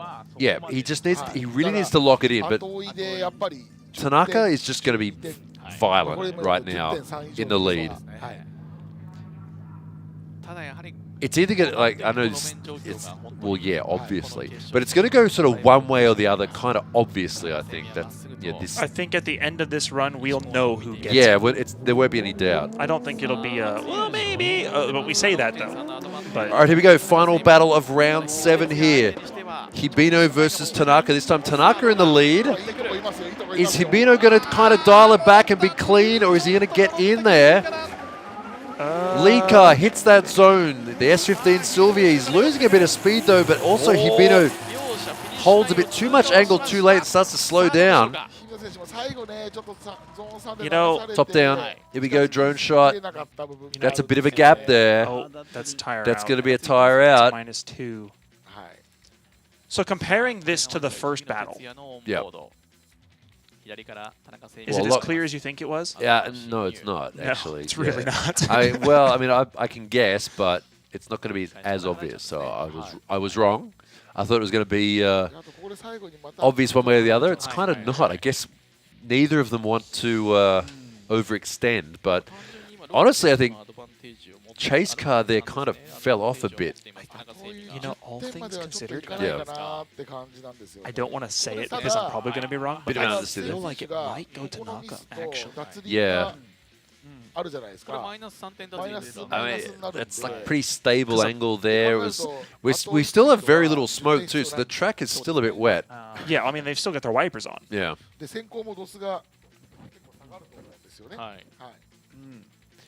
Slaps that shifter down a gear. And that like kind of panic counter steer. Yeah, yeah. It's like he's kind of, he doesn't look too stable. He's checking the mirror. He's checking. See if he can come across the track without getting hit. I think That's kind of ugly there for the lead. Yeah, I think Hibino's chase relative to the lead looks better. It's going to get a good base score, yeah, But the problem was starts to Hibino's- fall off right there. But Hibino's lead run also wasn't perfect, and in that situation, Tanaka also had a great initial chase and also fell off. Yeah. そうです Ooh, ね。 let's see what's これはドスで okay. 効くような気もしますけどね、ここは。ここですね。ここでもギリギリカウンター当たってるっては当たってますよね。弱弱カウンター。まあ、この後のセミ選手の脱輪でゾーンが途中から出たっていう判断なんですか、ここは。そうですね。じゃあさっきの日比野さんと同じマイナス3になる3になっちゃうんですよね、ここ出ちゃうとね。ここ出ちゃうとね、やったらどうなんでしょうね。整備選手マイナス3取られて日比野さんの後追いちょっとで頼んですぐらいですか。もしかすると同点ぐらいになる可能性ある。All right, so Naoki Nakamura there giving his input. He thinks that Sami might be getting the same kind of penalty that Hibino got. まあ我々が見る限りだと完璧には戻ってないとは見えてます。どうなったただその点数 Yeah, those eyes there. Is that SpongeBob? Probably not, but I don't know. Sorry, non sequitur there. Okay, so it may be fairly close to even. Naoki's saying like maybe one more time, but well, they brought them back in, so out of the car. Yeah, we might have a result. I think Hibino thinks he's got it. はい、まあもうね、明日はこんなところに座らずに、バシッといい走りを見せれるように頑張るんで、応援よろしくお願いします。はい、頑張っていただきたいと思います。じゃあ中村選手、ありがとうございました。 Bye, Naoki. See you tomorrow. さあというわけでね、決勝が終わりましたけれども、ここまでの戦い、まだ結果は出ていませんが、支配人ここまでの戦い振り返っていただいていかがでしょうか。いややっぱり今回はね、今日はもう路面に翻弄された一日だったと思うんですけど、やっぱその中で。All right, so we'll be getting a result from that pretty soon, I'd say. Semi Tanaka. Okay, so we do. It's not a one more time. Yeah, we do have a decided winner. Yeah. Do you know who it is? No, I don't. Yeah, I don't either. Like, I'm thinking. We find out. Like, I kind of. この後、表彰式はありますので、ぜひですね、結果は表彰式をご覧いただきたいと思います。I'm glad I'm not judging this because I'd still be thinking about it probably. Yeah, I'm definitely like. ドライということなので。ドライですからね。はい。どんなラウンド8になっていきそ It うですか。 depends on if they docked Hibino for that final bobble where he almost straightened up in the chase. Then it would go towards Tanaka, I think, but I don't think that's going to matter as much as Tanaka it... had a pretty bad understeer semi-straight, but he still had countersteer though. Right. So they're not going to make it like a. It's not going to be anything coming of that, but. Right. I mean, if I was just judging it, I'd say this, but you got to consider. I don't know how. I don't know. Today's been kind of weird. Yeah. Today's been weird, honestly. Today was a weird day. Today was a weird round. 表彰式は現地音声にてお届けさせていただきます。それでは以上をもちましてラウンド7のライブ配信は終了とさせていただきます。実況は勝俣智也、そして解説は熊久保信重さんでした。ありがとうございました。ありがとうございました。Wait. Well, I assume they're going to announce the winner, but I have no idea. Here's a bit of a replay of some of the highlights of today's battles. If you didn't catch them, this is from the top 16 onwards. That was the first battle, Ueno versus Meko. This is Iwai. Sorry, this is highlights, I should say. Ueno versus Matsukawa, who went off track. You can see there. Whee! And shout out poor cameraman. This is Mekua versus Hibino? No, that's Sobagiri. Sobagiri. It's so hard to tell those cars apart sometimes. I liked when Team Orange had this is Matsukawa versus Matsuyama. Tree, river and a mountain. Mountain versus river, yeah. Here's Tanaka versus Fujino, which unfortunately, Fujino fumbled badly. Wait, this is Kawabata? Oh, was it? Yeah, that's 88. Oh, you're right. This is Tanaka versus Kawabata. Yeah. So just talking about not being able to identify cars. Yeah, I like this is Fujino here. I liked how I liked how Team Orange Yeah. had a different wing mirror. Right, it makes color. it easily identifiable. Yeah, Right. and they had like the little trim that was like it was either green or orange or Right. red. It's like you can tell who's driving it. Right. Yeah. Yeah, the thing with the Wisteria, the Toyo Tires 86s, the Right. only way to really identify them is one sticker on the trunk and then the number at the top left of the windshield. The problem is the numbers are 88 and 66. So it's like, unless you're able to see it clearly, it's also like, it almost serves no purpose. It's like, which car is this? I don't know. Right. Like, see how they on the top left of the windshield, it says 66. It's hard to it looks like an 88. Yeah, Yeah, and then the 88 is Kawabata's. It's like, dude, can't they put like a different colored roof on it or something? Right, make it easy. And then see how he has the Wisteria sticker there in the trunk. That's it. What color do they both have? I know that Fujino has a white helmet. What color is Kawabata's helmet? You know, I actually don't know. Yeah, because Fujino has that like white with the black sort of stripes on it, doesn't he? Does it have stripes? I actually don't know anything about Kawabata's helmet. No, Fujino. Wait, Fujino's helmet. Yeah. Oh. Okay. Because some drivers have a really obvious helmet. Like you look at I don't know, like Nobuken's helmet, or like Tarzan. You know, like he's got the white and blue stripes. It's like really obvious it's him. Whereas some drivers, it's like, who's that guy?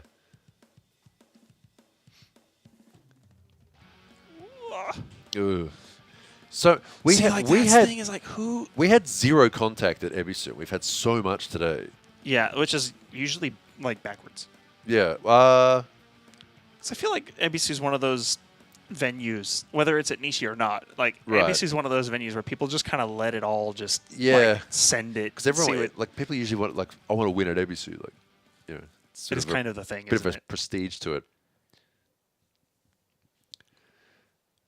Sobagiti had thunder on front fender. Hibino had red stripe. Well, I think Sobagiti also has those black, the rear fenders, like the side spats and rear fenders. Whereas Hibino's is all red. Okay, do we have a result? All right, so I kind of want to go ask. Can we go? Can you just go ask him and say like? Give me a second. Hold on. Is the Hapyo coming up like?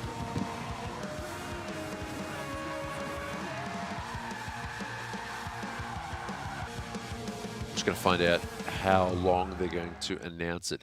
I mean, well, if you so chat just before if you want to find out who won, either you can hang around, you can come back tomorrow. We will have another round tomorrow. It's round 8 on the same channel. If you look on here on the video option channel, if you just go down to where it says live, there'll be an upcoming live stream for tomorrow. You can click on Remind Me, and it will just show you tomorrow when you get on YouTube that we're live. And we'll have round 8. And hopefully the driving will be a bit better tomorrow. It's meant to be dry in the morning and then 55% chance of rain in the afternoon. So that should be interesting. Honestly, at this track, I'd rather see qualifying dry and battles wet than the other way around. I think it ends up being a bit weird. So we'll find out. Where's Kyle gone? Is he going to come back? Kyle, where are you? バリのタイヤ。走りが変わる。願いを叶えるために。 So if any of you do have to go now, if you've got to go and do stuff, I understand that. Thank you for watching. If you want to hang around and see who won out of those two, because I do, we'll be back very shortly. Otherwise, also, if you want to watch tomorrow's round as well, same time, same channel. We have a, what's up?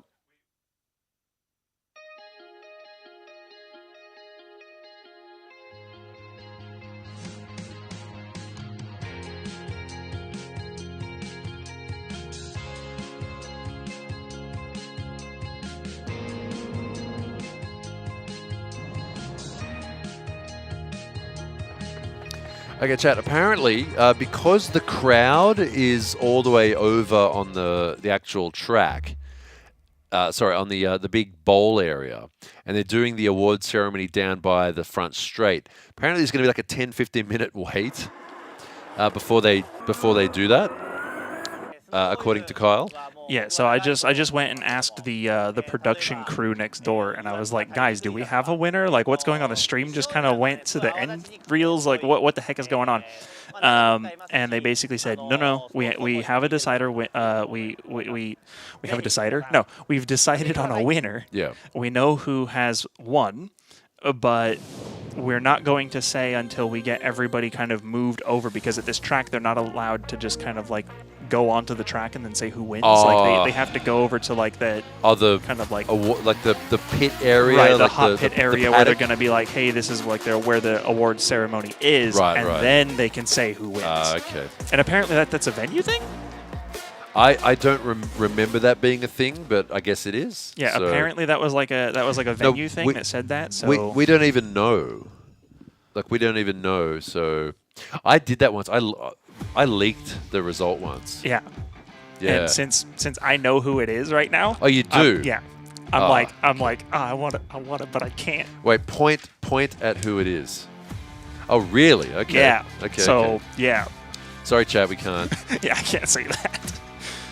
But actually, you should hang around. You should. No, you absolutely should. Honestly, you should hang around.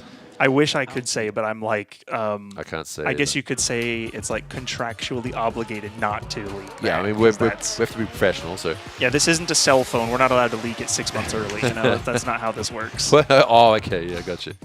All right, well, look, let's it's if you want to come back when this is over. Cool. If not, look, I'll post the winner on my Instagram, and you can check it later on my Instagram story. You can check it later on. Also, SLI guy Kyle is his Sly Guy Kyle, everything. that's me. Yeah. So you can check out. I am going to be uploading stuff on YouTube pretty soon, so you guys can give me a follow over there. And if you guys just want to see what I'm up to regularly, you can just go to like sliguyKyle.com. That'll take you to my social page that I've been hanging out on.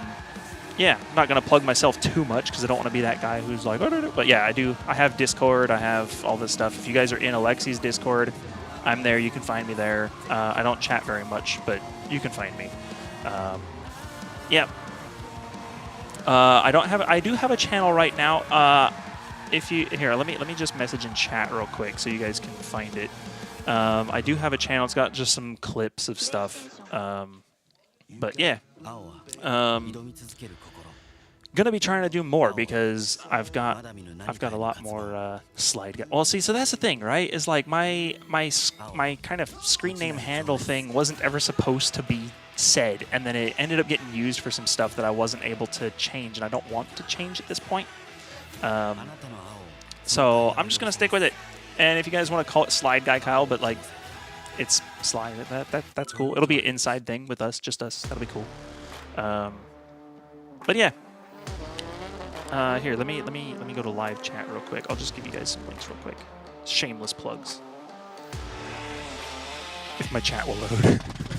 Sorry, I just. Okay, here we go. So, this is me. I'll give you this. I'll give you the links to that. The .com goes to my social, I think, and then the .net goes to my Discord if you guys want to come hang out. So that's cool. I'll do this. I think .net still goes to my Discord. It should. All right. So that's me. You guys can give me some love over on YouTube because I do have a video that's going up on Monday.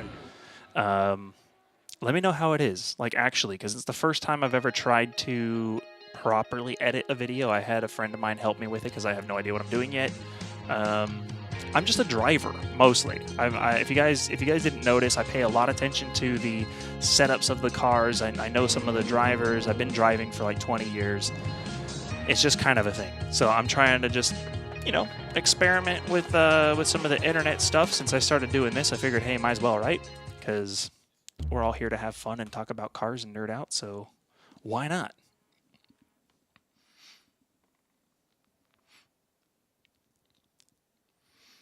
So I started using a different thing to try to turn into like Instagram videos, but man, oh man. No, I appreciate you guys hanging out. Yeah, I actually had a couple people from Lexi's Discord like blow me up when he asked for a co-commentator, and I was like, well, I've spent the last 25 years nerding out about D1. I know how to talk about it. Probably too much. I try not to get too technical because I don't want to bore you guys with suspension talk for 12 hours. But yeah, so we've got so yeah, you see how they set up the awards ceremony thing like on the track, and apparently they had to move people from the main grandstands corner over to this area so that they can announce the winner properly. All right, let's see.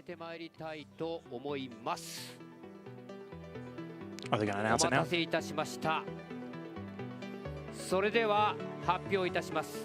Okay, this is the winner decision. 2024ジャ日本ドリフト選手権グランツーリスモ D1 グランプリシリーズラウンド7 Who is it? オートポリス優勝したのは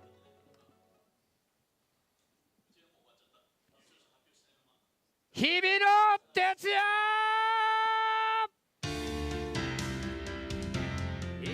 All right, so yeah, I don't know how many of you guys caught that ahead of time, but yeah, so to say that he had a great day today is a bit of an understatement. So that's been a thing. Yeah, they just announced it. You missed it. So Alexi was kind of hanging out. Oh yeah, you knew, but Chat didn't know. So I was hanging out with Chat. Hibino. Yep. So nicely done. Damn, that's going to put him ahead. Yeah. Everyone's going to be gunning for him now. So Hibino one step closer to a championship here. Round 7. To the champ. Only 3 rounds to go. Round 7 today. Winner round 8 tomorrow. And then next month we have the final Odaiba round. 9 and 10 here in Tokyo. Should be good. Has Hibino ever won a championship? No. No. No. No. That is as a no. Close as he's got so far. Also, Sammy is he's been in contention at some points, but then he kind of falls off towards the end. So right. No, so he's having a great day today. Yeah. Absolutely. Yeah, yeah.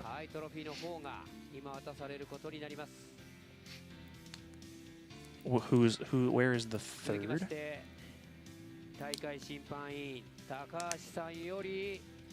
Hibino's had victories here and there, but definitely no championship.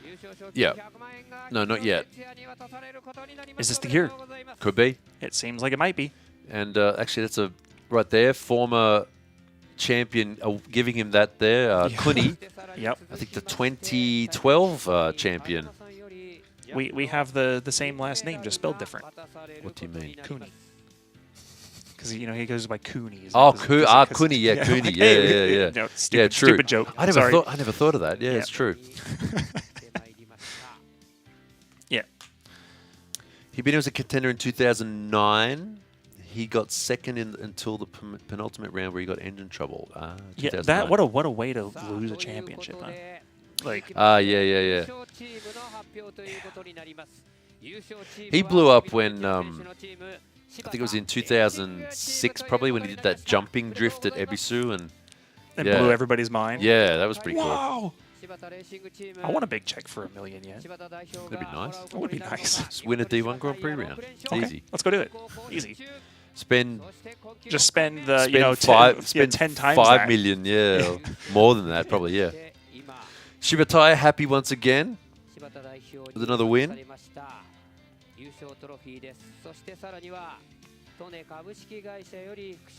Alright, so we have our winner today, Hibino. Congratulations to him. That puts him ahead in the points. We'll have a look at what the points are looking like tomorrow. Yeah, first and third, Naoki and Daigo not qualifying today. So, yeah, qualifying, very important. Got to be in the show to win it. Got to be in it to win it, as they say. Yeah, yeah. No, you really do. Yeah. Oh, I want one of those Tone racks, those like hook racks. That's kind of cool. That'd be kind of cool. I need one of those for my shop. Yeah, me too. And it's good decoration. Well, useful, actually. Oh yeah. Because if you like actually utilize it, and make the hooks on it. And, like, I'd probably just hang like Hot Wheels off it and stuff like that. You know, like I could do that too. Stuff. You know, I'd probably just hang stuff. I on could it. do that.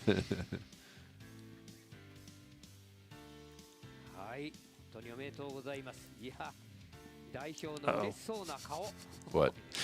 Chat's getting DGen mode. Chat's getting DGen, yeah. It's getting late. Yeah. Thanks to everyone if you're still watching from North America. And it's probably 2 in the morning now or something. In North America? What time is it there? It's early in the morning. It would be like 2 a.m. I don't know what. Depends on what coast you're talking about. Time zone. Oh yeah, it's 1 o'clock in the morning in California. There you go. Yeah, 1 a.m. in Cali, someone said. 8 a.m. in the UK. Yeah, Japan's bad for like if you want to do live streams, you got to start like early in the. You got to start like 8 o'clock, 9 o'clock in the morning. Yeah. And then do it then. Then you get like evening, afternoon US. It's good for Australia, New Zealand though. Because you're almost the same. And like Southeast Asia and stuff. Yeah. It's the same. Yeah. That's why we used to get a lot of like Russian viewers back in the day. But I think, that makes sense. But drifting was like, I think because like they've got their own series over there, that's like bigger now. So they used to watch a lot more D1. But we get a lot of, we still get a lot of Southeast Asia people, like Indonesia, Malaysia, Philippines, places like that. Right. Because drifting's popular there. I mean, not as, but especially, well, Philippines is popular. And obviously, you know, Australia, New Zealand as well. It's easy to watch. And as we get to the end of the stream, we start to get the EU people coming in. Right. And there he goes. He rolls up finally. That was third place. Yep, Fujino getting third place. I mean, third place is pretty good. Better I'd be happy with third place. What do they say? in Like D1. people who get third are usually happier than happier than the second? person in second. Absolutely. Right. Yeah. Second sucks. Because third is like, hey, I got here, and Hey, then I'm- second is like, dang it, I just missed that. Coulda I got just it. missed that. Yeah. Yeah. I've been watching the whole thing from Norway. We do get dedication. Here's the thing: Norway and Finland. Oh, yeah, they go hard. Are like super hardcore. Yeah. They're I love super. it. They're really super hardcore viewers. For some reason, Sweden, no, nobody watches drifting in Sweden, but Norway and Finland. Kagami is absolute tryhard. Finland. I love it. Suomi mainly Went do. live at 4 a.m. Who did? Kagami. They've been here in chat a whole time. Yeah, They've been hanging out a lot. I've seen Kagami's been here the whole time. Yeah. Started at 4 a.m., so it's what like almost noon? Kagami, where are you? Where is that? There's a viewer from London. And from Norway. It says right Ueno gets the first place qualifier.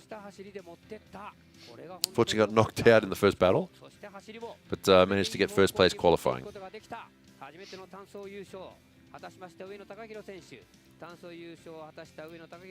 Oh yeah, and Ueno did get the best qualifier.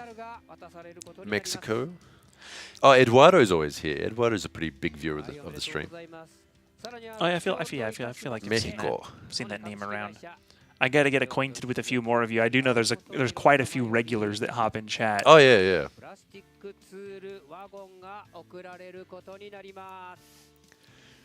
Thanks everyone watching. I know this is probably one of the lesser like popular rounds for whatever reason. I think it's because on the surface of it, it looks like a big sweeper.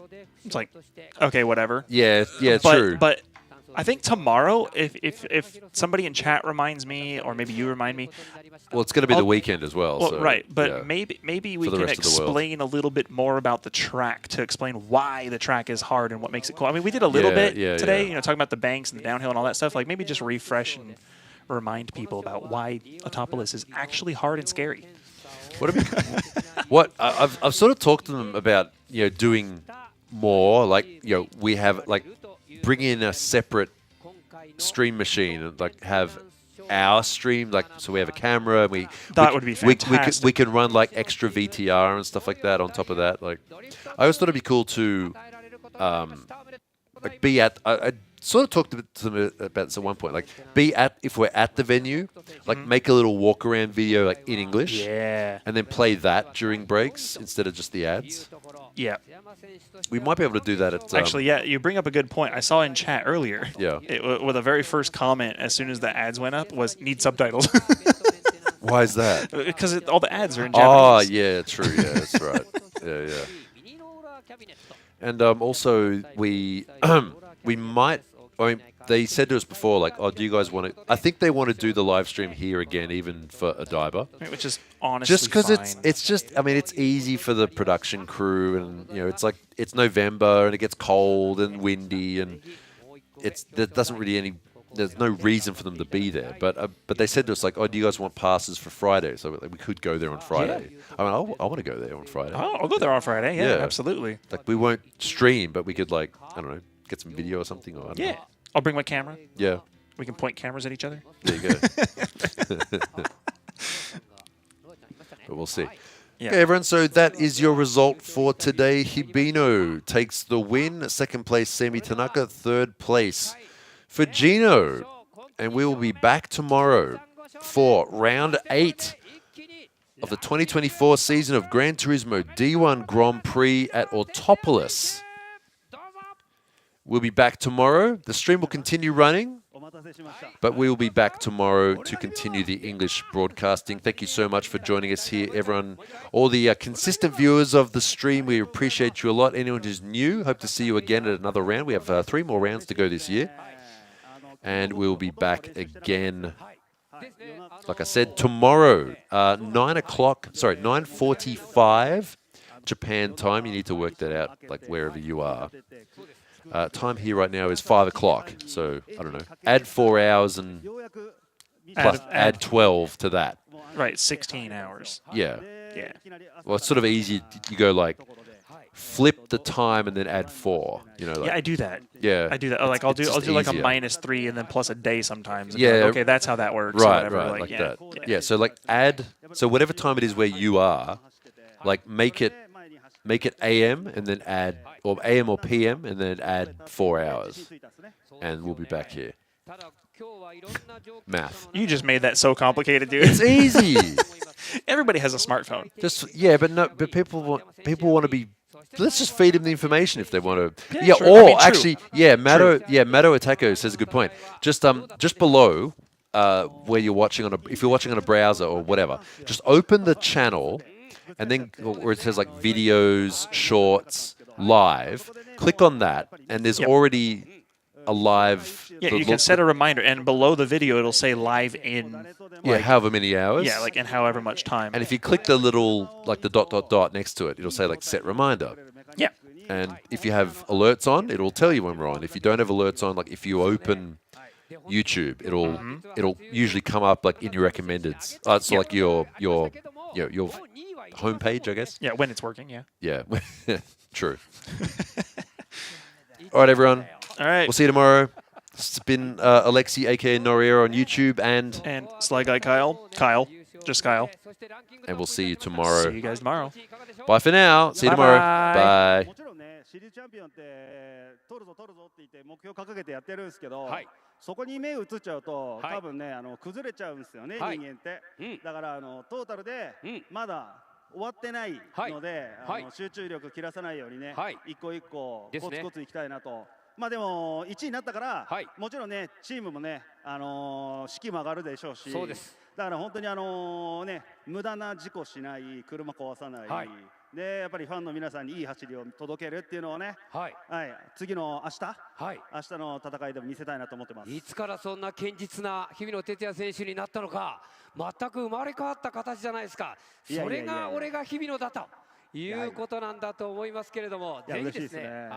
いや本当にね、メカニックのみんなありがとうね、本当にね、ファンの皆さんもね、遠いところから来てくれて、もう多分2週間、3週間連続会ってる人もいるんですよ。本当に柴田ファンがたくさんいてくれて、本当にありがとうございます、本当。ね、歌手のね、来てくれてね、ありがとうございます、本当に。はい、ということで本当におめでとうございます。そして明日もまたさらなる走り見せていただきたいと思います。おめでとうございます。日比野哲也選手でした。そういえばさっき見てる言っといた。どうした？あ、セミ選手に渡しましたね。はい。セミさん渡されました。はい。落ち込んでないですか？大丈夫ですか？あ、全然落ち込んでないです。僕前向きなんで。いやいや、セミさん落ち込みなさい。今回は勝つチャンスは僕はあったと思います。あったとは思ってます。思ってます。ね。まあでも力及ばずだったのと、まああと今日は本当路面変化がめっちゃ良くて、僕の C グループはもう、ね、わっけわからん路面を攻略しないといけなくて、富士野線は特に大変でしたよね。あれは多分たまたま僕が先に走って、まだギリギリ曲がれる路面で、藤野先輩が行った頃にはもはやベッド路面に変わってて、まあもう本当じゃんけんみたいな路面ですごく難しくて、ですがまあこの優勝の日比野先輩が僕ライツ審判員してた時にミスをしないってずっと言って2位まで来てたんで、まあ今日はそういう時だなと思ってミスをせず。そうですよね。でも最後もそんなに大きなミスはなくというところですもんね。ただちょっと日比野選手が上回ってた。そうですね。でもそこはだから今日は本当に集中して走りましたし、最後の結果もまあちょっとやっぱ先輩の方が上だったなっていうもう受け止めれてるので、まあ去年はここで2位入賞させてもらって次の日こけたので、僕はどっちかというとそっちの方が明日に向けて、明日もまたこけないように、絶対こけません。そしてファイナルまで来るというところを目標に、なのでそこはしっかり集中してやっていきたいと思ってますので。わかりました。ぜひ頑張ってまた明日いい走り見せていただきたいと思います。準優勝田中聖美選手でした。あと明日は芝タイヤで全員埋めれるようにます。なるほど。高大頑張れ。高大がいれば完璧だった。さあというところでね、優勝そして準優勝のインタビューしてまいりましたけれども、さあそれではスパークリングセレモニーに参りたいと思います。スパークリングセレモニー、もちろんいつものように奥の松酒造大吟醸純米スパークリングが審判員の皆さんから贈呈されることになります。奥の松のこのスパークリングで、さあ準備ができたら全員に渡されたところで、さあ盛大に路面の方ももう濡れてる感じもありますんでね、コースに撒いちゃっても大丈夫だと思いますので、それでは撮影が終われば、今もう全員には渡されましたか？ちょっとここからもう見にくい状態にはなってますね。はい OK。 さあそれでは盛大に参りましょうか。奥の松によるスパークリングセレモニー、それではどうぞお願いいたします。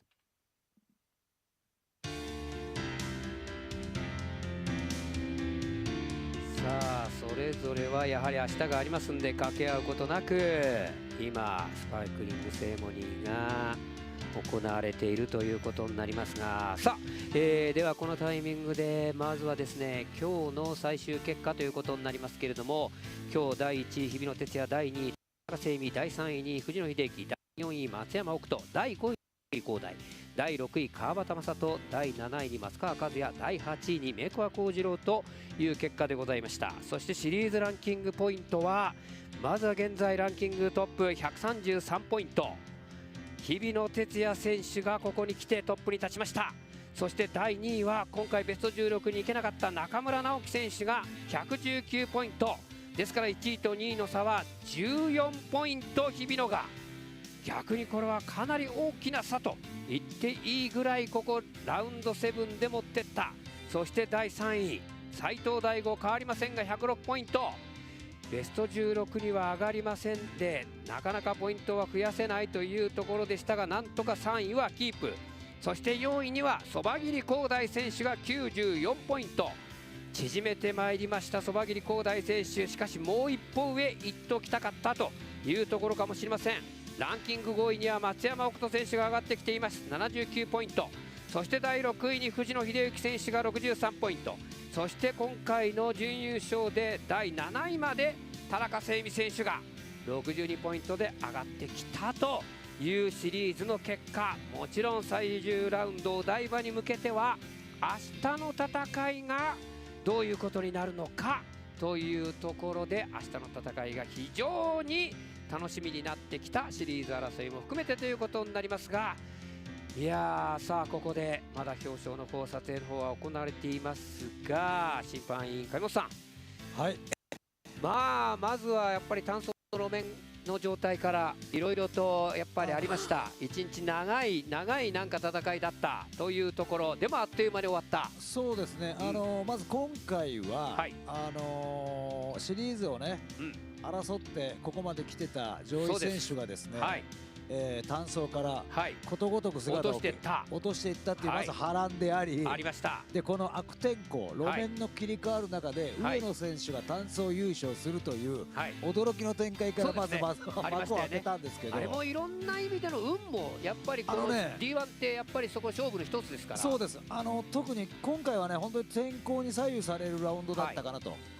その中でやっぱり上野選手、やっぱり誰がゲットするかですよね、その時にね。やっぱりね、天候読めないんですけど、やっぱり上野選手には運もあって、その時の流れが実力揃ってたんじゃないのかなと。それを持ってったっていうのが、これ大したやっぱりね、走りだった。上野選手が走るといい結果で結構盛り上がるんですよ。ですよね。なのでただ追走であっという間にいなくなっちゃって、そうなんですよ。なんかいつ優勝するんだろうっていう、なんか全然感じられないんですが。ね、一番左から行ったんですけど、多分予想ではね、一発目でこの分じゃなかろうかと。やっぱりメコア選手にやられるだろうと。上野さん、僕だけが言ってんじゃないし、みんなそう思ってんですよ。だから頑張ってほしかったんです、本当に。本当ですよ。そういうねところもちょっと見たかったんですけど、お見せすることができなかったっていう、ちょっと残念な感じは。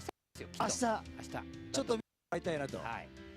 ただね、もう結構年も取ってきて疲れやすくてですね、1個いいと次が必ずダメになってますんでね、そのあたりが上野さん大丈夫かなって心配ではありますけど、まあそういう傾向ありますよね。それは全般的に言えることなんですけども、そういうところをね、お客さんであったり視聴者の皆さん応援していただきたいなと、明日は。なんですが、今回はちょっと若手ルーキーが一気に来るっていうのがなかったラウンド7になりましたね。そういえばそうだからね、なんだろうな、俺最近よくこの最後の締めで言うんですけど、荒れましたね。荒れたんだね。要するにで、これ荒れた時って制するのはやっぱり経験が多く持っているベテラン勢が強いのかなっていう気はしましたしね。ありますね。ということで、こうなりますとちょっと明日がどうなるのか。明日設定は全部一緒です。もちろん一緒の形の中ですから、そして明日なんとか天気朝からドライであれば、ただね、ちょっと分かんないんですよ。予報でなんか大丈夫そうなんですけど、実際この標高オートポリス独特のもの分かんなかったりする時もあるんで、これも運は必要です、明日も。でも逆に今日考えたら、じゃあまだ単走追走ちゃんと全部できたっていうのは、今日全然正直ね、霧でもう終わっちゃうっていう想定で単走で終わっちゃうかもしれないとかできてましたから。あと追走がどんどん押しちゃって時間切れで真っ暗になっちゃうんじゃないかとか、それ予想してましたから。予定もね、なんとなく頭の中にちらほらあったんで、それは意外にみんなきっちりしっかりちゃんと走ってくれた。よかったと思います。だから明日はちょっといい状況で、またただどんな大会になるか、今日ちょっと落としてしまった中村直樹、斉藤大吾から横井正史、巻き返しがあるんで、まだ残り3戦あります。まだ3戦ありますから。だから本当に集中力高めてですよね。明日臨んでくると思うんで、これお台場に向けて大事なのは明日です。どういうことになってくるかということで、ぜひ明日もですね、また大変な審判の方、もう本当に忙しかったと思います。今日はもうなんか入念に見なきゃいけない減点オンパレード状態でしたから。いや、もうその藤野選手のね、フルマークはびっくりですよ。減点フルマーク、あんなことないですから。ないですもんね。もう17減点ってあんまり見たことない。俺も見たことないんですよ、この歴史の中で。あんまりないんで、かわいそうですけどね、これ以上言ってると。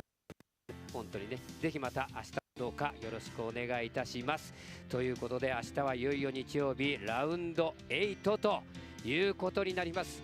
一体どういう戦いが待ち受けているのか、非常に楽しみではありますが、以上をもちまして今回のラウンド7土曜日の戦いは全て終了ということになります。皆さん本当にどうもありがとうございました。さあ、ということでコース上は引き続き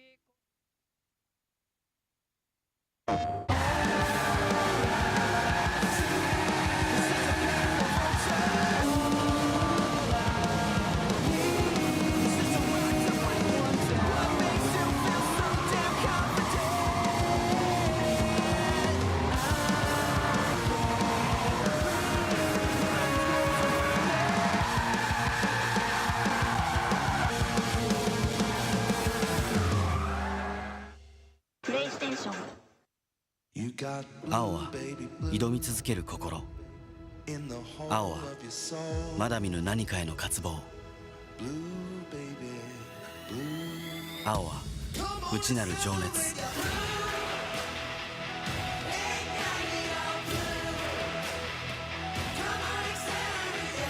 あなたの青をそのタイヤは呼び覚ます。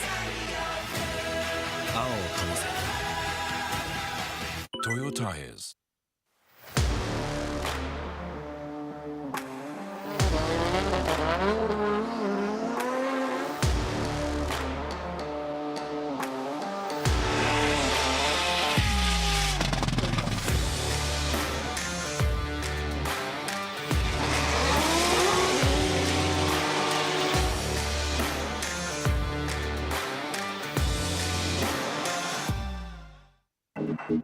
バリのタイヤ。走りが変わる。願いを叶えるために選ぶタイヤがここにある。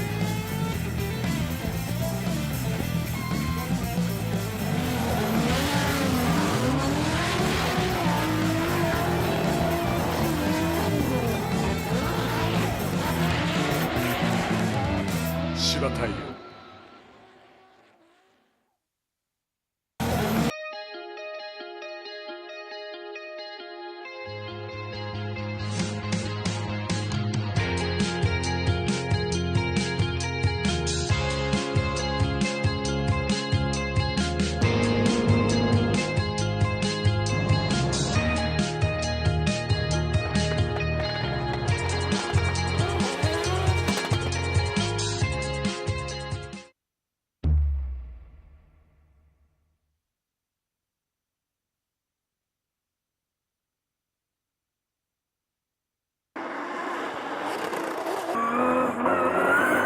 スノコオイルはもう僕は長いことを使ってますけども、例えば、油圧が垂れにくいだとか、ミッションオイルなんかはねすごい泡立ちにくくてすごい、長く使えますし、スポーツ走行にも向いてるかなというふうにも思います。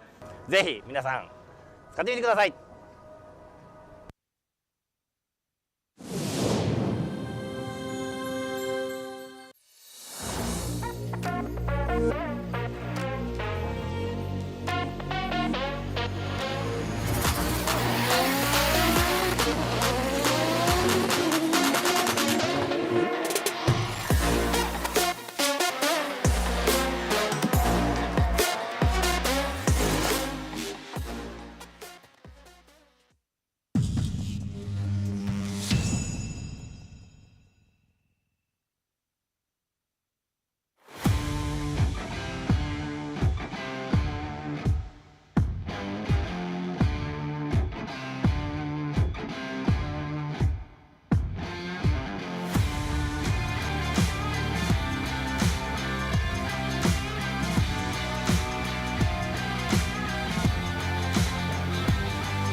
Altia. .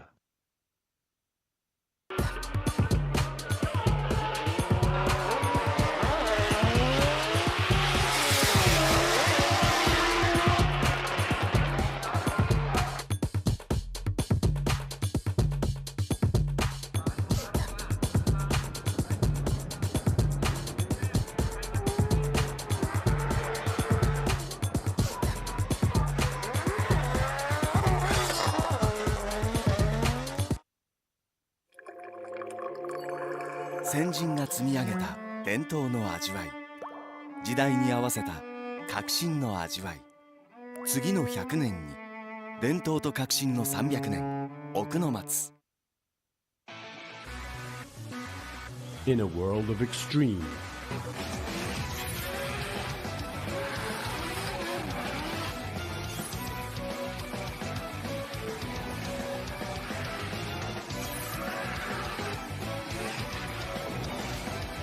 this is where they are refined, the real deal.